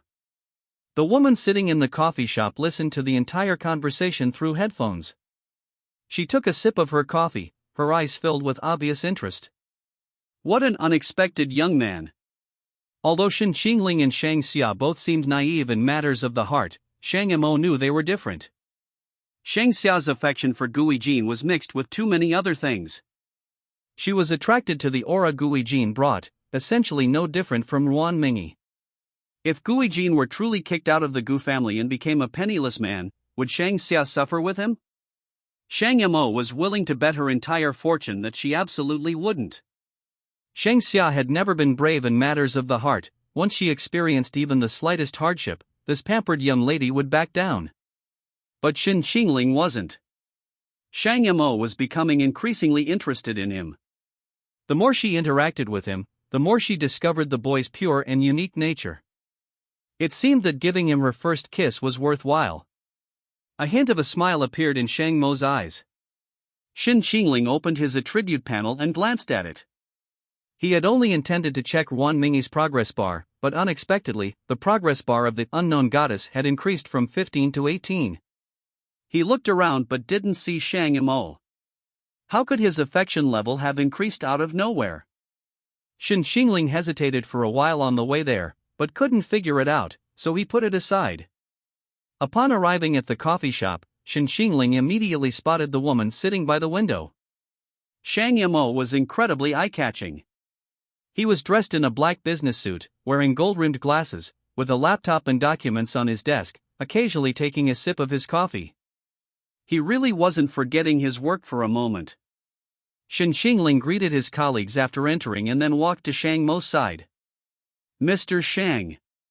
The woman looked up from her documents, closed her laptop, and pointed to the seat in front of her. Have a seat. Order whatever you like, the coffee here is pretty good. It seemed Shang Mo was unaware that Shen Qingling worked part-time here. But was this really a coincidence? Of course not. After sitting down, Shen Qingling lowered her eyes somewhat awkwardly, glancing at the menu, and casually ordered a coffee. Shang Mo stared at the young man's lowered eyes, then quickly resumed his indifferent demeanor the moment Shen Qingling looked up. Mr. Shang, has there been any result regarding that matter? I guess so. Shang Mo didn't elaborate, only revealing details like squeezing toothpaste. Even though she was the one who invited Shen Qingling out. What do you mean by considerate? The person you mentioned has been found, but neither of them knows who's behind it. Is it because they're deliberately not telling? They genuinely don't know, they communicate entirely by phone. In that case, it seems this matter is hopeless. Not necessarily. I'm investigating that person's account. Shang Mo was like a fisherman, sometimes making Shen Qingling think there was no hope, sometimes saying she was still investigating. Actually, Shang Mo had already found the account, but it was a fake identity, and the matter wouldn't be resolved. But she just wouldn't tell Shen Qingling. Otherwise, what reason would she have to meet with Shen Qingling? Thank you, Ms. Shang. Shen Qingling was very polite, not even daring to look at her. It's nothing. I bear responsibility for what happened to you at the Shang family.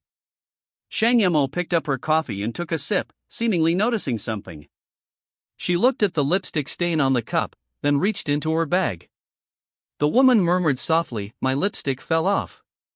Shen Qingling's gaze fell on her lips. A vibrant red, yet on her face, it lacked any allure, failing to evoke any romantic thoughts. Seeing her lips, the boy seemed to remember something, his ears suddenly turning red. Shang Mo couldn't help but find it amusing. It seemed she wasn't the only one still hung up on that kiss. Did Mingyi come to see you? Shang Mo deliberately tested Shen Qingling, to see if he would tell the truth. Shen Qingling didn't try to hide anything, yes. She deliberately asked, "Then why isn't she here?" Shen Qingling pursed her lips, "She left." Shang Mo glanced out the window. "I think I left my lipstick in her bag." "Did you come together?" "Yes, I was in a meeting at her father's company today. Her car broke down, so I drove her here." "I remembered you were at Jian University, so I asked you to come along. Judging by the time, Wan Mingyi should be here by now." She deliberately left the lipstick with the listening device in Wan Mingyi's bag. Shang Mo knew that Shen Qingling and Wan Mingyi had parted on bad terms, yet she still deliberately sent Wan Mingyi a message, her purpose being to invite Wan Mingyi over.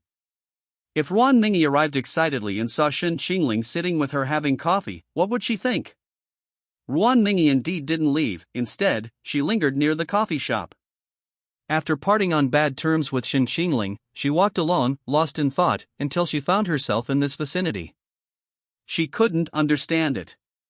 How could Shen Qingling be like this? The more she thought about it, the more frustrated and depressed she became. But things had already come to this, there was probably no way to salvage the relationship between her and Shen Qingling.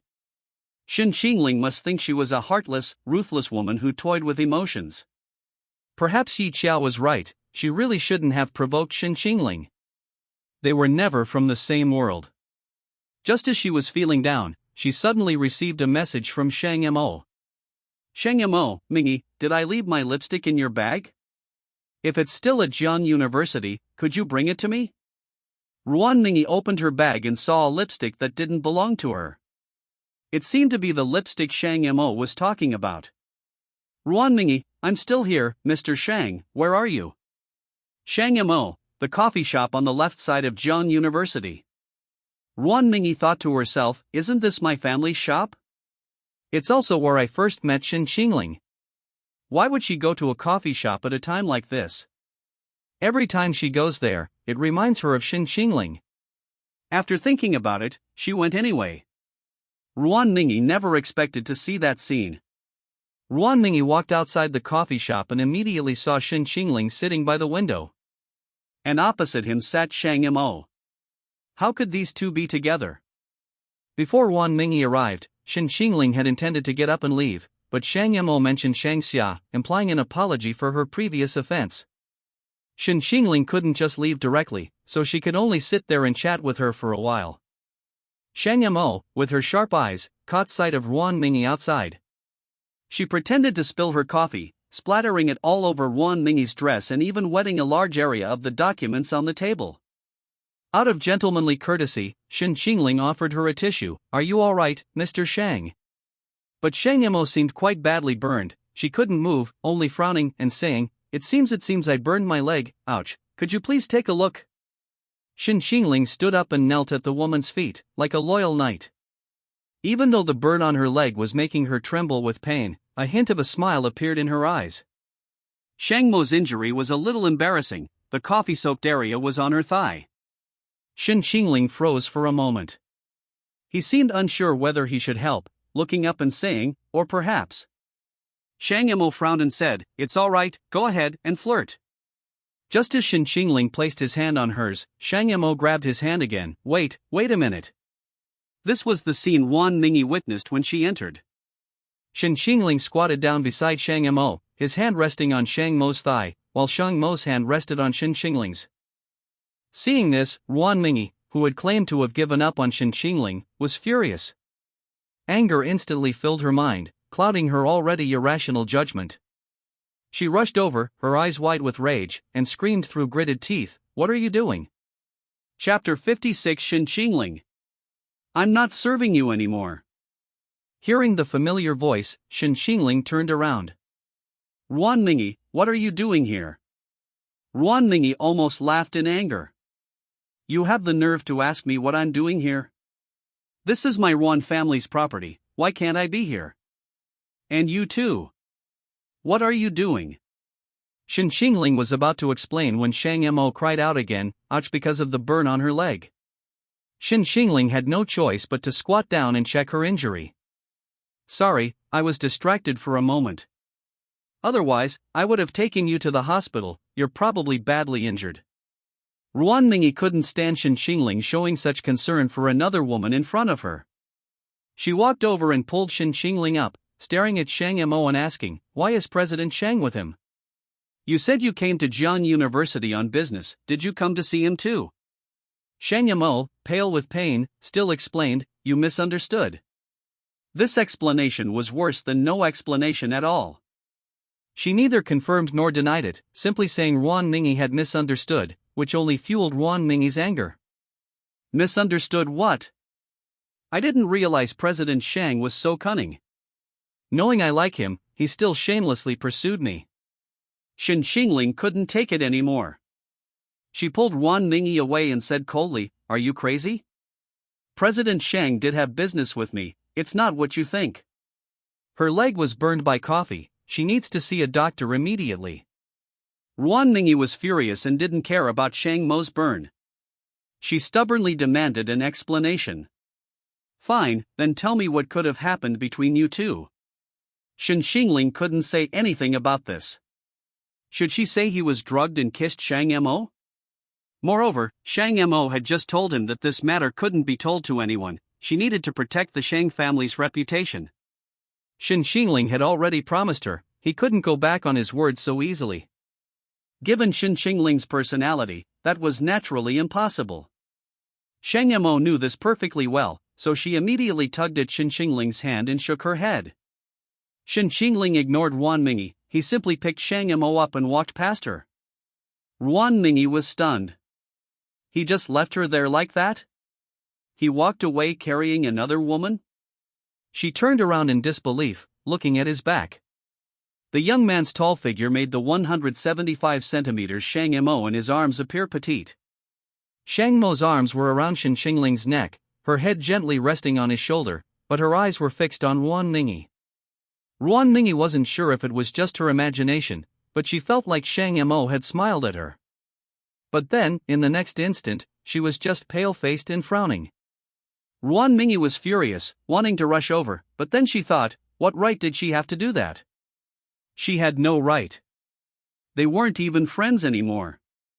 Wan Mingyi went to the counter and ordered a glass of ice water, gulping it down in one go. After calming down, she realized she shouldn't have acted so impulsively. Shen Qingling wasn't that kind of person, and neither was Shang Mo. Wan Mingyi's lost rationality finally returned at this moment. She pulled up the store's security footage and watched it. Shang Mo had been working the whole time before Shen Qingling came in. After Shen Qingling entered, the two spoke politely and reservedly, appearing somewhat distant, without any overstepping of boundaries. It wasn't until Shang Mo spilled her coffee that Shen Qingling, initially only offering her a tissue, stepped forward, as Shang Mo was too badly injured to move. Unexpectedly, she witnessed it. Wan Mingyi felt somewhat annoyed.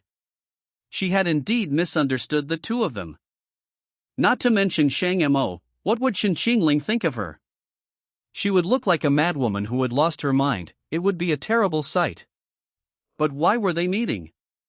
They had only met once, why would they meet privately? Shen Qingling had never mentioned Shang Mo to her. What could Shen Qingling possibly have to do with the Shang family?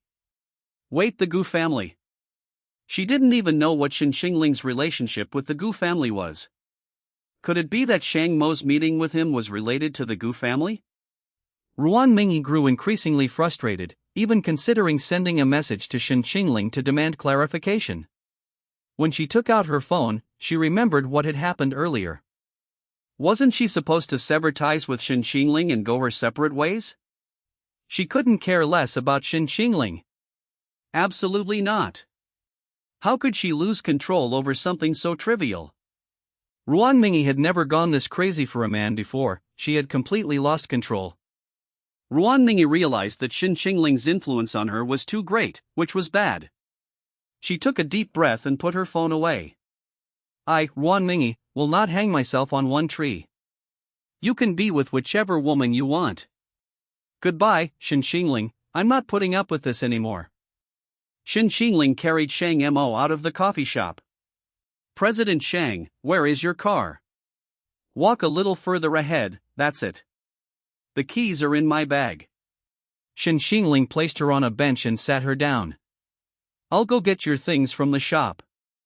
Thank you. It's nothing. Shen Qingling returned to the coffee shop. She heard Ruan Mingyi's words as soon as she entered. Goodbye, Shen Qingling, I'm not serving you anymore. Ruan Mingyi's eyes met Shen Qingling's immediately after she finished speaking. The atmosphere was awkward. Ruan Mingyi swallowed nervously, looking somewhat guilty. Damn it, why is he back? Shut up. How could he even say my name? Shen Qingling lowered his eyes and remained silent for a second before finally explaining, let me say a few last words to you. I'm not the kind of person you think I am. I have a clear conscience about what happened today, regardless of what you think of me. Also, don't mention my name when you're bad-mouthing me outside. Shen Qingling walked past her, picked up Shang Mo's things, and left. Ruan Mingyi sadly watched Shen Qingling's retreating figure.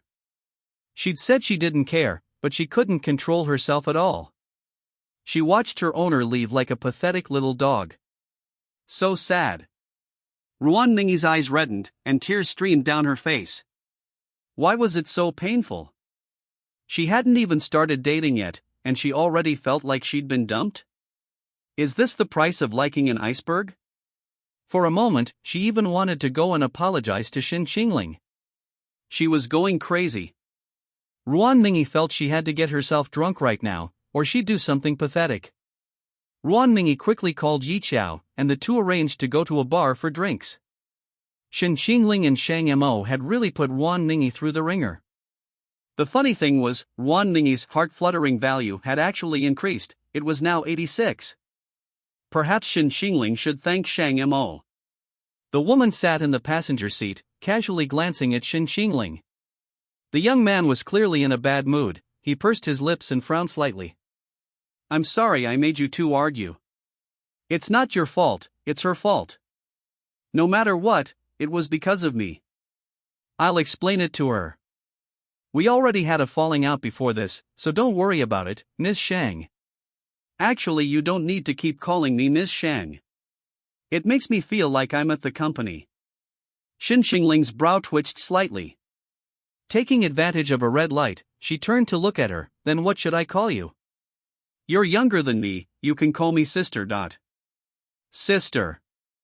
Hearing Shen Qingling's tentative sister, Shang Mo felt her blood boiling. She couldn't help but tremble, only able to grit her teeth and suppress the excitement. Then I can call you Qingling, okay? Okay, how's your leg? Should we go to the nearest hospital? No, I have to go to the Shang family's private hospital. Okay. Shen Qingling didn't understand why Shang Mo was so insistent on going to the Shang family's private hospital. Shen Qingling rushed to the Shang family's private hospital as quickly as possible, without speeding. The luxurious room didn't look like a hospital at all. Shen Qingling didn't go in, he stood outside and waited. Inside, a female doctor was applying medicine to Shang Mo. It wasn't that Shang Mo looked down on public hospitals, but she was afraid of encountering a male doctor, which would make the examination inconvenient. Asking for a female doctor would be a hassle, so it was better to come to her own family's hospital.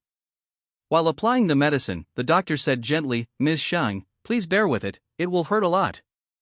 Shang Mo responded indifferently, The medicine application was indeed painful, but she didn't utter a sound, only staring towards the door.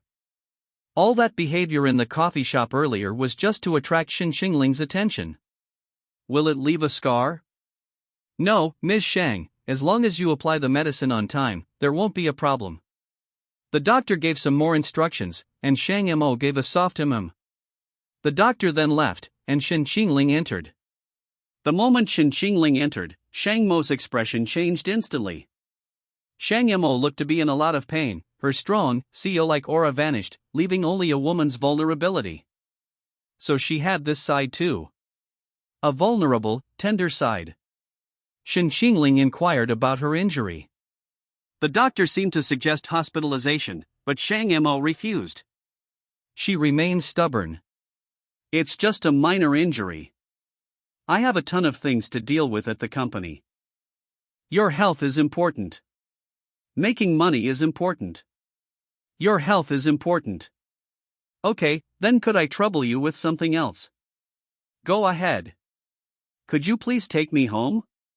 It's not convenient for me to drive like this. Okay. Shang Mo reached out his hand to Shen Qingling.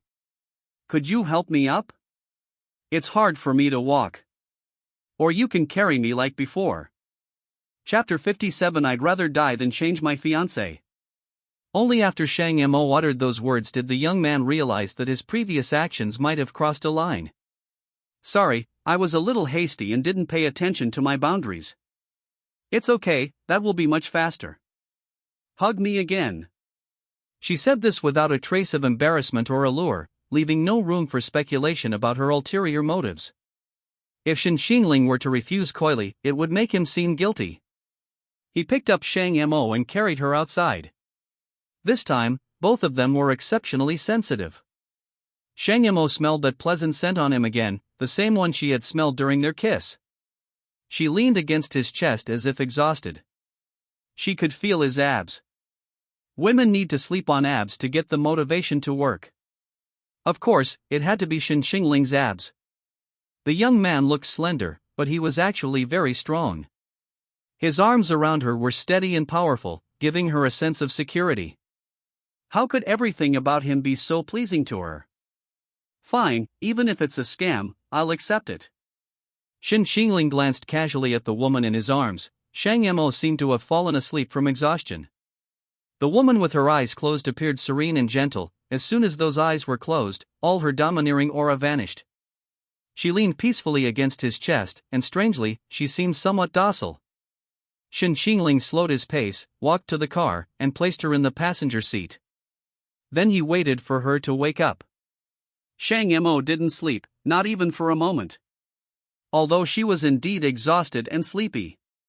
About an hour later, Shang Mo finally opened her eyes. Sorry, I fell asleep. It's alright, I'll take you home now.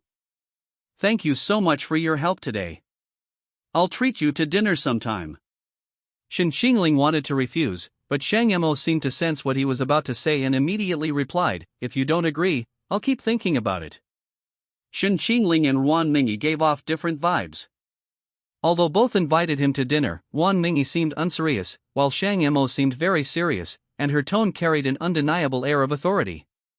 Shen Qingling hesitated for a moment before nodding. Shen Qingling drove to the Shang family home. Once inside, she didn't need to be carried inside. Many people came to help Shang Mo. Shen Qingling turned to leave, but Shang Mo glanced at the time and said, "It's lunchtime. Let's have lunch at the Shang family home." Thank you for your kindness, sister, but it's alright. I'd feel bad if you didn't stay for lunch.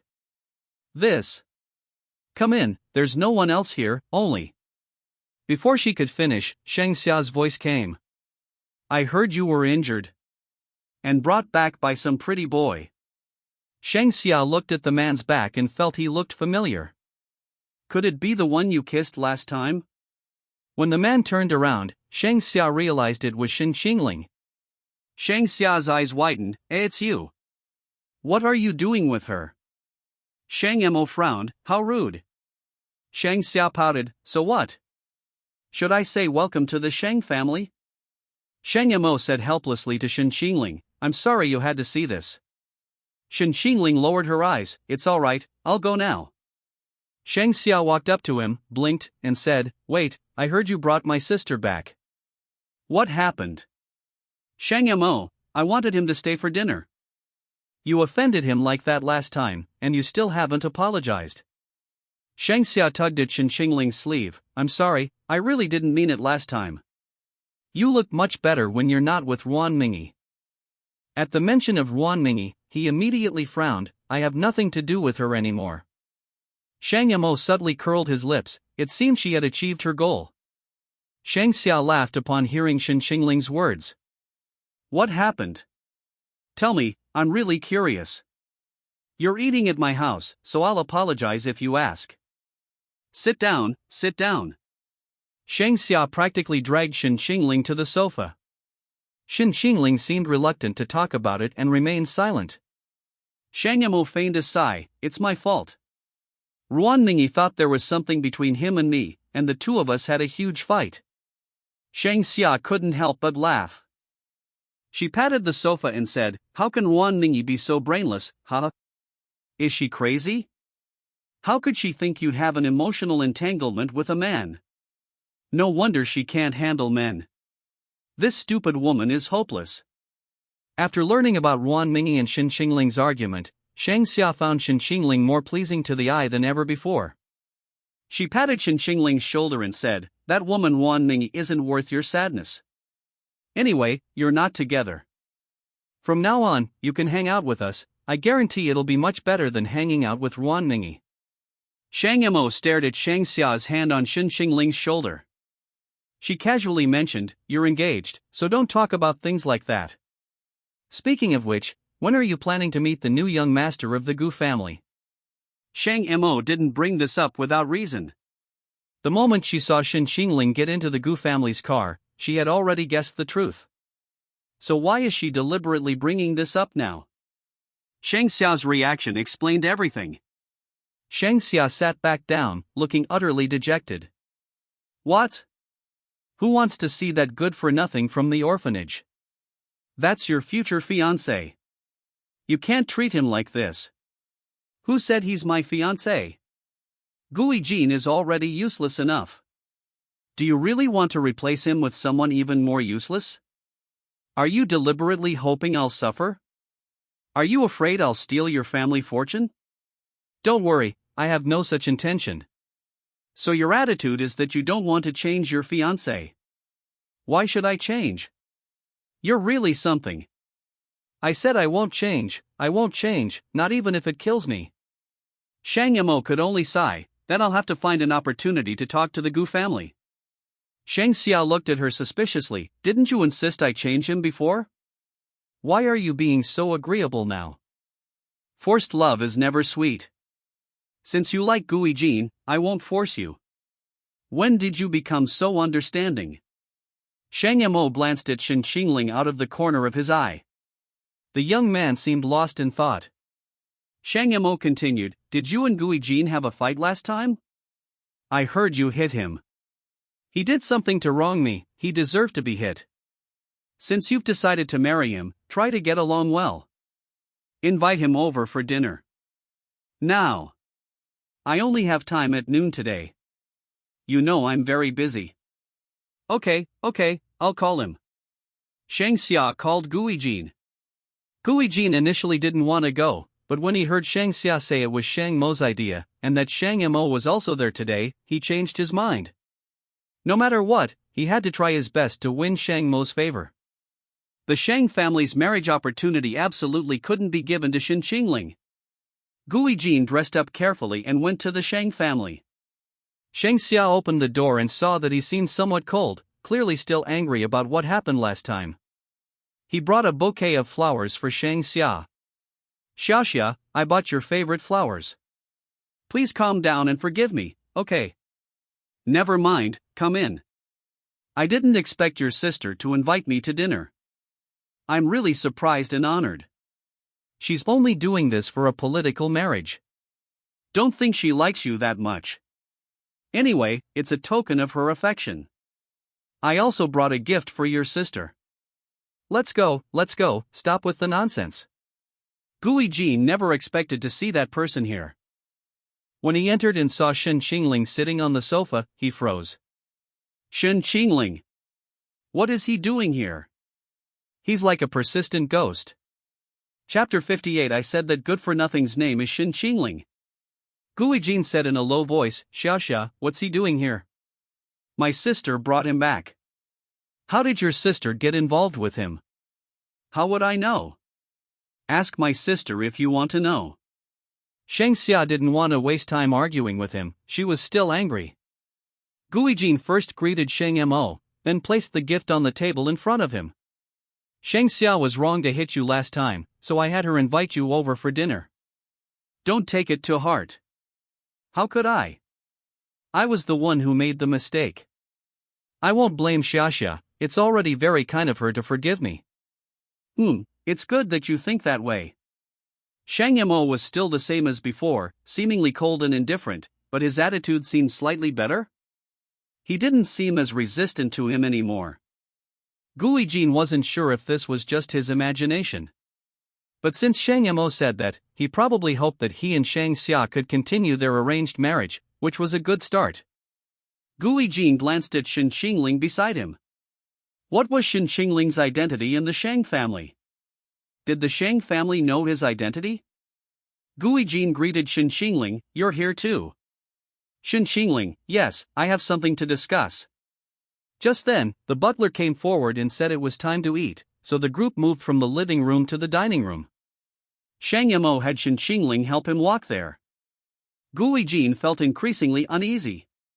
Shang Mo was always very resistant to being touched, so why would he let Shen Qingling help him? He frowned and asked Shang Xia, don't you think there's something off between your sister and him? Shang Xia rolled her eyes, you're overthinking it. My sister is a woman who only cares about money. Ordinary men aren't as attractive to her as men with US dollars. Gui Jin pursed his lips, but Shen Qingling wasn't an ordinary man. Shang Xia said angrily, why are you always paying attention to my sister? Do you have other ideas?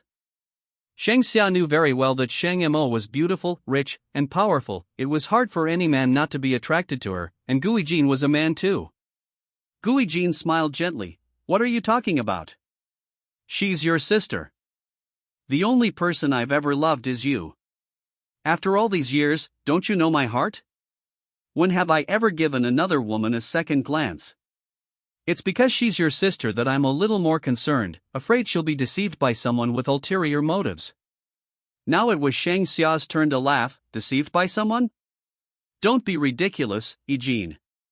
It would be a miracle if she didn't steal everyone's clothes.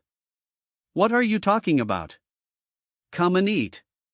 Shang Mo's voice came over, and the two stopped chatting. This wasn't Gui Jin's first time eating at the Shang family home. He had often come when his parents were still alive, so he wasn't reserved. Shen Qingling was here for the first time and didn't say much, just listening to Gui Jin talk about the interesting things that happened at the Shang family home in the past. Mentioning the past, Shang Xia's anger towards Gui Jin lessened somewhat, and she remembered how kind Gui Jin had been to her. She smiled and said, when Jin used to play house, he only chose me as his wife. He wouldn't play wife when Xian and the others wanted to. Mom said Jin will definitely be a good husband in the future. Gui Jin held Shang Xia's hand and said, I won't let uncle and aunt down. Shang Mo's eyes flashed with a chilling coldness, which vanished in an instant. When are you planning to get married? Shang Mo actually inquired about their marriage plans. Had the sun risen in the west? Shang Xia replied indifferently, I don't really care, but now that good-for-nothing from the Gu family is back, I wonder what they're thinking. It seems Aunt Wen isn't very keen on a marriage alliance with me, Jin. Hearing the words good-for-nothing from the Gu family, Gui Jin glanced at Shen Qingling. His expression remained calm, showing no reaction. Such composure? Shang Xia then looked at Gui Jin and asked, by the way, when did that good-for-nothing return to the Gu family? Have you seen him? Gui Jin feigned embarrassment and said, Xia, perhaps it's best not to say that. It's not a good idea. Shang Xia looked at him with a puzzled expression. Then what should I say? The guy who came back from the orphanage? What's his name again? Shen Qingling. Shen Qingling suddenly spoke, and Shang Xia looked over. What? I said that good-for-nothing's name is Shen Qingling.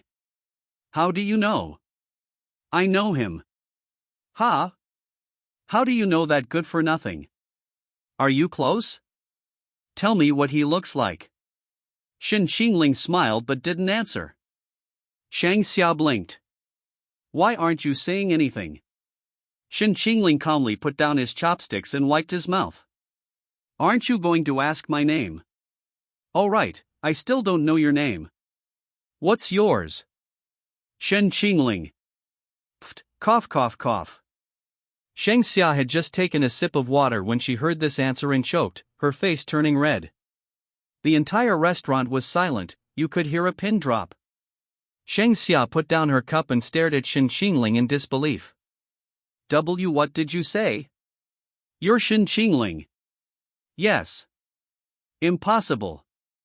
How could you be that good-for-nothing, that person who came back from the orphanage? Shang Xia was almost stunned. No? Is this right? Is this really right? She stared blankly at Shen Qingling. This handsome man is her fiancé? Oh, that seems unlikely.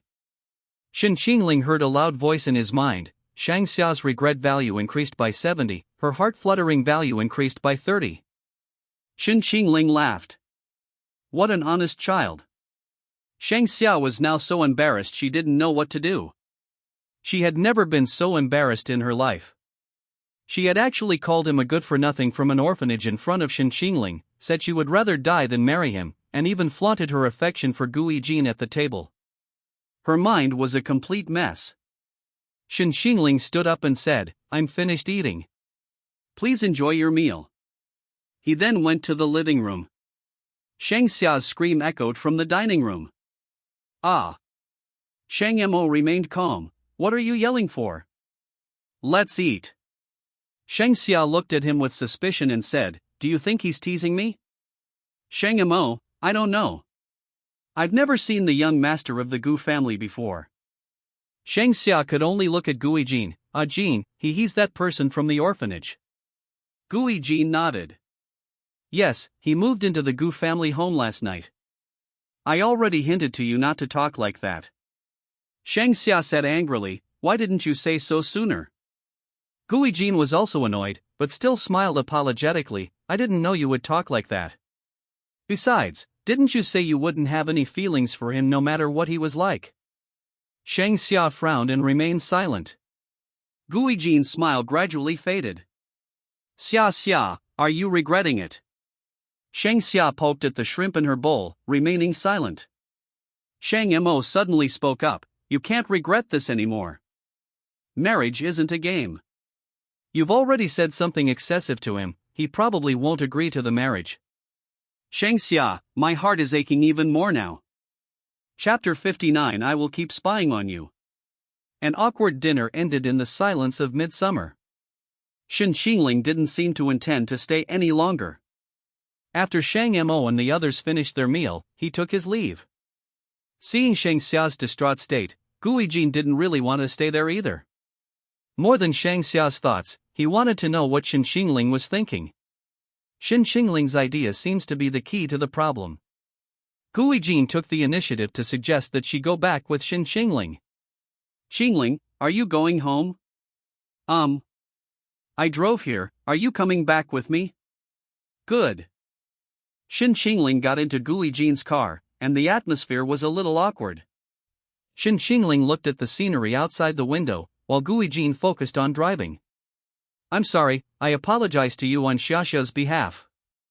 No need to apologize, what she thinks is her business.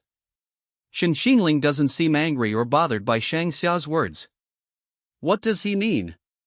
When they stopped at a red light, Guijin couldn't help but look at Shen Qingling and tentatively ask, "What if your family insists on a marriage between you and Xia?"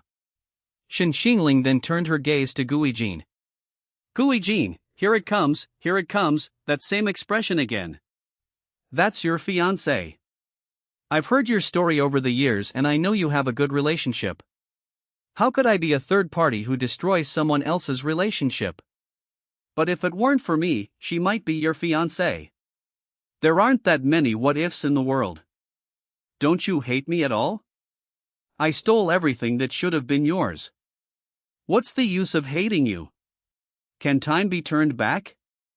You were just a baby back then. By imposing my hatred on you, I'm the one who's suffering the most. Shen Qingling looked at him with a calm gaze, even one that conveyed a sense of tolerance and goodwill. Shen Qingling gives others the feeling of ice, but to Guijin she feels like water. This is not right. Guijin gripped the steering wheel tightly, speechless as Shen Qingling silenced him.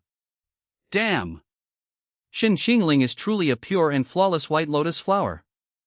Guijin simply couldn't understand how Shen Qingling could not hate him. How could she look at him like that? They were enemies. Destined to be mortal enemies. The more Shen Qingling acted this way, the more Guijin wanted to see her become like him. Why is it that Shen Qingling can remain pure and untainted? His kindness and goodness will only make Guijin hate him more. He wanted to destroy him, to destroy his goodness, and to make him realize the wickedness of the world. He must become ruthless, just like himself. Guijin has been sensitive and suspicious since childhood, with a dark heart, and has never been able to live as openly as Shen Qingling. For so many years, he has struggled with this bloodline identity, constantly worried that he might fall from grace. He kept dreaming that his identity was exposed and he was kicked out, so he dared not relax for a moment. Because he knew from a young age that he wasn't a family-oriented person, he couldn't develop feelings for the family members and was always cautious and wary. He had to live behind a mask, had to disguise himself, and had to become a ruthless person. How could Shen Qingling have grown into an upright and kind person despite being in such a quagmire? Guijin gritted her teeth and said, "But you had to become an orphan because of me, losing your parents' love from a young age. As an adult, you could only live in a leaky rented room and had to work part-time every day. All your suffering is because of me. Don't you really hate me? Guijin, I have never felt that my life is bitter." Guijin was stunned. Shen Qingling continued, "Although I didn't have the love of parents, the director and aunties at the orphanage were very kind to me. They were not my parents, but they were even kinder to me than my parents. Although I live in a leaky rental house, I know that one day I will get out of there, and I have enough confidence in the future. Part-time jobs are nothing special, these are just ordinary people's daily routines. No one's life is all sweet, and even the richest people have their own troubles. Happiness is not what you think it is. You don't need to imagine my pain. That's a condescending way of looking down on me. In a family as wealthy as the Gu family, how many people in that family truly feel happy? So you don't need to think I'll hate you, because there's no point in hating you." That's exactly what the original owner thought. Shen Qingling never felt that her life was unhappy or painful. He always held on to hope for the future. Guijin was stunned by Shen Qingling's words, and he gripped the steering wheel tightly. He didn't know about other things, but there were indeed very few people who were happy with their families. Gu Chengwan was obsessed with the white moonlight he could not marry, and was indifferent to his two wives who were married into the family. After losing her mother, Gu Yutong's father remarried quickly, and she directed her hatred towards her stepmother, Wen Sulan. However, she dared not and could not hate her father, who was the real culprit. Wen Sulan was not favored by Gu Chengwang and became the lowest-ranking person in the family after marriage. No matter how hard she tried, she could not win the hearts of the father and daughter. Lin Qingdai lost her parents and was living under someone else's roof. Everyone in this family had their own illnesses, so who could take care of an outsider like her? As for himself, he had lived a life of anxiety since childhood, and his stolen life meant he could never live with a clear conscience. Seeing that Guijin suddenly stopped speaking, Shen Qingling reminded her, "The light is green." Guijin then turned around and continued driving. He fell completely silent. When Guijin speaks warmly and gently, it's usually a facade, but when he's silent, that's his true self. Shen Qingling's words gave him the feeling that the life he desperately tried to maintain, which he obtained by any means necessary, was something Shen Qingling did not want. Or rather, he can live well without these things. Guijin felt like she was a joke at that moment. The two returned to the Gu family home in silence. Sulan greeted Shen Qingling with joy and concern, while Guijin watched the scene indifferently and went upstairs without saying a word. He didn't go back to his room, but instead stood in a dark corner on the second floor, watching the two of them. Shen Qingling, I will keep spying on you, forever and ever. No one in the Gu family is happy, and Shen Qingling must be just like them. The next day arrived in the blink of an eye. When Shen Qingling returned from class, she found the Gu family home to be very lively. There were a lot more cars outside. They were clearly from the production crew. Many staff members wearing work uniforms and headsets were moving around the house. It seems they've already started preparing for the show's premiere. Today was the day Gu Jia was shooting the poster for the show's premiere, and Shen Qingling, who wasn't participating in the program, naturally didn't go. There were too many staff members on site, and Shen Qingling didn't want to expose herself prematurely, so she wore a mask. As soon as Shen Qingling appeared, Gao Yu, the assistant director in charge of the scene, noticed him. Even though Shen Qingling was wearing a hoodie and a mask, her figure and eyes that the mask couldn't cover still instantly piqued Gao Yu's interest. You can spot him in a crowd at a glance. The staff were also whispering among themselves. Gao Yu asked the Gu family's butler, who is that? You mean the one wearing a mask? Have no idea. Gao Yu asked in confusion, you don't know? Then how did he just swagger into the living room like that? The butler smiled and said, of course I wouldn't know anything that the master didn't mention. The Gu family's butler naturally knew what he should and shouldn't say. In any case, there were certain things he couldn't say. Gao Yu could tell that he didn't want to talk about it, so he didn't press him further. Gao Yu made a direct call to director He Qili. When He Qili learned that there was another person in the Gu family, she couldn't help but ask Gu Yutong. He is my younger brother, just like Guijin, but he is a low-key person and doesn't like to be in the spotlight. I hope you can try to avoid taking pictures of him. Who is He Qili? She's a shrewd person who's very successful in the entertainment industry. Just by looking at the Gu family's expressions, she could tell that the young man was no ordinary person. Her intuition told her that there must be something big going on in the Gu family. Chapter 60 Variety Show Premieres. That evening, the program team released the Gu family's poster. As the last guest poster released by the program team, the Gu family's style differed from the others. The entire poster was predominantly black and gold. Gu Chengwang sat upright in a luxurious European-style chair, his face expressionless, his eyes revealing the cold indifference of a ruler, a typical figure of a powerful family. Sulan, in a white dress with her hair styled in an updo, exuded gentle elegance.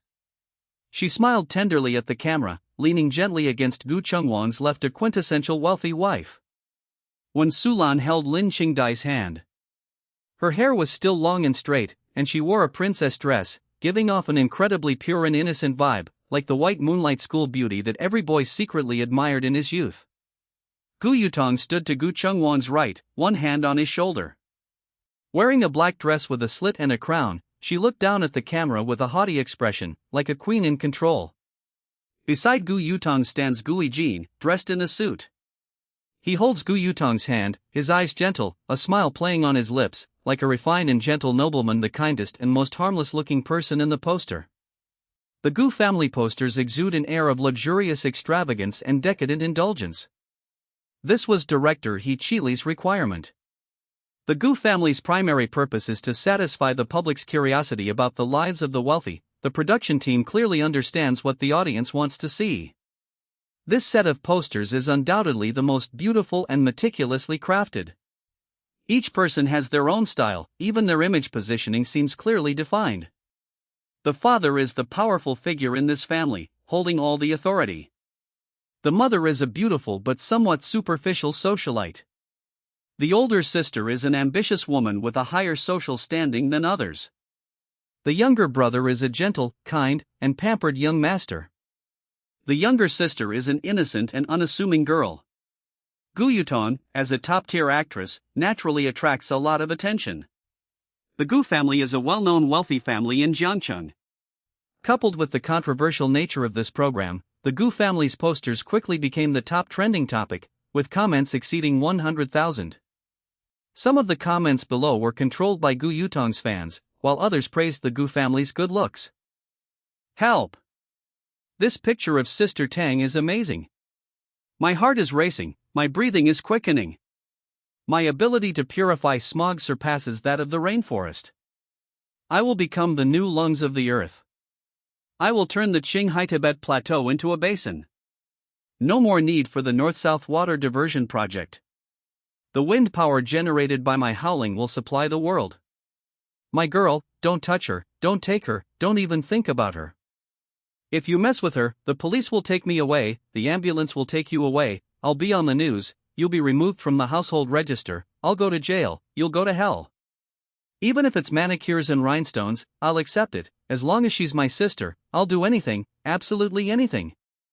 I was painting a purple wall when I suddenly saw this and got so excited that I knocked over some purple paint. I watched as the paint spilled onto the floor and yelled, "My purple paint! My purple paint!" No wonder they could have such top-tier looks like Gu Yutong. With such good-looking parents and siblings, they could totally be in the entertainment industry. This poster is breathtaking. This is the feeling of a wealthy family. The production team is absolutely brilliant, they captured the decadent, extravagant atmosphere perfectly. This is probably the only family with everyone being incredibly good-looking since the show started. What's it like having a whole family of top-tier looks? Sister Tang might say she doesn't feel anything, after all, what's it like to have a face that looks like a manhwa graduation project every day? So excited! This is Sister Tang's first variety show appearance, candies, fans, have to watch. But why do these family members seem a bit dissimilar? A comment from a passerby saying the Gu family members don't look alike immediately went viral and was met with a barrage of criticism. But looking closely, it does seem to be true. Gu Yutong and Gu Changwang can be said to have some similarities, but the others are completely different. Gu Yijin doesn't resemble either her father or mother, and Lin Qingdai is even less likely to be related to the Gu family by blood. However, fans might be stubborn, but Gu Yutong isn't worried about that. Even though this show is known for its fierce competition, fans will bravely rush in. It's not uncommon for popular celebrities to participate in this show before, leading to clashes between fans, the production team, and even casual viewers. The only difference lies in whether your fans can outmaneuver them. If the majority of viewers are casual observers or those who don't follow celebrities, then no matter how many fans you have, you won't win. Gu Yutong is the only celebrity family in this season, enjoying high popularity and viewership. However, this also means viewers will scrutinize everything about the Gu family under a microscope, judging everyone with a critical eye. Most viewers who enjoy this show are those who love gossip and drama. Their favorite pastime is uncovering the secrets of wealthy families and juicy scandals. The entire program Walking with Family X is broadcast live. Furthermore, the production team has installed hidden cameras, with Gu Yutong's consent. Gu Yutong doesn't mind as long as the cameras aren't placed in the second-floor bedroom area. Even the Gu family members themselves don't know how many cameras are in the entire Gu family home.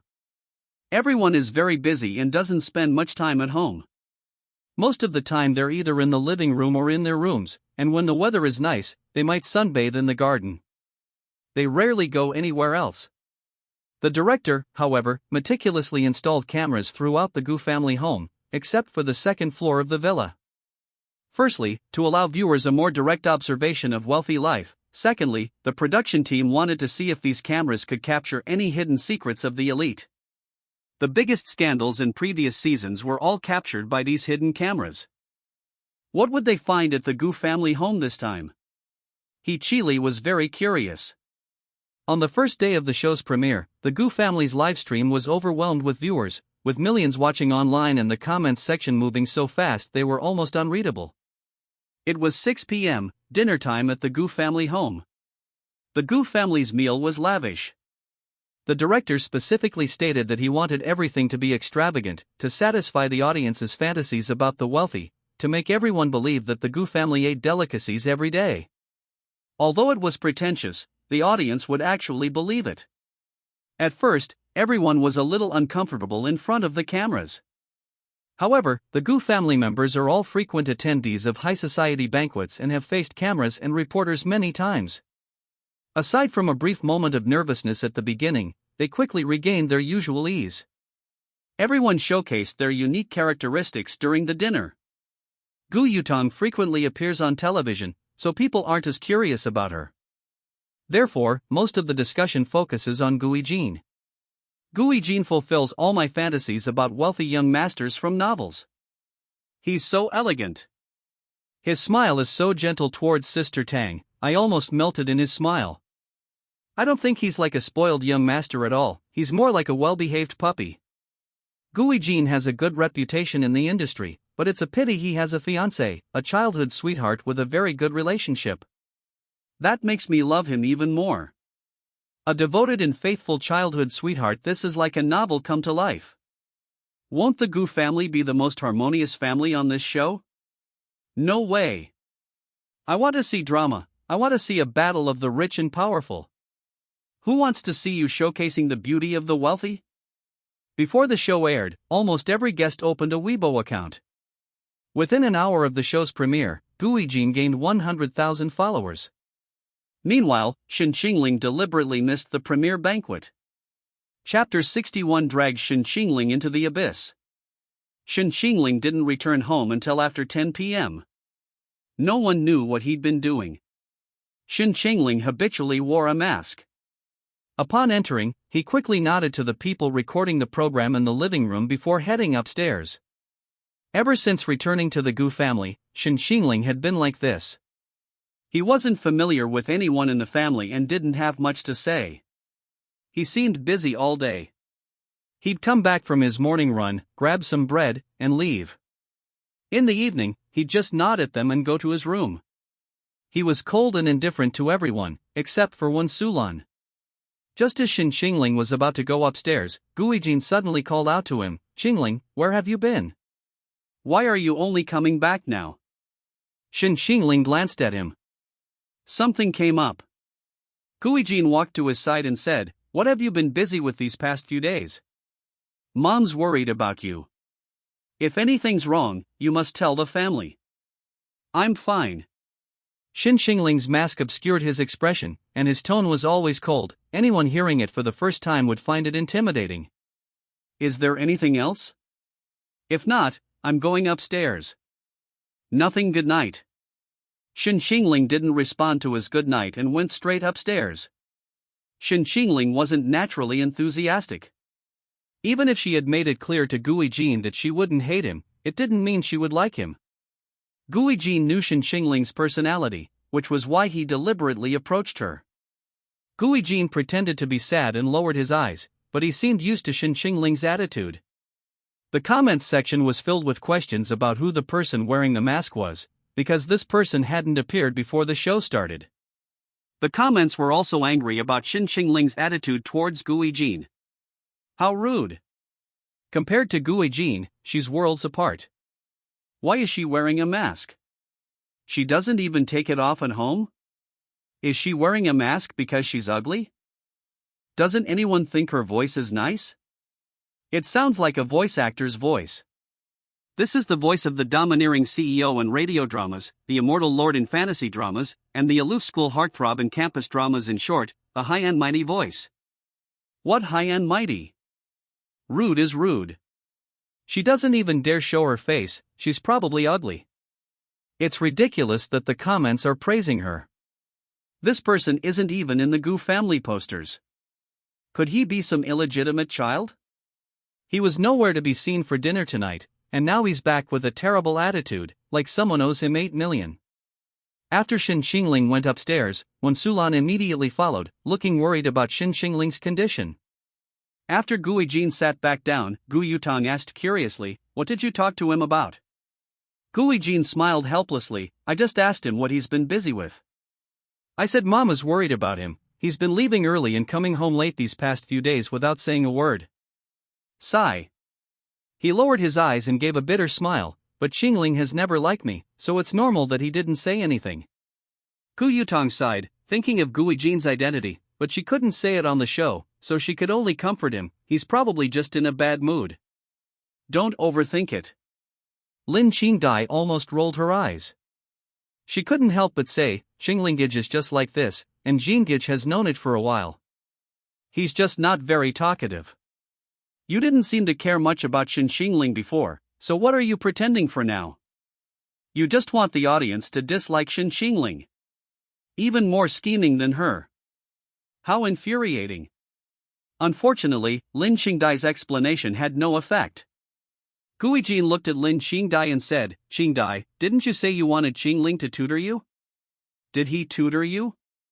Guijin was doing it on purpose again. Shen Qingling had been busy every day these past few days. Where would he find the time to tutor Lin Qingdai? Lin Qingdai was a considerate little green tea. She knew Shen Qingling was busy and wouldn't bother him. But Guijin's question was malicious. No matter how she answered, it would only give the audience a negative impression of Shen Qingling. Why isn't Qingdai saying anything? It's nothing. Qinglingage is very busy these days. I'll talk to him when he's not busy anymore.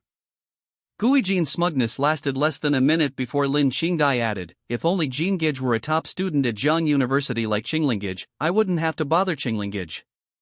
Gu Yutong frowned and said, alright, it's late. Go to sleep. Guijin glanced at Wen Sulan's seat, his eyes visibly filled with disappointment and sadness. Anyone who didn't know better would think he cared deeply for his mother, Wen Sulan.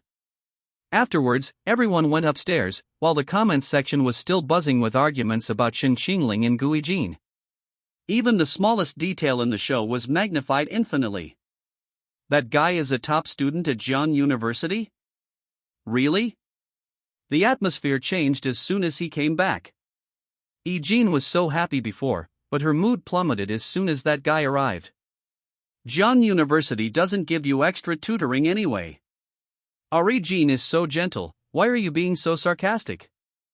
This girl talks so sleazy, I don't like it. Why does Gu's mother seem less concerned about Guijin, but much more concerned about that masked man? Is she biased? Lin Qingdai calls him brother, is he also a member of the Gu family? Why didn't he participate in the show? That's strange. Qingling, that name sounds familiar, I feel like I've heard it somewhere before. That's our Jiang University's top student. Unfortunately, a few comments from alumni defending Shen Qingling were quickly drowned out by the numerous other comments and went unnoticed. The next morning, Shen Qingling grabbed a piece of bread and prepared to leave. Wen Sulan asked him a few questions, which he responded to. However, compared to Guijin's almost ingratiating response to Wen Sulan on the show, Shen Qingling's response seemed too indifferent. Guijin placed a glass of milk next to Wen Sulan. Mom, Qingling has his own things to do. You don't need to worry about him all the time. Eat quickly. Wen Sulan simply smiled, She really couldn't be enthusiastic towards Guijin, even if she was acting on the show. The resentment in her heart had already taken root and couldn't be easily erased. The comments section was full of accusations of Wen Sulan's favoritism, and many viewers sympathized with Guijin, thinking he, like them, was the child who wasn't favored by his parents. Guijin once again garnered a wave of pity. But Chili was different from the others. She had been keeping a close eye on Shen Qingling, using every means to inquire, and finally managed to find out his identity from the Gu family. The second young master of the Gu family, who had been missing for many years before being found again. Chili was filled with curiosity about him, but she couldn't find an opportunity to approach him because he was always busy and nowhere to be seen.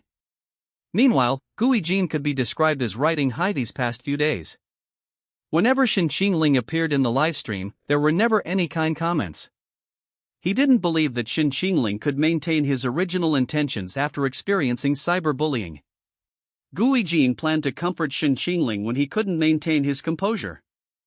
Guijin's so-called comfort was nothing more than wanting Shen Qingling to see the truth of the world. He hoped that Shen Qingling, like him, would feel jealousy, worry, hatred towards him, and despair for the world. Then Shen Qingling would no longer be able to face everything with that damned, detestable, so-called kindness and tolerance. He didn't want to see Shen Qingling's saintly, innocent facade at all. He wanted to drag Shen Qingling into the abyss. Shen Qingling, don't even think about becoming that aloof, untainted person. At 11 p.m., Gui Jin knocked on Shen Qingling's door. Chapter 62. I'm here to mock you. Gui Jin gave a friendly, fake smile. I need to talk to you. May I come in? Shen Qingling seemed to have no intention of letting him in. Let's talk here. Gui Jin added, I'm afraid Mom will worry if she hears. Sure enough, Shen Qingling let him in. The smile vanished the moment Shen Qingling turned away. So concerned about Wen Sulan? Why? Gui Jin still didn't understand. Wen Sulan hadn't raised him, and had raised someone else's child for so many years. How could Shen Qingling be so forgiving? This woman had such a low status at home, she couldn't help him with anything, besides offering daily greetings and pocket money. What else could she do? Shen Qingling didn't try to please Gu Changwang, but instead gave Wen Sulan all the attention. What a fool! Gui Jin went inside and looked around Shen Qingling's room. Shen Qingling's room was simple, mainly white and gray. The decorations were all carefully selected by Wen Sulan, showing considerable thought and effort. Shen Qingling owned very few things, only a group photo on the table. Gui Jin walked over and glanced at it. It was a group photo from the orphanage. Even though there were many people in the photo, Gui Jin immediately recognized Shen Qingling. As a child, Shen Qingling was just as incredibly handsome as he is now. Speaking frankly, even if it's a bit harsh, I actually think Gui Jin is pretentious. Gu Qingling is clearly not good with words. His behavior on camera every time is just a way to get Gu Qingling criticized. What did we introverted people do wrong? Sobs. Will the production team explain? Why is everyone avoiding talking about Gu Qingling's identity? As a member of the Gu family, why isn't he participating in the show? IE is the nickname for Gui Jin's fans. This time, they couldn't compete with the normal audience. Comments defending Gui Jin were pushed to the bottom, and two comments that were heavily promoted by fans were also criticized by viewers and casual observers. More than Gui Jin's fainting, everyone is more curious about Shen Qingling's identity, wanting to know his true status in the Gu family. If he's an illegitimate child, why does he receive Wen Sulan's favoritism? This is very abnormal. Logically, she should favor Gui Jin, her biological son, but that's not the case. As attention on Shen Qingling increased, some people actually started digging into her background, but it was Gui Jin's fans who did it, and they did it maliciously. They tried to prove that Shen Qingling was an outsider to the family, an illegitimate member of the Gu family, and incomparable to Gui Jin. Actually, Shen Qingling's background wasn't difficult to find. He was already quite famous at Jiang University, but initially, the audience assumed his surname was Gu, so they didn't connect him to a specific person. People at Jiang University didn't know Shen Qingling was related to the Gu family, since his poverty was just as famous as his handsome appearance. Now, Gui Jin's fans were like madmen, determined to find out, and after inquiring at Jiang University, they connected him to Shen Qingling. They were even more overjoyed to learn that Shen Qingling's surname was Shen, not Gu, as if this proved she wasn't a member of the Gu family. Gui Jin's fans flooded the show's Super Topic and the fan app's dedicated group, all to post that one particular thread. Gu Qingling's surname is Shen, not Gu. He's not a real member of the Gu family. This post revealed a transcript from a department at Jiang University and a list of outstanding students from a graduating class at the Jiangcheng orphanage. Both images showed the name Shen Qingling, confirming that they are indeed the same person. The Jiangcheng orphanage and Jiangcheng University match up, as Lin Qingdai mentioned he was a student at Jiang University. This plot twist attracted many onlookers. Actually, the Gu family never mentioned his surname, they all called him Qingling. Now the mystery is solved, his name is Shen Qingling. So why is his surname Shen? Is it really because President Gu brought back an illegitimate child? Was Mrs. Gu's concern and kindness towards him just an act? Are the wealthy so good at acting? So Gui Jin is the rightful young master of the Gu family. Isn't it ridiculous that you're all so concerned about an illegitimate child? What's wrong with doing charity work? Isn't it only right to repay the orphanage for raising him? Instead of wasting time, why not explain your own identity? He. Wait, didn't anyone notice he's ranked first in his entire department on this transcript? That's the top student at Jiang University, my goodness. An orphan getting into Jiang University, and ranking first in his entire department, that's incredibly impressive, practically defying fate. The poster is a fan of Gui Jin, right? Isn't this doxing? That's illegal. Do you dare post Gui Jin's transcript? Are you taking advantage of Shen Qingling because she doesn't have fans and doesn't use the internet? Oh yeah, Shen Qingling really doesn't use the internet. She doesn't even have a Weibo account. She hasn't reacted at all since being criticized. She must be a very strong person. Actually, Shen Qingling hasn't done anything at all. She hasn't even participated in any shows. You're disturbing her life like this. Gui Jin's fans, don't use your fandom tactics on ordinary people, okay? The debate raged around whether Shen Qingling was an illegitimate child and the illegal doxing by Gui Jin's fans. The show's popularity was almost entirely absorbed by the Gu family, specifically by Gui Jin and Shen Qingling. Gui Jin gained the most fans, surpassing 1 million in just a few days. Gui Jin's fainting spell that night deeply affected his fans, making them feel even more sorry for him and intensely hate Shen Qingling. As Shen Qingling's orphanage background and real surname were revealed, Gui Jin's fans gradually gained the upper hand. The truth about the illegitimate child mystery remained unknown to the audience, but Gui Jin's fans remained adamant that Shen Qingling was indeed illegitimate. The public opinion that had initially favored Shen Qingling began to turn against her. However, just one night later, on Saturday morning, the situation took another dramatic turn. It should have been a sleepy morning, but the Gu family's living room was empty. Everyone was still asleep.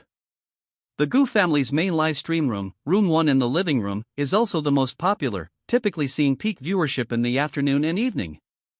In the mornings, the number of viewers is relatively low, usually only tens of thousands, and most are arguing. Some are concerned about Gui Jin's illness, some are criticizing Shen Qingling, mixed with bystanders enjoying the spectacle and viewers complaining about going to work or school. However, around 6:40 p.m., something unexpected happened. Suddenly, a large number of people flooded into Room 1 in the living room, spamming the chat with comments. An incredible plot twist. Livestream Room 7, oh my god. Holy crap, check camera number 7. Family members, come to Gu Family Livestream Room 7. Wake up, sisters, come to Livestream Room 7. Gu Family's hidden camera on Livestream Room 7 caught that. Come quick. Who hasn't watched Livestream Room 7 yet? Livestream Room 7, come quick. This message scrolled through the chat. Even other production teams were bombarded with Gu Family Livestream Room 7. So, the question is, what exactly is in Gu Family Livestream Room 7? The answer is Shen Qingling. Shen Qingling without a mask. Chapter 66? You're Shen Qingling? Today, Saturday, was the day Shen Qingling was to meet Lin Xingyan, but since Shen Qingling had arranged to meet in the afternoon, he would still go to the orphanage in the morning. The director, seeing how hard he had worked all week, had advised him to rest and not overwork himself, but he stubbornly refused to listen. This morning, Shen Qingling left home as usual to go to the orphanage, but unfortunately, he hadn't checked the weather, and it started raining shortly after he left. Shen Qingling was soaked to the bone and had to turn back home to change. He deliberately avoided entering through the living room, knowing there were hidden cameras there and not wanting to be filmed. Shen Qingling went around the back garden, attempting to enter through the back door of the villa. Unbeknownst to him, the director had also installed a hidden camera at the back door. Shen Qingling hurriedly ran to the back door, thus walking into the hidden camera's view. The viewers who had gotten up early to watch the live broadcast were still drowsily squeezing onto the bus when suddenly a seductive breathing came through their earpieces, and they all immediately opened their eyes and looked at their phones. The boy in the video, oblivious to the rain, took off his jacket, revealing a thin white t-shirt clinging to his abs, soaked through. The barely visible 8-pack abs and his almost imperceptible panting fueled the imagination. His entire upper body was clearly visible through the sheer t-shirt, and he was still slightly out of breath after running. He brushed his wet hair aside, revealing a smooth, full forehead and strikingly handsome, cool eyes. Without the stray hairs obscuring his face, his eyes, washed by the rain, were simply breathtaking. Raindrops still clung to his eyelashes, slowly dripping down. Then, he finally removed his mask. The live stream chat exploded. A string of question marks and exclamation marks flashed across the screen. Ha? No, bro, you, me, is this right?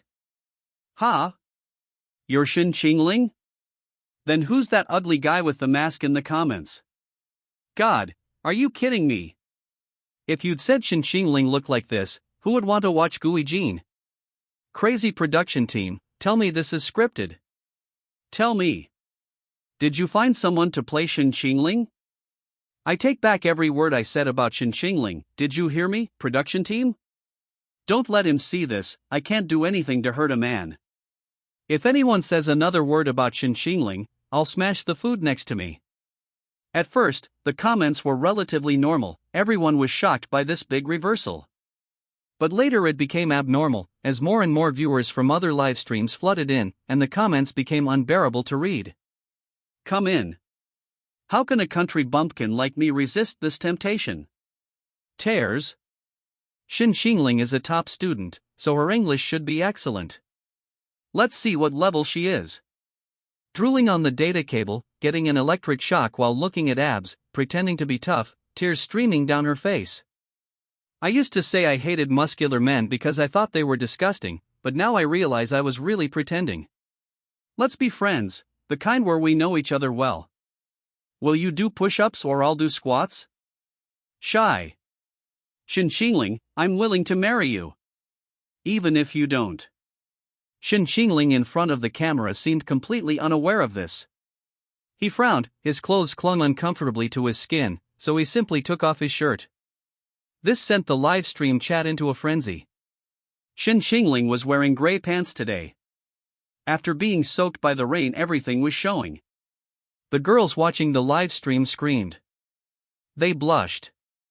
They couldn't bear to look. Okay, let me look one more time. No, I can't look. Okay, let me look one more time. Some were shy, some were comparing, and some were frantically taking screenshots. Shen Qingling's first batch of fan site admins were born here. Saturdays are when the most people are active online. Shen Qingling once again topped the trending searches with her stunning looks. There are videos, 360-degree screenshots, even close-ups of the gray sweatpants. What a magnificent face. By the way, speaking of magnificent, he looks to be over 25, right? If anyone dares to make Shen Qingling shed a single tear, I wouldn't hesitate to destroy all of human civilization. Gray pants are that amazing? These stats are incredible. Who dares to measure them? They'd die. If this face were on my head, I'd be dead from AIDS by now. And he's even wearing a mask, facepalm. This is truly indescribable. His face looks like my husband from the front, his profile, his upper left, his upper right, his lower left, his lower right, the top of his head, his hairline, his jawline, even the individual strands of his hair. I give Shen Qingling's photo a 96 out of 100. I'd give it a perfect score if it were 4 points short.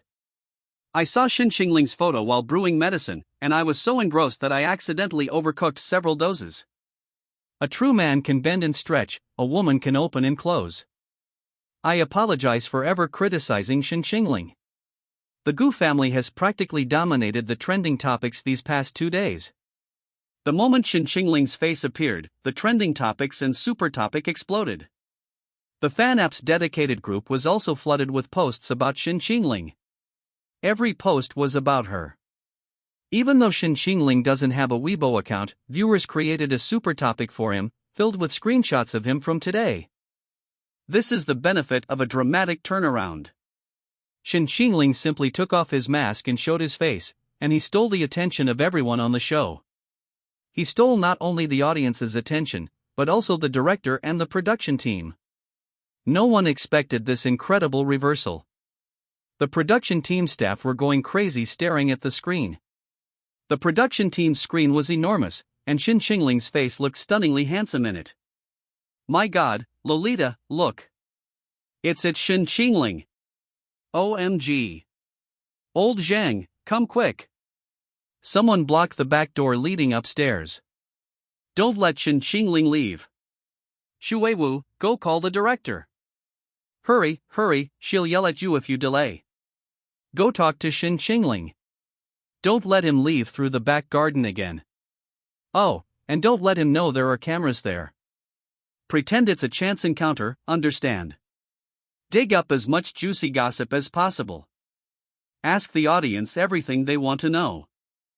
Chili was sleeping when she was bombarded with phone calls. She answered the phone and immediately sat up after hearing the conversation on the other end. She checked her phone and her eyes lit up at the scene on the screen. Firstly, because of the unexpected twist of Shen Qingling's handsome looks. Secondly, because she had found the juicy secret of this season. Shen Qingling was destined for stardom. Chili was resting at a hotel near the Gu family's residence. Someone called her the moment Shen Qingling appeared, so when she arrived, he was still in front of the camera. Chili wanted to keep him there to uncover more secrets. Shen Qingling stood by the back door, wringing out his clothes before going upstairs. Suddenly, 2 staff members in uniforms appeared. Shen Qingling was caught off guard and panicked, frantically searching for his mask. Unable to find it, he tried to open the door to go upstairs, but for some reason, it wouldn't open. He turned to leave through the back garden path, but the 2 girls wouldn't give him the chance. One girl casually blocked his way, while another girl looked at him with bright eyes and asked, "Are you Shen Qingling?" Chapter 67 Homosexuality. This girl, nicknamed Lolita's sister, lived up to her name because she was incredibly cute. She wasn't tall, with large, watery eyes, a delicate little nose, and pretty lips. Cuteness radiated from her. The production team thought that looking into those big eyes, Shen Qingling wouldn't say anything too harsh. It's just that the production team was very good at manipulating people, specifically choosing a cute girl to ask Shen Qingling. How could Shen Qingling bear to refuse such a cute Lolita sister? Of course, the most fundamental reason was that Shen Qingling was willing to get into character, otherwise, no one standing in front of him would make a difference. Having seen all kinds of beautiful women, Shen Qingling could, in a sense, be considered a Sigma man. Ordinary beauties couldn't move him. Now it was time for him to get into character, and the professional actor Shen Qingling nodded. Given his aloof nature, he didn't say much. The young woman sighed deliberately. It's still raining outside, and we couldn't find anywhere to shelter, so we had to come here. She blinked her innocent, large eyes at Shen Qingling, her gaze filled with expectation and pleading. Both of them were soaked through, their clothes dripping wet. Who would have thought they'd deliberately gotten wet so Shen Qingling could stay in front of the camera a little longer? Shen Qingling didn't say anything, silently moving further inside to make room for the other girl. The 2 girls exchanged a glance. Great!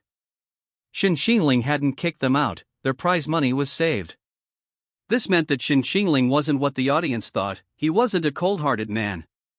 When the 2 girls saw Shen Qingling's face up close, they couldn't help but tense up. The impact of seeing that face up close was even greater. What a handsome face, comparable to a 3D model. As staff members of the production team, they'd seen countless handsome men in the entertainment industry, but none quite like Shen Qingling. Shen Qingling's face was more than enough to get into the entertainment industry, easily surpassing all the current top stars. What a pity. He'd been criticized for being ugly for so long while wearing a mask. I wonder if the viewers felt embarrassed. Not just his face, even his physique. Those 8-pack abs, that V-line, that. The 2 glanced down. Ahem, those huge gray pants. It has to be said, Shen Qingling is incredibly fair-skinned, even his grandfather's wife has a pinkish tinge. How can there be a man with such incredible facial and physical attributes? And he's only 18. It's truly unsettling. The 2 girls arrived so suddenly that Shen Qingling had forgotten to put on his clothes. Now, with the 3 of them standing together, he realized the girls' strange looks and quickly put his clothes back on. Ugh, I'm dying of laughter. Shen Qingling isn't cold to Guijin, he's like that to everyone. What's with this slightly aloof and adorable vibe?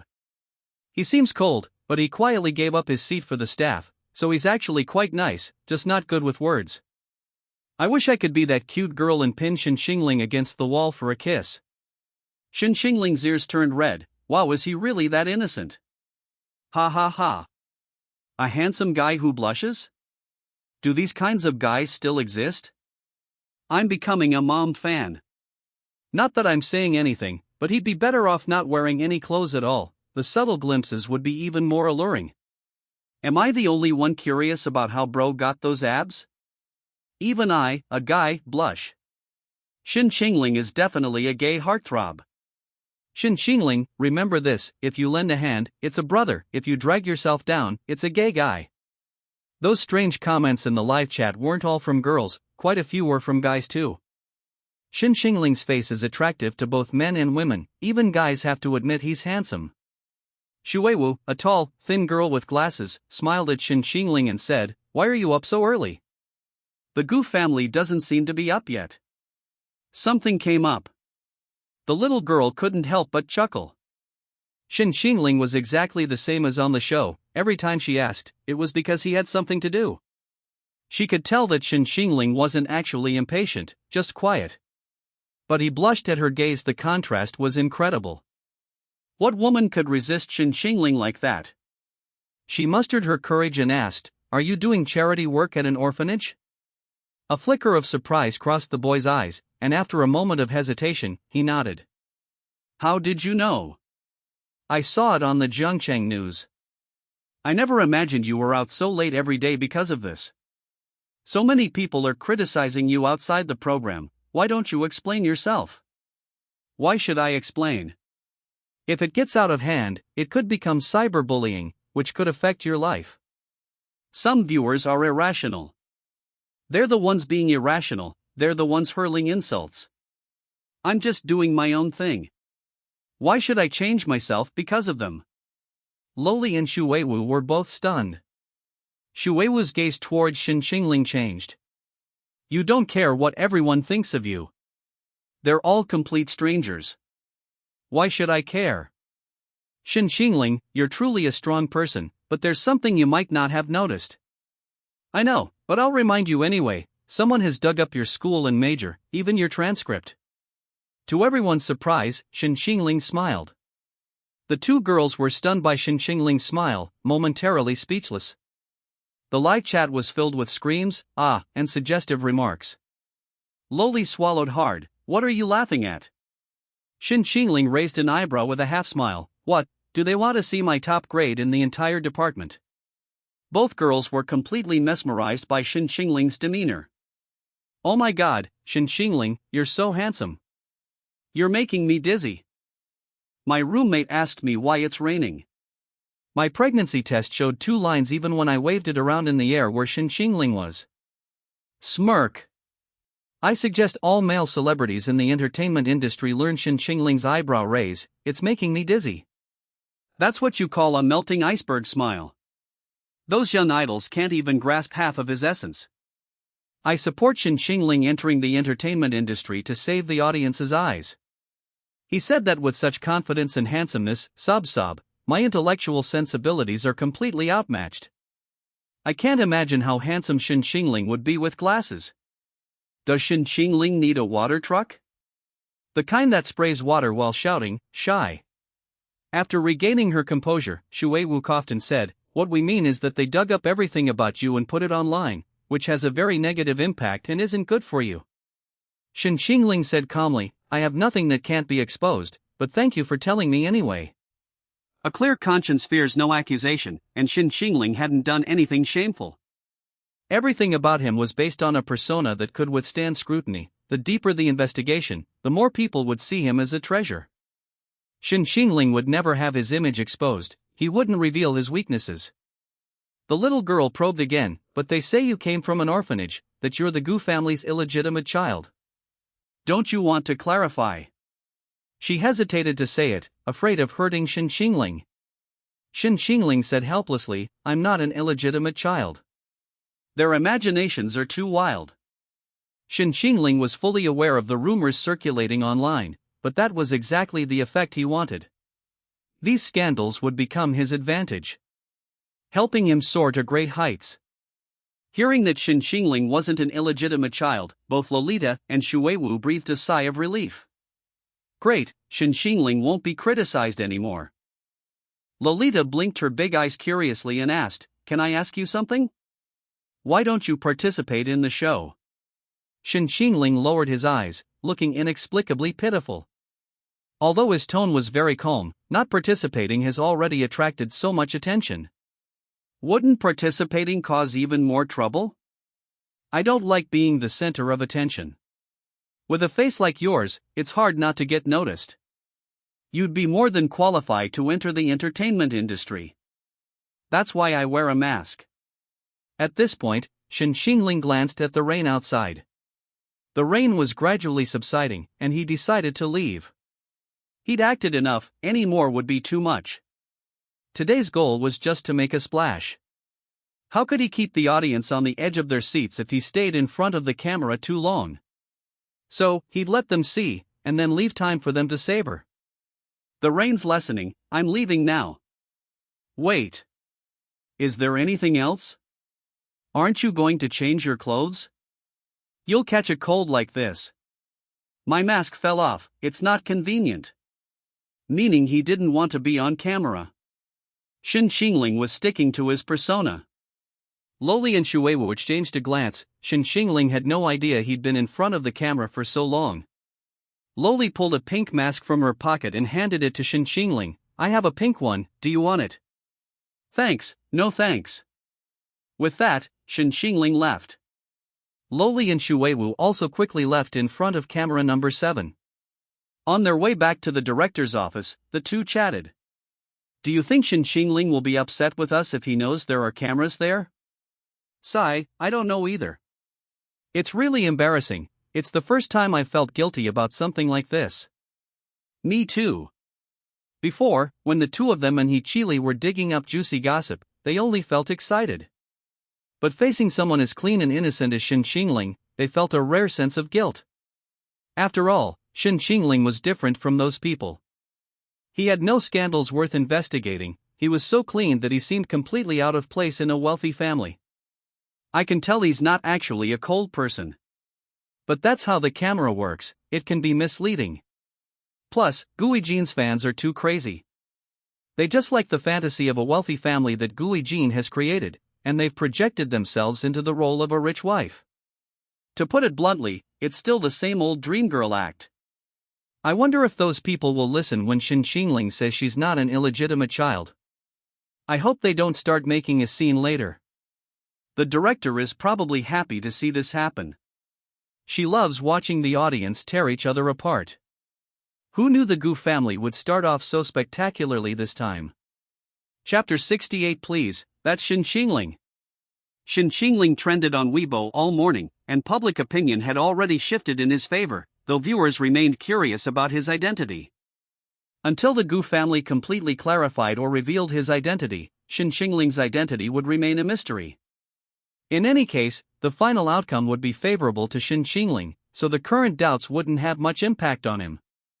Right now, viewers weren't so concerned about Shen Qingling's identity, they were more interested in his face. Undoubtedly, Shen Qingling's face had viewers in a frenzy, with many pleading with the production team to let him participate in the variety show. Director He, do you know how much you're losing by not letting Shen Qingling participate in the variety show? That face is money. You're not even willing to give up the money? I guess Director He himself didn't even know Shen Qingling was so handsome, otherwise, how could he have let him go? At first, I thought Guijin was quite handsome, but after seeing Shen Qingling, I felt completely uninterested. Don't even care about appearances? Has the director made too much money these past 2 years? Does he have no interest in money? I have a little money, director, just tell me how much it costs to get Shen Qingling to participate in the variety show? I want Shen Qingling. Without Shen Qingling, I will become infertile, I will be unable to produce hormones, and the decline in marriage and birth rates will all be the show's fault. Shen Qingling cured my strabismus of many years. Seeing him made my eyes widen. Such a kind person must participate in the show. Shen Qingling cured my infertility of many years, and suddenly I really want to get married. Thank you, Shen Qingling. I support Shen Qingling participating in the show. Besides Weibo and the super topic, the director's Weibo inbox was also bombarded. Part of the outcry came from Guijin's fans, who were vehemently opposed to Shen Qingling's participation in the show, hurling very harsh insults. But the majority were demanding Shen Qingling's participation. He couldn't help but laugh upon seeing this. The young woman asked, "Director He, should we talk to Shen Qingling about participating in the show?" He, of course. How could she possibly miss such a high-profile figure? Shen Qingling was currently the biggest guarantee of the show's popularity. Even without participating in variety shows, this young man always managed to stir up a storm. Even the Masked Ugly Man incident had already attracted a large audience, although Guijin might have played a part in pushing him along. But He always felt that Shen Qingling wasn't as simple as he seemed. He seemed to have a firm grasp on the topicality, the contrast, and even the audience's psychology. Was she overthinking it? She had a feeling she had encountered someone extraordinary. Shuiwu, but he seems really reluctant to participate in the show. He doesn't care about the discussions outside the show either, whether they praise him or criticize him, he's indifferent. I really admire that kind of mentality. He narrowed her eyes and said, "I know he doesn't want to participate in variety shows, so directly contacting him won't work. We need to find someone who can play a decisive role." Who? Mrs. Gu. As long as we get Mrs. Gu on board, there won't be a problem. She won't tolerate her son being constantly criticized online. She knew when Sulan felt immense guilt towards Shen Qingling, a child who had endured so much hardship to be found. That's why when Sulan seemed so biased towards Shen Qingling on the show. But that's only human nature, a mother simply wants to make amends to her child. Shuiwu suddenly realized, oh right, Shen Qingling seems only gentle with Mrs. Gu, and indifferent to everyone else. He saw through the situation immediately, only when Sulan could influence Shen Qingling in the Gu family. So she needed to think carefully about how to persuade Wen Sulan. Guijin woke up feeling like the sky had fallen. He gripped his phone tightly, practically grinding his teeth. Damn it! Why did the production team have to put a camera at the back door? And of course, Shen Qingling had to be caught in the rain. Shen Qingling's face was already enough to drive women crazy, but after being caught in the rain, it was even more so. Guijin's face turned ashen as he looked at the high-definition photos of Shen Qingling on Weibo. But he also knew that Shen Qingling hadn't done it on purpose, he had no idea there were cameras there. It was all that rain's fault. Guijin didn't even feel like eating after getting up, and spent all his time online scrolling through posts related to Shen Qingling. Posts and introductions about Shen Qingling were springing up like mushrooms after rain, many of them from Jiang University students. The dedicated groups were almost entirely filled with posts about Shen Qingling. Please, that's Shen Qingling. How dare you question his face? Some people are just jealous, I suspect a lot of them are goblins jealous of our idol. If you want to know about Shen Qingling, just download the Encounter app. There are so many handsome photos and posts about him there, you could build a thread. Jiang University students are furious to see you guys insulting Shen Qingling. He's our campus heartthrob. I feel so sorry for him. I won't get angry if you call Shen Qingling ugly, I'll just laugh. Those who like Guijin and insult Shen Qingling are laughing out loud. Shen Qingling is Jiang University's famously aloof campus heartthrob, and also a top student. He's unbeatable in every aspect, okay? You can see Shen Qingling's profile here. His fan club is available on the Encounter app, feel free to join. The Encounter app suddenly saw a surge of new users, and Shen Qingling's name appeared at the top of the Encounter trending searches. However, this has become the norm. Shen Qingling isn't new to Encounter, girls who like him have even created a fan club. Photos of Shen Qingling, once again seemingly taken by chance, have been circulating on Weibo and in dedicated groups, each one worthy of being a screensaver. Meanwhile, Wan Mingyi and Yi Qiao are also watching the drama unfold. Wan Mingyi cursed, are these people crazy? They're actually criticizing Shen Qingling because of Guijin. Wan Mingyi was furious. These people questioning other things is one thing, but questioning Shen Qingling's face? She really wanted to use that phrase from the internet to reply to those haters. Please. That's Shen Qingling. How dare they? Besides, that Gui Jin has a sissy, manipulative vibe. He's nowhere near as good as Shen Qingling. And then there's Mang Nu. These people have never had a good time. Yi Chao teased, "Why are you so focused on Shen Qingling? Didn't you break up with him?" Ruan Mingi stubbornly retorted, "He and Gui Jin are always trending on social media, it's hard for me not to see them. Besides, aren't those people calling Shen Qingling ugly implying I was blind before?" Yi Chao nodded vigorously, yeah, you're just here for the gossip, not because you want to see Shen Qingling. Ruan Mingi. She turned off her phone and sighed dejectedly. Yi Chao shook her head, "If you can't bear it, go back to him. You can always apologize and coax him." Ruan Mingi, he and I are from different worlds. He's too serious about relationships, and I'm not. Thinking of the boy's stubborn yet earnest expression, Ruan Mingi felt a pang of sadness. But a woman loved by Shen Qingling must be very happy. Who in this world can receive all his favor and tenderness? Just thinking about it made her jealous. A nameless fire was rising within her. Yi Chao, haven't you noticed how serious you are about Shen Qingling? Yi Chao knew Ruan Mingi best. She had never been so insecure before. After meeting Shen Qingling, she paid no attention to anyone else. Her heart and soul were completely focused on him. Even though she had said she would break up with Shen Qingling, she had never given up on paying attention to him. Ruan Mingi was stubborn, but she had scrolled through Shen Qingling's posts hundreds of times since their last encounter. She checked Shen Qingling's WeChat moments several times a day, afraid that Shen Qingling would delete her. Every day, she opened and closed Shen Qingling's WeChat chat window, typing a line and then deleting it all. This cycle repeated itself endlessly. Is this what you call indifference? Ruan Mingi paused, stunned for a moment, then shook her head. Maybe it's just temporary. I won't really fall in love with any man. Yi Chao took Ruan Mingi's phone. Ruan Mingi asked curiously, "What are you going to do?" Yi Chao opened WeChat and said nonchalantly, "Delete Shen Qingling." Ruan Mingi nervously snatched the phone back, repeatedly confirming that Yi Chao hadn't deleted Shen Qingling. She glared angrily at Yi Chao, "What are you doing? Who told you to delete him?" Yi Chao laughed, "What, you're so nervous about just a WeChat message? You told Shen Qingling you'd never see him again." Ruan Mingi fell silent, dejected. After a while, she stubbornly said, "I don't like him. It's just that he's kind of handsome, that's why I can't forget him." Yi Chao rolled her eyes, hopeless.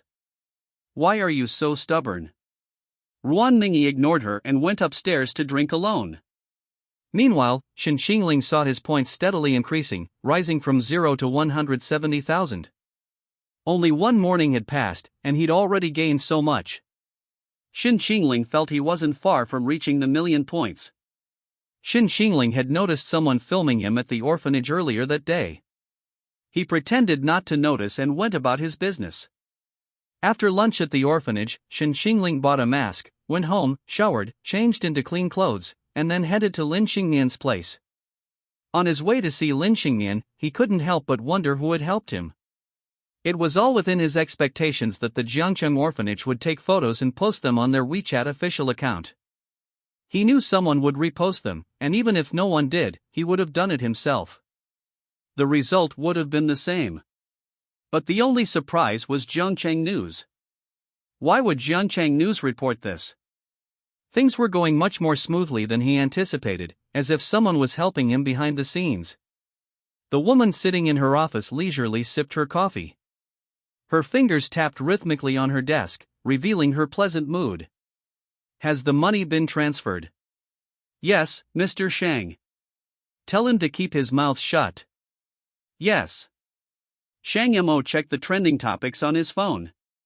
Seeing the complete reversal of public opinion, a satisfied smile appeared on her face. Shouldn't he pay her something for helping him like this? Shang Mo was thinking of an excuse to ask Shen Qingling out when a call suddenly came in. He went to the Qingshan Villa district to meet a woman. Shang Mo's smile vanished completely. Update on Pai Pai. I've been banned, I'm not watching anymore, sob sob sob. Chapter 69 The disobedient puppy needs to be disciplined. Shang Mo received several photos. In the photos, Shen Qingling smiled tenderly at another girl. She had never seen Shen Qingling smile like that before. Never. He even brought flowers. How romantic. A huge storm seemed to be brewing in Shang Mo's eyes. How could her dog wag its tail at someone else? This disobedient puppy needed a lesson.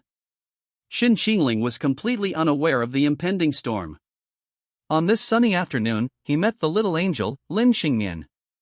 Before Shen Qingling arrived, the girl had been eagerly waiting at the door for a long time. The girl wore an elegant white dress with a soft cardigan over it, her hair flowing freely, standing in the sunlight like an elf. She hadn't dressed up this much in a long time. This outfit was a new one her sister had bought for her, and she had been looking forward to this day for a week, counting down the days. For her, every moment of anticipation for Shen Qingling was like anticipating the arrival of happiness. The anticipation ignited her hope for life. The moment Shen Qingling appeared, her eyes lit up. Approaching him was approaching happiness. She suppressed her excitement, her face flushed from the sun, nervously clutching the hem of her clothes.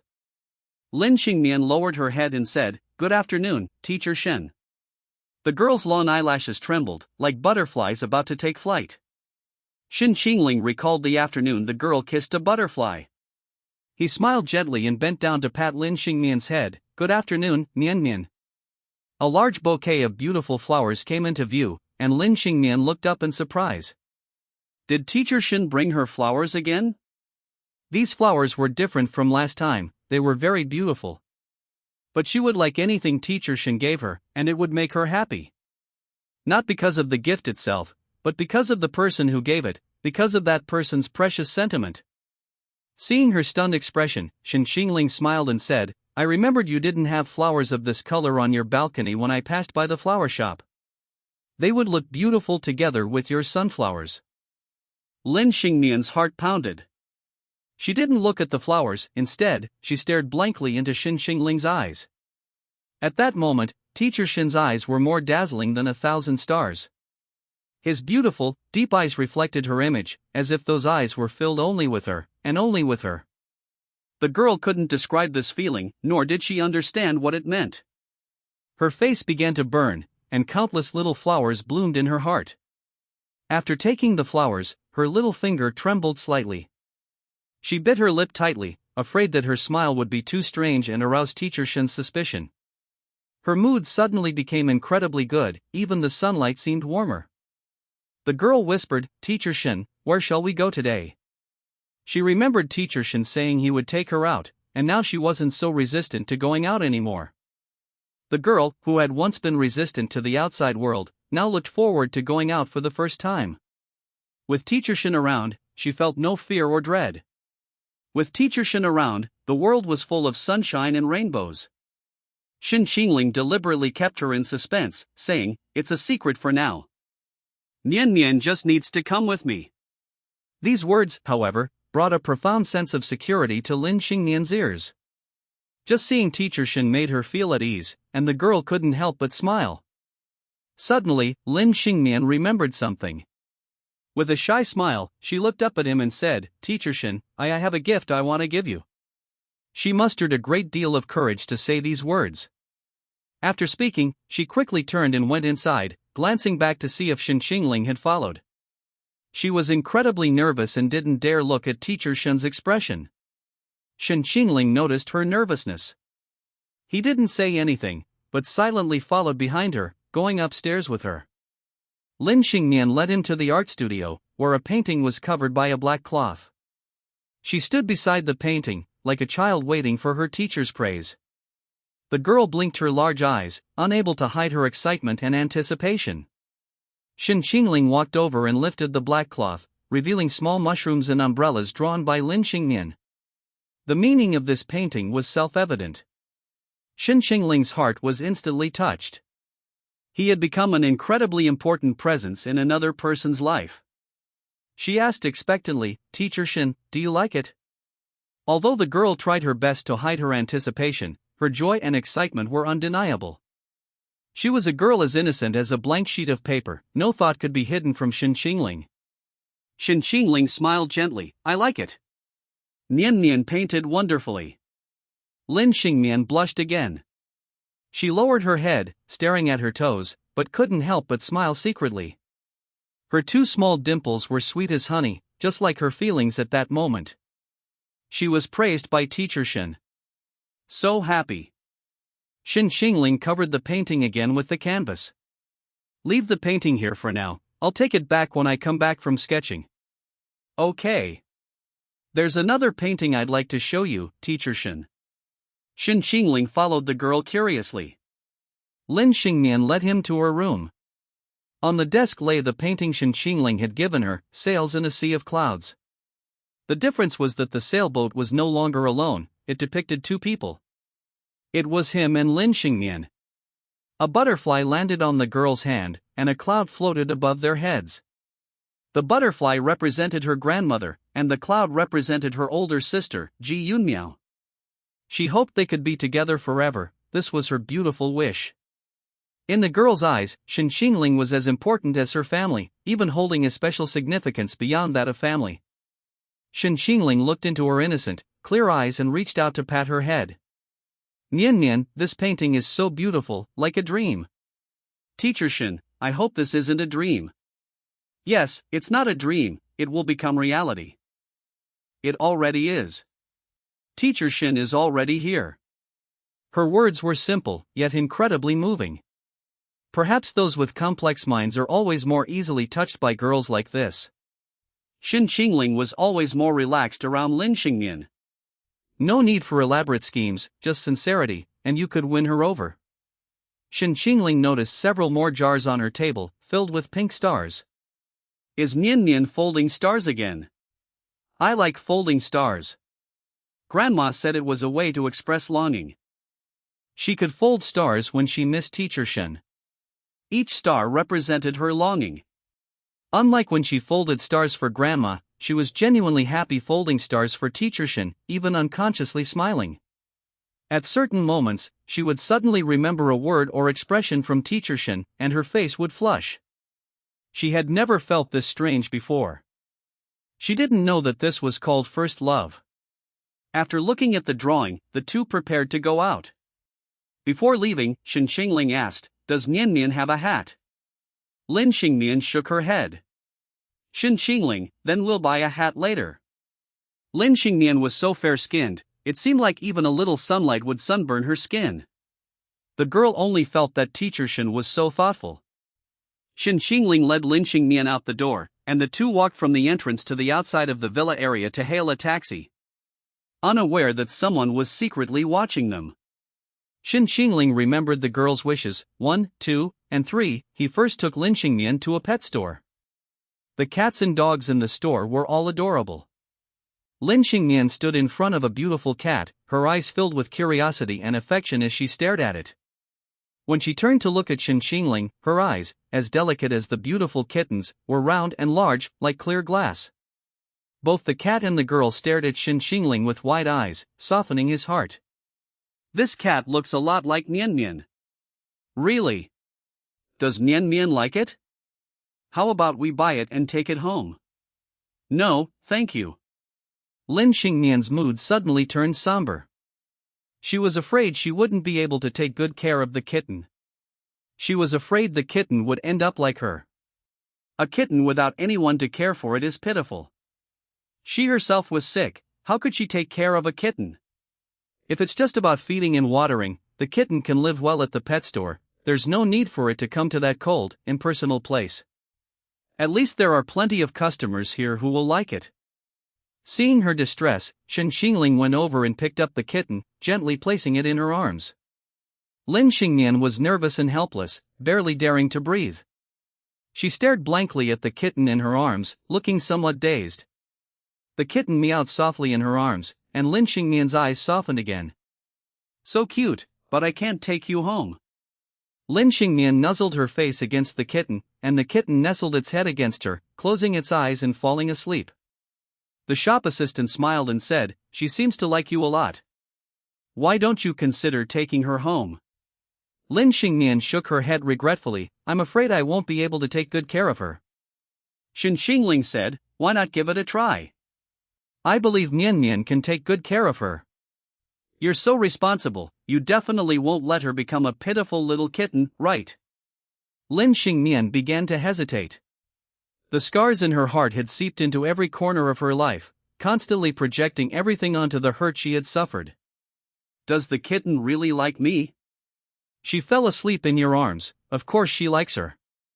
Lin Xingmian gently stroked the kitten's head. Shen Qingling noticed that she was wavering, so she directly said to the shop assistant, "We'll buy this kitten." "I'll pay." Chapter 70. She embraced the whole spring. "Teacher Shen, I can't let you spend money." "You're here to teach me, how can I let you spend money?" "Nian Nian gave me a painting today, so I should reciprocate. This kitten is a gift for today's class." Lin Xingmian wanted to say something, but Shen Qingling went to pay for it herself. A sweet feeling welled up inside her, and she smiled as she looked at the kitten in her arms. "You're so kind, so cute." It was unclear whether she was referring to the kitten or something else. After buying the kitten, Shen Qingling said she would come back to pick it up that evening. Lin Xingmian said softly, "Could I wait a couple of days? I'll buy things for the kitten and some books to learn how to take care of her."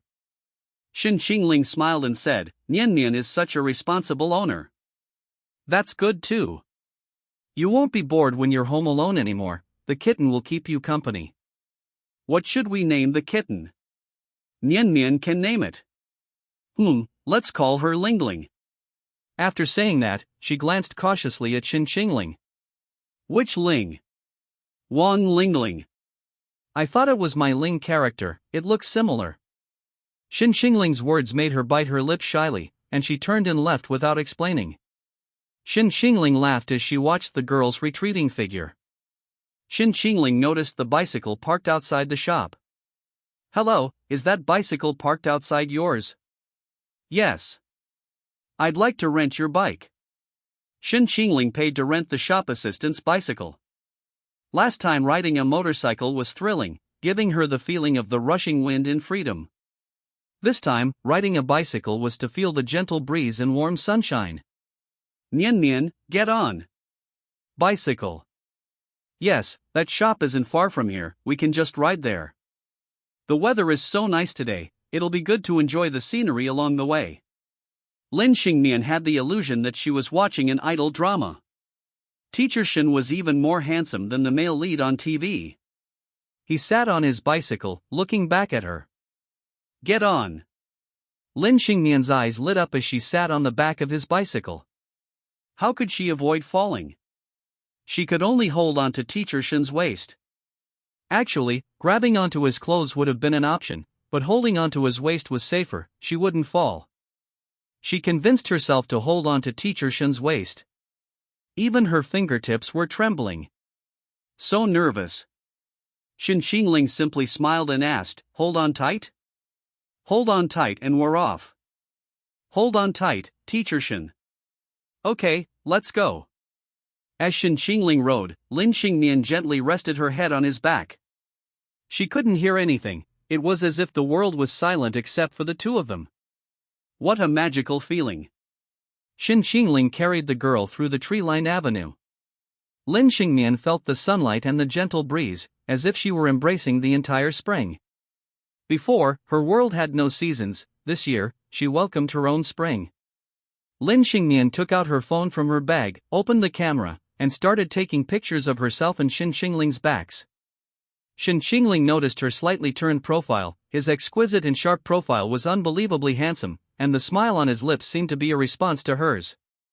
In a dreamlike world of falling petals, she leaned against Teacher Shen's back, secretly making a peace sign, a shy and happy smile on her face, completely immersed in this dream she didn't want to wake from. Shen Qingling rode her bicycle to the candy store. The store was filled with the sweet aroma of candy, the colorful and varied shapes dazzling the eye. Shen Qingling bought all sorts of candies, packed them into a box, and gave it to Lin Xingnian. While he was choosing candies, Lin Xingnian secretly took out her phone and snapped a picture of Shen Qingling's back. Every moment with teacher Shen was worth preserving. After Shen Qingling turned around, she quickly put her phone down. Shen Qingling placed the candy box in her hands. You can eat candy when you're unhappy. But Lin Xingnian was thinking. You can eat candy when you miss teacher Shen. She took out 2 candies, and she and Shen Qingling each ate one. The two continued on their way. She sat on the back seat, eating candy, her smile never fading. The candy teacher Shen gave her was so sweet. Her heart was sweet too. So this is what happiness can be. Teacher Shen never broke his promises. He truly fulfilled every promise he made. For Lin Xingnian, that was happiness. The bicycle rode through the street and stopped in front of a flower shop. Lin Xingnian entered and immediately spotted the shattered blue roses. They reminded her of teacher Shen. She wanted to buy them for teacher Shen. Because receiving flowers would make her happy. Teacher Shen. Do you think this is pretty? Does Nian Nian like this? I want to give this to teacher Shen, is that alright? Her gentle smile outshone all the flowers in the shop. Shen Qingling hesitated for a moment, then smiled and replied, okay. Looking into those eyes, it was hard to refuse her. Teacher Shen, please wait for me outside, okay. After Shen Qingling left, Lin Xingnian asked the florist for a card and a pen. After careful consideration, she wrote a sentence on the card. In my desolate world, you are the only blooming rose. After writing this sentence, she felt it seemed a little too ambiguous. But that's what she truly felt. After thinking about it, she put the card back in her bag, without tucking it into the flowers. This was a message she couldn't send. The girl walked out of the flower shop, carrying the flowers. Nian Nian, I'm here. A gentle, slightly laughing voice reached her ears. Turning around, she saw teacher Shen standing against the light, waiting for her. Everything was so beautiful it felt unreal. It moved her to tears. Tears fell onto the roses, and she truly felt happiness. The 3 folded stars were like her wishes, and each one had come true. For some reason, emotions suddenly surged like a tide, happiness followed by tension and fear. She hoped Mr. Shen could always be by her side. If she lost him, her world would return to what it was before, and she would wither away. Seeing Shen Qingling approach, she quickly wiped away her tears and carefully handed over the flowers. Mr. Shen, these are for you. The girl's earnest and nervous demeanor seemed like a confession. Even without saying a word, Shen Qingling understood her feelings. The girl's blush spoke volumes more than a long confession. Shen Qingling smiled and accepted the flowers. Thank you, Nian Nian. Teacher Shen, shall we take these flowers to sketch? Okay. Lin Xingnian never drew people, but this time, she wanted to draw teacher Shen. Even without seeing Shen Qingling, his image was already etched in her heart. The two went to a nearby botanical garden to sketch. It was more like a date than a sketching trip. They walked to the cherry blossom garden in the botanical garden. The cherry blossoms were especially beautiful at this time of year. There were many couples taking photos and enjoying the scenery, and Shen Qingling and Lin Xingnian were naturally mistaken for a couple. Nearby, there was a stall selling couple bracelets, and the stall owner called out to them, wanting them to buy his bracelets. Handsome guy, buy a pair of couple bracelets and wear them with your girlfriend. Chapter 71 The Punishment of a Yandere. Need not. Teacher Shen, I'd like to see it. Shen Qingling wanted to refuse, but Lin Xingnian couldn't resist buying it. Shen Qingling stopped and waited for Lin Xingnian to buy the 2 bracelets. Lin Xingnian chose a star bracelet for Shen Qingling, and a cherry blossom bracelet for herself. Teacher Shen, I think this looks good. It means that he wanted to give it to Shen Qingling to wear. Shen Qingling did not refuse her kindness and put the bracelet on her wrist. Lin Xingnian also put on her women's bracelet, but she couldn't fasten it properly with one hand. I'll help you. Shen Qingling took the bracelet from her and carefully put it on her wrist. Lin Xingnian felt so happy she was almost dizzy. Teacher Shen. Will you always be my teacher? That depends on whether Mian Mian will kick me out. No, I hope you'll always be by my side. Shen Qingling paused, looked up at her, and asked, "What if you get married in the future?" Lin Xingmian shook her head. I won't. Don't talk nonsense, being alone is too lonely. With Teacher Shen around, I'm not lonely. Shen Qingling smiled, and the two walked to the cherry blossom tree, took out drawing paper and pens, and sat down. Thinking back to the conversation, Lin Xingmian couldn't help but ask, Teacher Shen has someone she likes, and she's getting married. No. Lin Xingmian wondered, what would she do if Teacher Shen found someone she liked, got married, or left? I can't help but feel sad whenever I think about it. What's wrong, Mian Mian? Teacher Shen, if you get married, will I still be able to see you? Hearing the girl's slightly jealous and a little silly question, Shen Qingling laughed. What are you laughing at, Teacher Shen? I'm laughing at how cute you are. Lin Xingmian tilted her head blankly, wondering why Shen Qingling was laughing. This is a very distant question, many things depend on fate. Not far away. Lin Xingmian had already planned out his entire life. If Teacher Shen disappears, her life will also come to an end. Perhaps the person is still alive, but their heart is dead, and their soul will dissipate with their departure. As Shen Qingling painted, she said, life is long, and you will meet many people. Perhaps one day in the future, that person will appear, and my existence will no longer be important. Teacher Shen is different. What's different? Teacher Shen is the only umbrella, all the umbrellas that come after her are meaningless. Shen Qingling appeared and saved her when she needed her most, so it doesn't matter how many people come after her. I see. Shen Qingling's "I understand" was her response, and Lin Xingmian smiled, her eyes crinkling. The two sat quietly under the cherry blossom tree, painting. The scene was pleasing to the eye, as dreamy as an idol drama. However, this beautiful and dreamlike scene didn't look the same to another woman. She watched as Shen Qingling took her to a pet store to buy a cat. She watched as Shen Qingling rode her bicycle through the tree-lined avenue. Watching the two of them browse candy stores and flower shops. She watched as Shen Qingling accepted the flowers she had given her. She watched as Shen Qingling put a bracelet on her. The two sat under the cherry blossom tree, painting like a young couple. What an eyesore! Shang Mo's tone was icy, and his eyes held an indescribable gloom. The money-grubbing woman wasn't sitting in the Shang Group's office looking at reports, instead, she was staring at Shen Qingling and Lin Xingmian from a short distance away. She had been following Shen Qingling and Lin Xingmian ever since they left the house. She couldn't even bear to look at the photos, let alone watch Shen Qingling being so tender and affectionate towards another woman in person. This was a Shen Qingling she had never seen before. No woman could resist falling in love with someone like him. Unfortunately, this tenderness was not for her. Is there something unique about this girl? In just a short time, Shang Mo had already investigated everything about Lin Xingmian. Shang Mo didn't think Shen Qingling had fallen in love with Lin Xingmian, but he did feel pity for her. Otherwise, given his current status, why would he need to be an art teacher? Wen Sulan wouldn't refuse to give him this money, it's just that she's overflowing with sympathy. Ridiculous. Want to save the girl in the darkness? Why didn't someone so kind come to save her? She needs his help too. Shang Mo became increasingly annoyed and turned to make a phone call. Give him whatever amount of money he wants. There's no reason why.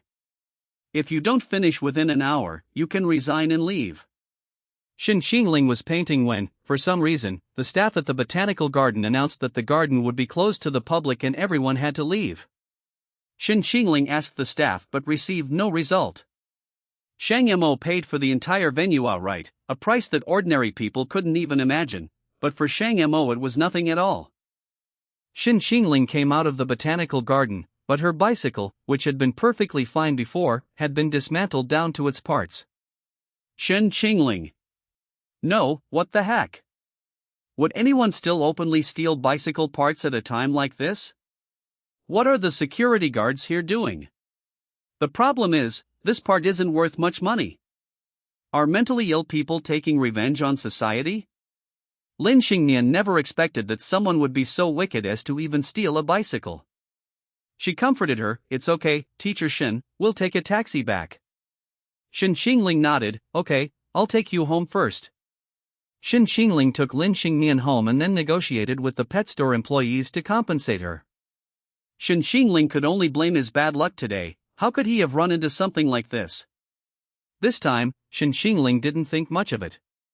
After all, there are many abnormal people in society now, such as those who scratch electric car seats.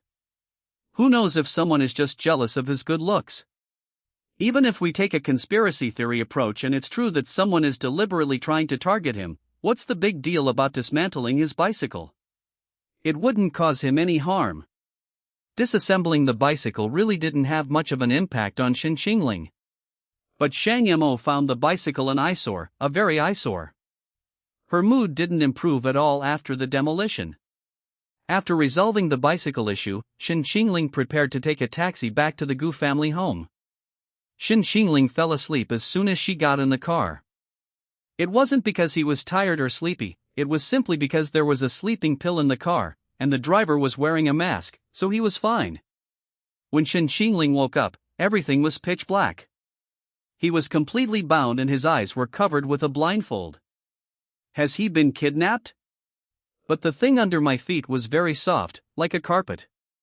There was no unpleasant odor in the air, instead, it smelled pleasant. It smells like a woman's bedroom, and also like the scent of a luxury hotel. Shen Qingling tried to move her body, but heard the sound of chains clanging. Then he heard the sound of the door opening and high heels approaching.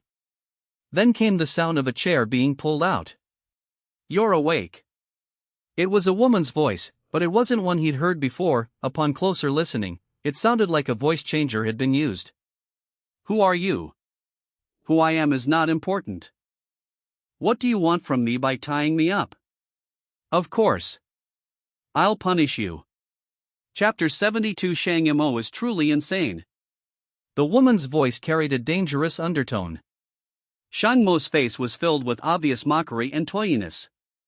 Shen Qingling frowned. "What do you mean?" He hadn't offended anyone in that circle, had he? Why were they targeting him? He had no interest in that kind of thing. Shen Qingling felt his chin suddenly pressed against something cold and hard. It was a woman's high heel. Shang Yimou sat in a chair with his legs crossed, his high heel pressed against Shen Qingling's chin. The woman hooked her foot and slowly lifted his chin. Shen Qingling's entire being appeared broken due to the chains on his wrists and the blindfold covering him. Seeing Shen Qingling like this, Shang Yimou seemed to be under a spell, his excitement beyond measure. He was forced to lift his chin, his brows furrowed deeply. "Did I offend you?" "No." "Then why did you tie me up?" "Because you disobeyed me." "What?" Shen Qingling found it utterly incomprehensible. This woman is insane. What do you mean he's disobedient? Who is she anyway? Shen Qingling's mind raced. Meanwhile, Shang Mo's gaze fell on the boy's prominent Adam's apple. Her fingertip lightly traced the apple, and the boy instinctively flinched, his expression becoming even more restrained. Shang Mo's action seemed to ignite something. Shen Qingling felt something was wrong with his body. The boy frowned deeply, his tone tinged with a slightly humiliated anger. "You drugged me." This time, the drugging was different from last time. Last time, he willingly fell into the trap, or rather, he played along. He'd get the antidote quickly anyway, so the suffering wasn't long. This time, he was completely manipulated. And it seemed this woman wasn't planning to let him off easily. Shang Yimou raised an eyebrow. "I'm right here. Beg me." The woman's condescending tone caused Shen Qingling's expression to shift from initial furrowed brows and restraint to an increasingly grim look. "I have no interest in that kind of thing." Shen Qingling's voice grew increasingly hoarse, yet possessed a unique sensuality. Shang Yimou narrowed her eyes, touching his cheek. It was hot, and sweat began to bead on his forehead, dampening the boy's wispy hair. "I'm just giving you a friendly reminder, this medicine is very potent, not your average medicine. Are you sure you want to force yourself to endure it?" Shang Yimou waved the medicine in her hand. The antidote is in my hands, as long as you beg me. Her eyes, dark and brooding, were filled with a possessive love, her tone tinged with a morbid tenderness. Seeing you like this breaks my heart. If you admit you were wrong, I'll forgive you, okay? But Shen Qingling didn't react at all, or rather, he was enduring it. He turned his face away, remaining silent. No matter how much pain he was in, he wouldn't utter a single word. Shang Yamo felt like she'd punched a pillow. Shang Yamo got up and tossed the medicine aside. The vial rolled a few times on the floor, stopping where Shen Qingling couldn't reach it. Not going to speak. The heel of her high heel suddenly pressed hard against Shen Qingling's Adam's apple, causing him pain but preventing him from making a sound. Shang Yamo and Shen Qingling represented two extremes. At this moment, Shang Yamo was fully dressed, while Shen Qingling was struggling alone, drowning in the abyss of lust. Shang Yamo watched this scene with great interest. What difference would it make if he didn't beg her? He'd still suffer. Shang Yamo had seen through Shen Qingling the moment they first became intimate. He was a proud young man. Making him utterly humiliated, indulging in lust before a stranger, was undoubtedly an unforgettable punishment. Shen Qingling was in agony, his eyelashes damp with sweat, his face flushed with desire. Suddenly, the pressure on his neck disappeared, and a soft touch came over his lips. This woman was kissing him. Shen Qingling's eyes widened slightly. It felt so familiar. He could clearly feel their intertwined breaths, he could even faintly hear his own heartbeat. Shang Yamo remembered their first kiss and softened. The cool touch relieved the heat within him, and Shen Qingling couldn't help but feel a little lost in it. The woman chuckled, a hint of seduction in her voice. Weren't you so stubborn? A kiss and you're still soft. Shen Qingling abruptly pulled himself out of the abyss of desire, immediately turning his face away, his eyes closed in resistance. Shang Yamo froze, his smile vanishing. She forced his head against the wall and kissed him. The woman's forceful movements rattled the chains. This kiss was unlike the previous comforting one, it was like a raging fire, threatening to consume him. It was less a kiss and more an ah. A sharp pain shot through Shen Qingling's lips. Shang Yamo had bitten his lip until it bled. Shang Yamo glanced down at Shen Qingling, a sudden, fleeting feeling of lust rising within him. Blood trickled from the boy's lips, his chest rose and fell, flushed, his neck was perfectly sculpted, his shoulders broad and glistening with a thin layer of sweat, his expression one of suppressed rage. This is truly horrible. She took out her camera and snapped a picture of Shen Qingling at that moment. After taking the satisfactory photo, Shang Yamo knelt beside him, wiping the blood from Shen Qingling's lips with her index finger. The woman said in a warning tone, "Stay away from those women." Looking down again, she noticed the bracelet on Shen Qingling's wrist. Shang Mo's eyes darkened, she felt an urge to burn down all the cherry blossoms in the botanical garden. Shang Yamo removed the bracelet from Shen Qingling's wrist, then stood up and looked down at him, saying, "You'll just have to get through this today. Remember how you feel, this is your punishment." The sound of high heels faded into the distance. It seemed he wouldn't be leaving today. Shen Qingling didn't know if there were any security cameras around and dared not move. Damn, Shang Yamo was truly insane. Shen Qingling guessed the woman's identity. The moment she kissed him, the familiar feeling aroused Shen Qingling's suspicion. Combined with the previous coincidences, Shen Qingling couldn't help but suspect Shang Yamo. A mere 20 points of affection were enough to drive her this crazy. What if her affection points were maxed out? However, it seemed she didn't intend to do anything to him, it was just that his being with Lin Xingnian today might have provoked her. No wonder the botanical garden suddenly closed, and her bicycle was suddenly dismantled. Shang Yamo was practically a jealous king incarnate. No, she was purely a Yandere. And not just any ordinary Yandere. Shen Qingling couldn't force her now, he still needed to win her over. It has to be said that Shen Qingling is ruthless. Even while being drugged and tormented, he didn't forget to strategize. 077, the system shop has an antidote. The host can exchange it with points. Shen Qingling, no way. How could he waste his hard-earned points here? He could just tough it out.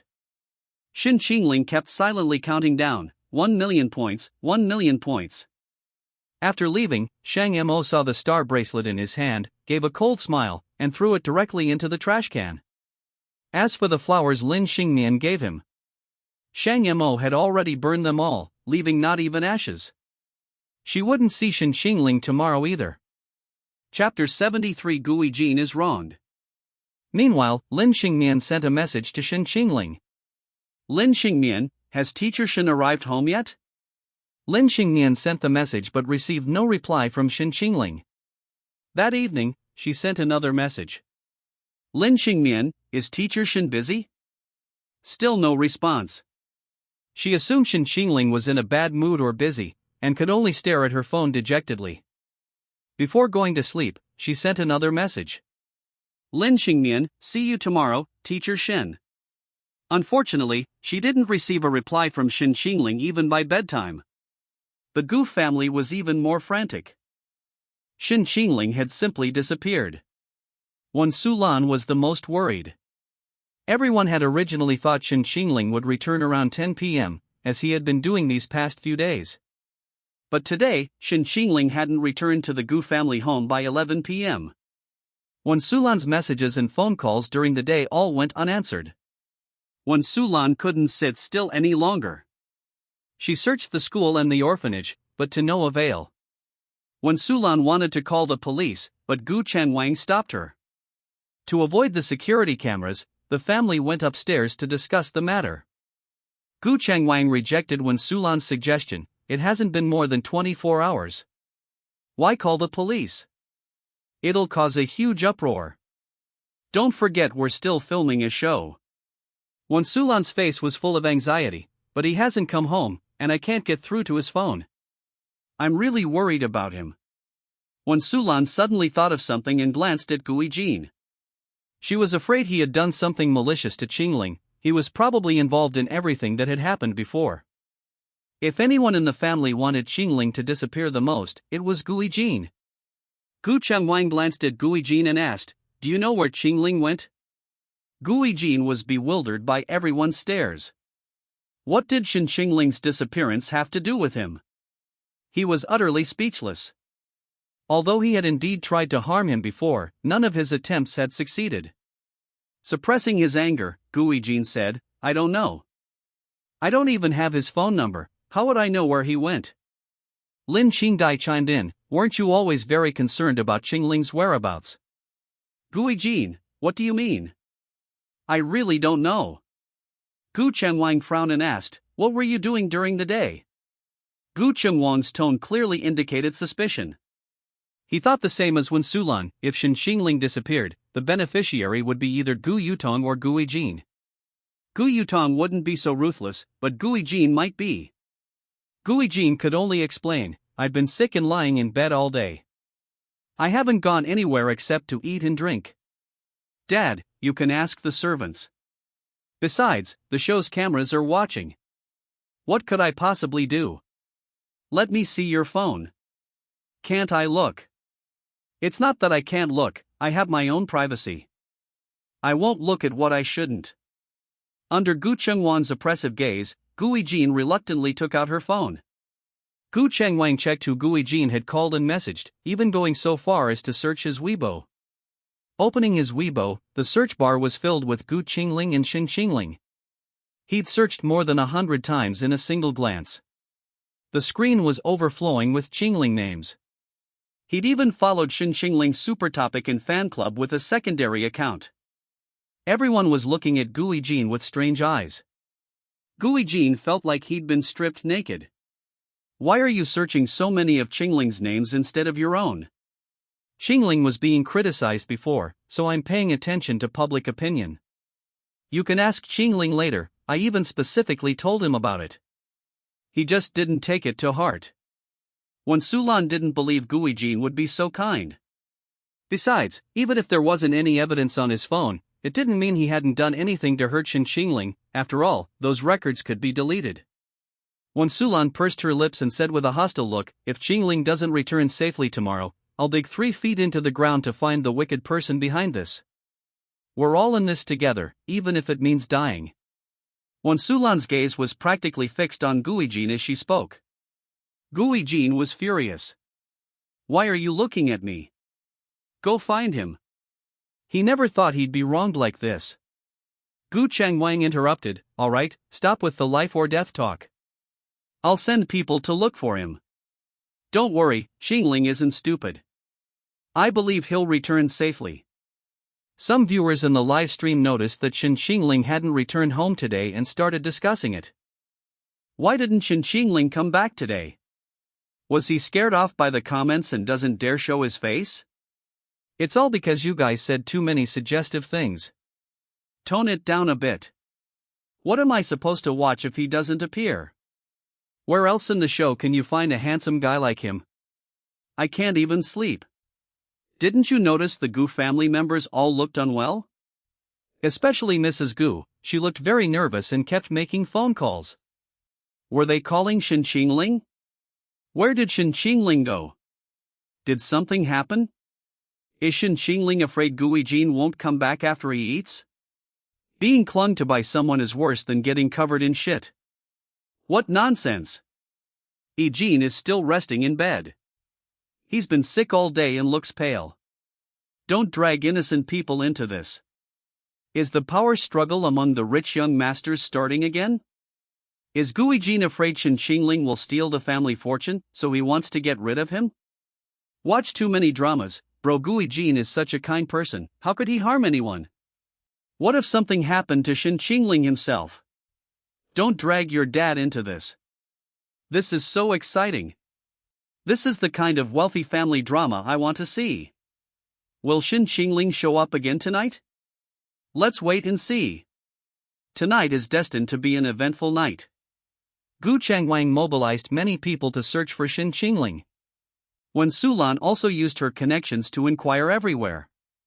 Gu Yutong and Lin Qingdai went out together to look for her. Gu Yijin wasn't idle at home either. He hid in his room and called Zhang Jing. He said anxiously, Shen Qingling is in trouble. Go find her quickly. Zhang Jing on the other end of the phone was surprised, huh? You want me to go find Shen Qingling? Didn't you always want to get rid of him? Don't ask so many questions. Anyway, he can't be harmed today. Everyone suspects me now.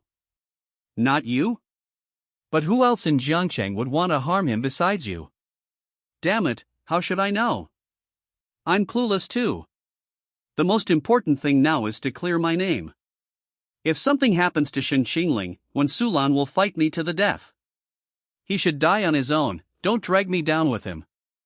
Okay, don't worry, I'll go find him right now. After hanging up, Gu Yijin cursed, damn it, Shen Qingling, I really owe you something. Chapter 74 The Yandera's Love Poems. Well, thinking about it, he really does owe Shen Qingling. Gu Yijin looked out the window with a complex expression, the gloomy sky mirrored his current mood. Shen Qingling could die, but not at someone else's hands. They were the true rivals, destined to die at each other's hands. Shen Qingling had to descend into the abyss, becoming like him, and then use his strength to fight him. Wouldn't it be ridiculous for him to die at someone else's hands like this? Now that Shen Qingling was missing, the person who most wanted him back was Gu Yijin. Tonight, Jiangcheng was in a state of panic. Even though the Gu family's search was done privately, it was still widely reported throughout the city. Shang Mo leisurely watched the surveillance footage at home. Shen Qingling hadn't eaten. After the effects of the medication wore off, he was exhausted and fell asleep.